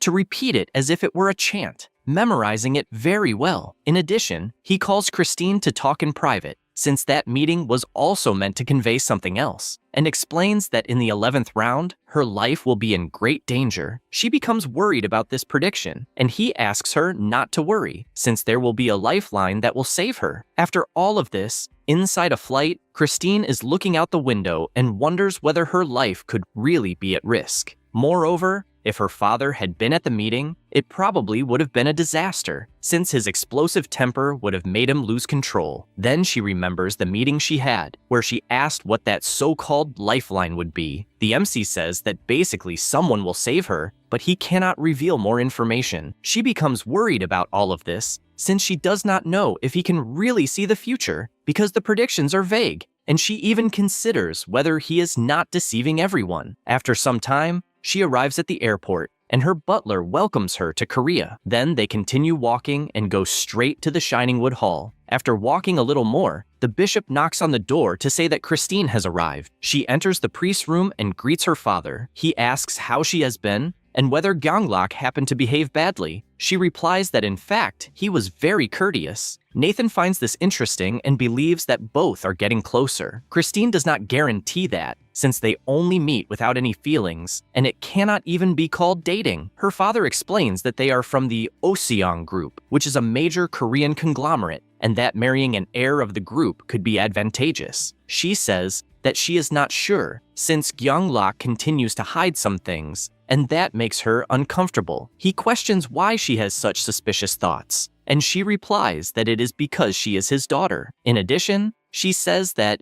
in the end, she was not chosen by God, and asks if he really believes that it is a divine sign, a power of God. He replies that his daughter definitely received the blessing of an angel. She worries because she has spoken so many times about the dirty actions of angels, and, even so, nothing gets through to her father. She also says that her fiancé is at level 29 and ranked among the top 3 in the region, and, in addition, will create a social market for players, and also has a partner who can see the future. Nathan is surprised to hear this, but Christine does not know whether to trust the information, since it all sounds like empty talk, even when saying vague things about the 7th round. He finds it interesting anyway, since in confusing times, nothing is as attractive as someone who can see the future and believes it would be interesting to maintain a friendship with that person. She says that she is not sure, since the information she receives is vague, such as that she will die or that she will be in danger, and believes this is charlatanism. Her father becomes furious and orders her not to lower her guard, since among all those who follow her, there may be a traitor. She asks him not to worry, since she is a representative of her area, and there are more people trying to protect her than betray her, so she will remain safe. Her father says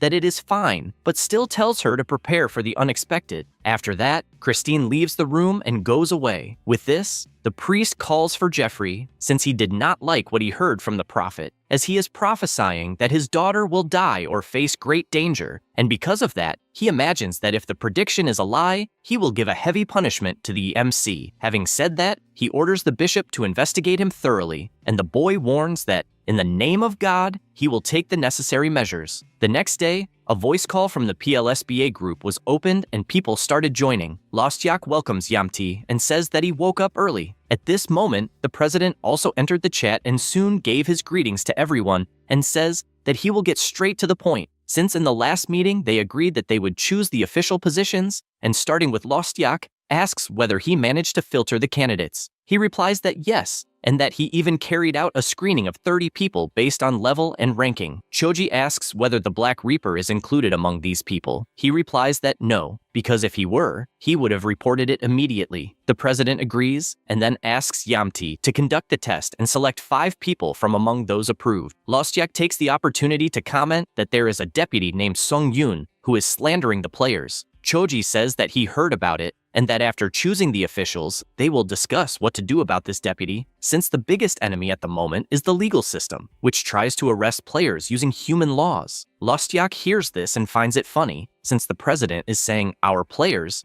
even though he is not a player. After all this, in the building where the MC lives, he receives the notification that the official Player Place website has been successfully launched and, as expected, tens of thousands of players accessed it and began registering items. He reflects that people are quite desperate for money, since there is everything listed. He evaluates some items whose value he knows, and realizes that he will already be able to manufacture 3 unique items. He puts all the items into the cart and decides that it is time to go after magic stones, and the known formulas for magic stones are costing over 2 million each. In any case, he buys everything, even if it is of inferior grade. 2 days later, his brother arrives at the apartment and does not understand the amount of boxes in the place, and shouts, wanting to know what all that is. Ryuman notices that his brother has arrived and explains that it is nothing serious, since they are just items used by players. Ryuan realizes what it is about, since he heard about the new exclusive market that opened for players. The MC begins opening the boxes and realizes that everything is in order. Because of that, he goes to the combination system, starting with the magic stones, since there are many of them. With 16 inferior grade magic stones, he created one of supreme grade. The supreme red magic stone was created, as well as the supreme orange magic stone and the supreme yellow magic stone. In the end, he was left with several combined supreme magic stones. Because of this, he decides that now is the time to fuse the equipment, and the Scythe of Death had its damage increased by 16%. The Helm of Hermes Diplomas had an increase of 32 in strength, and the Mantle of the Wanderer had its luck increased by 32, as well as the Ring of Resistance, which increased attribute points by 16. He equips all the equipment and decides to check his status. His strength is at 206, intelligence at 284, agility at 244, and luck at 202. He finds it interesting that all his attributes exceed 200 even without the Massacre rune or the Blessing buff, and probably with buffs, his attributes will fluctuate between 600 and 900. There is also another detail, since he combined 7 supreme magic stones of different colors, and the rainbow buff was activated. With this buff, resistance to negative effects increases by 50%. He knows that 50% is a lot,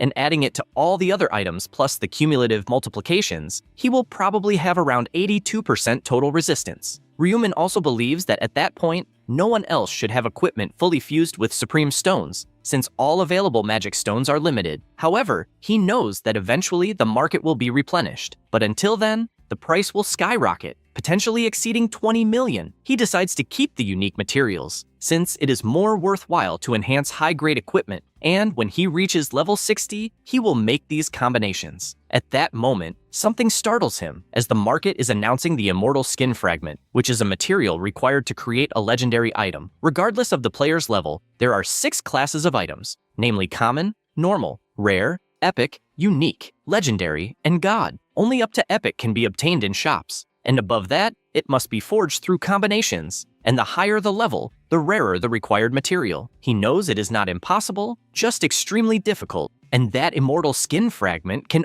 only be obtained in one place, from the boss of the 5th round, the High Orc. He knows the chance of the item dropping is minuscule, and if someone truly defeated that boss and still obtained the material, he can only think of one person. This catches his attention, since the person he has in mind is strong enough to defeat an orc and also possesses the drop rune. The MC concludes that if it really is that person, it is probably a trap, and a dangerous one, and the fact that it is only a face-to-face trade confirms the suspicion. He decides to test it, so he sends a message asking if the item is really up for trade. The player replies yes, and he asks if a discount would be possible. For example, for 900,000 won. The player finds it a bit tight, but agrees to that amount. Ryumin decides to push a bit further and says it was a typing mistake and that he just wants another 100,000 discount to make it 800,000. The guy asks if this is some kind of joke, and also questions why he wants an item he does not even know what it is for. He replies that he just wants to test combinations, since everyone is doing that, and puts on an act saying he is short on money and therefore wants a discount. However, he grows concerned as he starts being left on red, until the guy replies that he agrees, but will accept only cash in the Suwon neighborhood. The MC goes on alert, since he accepted far too quickly, and he knows the item is just bait to lure victims, as it comes from a psychopath, so it makes sense. He goes to his closet and gets ready, since he will pay a little visit, and as a bonus, obtain a legendary item. Seongtak, with his phone in hand, starts laughing, since he listed an item for sale for 1 million, and has a guy trying to bring it down to 800,000. This makes him furious, since it was necessary to defeat the boss of the 5th round, and weaken it enough to achieve that. He even believed he would truly die at that moment. Because of that, he cannot accept someone offering a mere 800,000 for something that was so hard to obtain. He grips his dagger tightly, assuring that he will slowly kill the MC. At that moment, the man on the ground, completely injured, begs to be saved. The player finds this amusing and even asks why he does not just die already. The man continues insisting, but that only serves for him to be finished off with a single blow. Seongtak finds all of this irritating and starts cleaning his dagger, since the MC is on the way and he thinks it will be fun. He imagines that in life there are moments when boredom simply appears, moments when everything becomes so monotonous that you want to give up on everything. Nothing is fun, nothing entertains,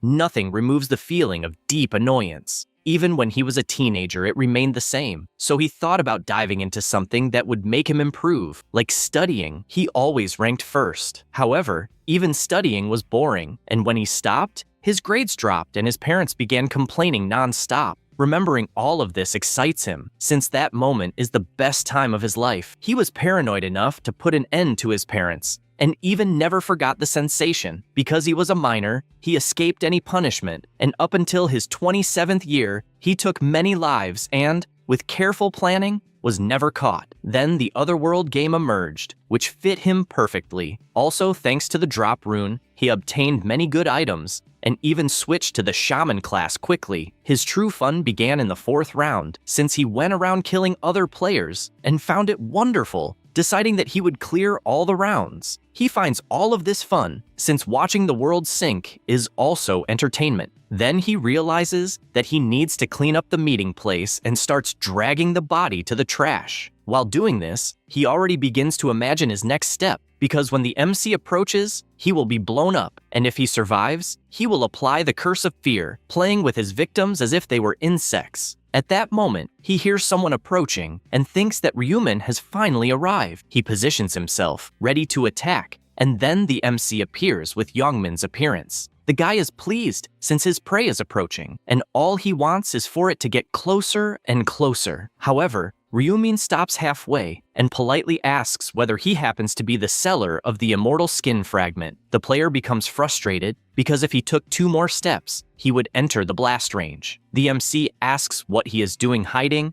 and asks him to come closer so they can negotiate. Seongtak laughs and imagines that he could even use the curse of fear, but it would be boring since it was not his original plan. Once again, Ryumin asks what he is doing and tells him to come closer, but the guy, with all his cunning, says that his legs are hurting and that he cannot. The MC retorts that he also has leg problems and is starting to get tired. Seongtak begins to worry, considering that the MC may have noticed his plan, but he cannot imagine how that would be possible, since someone with a trash body would not be capable of that. Once again, Ryumin asks whether he wants to negotiate or not, since he is starting to believe that the item is fake, and questions whether he only lured him there to steal his money and items, insisting that he come closer. Seongtak becomes increasingly frustrated, but knows that he cannot play along, since it would only take one more step for everything to be over. The MC starts cursing, as he is tired of swindlers who post fake items. Seongtak falls for the provocation and takes the item out of his inventory, asking the MC to come closer to see for himself whether it is true or not. The MC observes carefully and opens a smile that leaves the guy frightened, not understanding why he suddenly smiled. However, it is too late, because at that very moment, the arm holding the item falls to the ground after being cut, and he screams desperately, not understanding what happened, since his target is in front of him, did not take a single step, and even so had his hand cut off. He panics more and more, and when he looks behind him, he realizes that his target had always been by his side. After all, the MC had only set a trap using his clone. The guy tries to understand how there can be two identical people, and the MC asks if he has gone crazy since there is only one. Only then does the guy realize that the person in front of him has vanished, and Ryumin crouches down to pick up the item. Seongtak looks shocked and shouts that this will not be cheap, saying this as he uses his Curse of Fear. This is an exclusive ability that applies the fear status if he keeps looking at the target for 5 seconds, and the success rate varies according to the target's resistance. The system informs that the opponent resisted the fear. He becomes frustrated by this failure, and Ryumin lands a punch on his mouth, sending him crashing to the ground, almost dazed by the sheer force. The MC continues beating him in every possible way, and when the guy is already badly injured, he approaches with his hand and uses his healing ability, which leaves the guy confused for having been healed, but this only serves for him to be beaten much more in every possible way. After all that, he is healed again, and during this time, the Curse of Fear recharges. Seongtak prepares to use it again, but the MC, with a sword strike,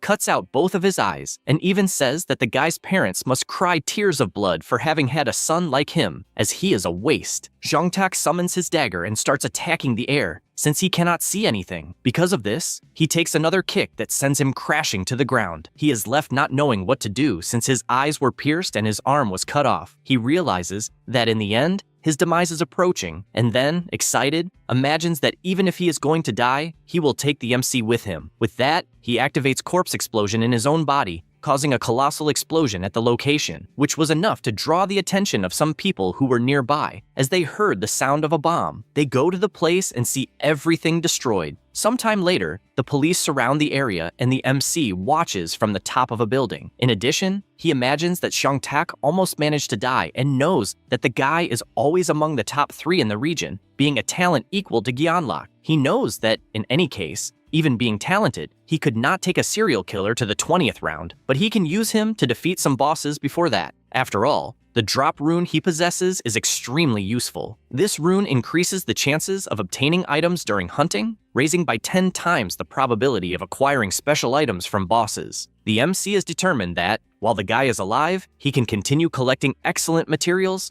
despite it still being a problem that the guy is a serial killer. He knows that if he leaves the guy alive, he will continue killing innocents. So, while still unconscious, the MC takes advantage to use his healing on the guy's body and eyes, since when he wakes up, he will have recovered his vision and will see the state he ended up in. He also made sure that he cannot reattach the severed limbs, so he will not go out killing again, and since he does not recognize his own face, he will not be able to seek revenge. Sometime later, Seongtak wakes up and becomes confused, trying to understand where he is. Only then does he realize that he used corpse explosion in the alley and becomes furious, since a player cut off his arm, and because of that, he wants revenge. At this moment, he realizes that he did not lose only his arm, since he is also missing his leg. And because of that, he looks around trying to find the MC, since he must be somewhere. He sees a note on the ground, and, upon picking it up, it says that what happened to his leg was the fault of the explosion, and that, since he uselessly hit a bomb trying to kill himself, and because the writer felt sorry seeing the leg flying away, he spared his life. In addition,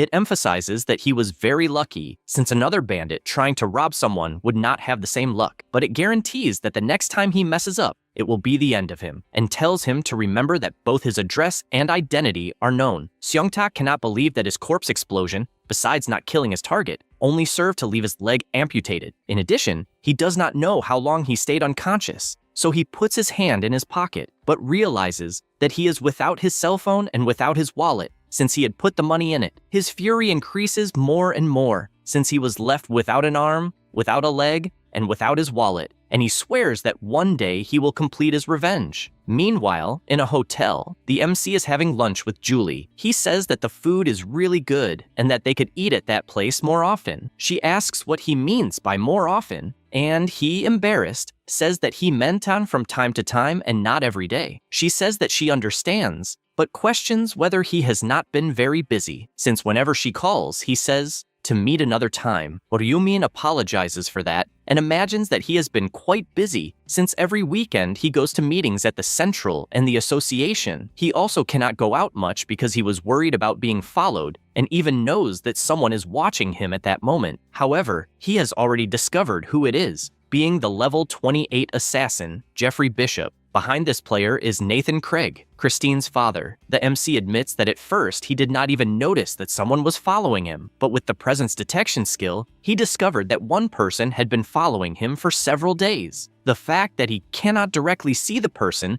means that they have the assassin's invisibility skill, but it is someone who does not have the presence detection skill, since if they had learned it, they would not pursue him in such an obvious manner. After the day he noticed this, he began to follow the pursuer back. At the moment when the invisibility wore off was when he discovered his true identity and even the objective of the pursuit by reading his thoughts. Ryumin understands the fact that Christine told her father, and even the way the old man reacted, since receiving news that his daughter might die is nothing pleasant. Therefore, he does not care about the guy pursuing him, since with the mask and invisibility, it will only look like a person who goes back and forth from the company. At this moment, Julie draws his attention and asks if the information about the 7th round really is not to let oneself be seduced by temptation. He answers yes, and imagines that if the mission is discovered, she will end up being eliminated from the round. Being eliminated means disappearing, and he cannot let the people he needs to protect until the 20th round be erased, because this time, he needs to reach the end, saving as many people as possible. He calls to her and guarantees that both will survive together until the last round. She is happy to hear this and confirms it. After some time,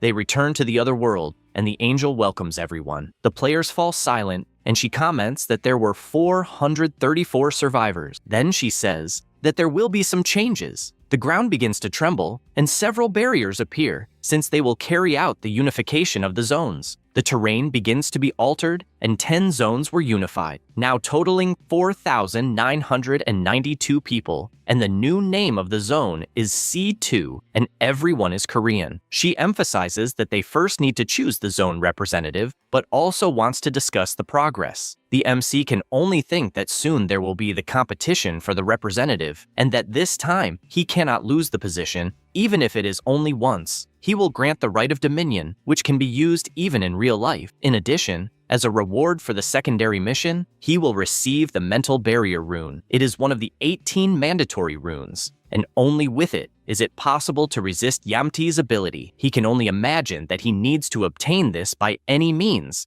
and has already prepared himself. At this moment, all the angels are gathered, wanting to know who would be willing to continue with the games as the guide of the unified zone. One of them comments to Priscilla that she had a fun game and finds it interesting to do the same in that place. She agrees, since the method to choose the representative will be the traditional one, a mortal combat. However, another angel interrupts her, saying that as far as she knows, in Priscilla's zone, there is the Black Reaper, who is the only human above level 50, so it is unfair, since in a mortal combat he would obviously win. Therefore, where the MC exists, it would be impossible to have a contest of strength, so she suggests choosing who will pass the 7th round first. They agree, since it will be something that does not involve strength. Having said that, she asks Priscilla what she thinks, but the angel remains silent. Then she goes to the players to inform them that the method to choose the representative has been decided, and the representative position of the unified zone will go to whoever completes the mission first. They find it more interesting than a mortal combat. The MC looks at his system, and the mission description is unknown. The players question what is happening, since the information is not appearing and whether it is an error. Priscilla says that it is not an error, and that the mission of the 7th round is confidential. They panic over this, and the round begins,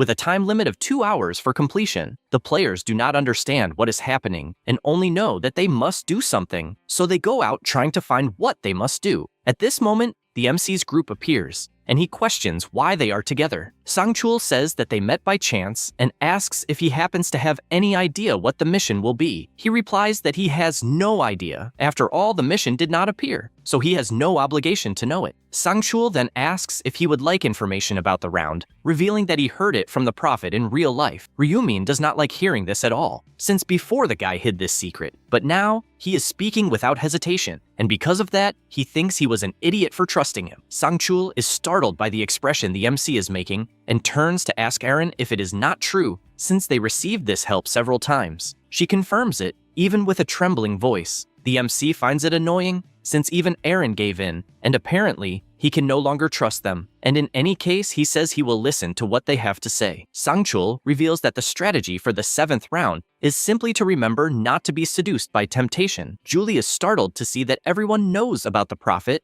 and asks whether, by any chance, the prophet they are talking about is named Ryumin. Sangchul and Aaron are shocked to see that more people know the prophet's real name, and the MC sighs, since now 4 people know of his existence. But as long as he does not reveal that he is the Black Reaper, it will not be a problem, though he finds it interesting to separate the 4. He thanks them for the information, since he wants to test whether what the prophet says is true, and suggests they split up to look for more detailed information. Sangchul asks whether it would not be better to stay together, but he refuses, since they do not even know if it is a group mission. With everyone in agreement, the 3 split up, but Julie is left not knowing what to do. Ryumin tells her to leave as well, and the girl simply agrees and goes away. He thinks the situation has become quite awkward and stops to think about what exactly the mission of the 7th round was. At that moment, he hears a scream and runs worried about who it was, until he sees blood on the ground and Julie extremely injured. He approaches asking what happened, and she calls him by the name Ryumin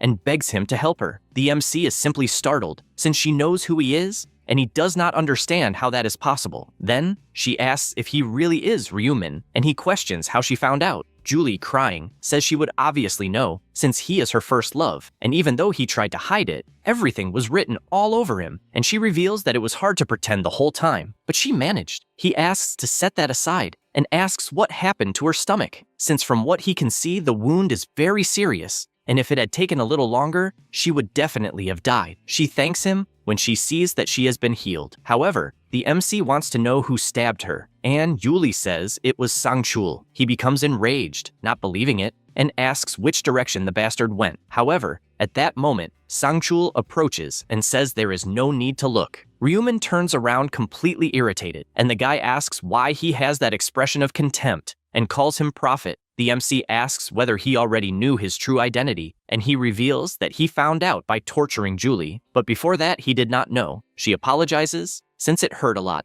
and she could not hold the secret. The MC does not remove the look of contempt, and Sangchul asks him not to look like that, since in truth he himself is surprised, as he never imagined that the weakling prophet would actually be the Black Reaper. Ryumin assures him that he will tear his mouth apart, but first, he wants to know why he attacked Julie. He explains that the reason is simple, since the girl seemed to have a close relationship with him, and he even thought he could get some information with a surprise attack. But the prophet was greater than he expected, and even Gyeonglok will love to know about it. The MC summons his scythe and asks if he really believes he will survive to tell anything, but he asks him not to come any closer, and reveals that he planted a bomb in Julie's body. Ryumin is shocked upon hearing this, and does not believe that her body really has that. However, Sangchul points out that he had a little help, pointing to Taesuk, who apologizes for what he did, since he had no choice. The MC does not understand how this is possible, since he knows that the Black Seed is an ability that a Black Mage learns upon reaching level 40. After planting the seed in the ground and activating it, it is possible to randomly summon one of the demonic familiars at that location. Now,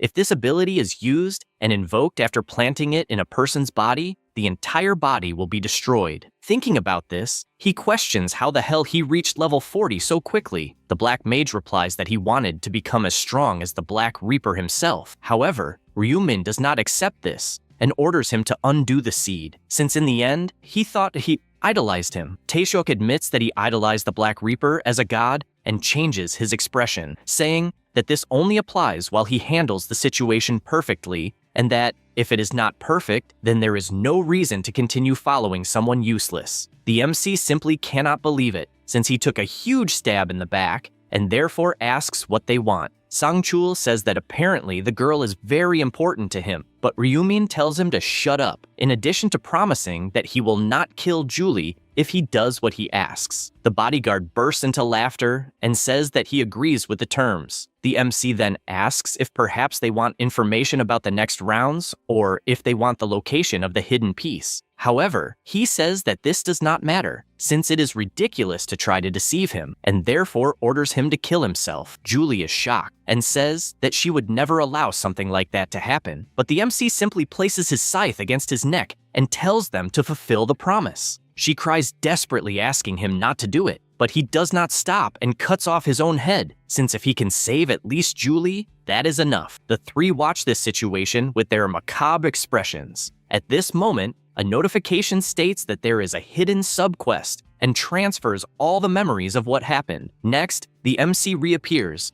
awakening from the illusion he was in. With this, he completed the main mission, which required leaving the illusion within 2 hours, and completed the subquest, Kill Yourself Without Hesitation. Only then does the MC realize what is happening, since he was inside an illusion, and thinking about it carefully, everything makes sense. The mission of the 7th round was to escape the illusion. However, if you know beforehand that it is an illusion, the mission's progress is halted and you are erased. Because of this, as soon as he entered the 7th round, he used the right of dominion on himself. After the time limit begins, the system creates the illusion, and if you are aware of it, you receive the penalty of being erased. The order he gave to himself was, do not think that this is an illusion until completing the subquest. Then, he erased his own memory, and to continue the subquest, he hypnotized himself even before going to the other world, where he needed to save Julie, even if it cost his own life, and that he loved her. In the 7th round, the system creates illusions based on the player's internal anxiety and induces a situation in which it is necessary to kill oneself. In his case, it was his identity being revealed and the fear of being betrayed by the companions he trusted. The system used this as a basis to create the illusion. Since, to the system, he seemed to love Julie, it built the story around that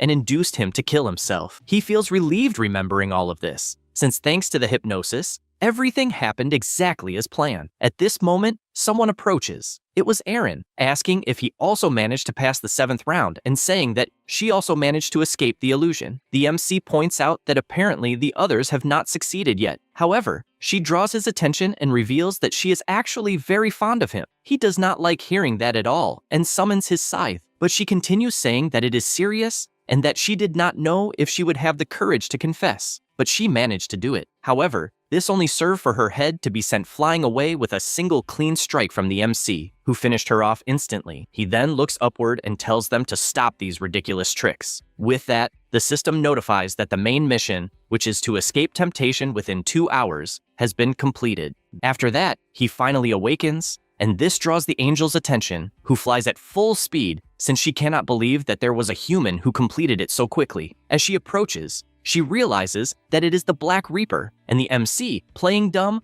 asks for permission and asks what is going on. She laughs and congratulates him for finishing in first place by escaping the illusion. He thinks about it, and the system politely asks him to wait until the end of the time limit, which is when the rewards will be distributed, and the remaining time until the end of the round is 1 hour and a half. Priscilla returns to her post, and Ryumin is pleased since, as expected, the important thing was the main mission, which was to escape temptation. Just like in the first illusion, the system uses the player's data to create the temptation of the main mission, such as material temptation, the temptation to escape pain, or the temptation of the opposite sex. So, if the time limit is reached without escaping the temptation, or if it is eliminated before even facing it, the player is disqualified. Now, if one manages to escape the temptation, the ranking is decided by the time it took. He is not completely sure, but he believes it must have taken about 1 second, just like last time. Sometime later, the players begin to wake up from the illusion without understanding what the hell happened. The angel draws everyone's attention, and the system informs them that the main mission was to escape temptation within 2 hours, and the secondary mission was that the person had to kill themselves without hesitation and, as a reward, would obtain an unknown item. They simply cannot believe that the secondary mission required taking one's own life and think it is impossible that someone actually did that. The ranking table ends up with the MC in first place, escaping the illusion in 1 second, Chrissy in second place, escaping in 5 seconds, and Gyeonglok in third place, escaping in 6 seconds. Once again, the players cannot believe that the powerful Black Reaper finished in first place again, and do not understand how he achieved such a feat in that type of mission, since it is impossible. As always, the system congratulates the MC for taking first place in the current zone, and also for taking first place among all zones. His reward for finishing first in all zones is a special reward selection box. Meanwhile, the angels whisper among themselves that apparently, the Black Reaper's mental strength is impeccable. Priscilla then announces that the humans who did not complete the mission within the time limit will be penalized, and all of them are immediately erased. A notification informs that the MC has become the new representative of the zone, and that a reward will be given because of this. The authority of the temporary skill, Right of Dominion, has been altered, and from that moment on, he can use the Right of Dominion once in the real world. He finds this interesting, since now he has a means to resist Yami's ability, as he can control a player at any moment in the real world. After all of this, back in the world, Gyeonglok finally wakes up and questions whether he truly returned to reality and whether what he saw was just an illusion, since his brothers were trying to kill him, and he does not know if it was an illusion or a vision of the future. Because of this, he decides that he needs to expand the company immediately to be recognized by his father. However, something else draws his attention, since when he looks at the ranking, he does not see any nickname that resembles the Prophet and does not understand what happened. After all, it was not a combat mission, and he would not complete the mission he already knew without appearing in the ranking. So he wonders whether Ryu-min, who is the Prophet, deliberately delayed the completion and does not understand what he is plotting. After that, already in the morning, the MC is having lunch, but notices that Julie looks downcast and believes that maybe it was a mistake to invite her so early. Because of that, he asks if she perhaps has no appetite. She replies that this is not the case and feels embarrassed about the matter. The MC asks her not to worry about the illusion she faced in the 7th round, since it has already passed, and she says he is right. At the same time, Jeffrey, using his invisibility, continues observing the MC. However, he already knows this, and tells Julie that he actually invited her to lunch because he wanted to talk about the 8th round. Meanwhile, in his head, he asks the assassin to listen carefully to every detail because he needs to gain Christine's trust. And for that, the guy needs to hear the information attentively in order to pass it on to her. Somewhere else, the group of players makes another video call, and the president, looking at his phone, notices that several news articles are coming out right after the players return. In addition, he remembers the conversation with his father, in which the man said that Gyeonglok already has business acumen, even though he is 3 years younger than the president of the group of players. He becomes irritated by this and places all the blame on Gyeonglok, since if he himself had become a player, he could compete on equal footing. He continues reading the article since he needs to increase his influence to prove his worth to his father, and decides that it is time to execute his plan. With everyone already on the call, including the MC in disguise, they go over the entire explanation, and the director announces that they will execute the plan immediately. At the same time, in Korea, Nathan tells his daughter to keep in contact with the Prophet. She does not understand why, and asks if he truly believes him just because he got one thing right and that it could have simply been a coincidence. But he informs her that he sent Jeffrey to investigate the boy